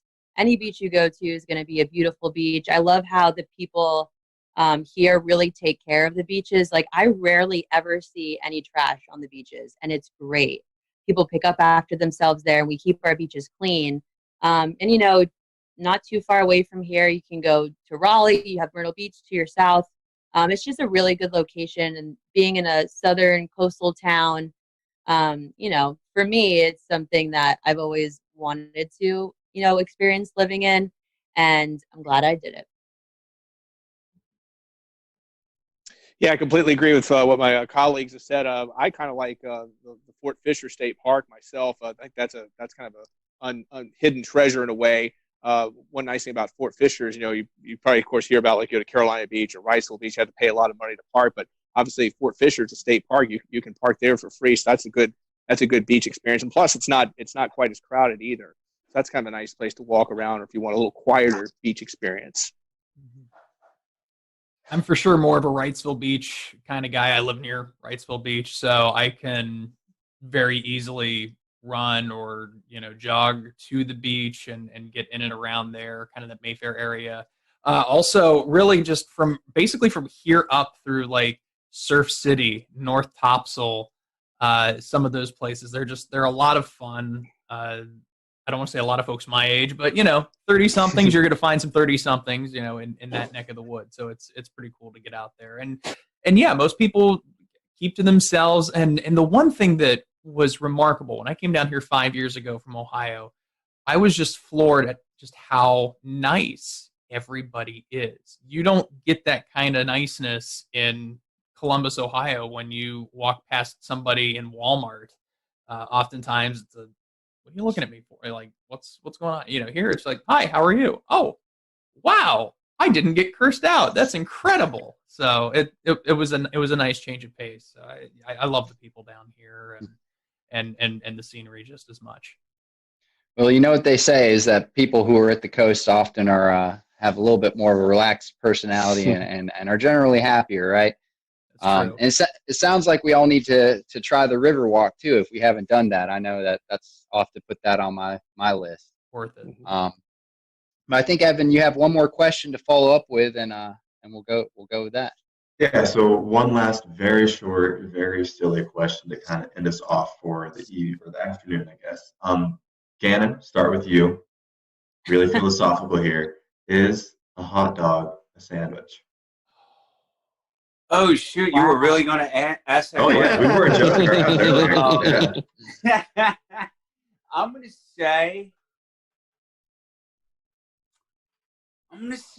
say yeah, like a square is a rectangle, but it's a square. What goes on what goes on your hot dog, Gannon? Tell us what's your toppings? Oh man, I haven't had hot dog in years, but I like brats, so same kind of thing. It's mustard and then sometimes pickle relish, but definitely mustard. I like the rectangle is a square is a rectangle, whatever. That's good. That's good logic. I got mathematical on you. I'm going to say yes, because if it's between two pieces of bread, in my mind, that qualifies as a sandwich. Very, very simple criteria. If I have to have a hot dog, I'd probably say chili, mustard, and some onions. Got to throw some onions on there too. Okay. Well, by that criteria, quesadilla is a sandwich too, then, right? Oh, sure. Yeah, that's for the next show. It's got to be bread. Hot dog That's a parallelogram. Gabe, Kelly? I'm stumped. Would never consider a hot dog a sandwich, but I guess if you think about it, kind of. Yeah. I don't know. In elementary school, when they'd send out the list of what's for lunch or whatever, they actually would have for us hot dog sandwich, which is okay. Small town Ohio, great, but I guess it would be considered a sandwich in that regard. I mean, if that's the same thing with with a hamburger, I guess it's technically a sandwich between two pieces of bread, like Eric said. So, in my case, I'm with Eric though. I like chili on my hot dog, and I am a cheese fiend. So whether it's nacho cheese, cheddar cheese, you name it, load it on there, good to go. So, Gabe, on my hot dogs, I do the cheese rotel dip. You can mix the rotel and the cheese to get with a little bit of chili. It's good. Oh yeah. Oh, and bacon too. Duh. Planning in my front. A little bit of bacon on there, just for some taste. Kelly, what's on your hot dog? I'm still figuring out if a hot dog's a sandwich over here. I haven't even gone past the first question. But I guess, I don't know, kind of just a classic hot dog kind of gal, onions, mustard, ketchup. What's that one hot dog place in Southport that's now in Wrightsville Beach, guys? You know what I'm talking about? The Trolley Stop or something like that? Maybe, yeah. They have a bunch of really cool, different kind of hot dogs there, so I don't know. Is a hot dog a sandwich, though? This is a question that's going to have to come back every time we do this now. I bet like y'all's answers. These were good. I bet for you guys watching, you never thought we was going to talk about hot dogs on this show. But we are going to start to close up, so would love to give each and every one of you the opportunity, if our followers and listeners find themselves in Wilmington, how can they find you on the social media platforms so they know what the weather's going to be like when they're visiting the Wilmington area? Again, and I'll start with you. Thanks, Scotty, and thanks, guys, for the opportunity to hang out. I'd like to revise my answer on the hot dogs to include chili, first of all. But also, if you're in Wilmington, you have any interest in Wilmington weather, I'm at Medwick, just my last name, on Twitter, at Gannon Medwick, all one word, on Instagram, and then meteorologist Gannon Medwick. WECT is the search for Facebook. So I'm on all of those 3 places. Forgot my Instagram. I'm going to have to remember that. But on Twitter, I'm at Eric Davis, WECT, ERICDAVIS, WECT. Meteorologist Eric Davis -WECT. You can find me on Facebook. I'll have to get back to you on the Instagram. I forgot for the moment. I have it, Eric. It's WX Eric D 10. WX Eric D 10. There you go. That's Instagram. Thank you, Gabe. Quick search. My Twitter is at Kelly_WX. And for those that may be watching that doesn't know what WX means, it means weather. And my Facebook is just meteorologist Kelly McLinn. So if you do come to the Wilmington area, you won't be disappointed. And hopefully you won't be disappointed in what the weather is that day. But otherwise, it's a beautiful place. I try to make all my social media as consistent as possible. So you can find me on Facebook, Twitter, Instagram, at TV's Gabe Ross, TVS Gabe Ross, GABEROSS, YouTube, and all the other fun stuff you can find on that too. Well, and I just want to say too, I'm not like other Kellys who spell their name with a Y. Oh yeah. My name is KELLIE, so that may help you find me too. All right.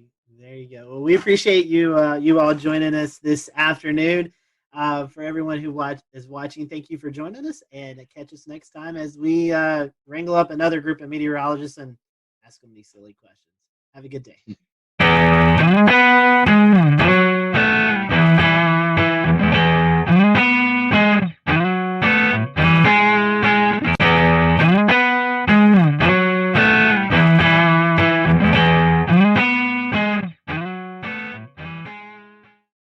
Good evening from Charlotte, North Carolina. I'm James Brierton, and this is an all-new episode of the Carolina Weather Group. It's Wednesday, October the 14th, 2020. Here's what's coming up tonight on the Carolina Weather Group. Our guest is Dr. Josh Warman. He invented the Dow, the Doppler on wheels, and he appeared alongside his famed vehicle on numerous TV shows, including Storm Chasers. He's an atmospheric scientist and the president of the Center for Severe Weather Research, that is, and we'll be talking to him coming up in just a moment. We also have on deck for you a check of your forecast with meteorologist Frank Strait. Before we get started tonight, a reminder that the Carolina Weather Group has a new Insiders Club. You can join us on Patreon, patreon.com/Carolina Weather Group, and unlock exclusive extras, including for just $1 a month, video extras and behind the scenes. There are 4 moments from tonight's interview that we weren't able to get into the final edit of the episode that you're about to see. So if you want to check those out for just $1, you'll unlock those on Patreon. For $3.99 a month, you'll be getting early access to select videos, including this episode was available early on Patreon, and future select episodes will be made available onto Patreon supporters who pledge us at our full tier of $3.99 a month. If you're already a Patreon supporter, thank you so much for joining us at patreon.com/Carolina Weather Group. If this is the first time you've heard this pitch, rest assured the Carolina Weather Group, our weekly flagship show, is still always going to be free, just like you're about to see a full 30-minute interview as you would on any other week, and our severe weather coverage, as you saw this past weekend, always remains free. We thank those of you who are supporting us on Patreon so that the Carolina Weather Group can continue to grow and bring you the show that you know and love.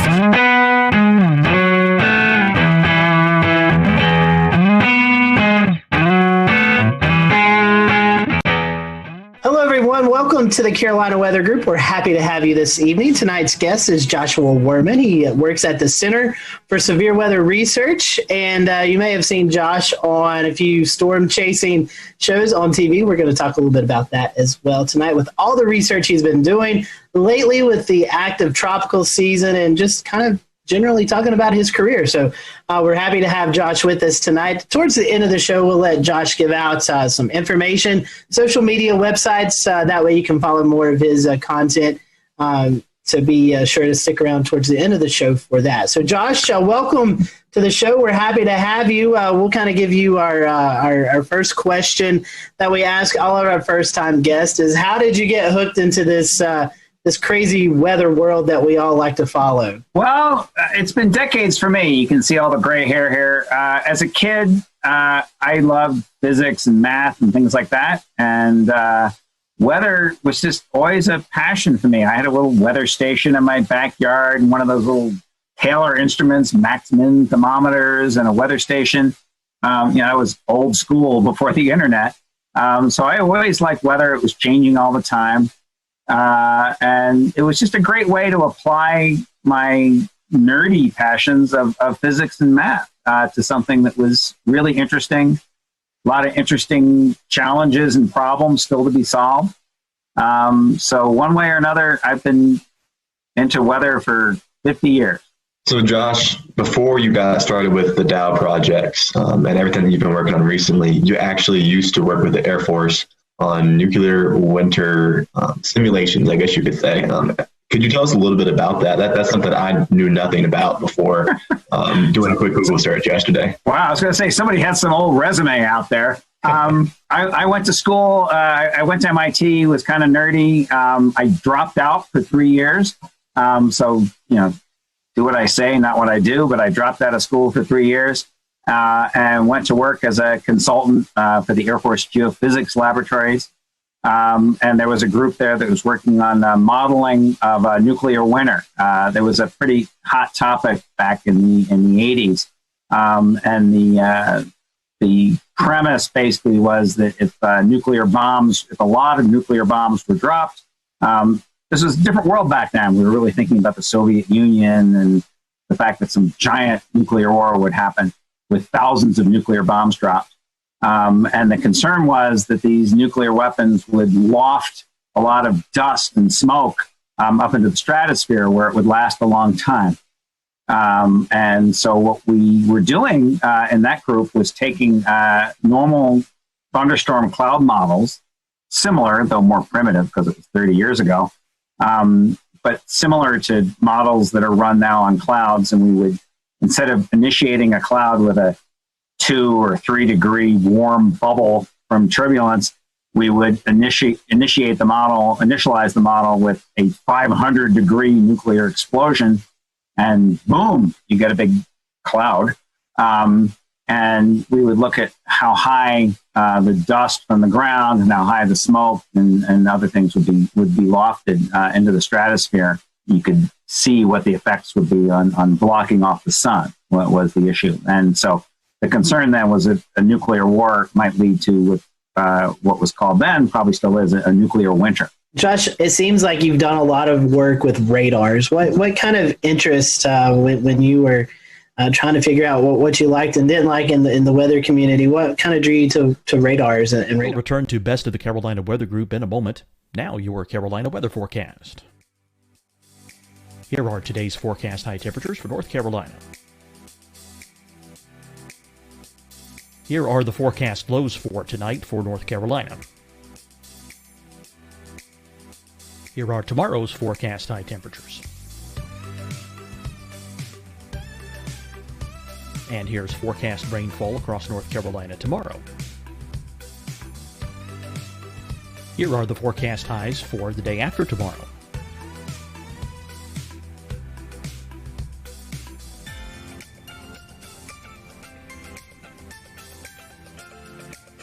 And here's the forecast rainfall across North Carolina for the day after tomorrow. This is the total rainfall forecast across North Carolina for the next 3 days. Here's the severe thunderstorm outlook for today from the Storm Prediction Center.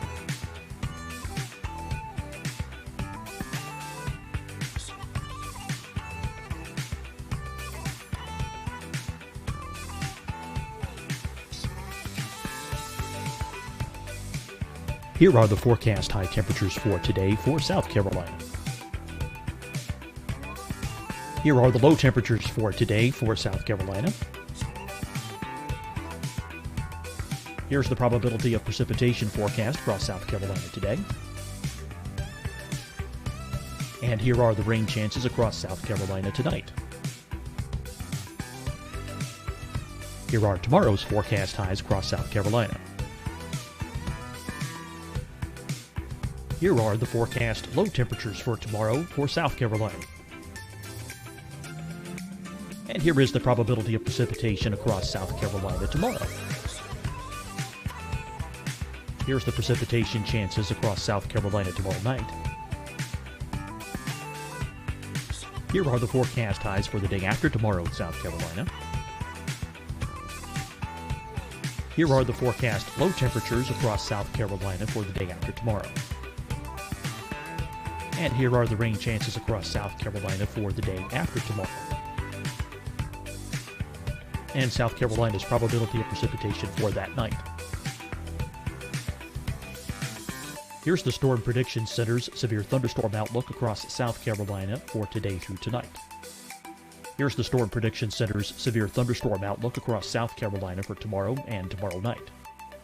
And here's the Storm Prediction Center's severe thunderstorm outlook across South Carolina for the day after tomorrow through that night. Here's the severe thunderstorm outlook for today from the Storm Prediction Center.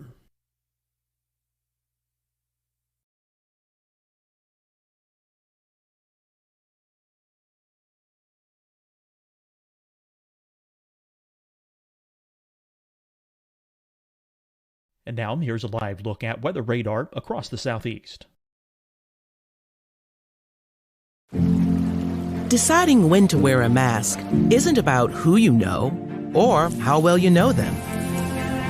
Just ask yourself, will I be with anyone I don't live with? If the answer is yes, get behind the mask. Help slow the spread of COVID-19. Get behind the mask. Learn more at covid19.ncdhhs.gov. Hi, everyone. I'm Dr. Mandy Cohen, Secretary of the North Carolina Department of Health and Human Services.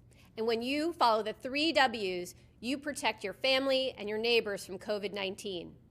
When you leave your home, practice your W's. Wear a cloth face covering, wait 6 feet apart, wash your hands often. Wear, wait, wash. We're in this together. Stay strong, North Carolina. Fight the spread and take a stand against coronavirus. Wear a mask in public. Stay at least 6 feet apart from others. And get tested. Join us and fight the spread. Visit scdhec.gov/COVID-19. Getting tested for COVID-19 helps you to take the steps needed to protect yourself, your loved ones, and your community. Find the testing location at scdhec.gov/COVID-19 testing. You'll see your Carolina weather forecast at 25 and 55 past. And now back to the best of the Carolina Weather Group on the all-new Carolina Weather Net. I got into radar as a graduate student, and the group I was working in was working a lot with radar. I was working with radar data. My PhD work was on microbursts, looking at radar data. And I just started asking some technical questions. Most radars work by sending microwaves out. You send a pulse of microwaves out, and then what comes back to you is what you measure. That's how almost all radars are working. But I just asked myself one day, I think literally this was in the shower kind of mental conversation. What happens to all the other stuff? You know, some of the radiation hits the raindrops and comes back, but a lot of it goes other directions. What happens to all that?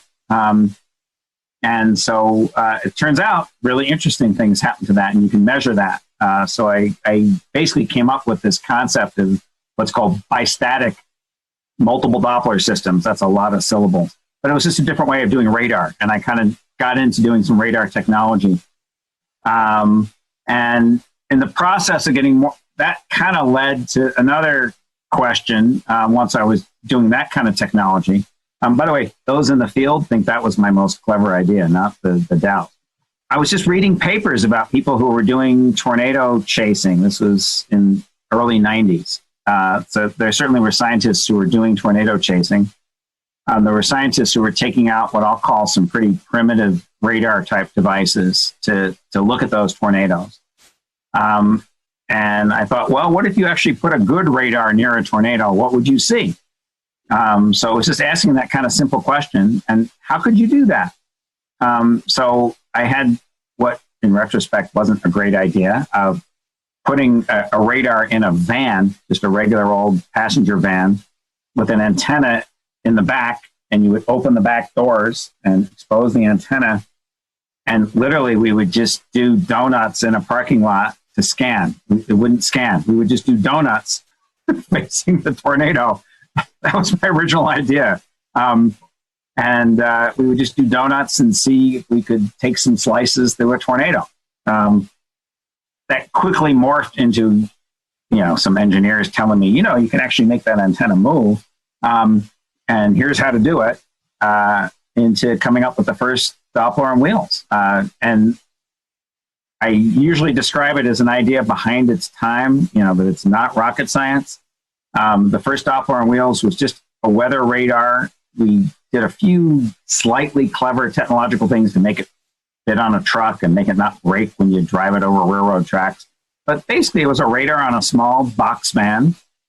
And the main thing is we just got closer. So we just drove it up to tornado. So we had a pretty good radar, not as good as an 88D, but a pretty good radar. And by getting it 50 times closer, we had a 50 times smaller beam that way. We had a 50 times smaller beam that way. So it's already 2,500 times better. We were a little bit clever and sampled in the third direction better. But I could get 10,000 pieces of data where an 88D would typically get one. And if you have a microscope or telescope or something, it's getting 10,000 times better data. It's easy to get new science out of that. And that's what we did. The whole thing was just getting closer, getting finer scale data, looking with a better microscope, with a better telescope at tornadoes and anything else. I know you mentioned tropical stuff, and we just came back from Sally and Laura. Well, we got in the eyes of those storms, in the eye walls of those storms, and with a better microscope, we got up close. And so we're seeing lots of things you just can't see from farther away with our technology. I guess for the viewers and the listeners who aren't as familiar with what the Doppler on wheels looks like and kind of, what is the epitome of that now? I guess some basic descriptions of what it's like having a Doppler on wheels, what's the size of it, and kind of what's the situations that you would prefer to drive it into? Are there other things besides scanning tornadoes and hurricanes that you find it useful for? Sure. So let me start out. I'll back up one step and start just in case there's some people who don't even really have a great feel of what radars do. I mean, radars basically send out a narrow beam. It's kind of like a flashlight beam, as narrow as you can get it. And they're scanning through storms of whatever type and trying to get the smallest details that you can by scanning that flashlight beam back and forth. The Doppler on wheels is basically putting all that radar stuff and that flashlight on a truck so we get closer to things. I was just explaining how if you get 50 times closer, you're getting maybe 10,000 times better data. So anything we drive it closer to, we're seeing better data. I use an analogy sometimes of whoever it was who invented the first microscope. So he pointed at his finger, he can see details of a fingerprint. You can point it at pond water and sees parameciums. You can, almost anything you point it at, you're going to see much finer scale detail. So that's what we do with these Doppler on wheels on trucks. So the fundamental concept is just a pretty good radar. Actually, lately we've made very good radars on trucks. So the first ones were just pretty good radars on trucks. What we've done is we've made our trucks better, but we've also made the radars a lot better. So now we have dual polarization radar. So we can see the difference between hail and rain. If they're making, rain has kind of hamburger shaped raindrops, whereas hail is these big ugly things that are tumbling. We can tell the difference with dual polarization. We have two different frequencies, so we can look at what happens at two different frequencies. We also have pretty good if you're driving over railroad tracks, like I was talking about. If one frequency goes down, we still have the other one. So it's just more reliable. So we've done a lot to make the radars better. Getting closer is great for tornadoes. We can make maps of tornadoes and multiple vortices and what's happening near the ground, all kinds of stuff you just couldn't see before, just like looking at a paramecium in a pond. But that's true of all kinds of different phenomena. We've had these radars up on mountain peaks in Idaho and Wyoming for winter storm projects where we're looking at what happens with snow bands and what happens with snow bands when you see them in really remote areas. Well, for a radar that's 100 miles away in Boise, you can't see what's happening in that remote area, Idaho. but we put the radar right on the mountains where we're doing the seeding, and we can see what's happening close up. We just took the radars, just a year and a half ago. We took them down to South America to look at storms down there. And by getting up close and targeting those storms, we can see the small-scale details of what's happening. They weren't making tornadoes pretty much. They were just making big hail, actually huge hail, and torrential rains, just horrible flooding. Some of the biggest, strongest storms are happening down in Argentina, northern Argentina. We've taken the trucks up to New England to look at coastal storms there and watching all the small-scale details and banding and other phenomenon that we don't even understand what they are. We're still trying to get funding to go study what those things. We've seen some things we don't understand. And so what our normal course of action is, we see something we don't understand, then we go and ask the government, can we have some money so we can go do this better and understand it? So we're still in that middle phase right now where we're trying to get the money to go do the project better to understand it. We just went to Hurricanes Laura and Hurricane Sally. And we're trying to get in the eyes of those hurricanes to see the small scale details. So I invented the first Dow back in late 94 and 95, got some hurricane data in 95. In 96, I just thought, hey, I wonder what you'd see if you went inside a hurricane. Nobody had ever, I know now hurricane chasing with chasers, recreational chasers is reasonably popular, and there's several scientific teams that do that. Back then, 1996, no one did that. The idea was basically a hurricane was a zone of death. You just don't go in. But we thought, well, it's not so much worse than an RFD or something. Maybe we can do it, right? So we went in really kind of scared. We were pretty anxious, and we went to Hurricane Fran back in 1996. We deployed, I think, 5 miles from the coast, really far from the coast, something I just wouldn't do by choice anymore. And deployed on a runway at Wilmington Airport, really scared. We had all these emergency ideas of running into the shelter at the airport if anything bad happened, if we flipped over or went airborne. We just didn't know what would happen. But we got amazing data. We discovered a whole new phenomenon. It turns out the wind in hurricanes doesn't just blow straight. It's actually blowing like a corkscrew. There's these boundary layer rolls. And those rolls are mixing strong winds down to the ground where you get these streaks of stronger winds. But over the ocean in particular, it's mixing the warm, soupy air up from the ocean surface and feeding the storm. And measuring that flux of not only momentum downwards, but warmth energy upwards is really important, critical for these hurricane intensification models. If you've noticed from actually Sally and from Laura, the track forecasts are pretty good. Even 2 or 3 days ahead of time, you pretty much know where that storm's going to go. But you don't know what the intensity is going to be that well. And rapid intensifications happened both in Laura and in Sally right before landfall that weren't really that well forecast. So understanding that corkscrewing is really important. So just by going in, we discovered a whole new phenomena, which was quite exciting for us going into a hurricane. How do you deal with the potential for, radiation issues coming off of the radar? Because obviously you don't want to be in the dome of an 88D while it's running. I'm pretty sure similar situations with the Dow, you don't want to be right in front of it, obviously. How do is there anything special you have to do to mitigate that? So in very loose terms, radiation comes in 2 types. One is ionizing radiation, the other is non-ionizing radiation. Ionizing radiation is basically ultraviolet and shorter wavelengths, so ultraviolet X-rays, gamma rays, things of that sort.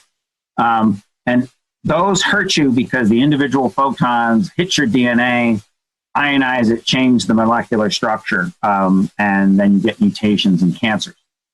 But that only ultraviolet and stronger or shorter wavelengths, higher energy photons can do that. Non-ionizing radiation, which is visible, infrared, microwaves, radio waves, those can also cause harm. What those do is they interact, they don't actually hit the electrons and knock them off the DNA molecule. What a microwave or a radio wave or an infrared coming off your fireplace does is it shakes your molecules, mostly your water molecules, and it makes your water molecules shake and bend and do things like that. And then those water molecules the bending and stuff and shaking is not so bad. But what happens is then they, as they lose that energy, they heat things up. That energy basically degrades into heat. So the way a microwave oven hurts you would be if you got heated up, if it heated your tissue. And in theory, a radar or a microwave or something like that could heat your tissue and hurt you if it raised your body temperature. So if it heated up your eyeballs or your brain or your liver or something up to some dangerous temperature, that would be bad for you. But it takes a lot of energy to do that. Now, and a lot of energy focused in a small area to do that. So your microwave basically makes about a kilowatt of energy, but it's focused on a small area like that to heat up your muffin, right? Or whatever you're trying to heat up. A radar, so let's say the Dows, they might put out on the average a kilowatt or 2 kilowatts of energy, but it's spread over this huge dish. So in fact, an 88D, I would stand in front of the dish of an 88D. It would not heat me up that bad because sure, it's putting out an average of a kilowatt. It puts out a megawatt for a microsecond, but on the average, it does that 1,000 times a second. On the average, it's putting out about a kilowatt. Now that kilowatt compressed in this much space, if you put your hand on the waveguide of the 88D or a Dow, it would be like holding a light bulb. It would hurt you because of that heat. Well, actually old style light bulbs. See, now I'm going to date myself. Not these LEDs you kids use, the old incandescent light bulbs like we used to use. But an old incandescent light bulb, if you held it, it would hurt you, right? But if you stood 2 meters away, it would not hurt you. The brightest light bulb 2 meters away is not going to hurt you. Pretty much these radars, when you're a couple meters away, like an 88D or a Dow, are not going to hurt you by heating you up enough. Now, there can be exceptions. There are some military radars which have more power if you got super close to them. I think cell phone towers, microwave links, there's some things where you can get an energy density that's pretty high. And if it's an energy density that's enough to heat up your eyeballs or interior, several degrees, like a fever, then that would cause harm. But in general, we don't believe. The best medical knowledge that we have is that this low degree of heating from 88Ds, from Dows, from things like that, from light bulbs, from standing out in the sun, you get heating from standing out in the sun, probably doesn't hurt you. Now, that said, as with anything, if you Google on the internet, and there's 6 billion people out there, you'll find some people who have some alternate theories about anything, right? Google Flat Earth Society if you want to, prove that theory. And so there are people who believe that these pulses and things like that can cause harm in some other ways. I don't think they're right. There really isn't medical evidence that they're right, but there are some concerns over that. I had a question. I wanted to kind of switch gears a little bit away from hurricanes and tornadoes and maybe talk a little bit about your work with lake effect snow. I was curious just, how is the DOWs used to look at lake effect snowstorms, and what are some of your favorite places to set up along the Great Lakes? So we did 2 lake effect snowstorm studies in the last several years. The most recent was called OWL, which I forget what it stands for. Ontario something, lake effect snow. And they were fascinating to me. I was really interested. I'd grown up in the East Coast, and so, been up there a little bit and seen some lake effect snow, but not really experienced it in that way. We based in Oswego, New York. And the idea was to look at Lake Ontario lake effect. Lake effect snow happens, I'll say very, very loosely, cold air comes over a warm lake. You get moisture and heat coming up from the lake, and you get convection. Lake Ontario is deeper. Lake Ontario, Lake Erie get a lot of lake effect, but Lake Erie freezes over in the winter. And basically that warmth and moisture coming up stops. So the lake shuts off. Lake Ontario is deeper. has more mixing, so it stays, open for business. They say for most of the winter, usually the whole winter. So we based in Oswego, which was on the southeast side of the lake. And with the Dows, we could operate different places along the lake. So we went as far west as Buffalo, as far east as the Canadian border, up on the northeastern side of Lake Ontario. And what we did the fall before the project is we scouted out lots of potential sites where we could park our radars. We had 3 radars up there, and we were trying to operate them in triplets to triangulate on the different parts of the storm. And depending on the forecasts, we would drive to site 1, 2, and 3, or site 15, 16, 17, wherever it was along the lake, and then scan there for the duration of the storms. Sometimes it was a bust and the bands didn't happen where we thought they would. Sometimes it was pretty amazing. These bands would happen right there. And very impressive snow. You get these, it was kind of windy. We were always right along the lake, so it was particularly windy, 30, 40 knot winds sometimes. And so we had these ground blizzard conditions, very low visibility. Not a lot of moisture, huge snow ratios, 20-to-1 kind of thing. But it would just be blowing like crazy. So you couldn't see anything. And the snow rates, I remember one day, we're getting 6 inches an hour. I mean, it just, you can't believe that. I couldn't. It's just amazing amounts of snow coming down. Again, over the course of the winter, it wasn't like there was 8 feet of snow on the ground. It would kind of compress between storms because it was such fluffy stuff. But these bands were quite impressive. Some of the bands had little cells in them, which almost look like miniature supercells.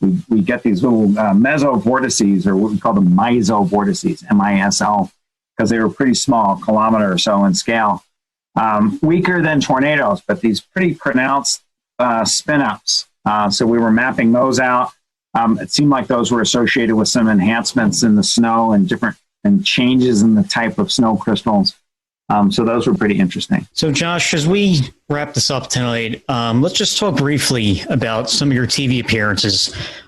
People may remember you from the Discovery Channel show Storm Chasers and other shows that you're on. So let's talk about some of those experiences and any memorable moments from those shows. Yeah, so tornado work, that gets, off and on, kind of ebbs and flows, gets a lot of media attention at times. It's pretty interesting. It's dynamic. It's people out there next to danger. I was going on at great length again about, potential risks and dangers in El Reno. Discovery Channel was a very different character of show because instead of just doing a documentary type of thing like we've done with History Channels and Nat Geos and Novas, they wanted to film something which was kind of documentary-like, but then evolved into being more reality show-like, and multiple seasons of reality show. And so that was an interesting kind of thing to do. I think both cultures struggled with that. I think we managed to do some things which were worthwhile. Discovery Channel funded and supported a lot of our science, and they stuck with us during uncertain seasons where we weren't getting a lot of data, but other seasons where we got good things. I think we were probably very difficult. Reality shows thrive on people who want to be on TV and who want to act up. And it's known that the more crazy you are and the more outrageous and the more you scream or have fights or do whatever, the more you're going to be on TV and the more it's going to be interesting. That is the opposite of what boring scientists like me want to do. I mean, we are just not into that. And so getting enough interesting TV out of people like me, I think, is a real challenge. Dealing with people who are trying to make a drama show and not do serious business like I want to do is a challenge for us. But that match was made, and it worked pretty well. Now, eventually, I think they got tired of us. We were in there a lot in seasons 1 and 2, and then in season 3, they were trying to bring in more interesting people, and in season 4, I don't know if I'm catching these seasons right, but we basically were out of it. Maybe we made some cameo appearances, but they just wanted more exciting chaser type activity, and the science aspect wasn't as important to them. I wish they kept doing science more, but that's not what they're trying to sell pickup trucks and, and pills or, whoever advertises on Discovery Channel. It's a business. So I'm sure they were making commercially sensible choices for what's good there. As we were making choices for what was good for our science. I mean, we didn't care about pickup trucks. What we cared about was getting good data. So it was interesting working with them. For those who are listening or watching the podcast or the live stream, if folks want to learn more about what you guys are doing with the Dow project and all the other things you're doing, how can they do that? Do you have social media, website our folks can follow? So first, because I'm old, but second, actually, because of Discovery Channel, I basically don't do social media. So first of all, my phone number here at home is not under my name. I don't have a Facebook page. The problem was I think they had 3 million people watching that show. Let's say 1 out of 1,000 of them are crazy, right? I don't want emails or Facebook or stalking or, phone calls from that 1 in 1,000 who are crazy. So I basically never got involved with any of that sort of thing. That's so old, it probably wouldn't matter anymore.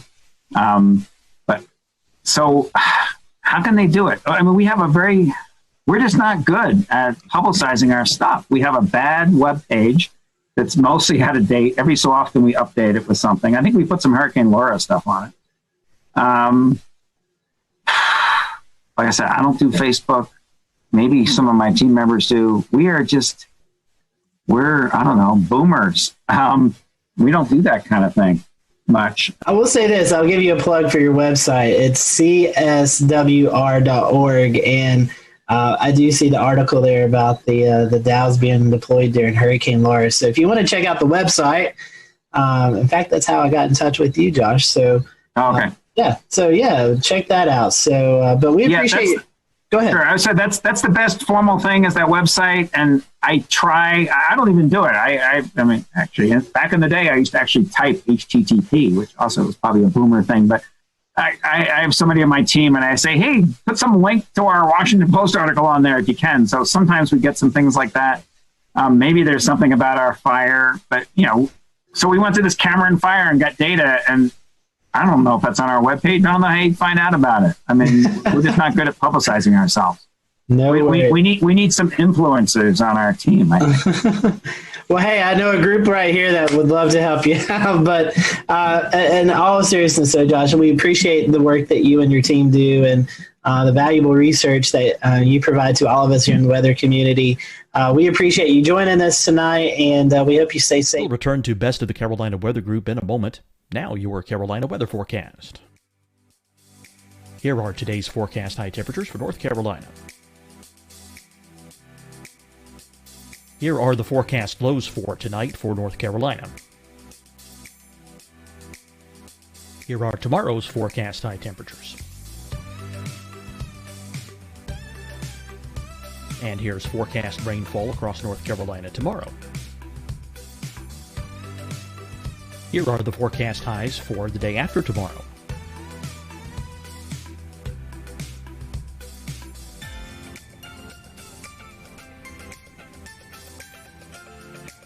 And here's the forecast rainfall across North Carolina for the day after tomorrow. This is the total rainfall forecast across North Carolina for the next 3 days. Here's the severe thunderstorm outlook for today from the Storm Prediction Center.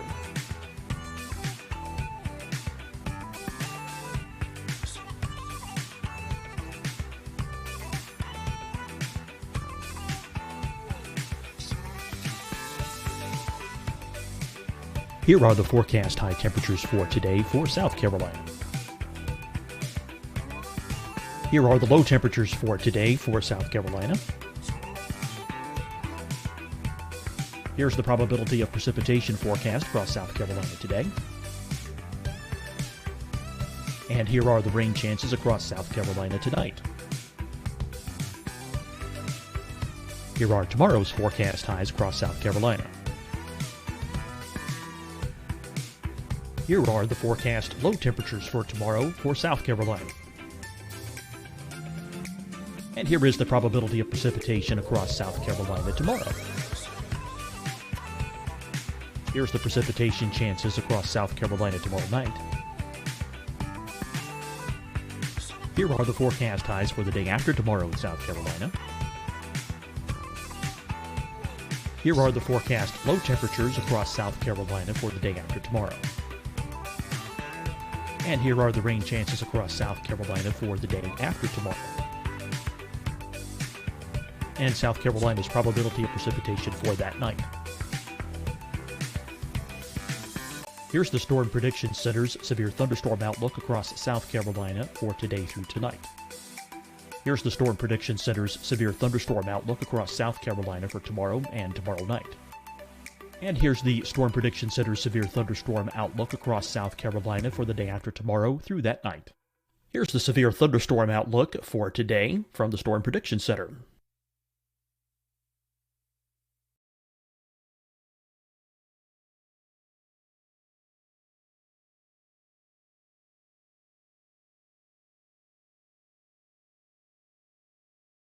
And now here's a live look at weather radar across the southeast. Deciding when to wear a mask isn't about who you know or how well you know them. Just ask yourself, will I be with anyone I don't live with? If the answer is yes, get behind the mask. Help slow the spread of COVID-19. Get behind the mask. Learn more at covid19.ncdhhs.gov. Hi, everyone. I'm Dr. Mandy Cohen, Secretary of the North Carolina Department of Health and Human Services. And when you follow the 3 W's, you protect your family and your neighbors from COVID-19. When you leave your home, practice your W's. Wear a cloth face covering, wait 6 feet apart, wash your hands often. Wear, wait, wash.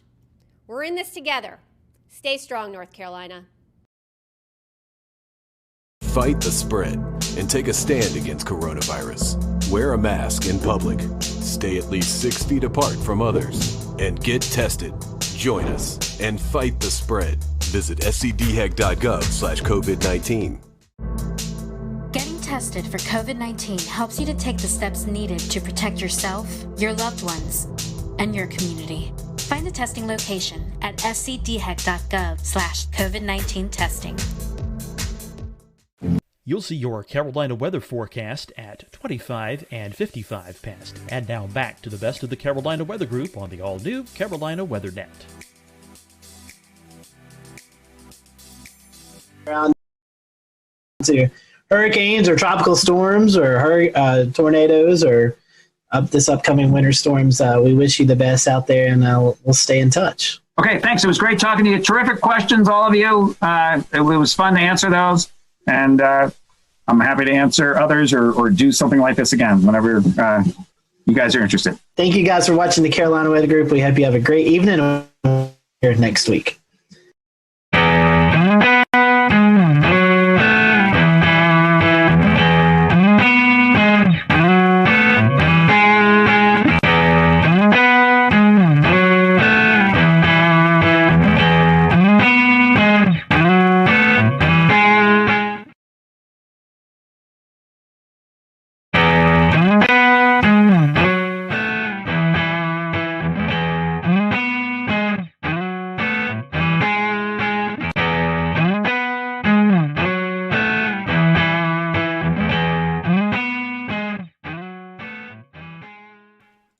Good evening from Charlotte. It is June the 17th, 2020. I'm James Brierton. Did you get a chance to see the sun today at all? Maybe kind of sort of. We have been cut off from the rest of the world. No, I'm not talking coronavirus. I'm talking about this low pressure that has just parked over the Carolinas today. It's very pretty on this satellite image that our friend Brad Panovich captured. You can see it there just spinning out over like Fayetteville, Fort Bragg, between Charlotte and Raleigh. Just spinning and spinning and spinning, but that just socked us in with clouds. I did see just a little bit of sun today here in Charlotte before the sun went down, and that was a nice change of pace after a couple days of cloudy and cold weather. All right, this week we are talking the PGA Tour, which has resumed and is in Hilton Head, South Carolina for the RBC Heritage. Kicks off tomorrow after a couple of practice rounds. I'm holding here the weather forecast from their on-site meteorologist, Stuart Williams. This is what we call a tease. I'll have this for you coming up. What we're going to get to first is a piece of tape that has been very patiently waiting in the wings. So Stuart sat down with the Carolina Weather Group in February to record an interview that at the time we thought was going to air alongside the Wells Fargo Championship here in Charlotte. Well, as you now know, that never happened, and other PGA Tour events were canceled. They are now resuming operations without fans and will be playing in Hilton Head, South Carolina. So we are very excited to be able to bring this piece of tape to you. This is a premiere of a new episode. You've never seen this interview before, despite the fact that it was recorded in February, but I felt that I needed to explain to you that it was recorded in a time where I could still get a haircut, and where the picture of snow over Scotty Powell's shoulder made sense, and all the references to fans attending the event also made sense back just a few months ago. So without further ado, we'll get on over to this, and then coming up later on in the program, about 30 minutes from now, we'll get a check of your weather headlines this week, including that PGA Tour forecast, an update on Sharpie Gate, and we'll take a look at the tropics as well, too. But without further ado, here is our interview with Stuart Williams, the on-site meteorologist for the PGA Tour, and he'll tell us a little bit about the company he works for as well. Hello, everyone. Welcome to the Carolina Weather Group. We're happy to have you this evening, and we present Mr. Stuart Williams, meteorologist for the PGA Tour, which is a really cool job that I would love to have. As a big golf fan, I think it's a really unique job that Stuart has, and he's going to talk to us a little bit about that tonight and let us know what all his duties are as he travels across the PGA Tour. And we'd love for you to interact with us tonight. So if you have any questions or comments, feel free to drop them on the social media platforms, and we'll address those. And we'll let Stuart give out some of his social media information towards the end of the interview tonight. That way, if you want to follow him on Twitter, you can do that, or just get more information. So we appreciate having Stuart with us tonight. Stuart, welcome back to the show. I know we had you on a couple of years ago, fellow North Carolinian, and it's great to have you with us tonight. Glad to see that you're actually home and not out on the road right now. So for those who may be introduced to you for the first time, tell us a little bit about you. I know you live here in North Carolina. You went to school here in North Carolina, so kind of give us a brief background about who you are. Yeah, I grew up in Winston-Salem. I currently live in High Point, North Carolina. And I got my meteorology degree from UNC Asheville, so I was actually there from 1988 to 92. So that kind of dates myself there. So 50 years old now, so I'm getting older. But yeah, so after that, I started working for a company called Mobile Weather, and we started doing golf tournaments, weather for golf tournaments. So it started like with the Crosby Celebrity Tournament there in Winston, and the Vantage Championship, which was a Champions Tour event in Winston. And after that I was interning then at that time when we started those, probably about 91 or so. And then as I graduated, we kind of formed a company called Mobile Weather, and we started doing more and more golf tournaments. So individual tournaments would hire us. And then from there in 1995, we signed a full-time contract with the PGA Tour doing all their events. So, and it just kept snowballing from there. And then, so I was working with a company then called Mobile Weather. And so we were doing golf tournaments. I was traveling all over the country. And then in 2005, I started working for DTN. And ever since then, I've been with DTN, and we just keep growing and doing more and more events. So, you know, we have all the PGA Tour, Champions Tour, Korn Ferry Tour. We do the LPGA. We do the PGA of America, which includes the PGA Championship, Ryder Cup, Senior PGA, and some of their smaller events. And we do quite a few international events for IMG. We do a lot of Asian tour tournaments in China and Taiwan and that kind of thing. So, you know, we do over 150 events a year now, so it's quite busy. Well, sort of. I know you're not the only one. I mean, that's a lot of traveling. So, yeah. Tell us a little bit about your team. How many meteorologists do you guys have? Is it just you that goes out to a tournament, or is there kind of a team aspect for you guys? Yeah. How's that going? Yeah, we've got we've got 7 or 8 guys that travel all the time, and we usually just send one person to each tournament or event that we cover.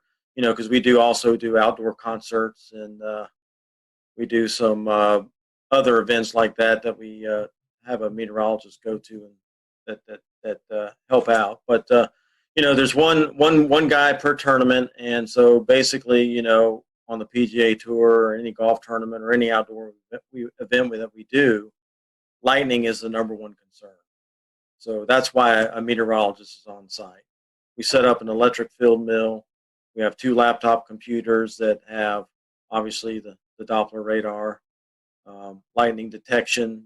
We have a mix of BISLA's National Lightning Detection Network, and and so all that data that we get in-house, we have, all the computer models that we look at, the NAM, the Euro, the GFS, all those. So everything's in-house, and we sector where we're going to go, and we can make custom products for ourselves and that kind of thing. So we make our own forecast on site. So using all that technology, as an official comes in wondering what the weather is, if we do see a threat, we see a storm developing, the officials can come in, we can show them exactly on the screen what is happening, and based on what we're showing them and what our opinions are, what's going to happen, then the officials can make very good decisions of, okay, when do we need to stop? And then once we do that, especially on the PGA Tour, they have LED boards across the golf course. They'll put weather warning signs up. The officials will blow horns to the players, signaling that it's a dangerous situation. So then the players will get moved off to evacuation vans and cars and that kind of thing, and they're brought to the clubhouse. And so hopefully, if we do our job correctly, then we've given enough time to where people can get back to the buses and hopefully back to their cars, because not everybody has a clubhouse pass. So they can't all get indoors to safety, so we got to get a lot of them back to their cars. So it's a big machine, it's a big operation, but it's most tournaments, I'd say every tournament has an evacuation plan, emergency plan. So it works pretty well. And then the big question is, once we have stopped play, when do we go back and start playing? When is it safe to go back out? So that's where we help big time, as far as, okay, we think this storm is going to be out of here at such and such time. And then they can open up the practice facilities again, let the players warm back up, and then we'll get them back out to the golf course and start playing again. Stuart, that kind of rings a bell here in Charleston at Bulls Bay, the tournament last year. LPGA, lightning hit a tree. Someone was went under the tree, and it's a serious situation with these thunderstorms and in these golf tournaments. How much collaboration do you guys have with the local National Weather Service, especially in big events like this?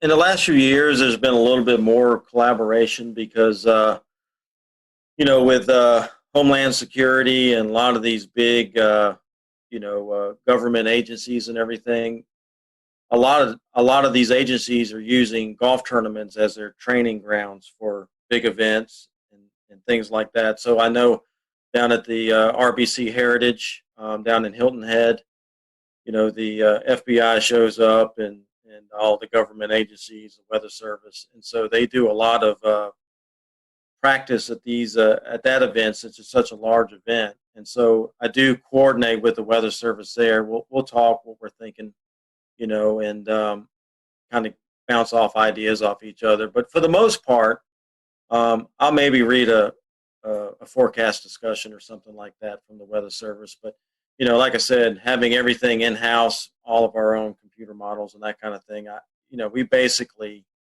do our own thing, to be honest with you, make our own forecast. Because I think in a lot of ways, sometimes we do a better job because we know what golf wants and we know what golf needs. So we know what they're looking for as far as a forecast goes. Whereas the Weather Service, they may be a little more general because they have a bigger area to cover. So for example, for us, wind forecasts are very big at the golf tournaments because that plays a huge role on how the golf course is going to be set up each day.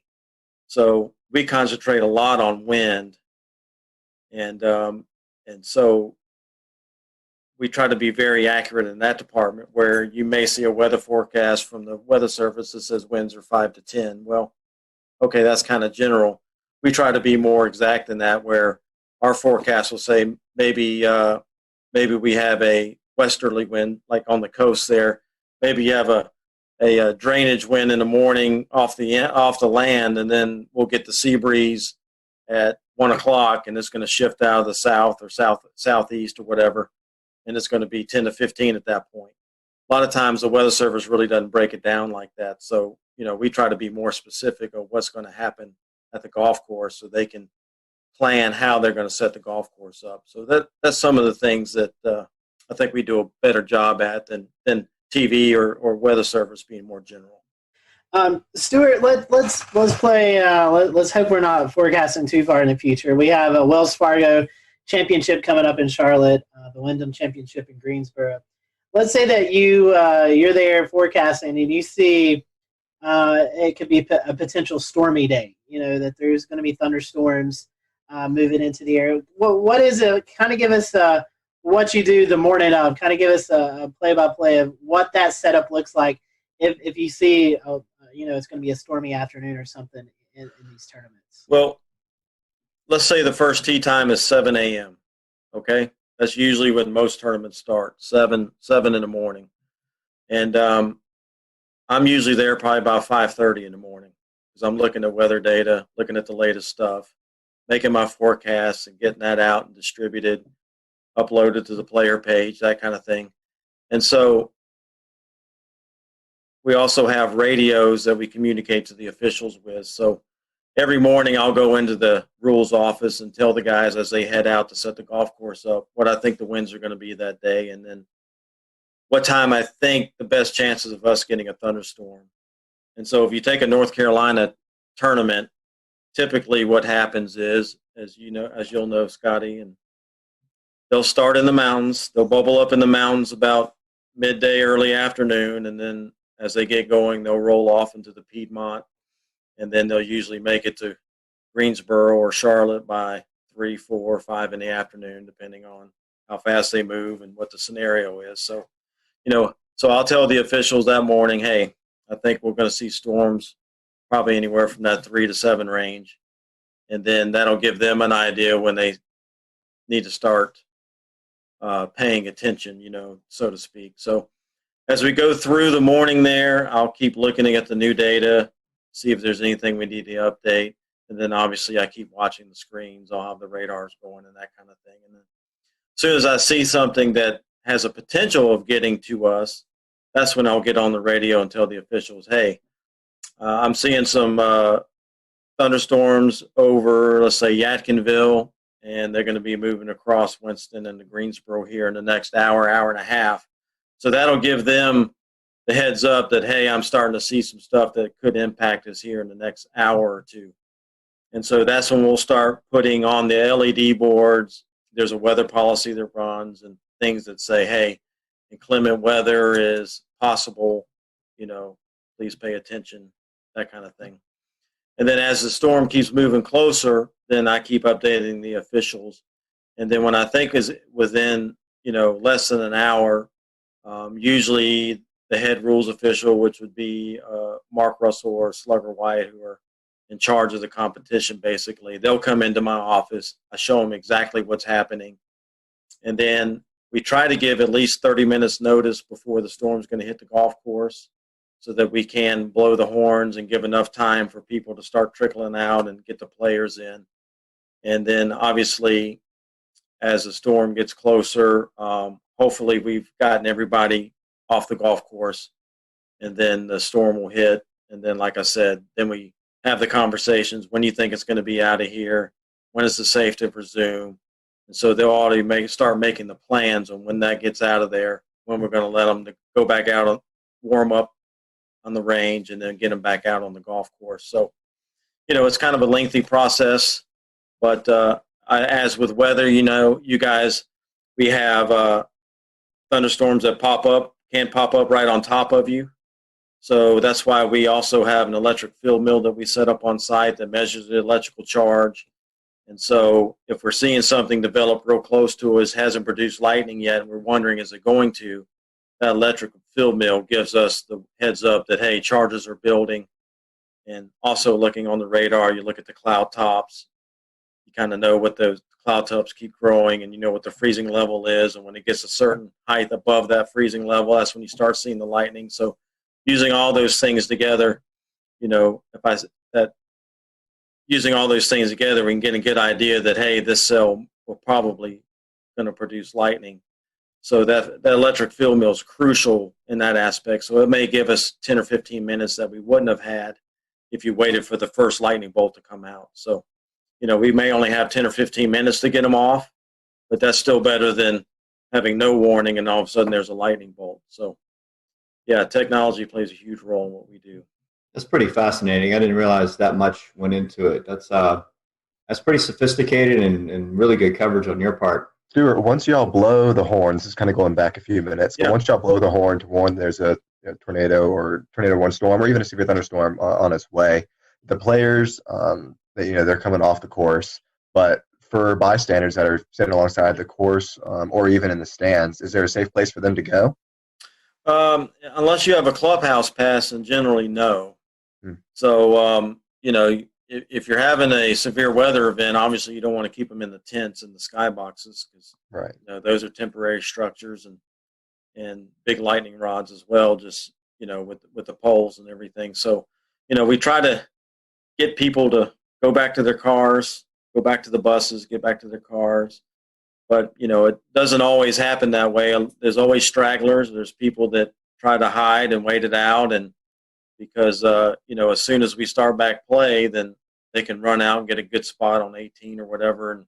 And they're in a good spot to get a good position to watch golf again. But, it happens. We put weather warning signs up. We do the best we can. The PGA Tour and all these events try to do the best they can to get people to leave. But, there's always a few stragglers that always try to stand under a tree. And, it's not recommended, but it definitely it happens.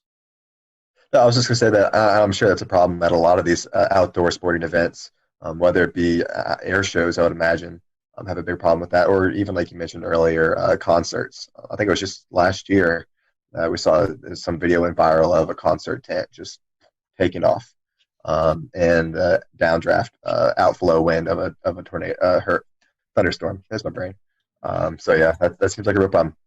Yeah, it is, and there's a lot of outdoor festivals and concerts and stuff that don't have a meteorologist, and the people in charge really don't know weather. So I think that's when you have more of the mistakes made or decision making, not poor decision making, when those things happen. So, fortunately for us and my company I work for, DTN, we do a lot of consultation. We have a lot of customers that call in and get opinion from a meteorologist. So I think it's getting better and better as far as people hiring meteorologists or at least weather companies to help them out and make good decisions. And like for me, on the on-site business, actually have a meteorologist at your site it's expensive. You got to pay for hotel rooms and airline tickets and ship equipment and plus have the meteorologist there. So that's kind of a hard thing for some organizations to pay that kind of money to have somebody there. But once you have that meteorologist there that's on site, they see how it works and how it takes the pressure off them making these decisions. And it actually pays for itself, to be honest with you, to make good decisions. But, like I said, if you don't have the money, a lot of these organizations just don't have the budget for it.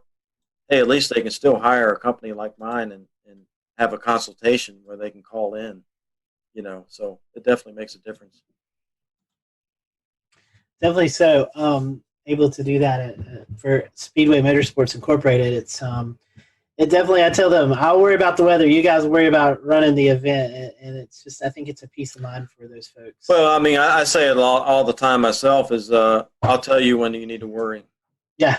I'll do the worrying for you. Exactly. I'll tell you when you need to worry. So, I want to get back to what you mentioned about winds, right? So we talked about wind size, right? And we get into the nitty gritty of it, right? You're talking about sea breezes, you're talking about things at the coastline, even inland, where you can have wind shifting or building, stronger pressure gradient, higher winds from certain directions. You get into the science of saying, you look at the course, you look at the direction of wind, the dominant direction of wind for the day, and the speeds. Do you talk about which links are going to be more difficult than others? When you look at long-range trajectory shots or higher iron shots, do you speak about look for a lean to the left or hooking or anything like that when you get into the wind forecast? Yeah, the rules officials, the guys that are setting up the golf course, they're the ones that's more concerned with which holes are going to play.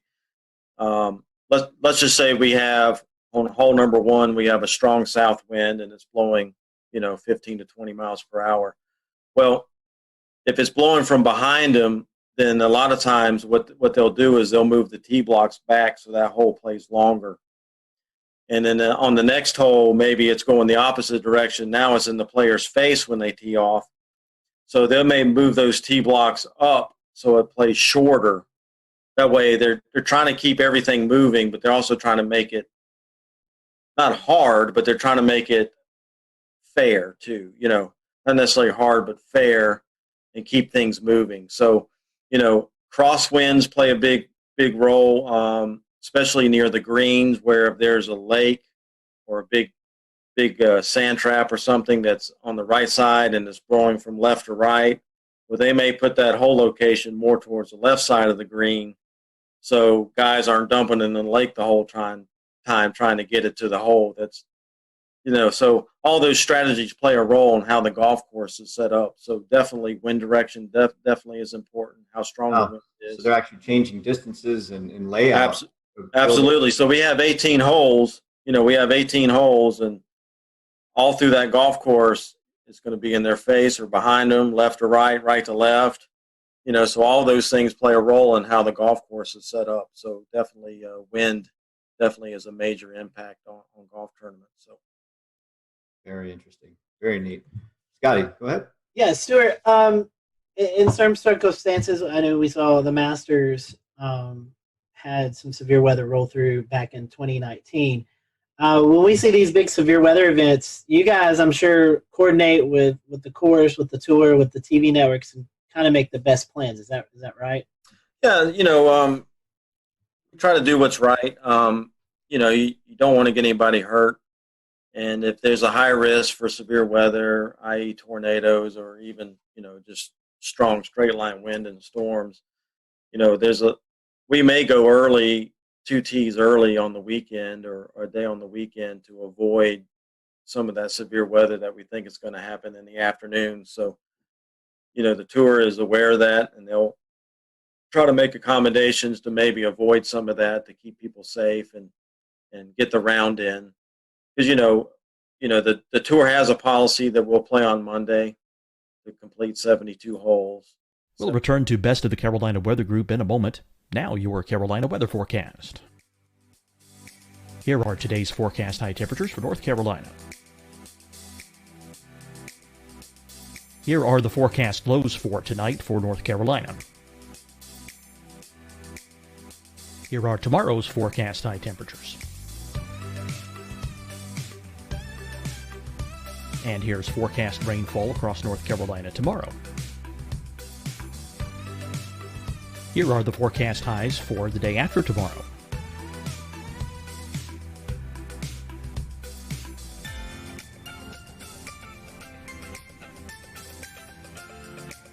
And here's the forecast rainfall across North Carolina for the day after tomorrow. This is the total rainfall forecast across North Carolina for the next 3 days. Here's the severe thunderstorm outlook for today from the Storm Prediction Center.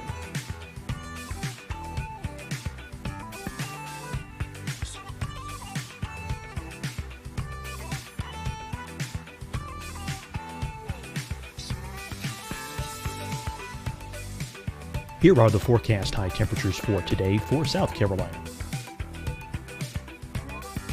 Here are the low temperatures for today for South Carolina. Here's the probability of precipitation forecast across South Carolina today. And here are the rain chances across South Carolina tonight. Here are tomorrow's forecast highs across South Carolina. Here are the forecast low temperatures for tomorrow for South Carolina. And here is the probability of precipitation across South Carolina tomorrow. Here's the precipitation chances across South Carolina tomorrow night. Here are the forecast highs for the day after tomorrow in South Carolina. Here are the forecast low temperatures across South Carolina for the day after tomorrow. And here are the rain chances across South Carolina for the day after tomorrow. And South Carolina's probability of precipitation for that night. Here's the Storm Prediction Center's severe thunderstorm outlook across South Carolina for today through tonight. Here's the Storm Prediction Center's severe thunderstorm outlook across South Carolina for tomorrow and tomorrow night. And here's the Storm Prediction Center's severe thunderstorm outlook across South Carolina for the day after tomorrow through that night.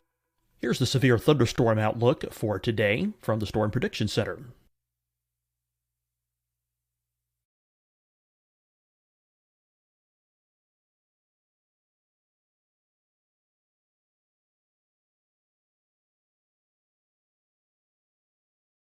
And now, here's a live look at weather radar across the southeast. Deciding when to wear a mask isn't about who you know or how well you know them. Just ask yourself, will I be with anyone I don't live with? If the answer is yes, get behind the mask. Help slow the spread of COVID-19. Get behind the mask. Learn more at covid19.ncdhhs.gov.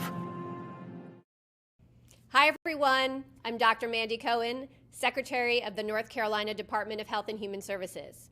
And when you follow the 3 W's, you protect your family and your neighbors from COVID-19. When you leave your home, practice your W's. Wear a cloth face covering, wait 6 feet apart, wash your hands often. Wear, wait, wash. We're in this together.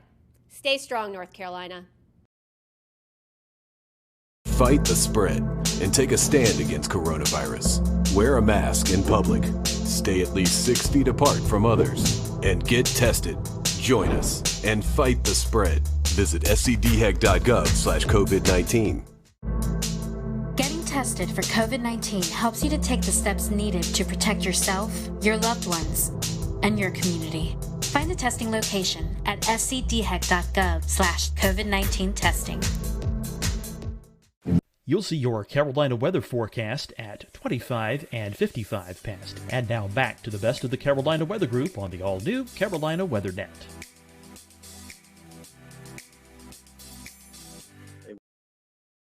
They want to get every round in.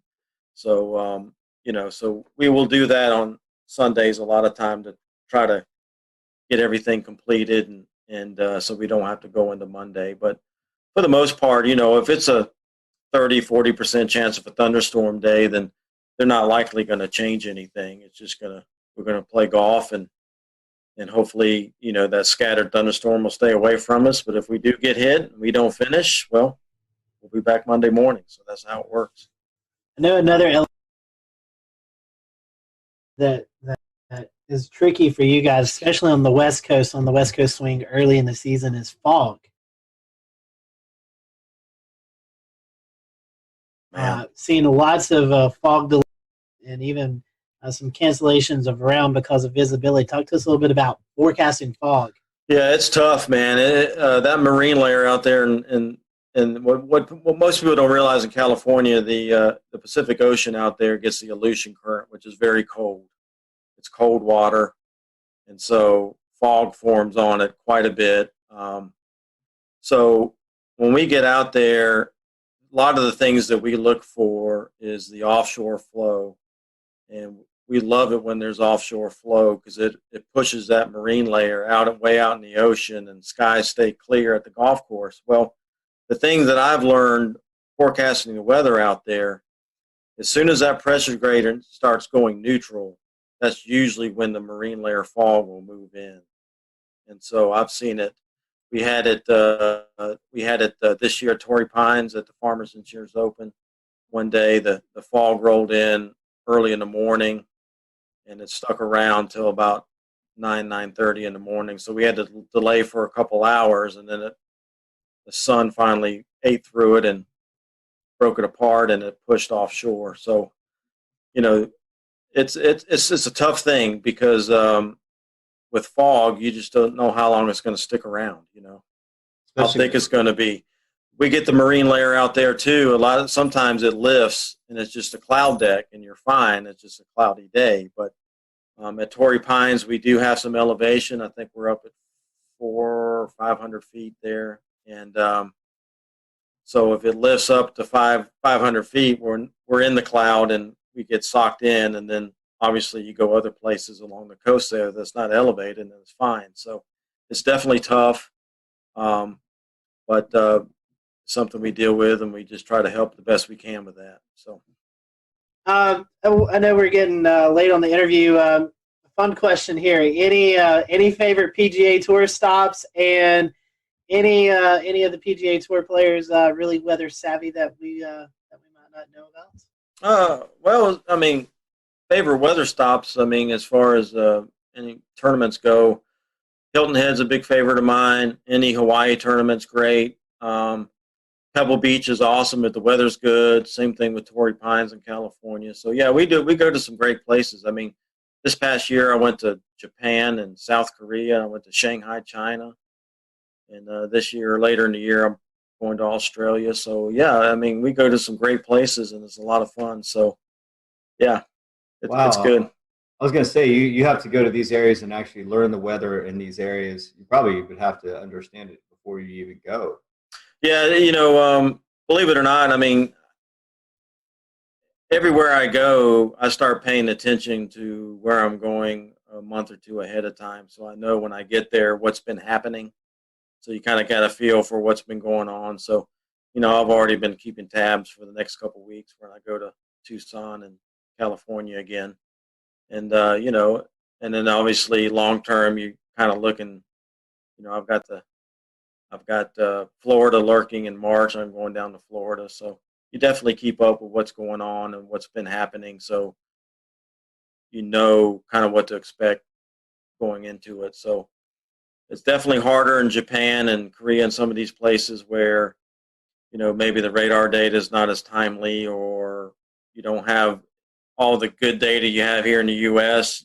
You still have some data, but maybe not quite as good as some of the things you're used to using. So, and, forecasting wind and things like that gets a little more difficult in some of these spots. So, but still, us being there is still better than, for the tour and some of these tournaments, having us there is still better than not having us there, where they would just be guessing. So, we do the best we can, and they know it's not the U.S. and it's not quite as good, but it's still, we still send our electric field mill over there, and we still have that and the detection network and that kind of thing. So, oh, wow, I bet that's interesting, transporting that equipment across seas to foreign country. Yeah, the tour sends a lot of containers and things, so it goes on with a lot of the scoreboards and that kind of stuff. So it helps. One more question from me is as far as golf and the weather. Talk about course saturation. We're talking about frost in the morning, dew on the grass, dew points, humidity, right? How does it factor in your forecast for when the starting time is? Does that sometimes get pumped up because of the ground's just wet and needs time to dry out, or? Well, obviously, if it's totally saturated, there's the rules of golf dictate what we can do as far as playing golf on a saturated golf course. So if there's still some standing water or some real wet areas, the tour a lot of time will institute a policy of lift, clean, in place, where they can get relief maybe from some of those spots to a drier area that's not any closer to the hole, but they get some relief, and then they can pick up mud on their ball, so they can pick the ball up and wipe the mud off and place it back down and then hit it. So that helps us out quite a bit. But if we still have water running down the fairways or there's puddles on the greens and you can't put the ball through a puddle, so then obviously we can't play in those conditions. But, golf courses are made to drain. So, typically once the standing water is gone, then they institute that policy of maybe lift, clean, in place. That way we can still play and not be stopped under the rules of golf. So as far as frost goes, we do try to do frost forecasts. It does come into play a lot of times when we're in the desert of Arizona in February and March, because it can get really cold there in the mornings and then warm up pretty quickly for the mid to late mornings. So we try to help them out with frost forecasts. Obviously, you got to just wait for it to melt before you can get on there, because you don't want to kill the grass stepping on it. So usually frost delays are not that long. They're usually 30 minutes to an hour, and then we can get out there and play. As far as late in the year, a lot of places where we go is Florida and the Southeast and that kind of thing. So typically we don't deal with frost too much in the fall, but definitely early in the year. Well, Stuart, thank you so much for joining us. We certainly appreciate it, and glad that we could catch you while you're here at home. And we wish you the best of luck as you travel out to all these cool destinations, and hopefully you'll have some good weather. If folks want to follow along, do you have a social media account or something you'd like to promote? Yeah, you can follow me on Twitter. It's at PGAWXMAN and the number 1. So it's PGAWXMan1 on Twitter. And I'm on Facebook, just Stuart Williams. You'll just have to find me on that. But that's the only 2 social medias that I'm on. Yeah, Twitter, definitely follow me, and you can see what the forecasts are, what's going on at these tournaments that we're doing and these other events. So, and the weather's bad, and you're at that tournament, just go find Stuart. You can blame him for it. Yeah, that's right. Stuart, thank you so much for joining us tonight. As always, we appreciate your time, and glad to catch up with you, and I hope to talk to you soon. Absolutely. Scotty, thank you guys for having me on. I appreciate it. It's been a lot of fun, and hopefully we can do it more often. Yes, sir. All right, guys. Thanks for watching the Carolina Weather Group. We'll see you back for another episode next week. All right, and that is our interview with Stuart Williams, DTN meteorologist, who goes to all the PGA Tour events and provides them on-location weather support. That interview, again, was recorded in February for what we thought was going to coincide with a premiere for the Wells Fargo Championship in Charlotte. This week, the PGA Tour is back in action. They are at the RBC Heritage event in Hilton Head, South Carolina. From Charlotte, I am James Brierton. We will see you back here next week. We will leave you, I'm hoping. I'm trying to pull up a camera in Hilton Head, South Carolina to take a look at conditions there right now. It's not coming up. Go figure. But you'll have to trust us that Stuart's forecast says it won't be all too shabby. And here it is. A look from the Salty Dog there in Hilton Head, South Carolina. Again, I'm James Brierton, Charlotte. Thanks for joining us. Have a good night.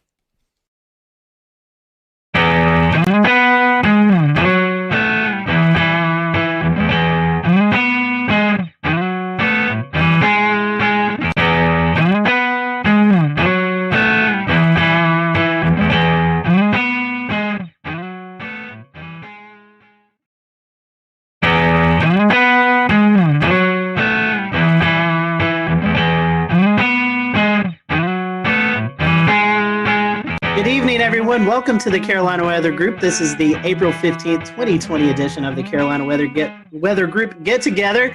If you're tuning in tonight to watch the April 16th, 2011 severe weather look back, sorry, we have a new one to talk about. As many of you know, we experienced quite a bit of a severe weather event over the Carolinas on Sunday night into Monday. So tonight we are going to turn our attention to that. We have a whole host of guests on tonight. We have Rob Fowler on from Charleston, Ed Piotrowski on from Myrtle Beach, Shane Hilton on from New Bern, Brad Panovich on from Charlotte, Tim Buckley in Greensboro, Efren Afonte in Columbia, Kendra Kent in Greenville, South Carolina, and Brendan Goldner, a reporter at WCNC Charlotte. So we really want to say our thank you to them publicly because we put this together at the last minute. So we're very happy for everyone to kind of donate a little bit of time tonight to talk about this. We are live streaming, so if you have any questions or comments, we'd love to hear about you if you had experienced any of this storm throughout the past couple of days. So I'm going to toss it over to Brandon Goldner. Brandon, you've been out in the field reporting kind of the aftermath of the tornadoes. And something we've been talking about here on the Carolina Weather Group is the COVID-19 pandemic. And so we've talked about storm chasing and doing severe weather coverage from home. I know that you ran a little spot about the recovery efforts in COVID-19. I think we're going to dial that up, and then we'll toss it to Brandon and let him kind of give us a few of his remarks from his story. Brian Morris. You want to carry that one side? Is an essential worker. Go out that way. Let's take it to the van. He's cleaning up this Gastonia sunroom after a tree slammed into it, one of 5 emergencies his company, Custom US, had to go to. It was kind of unique in that they were all very large trees, and that doesn't happen as much. Well, it also doesn't happen as much cleaning up during a pandemic. Morris and his co-workers have to wear masks when going into people's homes. They also have to ask clients if they've been around anyone who's sick. We've been keeping the pace. Utility crews are also trying to keep the pace and restore power to nearly 39,000 customers. North Carolina Emergency Management Director Mike Sprayberry says the largest outages are in Mecklenburg, Anson, and Richmond counties. For families uprooted from their homes, the Red Cross's Robbie Sofoli says volunteers are helping them virtually, using platforms like FaceTime and Zoom to interview clients. We are an organization that really relies on interpersonal connections with our clients and really trying to provide compassion and care. And it's a little difficult to do that right now, but we're adapting and using some of those different digital platforms. Family and friends helped Robbie Clark's parents clean up a tree that crashed through their Kannapolis home, all while following social distancing rules. I'm just hoping that everything gets sorted out pretty quick. All right, so that was a report from Brandon Goldner. Brandon, I'm going to bring you in. This is something we've been talking about, COVID-19 and how it's affected the weather enterprise. As you was out reporting, talking to the folks, what was it like kind of in this new time that we're all experiencing? It reminds you, we're all talking all the time about reporting during the coronavirus, and yet, Mother Nature, the weather, doesn't care about pandemic. It's going to do its thing. And so, obviously there's the challenges with us as a crew. It was me and photojournalist Kevin Wardlaw. We have the 6-foot stick with the microphone at the end that we have to use to interview everyone, and we have to keep that social distance. But what was really fascinating was talking to some of the disaster recovery crew members, Duke Energy, the Red Cross, how a lot of them have had to change up a lot of what they're doing when it comes to cleaning up during the coronavirus. Duke Energy, they've been trying to do the social distancing, keeping the 6 feet distance, but when they're trying to repair power poles, a lot of times they have to be in close proximity. It's the same way with these disaster recovery people that was said in the beginning of the story. They're wearing the masks. They have to ask everyone before they go into a house whether they were interacting with anyone with coronavirus, and it's the combination of all of the weather damage with having to deal with the coronavirus. So it's been really a double whammy for a lot of people. And so, after disasters, we've seen it with the Nashville tornado, Jonesboro, Arkansas tornado a couple weeks ago. The community really comes together. How do you think that, how is the community interacting with their neighbor helping neighbor? Did you see any of that, even though we're in the midst of It's actually a good point. We didn't see nearly as many people outside as normally, especially there was Monday, we were at, there was a fire at a house caused by a tree that snapped power lines and then it went into a house, caused a fire. Thankfully, no injuries, but normally you'd see a lot of people out and about milling around asking for help, but really there weren't a lot of people out. A lot of people were just standing on their porches. A couple people wanted enough, but keeping that 6-foot distance. But it's a good point. We really didn't see those huge crowds of people like we normally do, and probably likely due to COVID-19. Brendan, we appreciate that. We appreciate you joining us tonight, giving us that perspective. Hang around if you want to. I'm going to toss it to Dan, and Dan, you was out actually chasing this event. Maybe we can talk about that towards the end of the show, but I know you want to bring in one of our panel or one of our guests. Yeah. So talking kind of about some of the stronger tornadoes that hit there in South Carolina, I want to send it over to Rob there. There were a couple of significant tornadoes that hit, especially given the fact that this developed with not these ordinarily discrete supercells that would produce larger tornadoes, but they were within the line there. And especially we saw some interesting things like the Hampton County EF3, the Walterboro EF1s. Can you talk a little bit about that, Rob, that being in your area? Yeah, absolutely. I've been here in Charleston for 33 years, and I've been through several tornado outbreaks, and I don't know how substantial compared to other parts of the country they are. We know every tornado for us is very important because we don't get that many, so we don't really prepare that often for these. But when we got here early on Monday morning to see what was going on in southeast Georgia, because these really started there and then crossed over the Savannah River and came all the way through eastern South Carolina. So to see the debris ball in Hampton County, which officially the winds are 165, they finished that survey and released it today, but it's on the cusp of an EF4. And I think here in South Carolina since 1950, only 3% are EF3s and 1% EF4s. So you're talking about something very rare for us in a state that, depending on which service you look at, averages 12 tornadoes a year. Then obviously, for us here in our Channel 2 viewing area, Hampton County is more in the Savannah area. Our neighbors down at WSAV taking care of that, but that's still in our state. But then Colleton County is the next state over, or next county over. And then we really got concerned there, seeing what was going on in Hampton, transferred to Colleton County. Colleton County, that was released. There were 3 separate EF1 tornadoes there. One of them 110 miles an hour that, if you saw the video, did damage at the Low Country Regional Airport. Unfortunately, we had 1 fatality there. A tree came through a house and killed a lady there. And then kept on moving into our more populated areas of Dorchester, Berkeley, and Charleston counties. Had a separate tornado that moved, probably started as a water spout, moved over Edisto Beach. And then they surveyed just a little while ago that Berkeley County, they released it. And that was an EF2 with the winds of 120 miles an hour. So, and then came into Ed's territory up into Georgetown County. We kind of share that, and they already had confirmed tornadoes up there. And I know Shea Weatherflow, you guys measured a wind gust of 114 miles an hour right there. So, Dan, to put it, I don't know. I'm still shaking my head. I'll put it that way. It was just something I've never seen before, and I've been through, a lot of the hurricanes that produce tornadoes like Francis, but this was unbelievable. In Irma, we had 4 tornadoes in the Charleston area, but I think we're all still shaking our heads. Okay. Yeah. Well, and I was watching very closely on radar as that Hampton County tornado started showing up on radar in CC, and also kind of the debris ball that was showing up there. I mean, that was a significant signature on radar that you just don't often see in the Carolinas at all. It's something you generally see more in the deep south of Alabama, Mississippi, or in Oklahoma, Kansas, something along those lines. The damage report has it at least a half a mile of width of that tornado. Fortunately, it seems like a lot of that did happen over rural areas, but that being one of the first tornadoes that happened in that early morning, did that kind of set a precedent for how you were responding to the other tornado warnings and potentially trying to get the message out to people who may have been asleep at this point, knowing that how huge these could be? Absolutely, Dan. I think here personally, myself, Josh Marthers, our morning meteorologist, he was on the air on News 2. I was manning Facebook Live for a long period of time.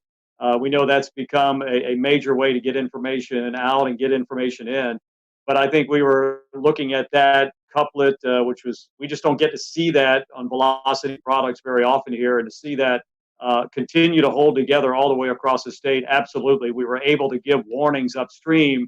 And I know it's a cliche, people write in saying, hey, because we watched you, you probably saved our lives. But I think in this situation, it really comes to play, because we could show it, we could tell them, we knew where it was going, we knew who might be impacted. And if we could give them any warning at all, this was the case. Most of our tornadoes that happen could be a water spout. The couplet's not as well defined. It could be very broad in some cases. So this was really fine. That I think it really prepped us for what we had to do for the rest of the morning. But I think probably the saving grace for all of us is the fact that with the crisis going on, schools were not in session, people were not going to work, they were not in the car on the highways going from point A to point B. So if anything, I think we were able to reach a lot of people in their house and they could just hunker down right there. And Rob, also, I wanted to ask, how was your response with your audience this early in the morning? This is really early, right? A lot of folks just waking up. There's no commute, but we did get a couple of days of warning out for this event to start happening, right? So we kind of got the word out. But how do you feel folks responded to your? I think the preparation was great. I loved Marshall Shepard's tweet going into this. He said, "I don't want to hear anything about this. Came out of nowhere, or where did this come from?" Because I think the warnings were there. SBC did a fantastic job, and we tried to disseminate that information here to our viewers that, we couldn't tell them exactly what was going to happen that Monday morning, but we knew that as time crunched a little bit, we felt more confident that something was going to happen and could potentially be a pretty significant outbreak. So I think our viewers were well prepared, and I haven't heard a single comment like, where did that come from? And I never knew that was coming. So I think they were listening, and hopefully we were getting the information to them as quickly and as succinctly as we possibly could. Efren, I'd love to hear your perspective on the Midlands, because unfortunately you guys saw the highest number of EF3s as well as an EF2 that passed real close to Orangeburg and even over I-26. How has the community responded to all of these tornadoes, and what kind of steps are y'all taking to recover? Well, the cleanup process right now has been incredible. There's been a lot of community help in this. And even with the coronavirus, in which a lot of people are taking heed to that warning, there was a very large presence of people helping out. Now, the EF3 tornadoes that came through part of the CSRA, the Low Country, into eventually our Southern Midlands community, those areas are very rural. And the fortunate thing was that we were already on the air at 4:30 in the morning. And there were a lot of storms that were crossing over the Savannah River into the upstate, but there was already a knowledge of all of our viewers, since we've been talking about it in earnest since Friday, that we're looking at the possibility of strong thunderstorms. That was the message on Friday. The message on Friday was like, there's very likely going to be a severe weather outbreak of some sort in the lower Mississippi River Valley. That message usually is taken with a grain of salt because it's not us. It's not even near us. And as we got into Saturday, our morning meteorologist, Danielle Miller, started emphasizing that we're looking at the possibility of strong to severe storms in South Carolina. Half of the models from Storm Prediction Center and their risk included the northwest half of South Carolina, and then on Tuesday, the eastern half. So the message was already out there. And by Sunday, it was a clear message that this is going to be an event that we're going to see storms on Sunday, probably late morning, that may be strong to severe, but at least the knowledge that there is going to be storms on Sunday, but that's only the first round. The stronger storms and the worst ones are going to be in the overnight hours, and that was the biggest emphasis that we sent the message. And the worst part was waiting. We'll return to Best of the Carolina Weather Group in a moment. Now your Carolina weather forecast. Here are today's forecast high temperatures for North Carolina. Here are the forecast lows for tonight for North Carolina. Here are tomorrow's forecast high temperatures. And here's forecast rainfall across North Carolina tomorrow. Here are the forecast highs for the day after tomorrow.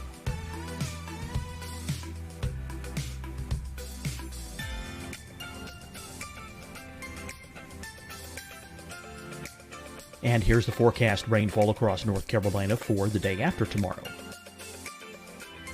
This is the total rainfall forecast across North Carolina for the next 3 days. Here's the severe thunderstorm outlook for today from the Storm Prediction Center.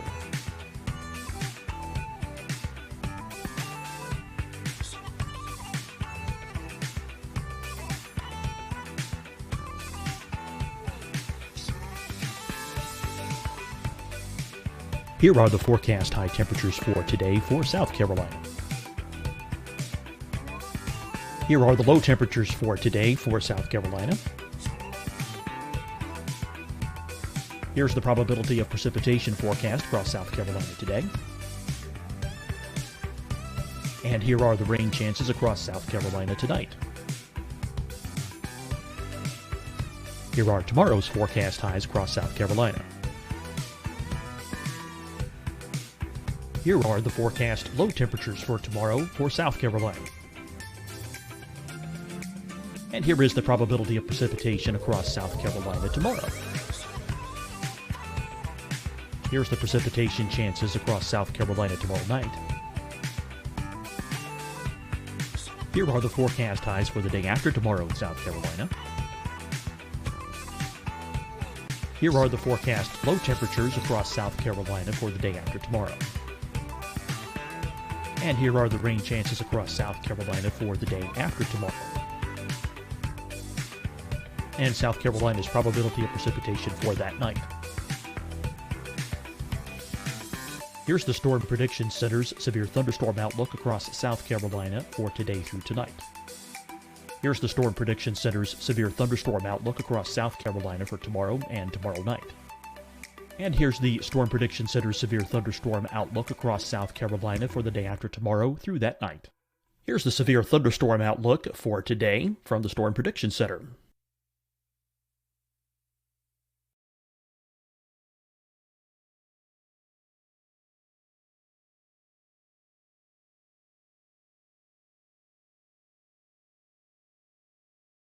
And now, here's a live look at weather radar across the southeast.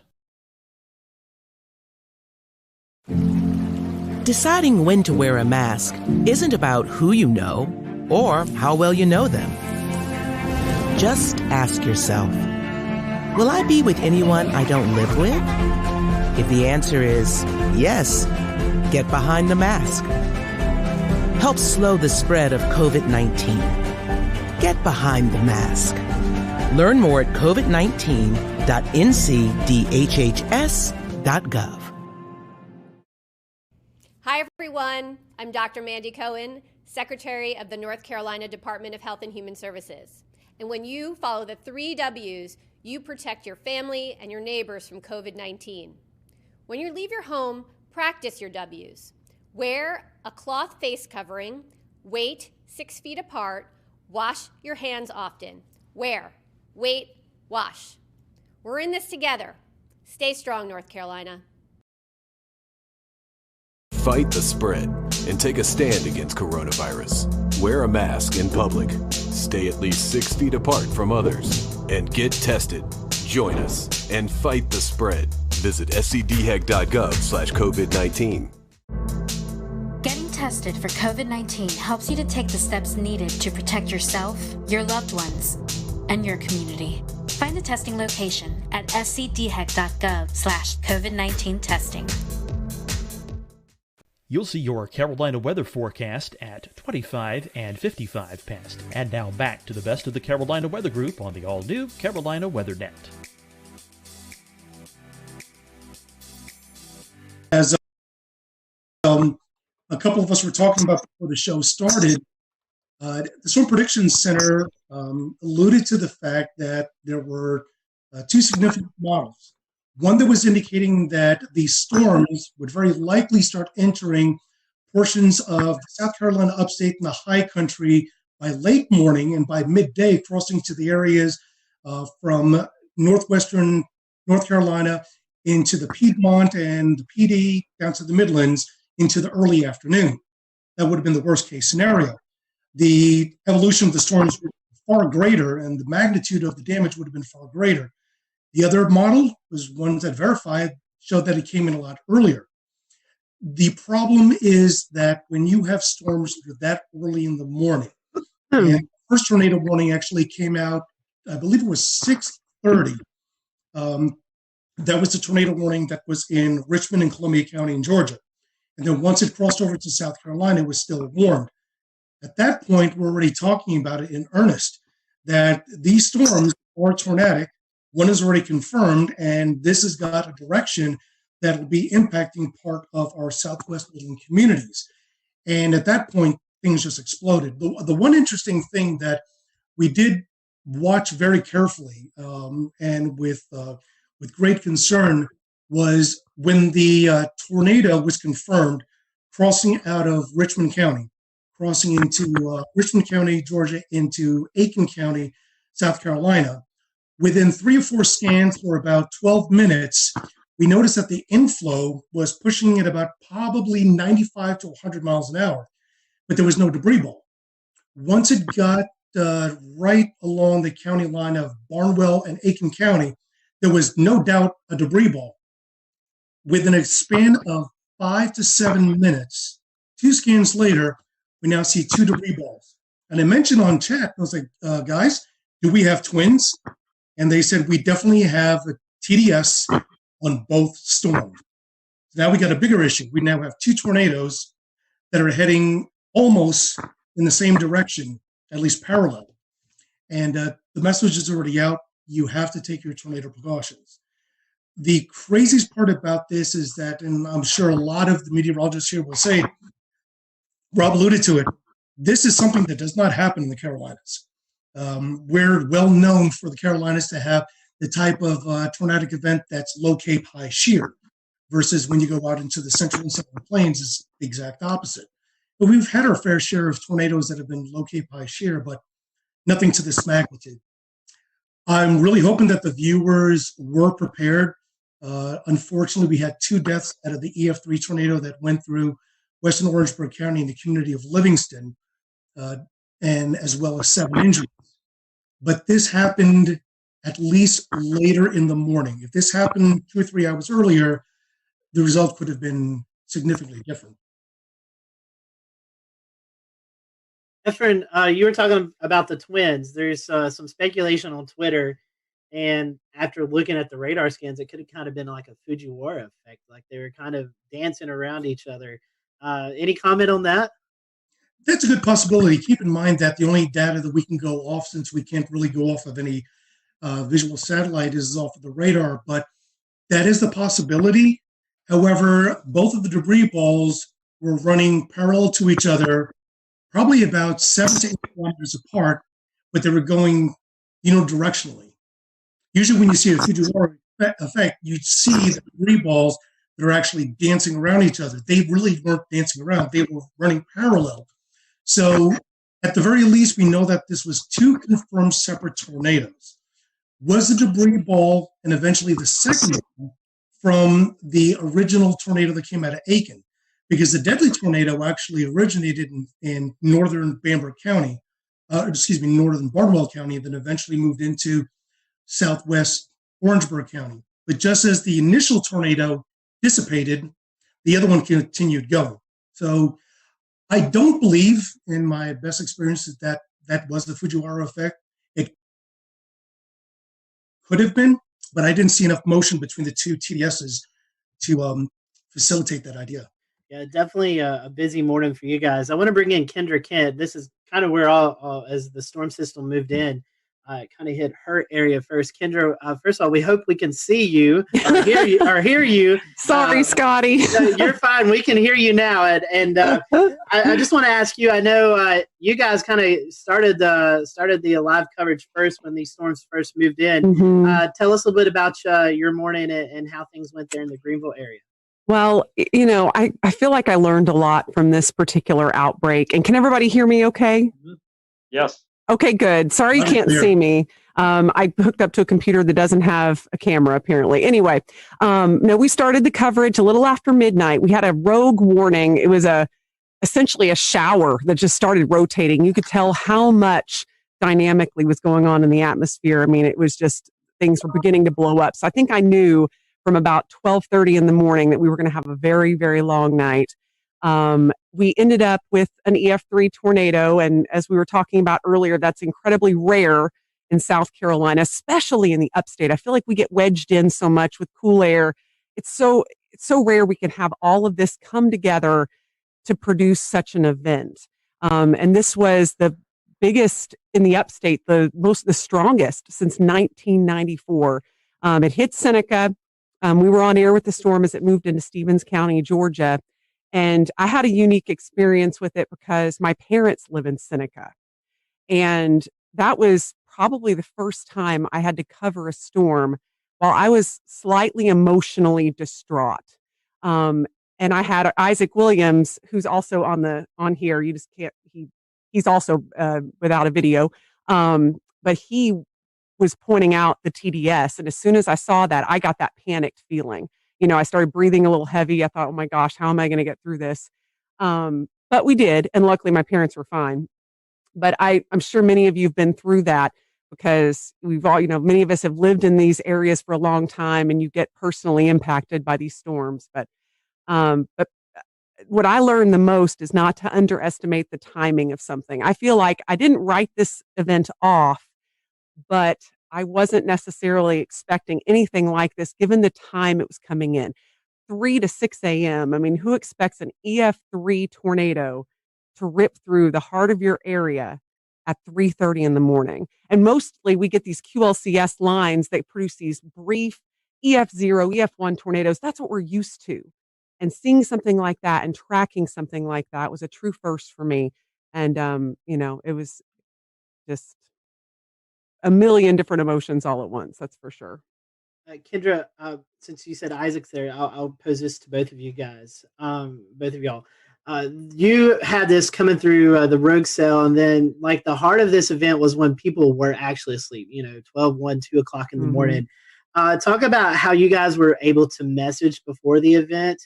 And, with this being this late, talk about your schedule too, because I know I was watching the coverage in Chattanooga and hearing of the major damage that happened there. And I'm like, man, I've got to get a little bit of sleep before this comes into our area. So kind of talk about that, because I know a lot of us were watching beforehand to just see what was coming our way. Let's see. Is Isaac's mic up? I think it's muted, but we can. Okay, it's unmuted. It's unmuted. He's good now. Okay. You go ahead, Isaac. Okay. Thanks for having me briefly. I'm one of the morning people, so I'm like almost up past my bedtime here. But so just to kind of with the messaging and any rest. Unfortunately for me, I have plenty of interest in Mississippi and Alabama. That's where I'm from, and for whatever reason, a lot of people still ask me, about the weather there, and they depend on me, and that's great. So I didn't actually sleep going into this event. So that's not uncommon for me because I am a severe weather nut. But that being the case, in terms of messaging, we started talking about it, I think, on Wednesday. Just kind of highlighting the threat for storms. That gave people about 5.5 days, and of course we started ramping up, the wording a little bit more once we got to, Friday and Saturday. And, Kendra always, mentioned, like when I first was hired here, we do get a lot of wedge events, and we started that day in the 50s. And I'm like, back in my head, I thought, what if the wedge holds and, we're going to be seen as like hype people, and that's not what we want, but we don't want severe weather either. I think our message was pretty stern by Sunday morning when we got up and saw they had pulled that enhanced risk over a little bit into the upstate, which I've been here 3 years, not nearly as long as Kendra, but I think that's only my personal third enhanced risk here. So I knew that I see parameters, and parameters mean nothing unless you have a storm in them, but I knew with those parameters that we had the potential to have something, fairly unusual happen, but I wouldn't have had I don't work weekends, so I don't even know if I would have said something about a strong tornado even the night before, just because it's just so rare to get them here. Yeah, and I think just given how late it was at night, and we knew this was likely going to be taking at least some linear form. Yeah, I wasn't expecting that either, and it really it caught us off guard. But to see a TDS like that move through our area, and I know the rest of you all saw that too as South Carolina meteorologists. I mean, just something you don't see every day, and it kind of takes your breath away. They're used to that in Alabama and Mississippi. We just don't get that stuff here. Yeah, and then right after that, right after the Seneca one had briefly lifted right over Clemson, we had the EF2, what ended up being an EF2, another TDS outside of Slater, which that's, almost in the 3,000 feet elevation, in the extreme northern part of Greenville County. That debunks the whole tornadoes can't happen in the mountains thing, Definitely. So we were watching that, Evan and I, because Evan doesn't live too far from the line there. One last question, and we'll come back to you guys later on in the show. But at the time, we didn't know how long the tornadoes were on the ground. But I think one of the tornadoes there in the Greenville, Pickens County area was on the ground for around 8 miles. So this were not also big tornadoes, but they're also long track tornadoes, something that we're not too accustomed to as well.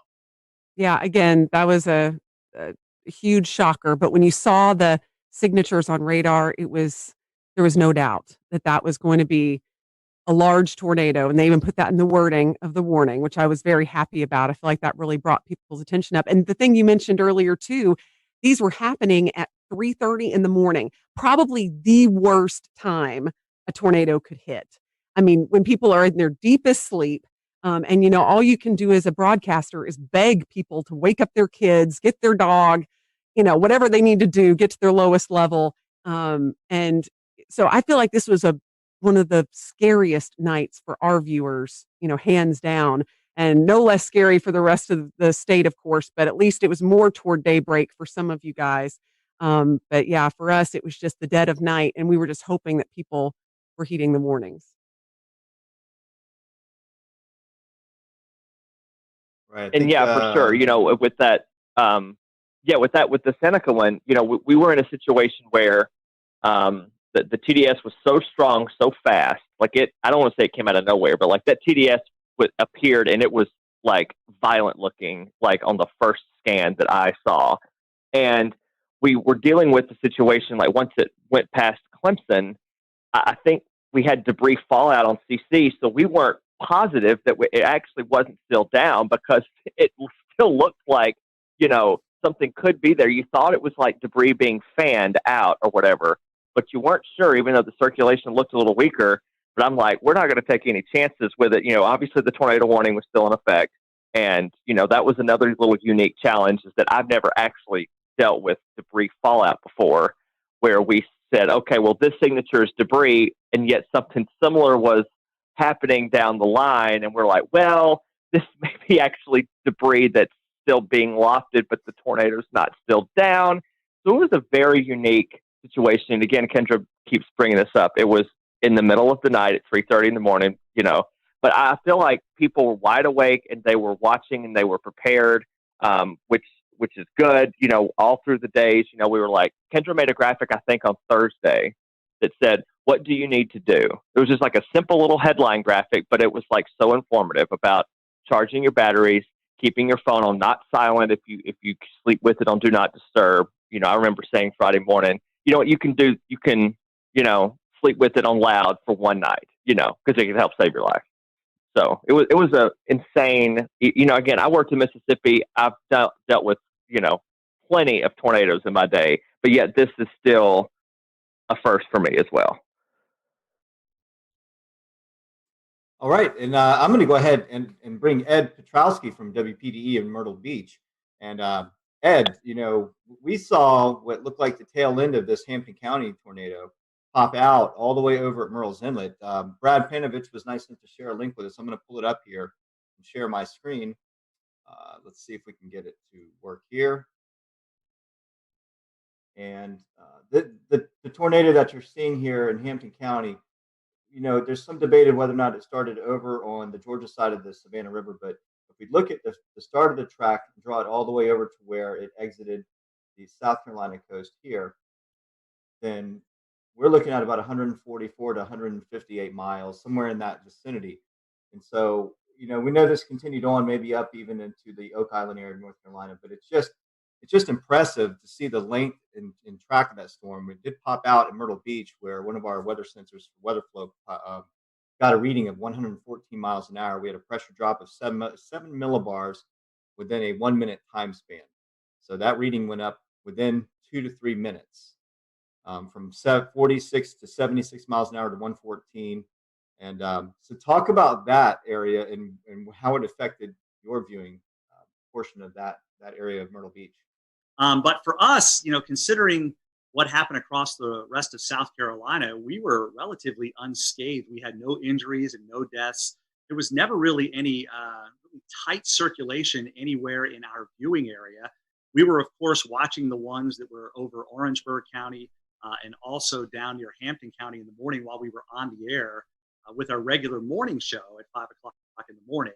And those were the two big storms, the two supercells that we were watching very carefully, knowing that they were heading generally in our direction. The one in Orangeburg County faded away before it ever got to our viewing area. But the one in Hampton County that eventually went over Monk's Corner, eventually got into Georgetown County, and they warned for that one where there was EF1 damage done in Sandpit and Graves. And then you hit a really populated area on the south end of the Grand Strand where Litchfield Beach is located and Pawleys Island as well. And they both took a hit on EF0, EF1 tornado. There was substantial damage done to trees and even some homes in Litchfield Beach and also in Willbrook. In fact, one of the things about a lot of people being home is a lot of people took videos. We were able to get pretty good video of at least damage and high wind knocking over trees, but not necessarily a tornado touching down.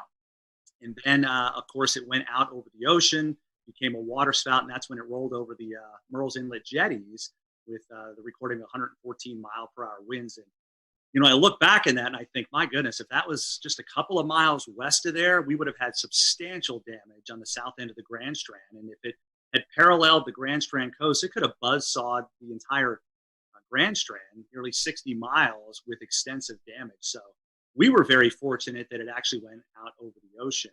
And that was really the only set of tornadoes from that particular supercell that we had in our viewing area. Although I will say in Marlborough County, which is just to the east of Chesterfield County, in the northern part of the state, we had a massive microburst of 110 mile per hour winds that did substantial damage in Wallace. And of course, everybody, when they get that kind of wind, thinks it was a tornado. But in reality, it was a microburst. Although on radar, it did have some rotation. It wasn't very tight there either. But Steve Paff, who works with the National Weather Service in Wilmington, those guys do a phenomenal job. They went out and did the survey yesterday and were able to pinpoint where they had 80 to 110 mile per hour winds. And, typically for us, in the summertime, we get those pulse thunderstorms where we'll get 60, 70, maybe 80 mile per hour winds with a collapsing thunderstorm. But in all the years I've been here, I can't recall one time where we've had a microburst that caused 110 mile per hour winds. But you hear it all the time. They're just as damaging sometimes as tornadoes. Wow, that's pretty impressive. Yeah, just looking at that, the one at Litchfield, they classified as an EF2. Do you think the Waccamaw River Basin had something to do with reforming of that, or do you think the mechanical features, right, when it came to land, maybe helped with strengthening or re-intensifying that system?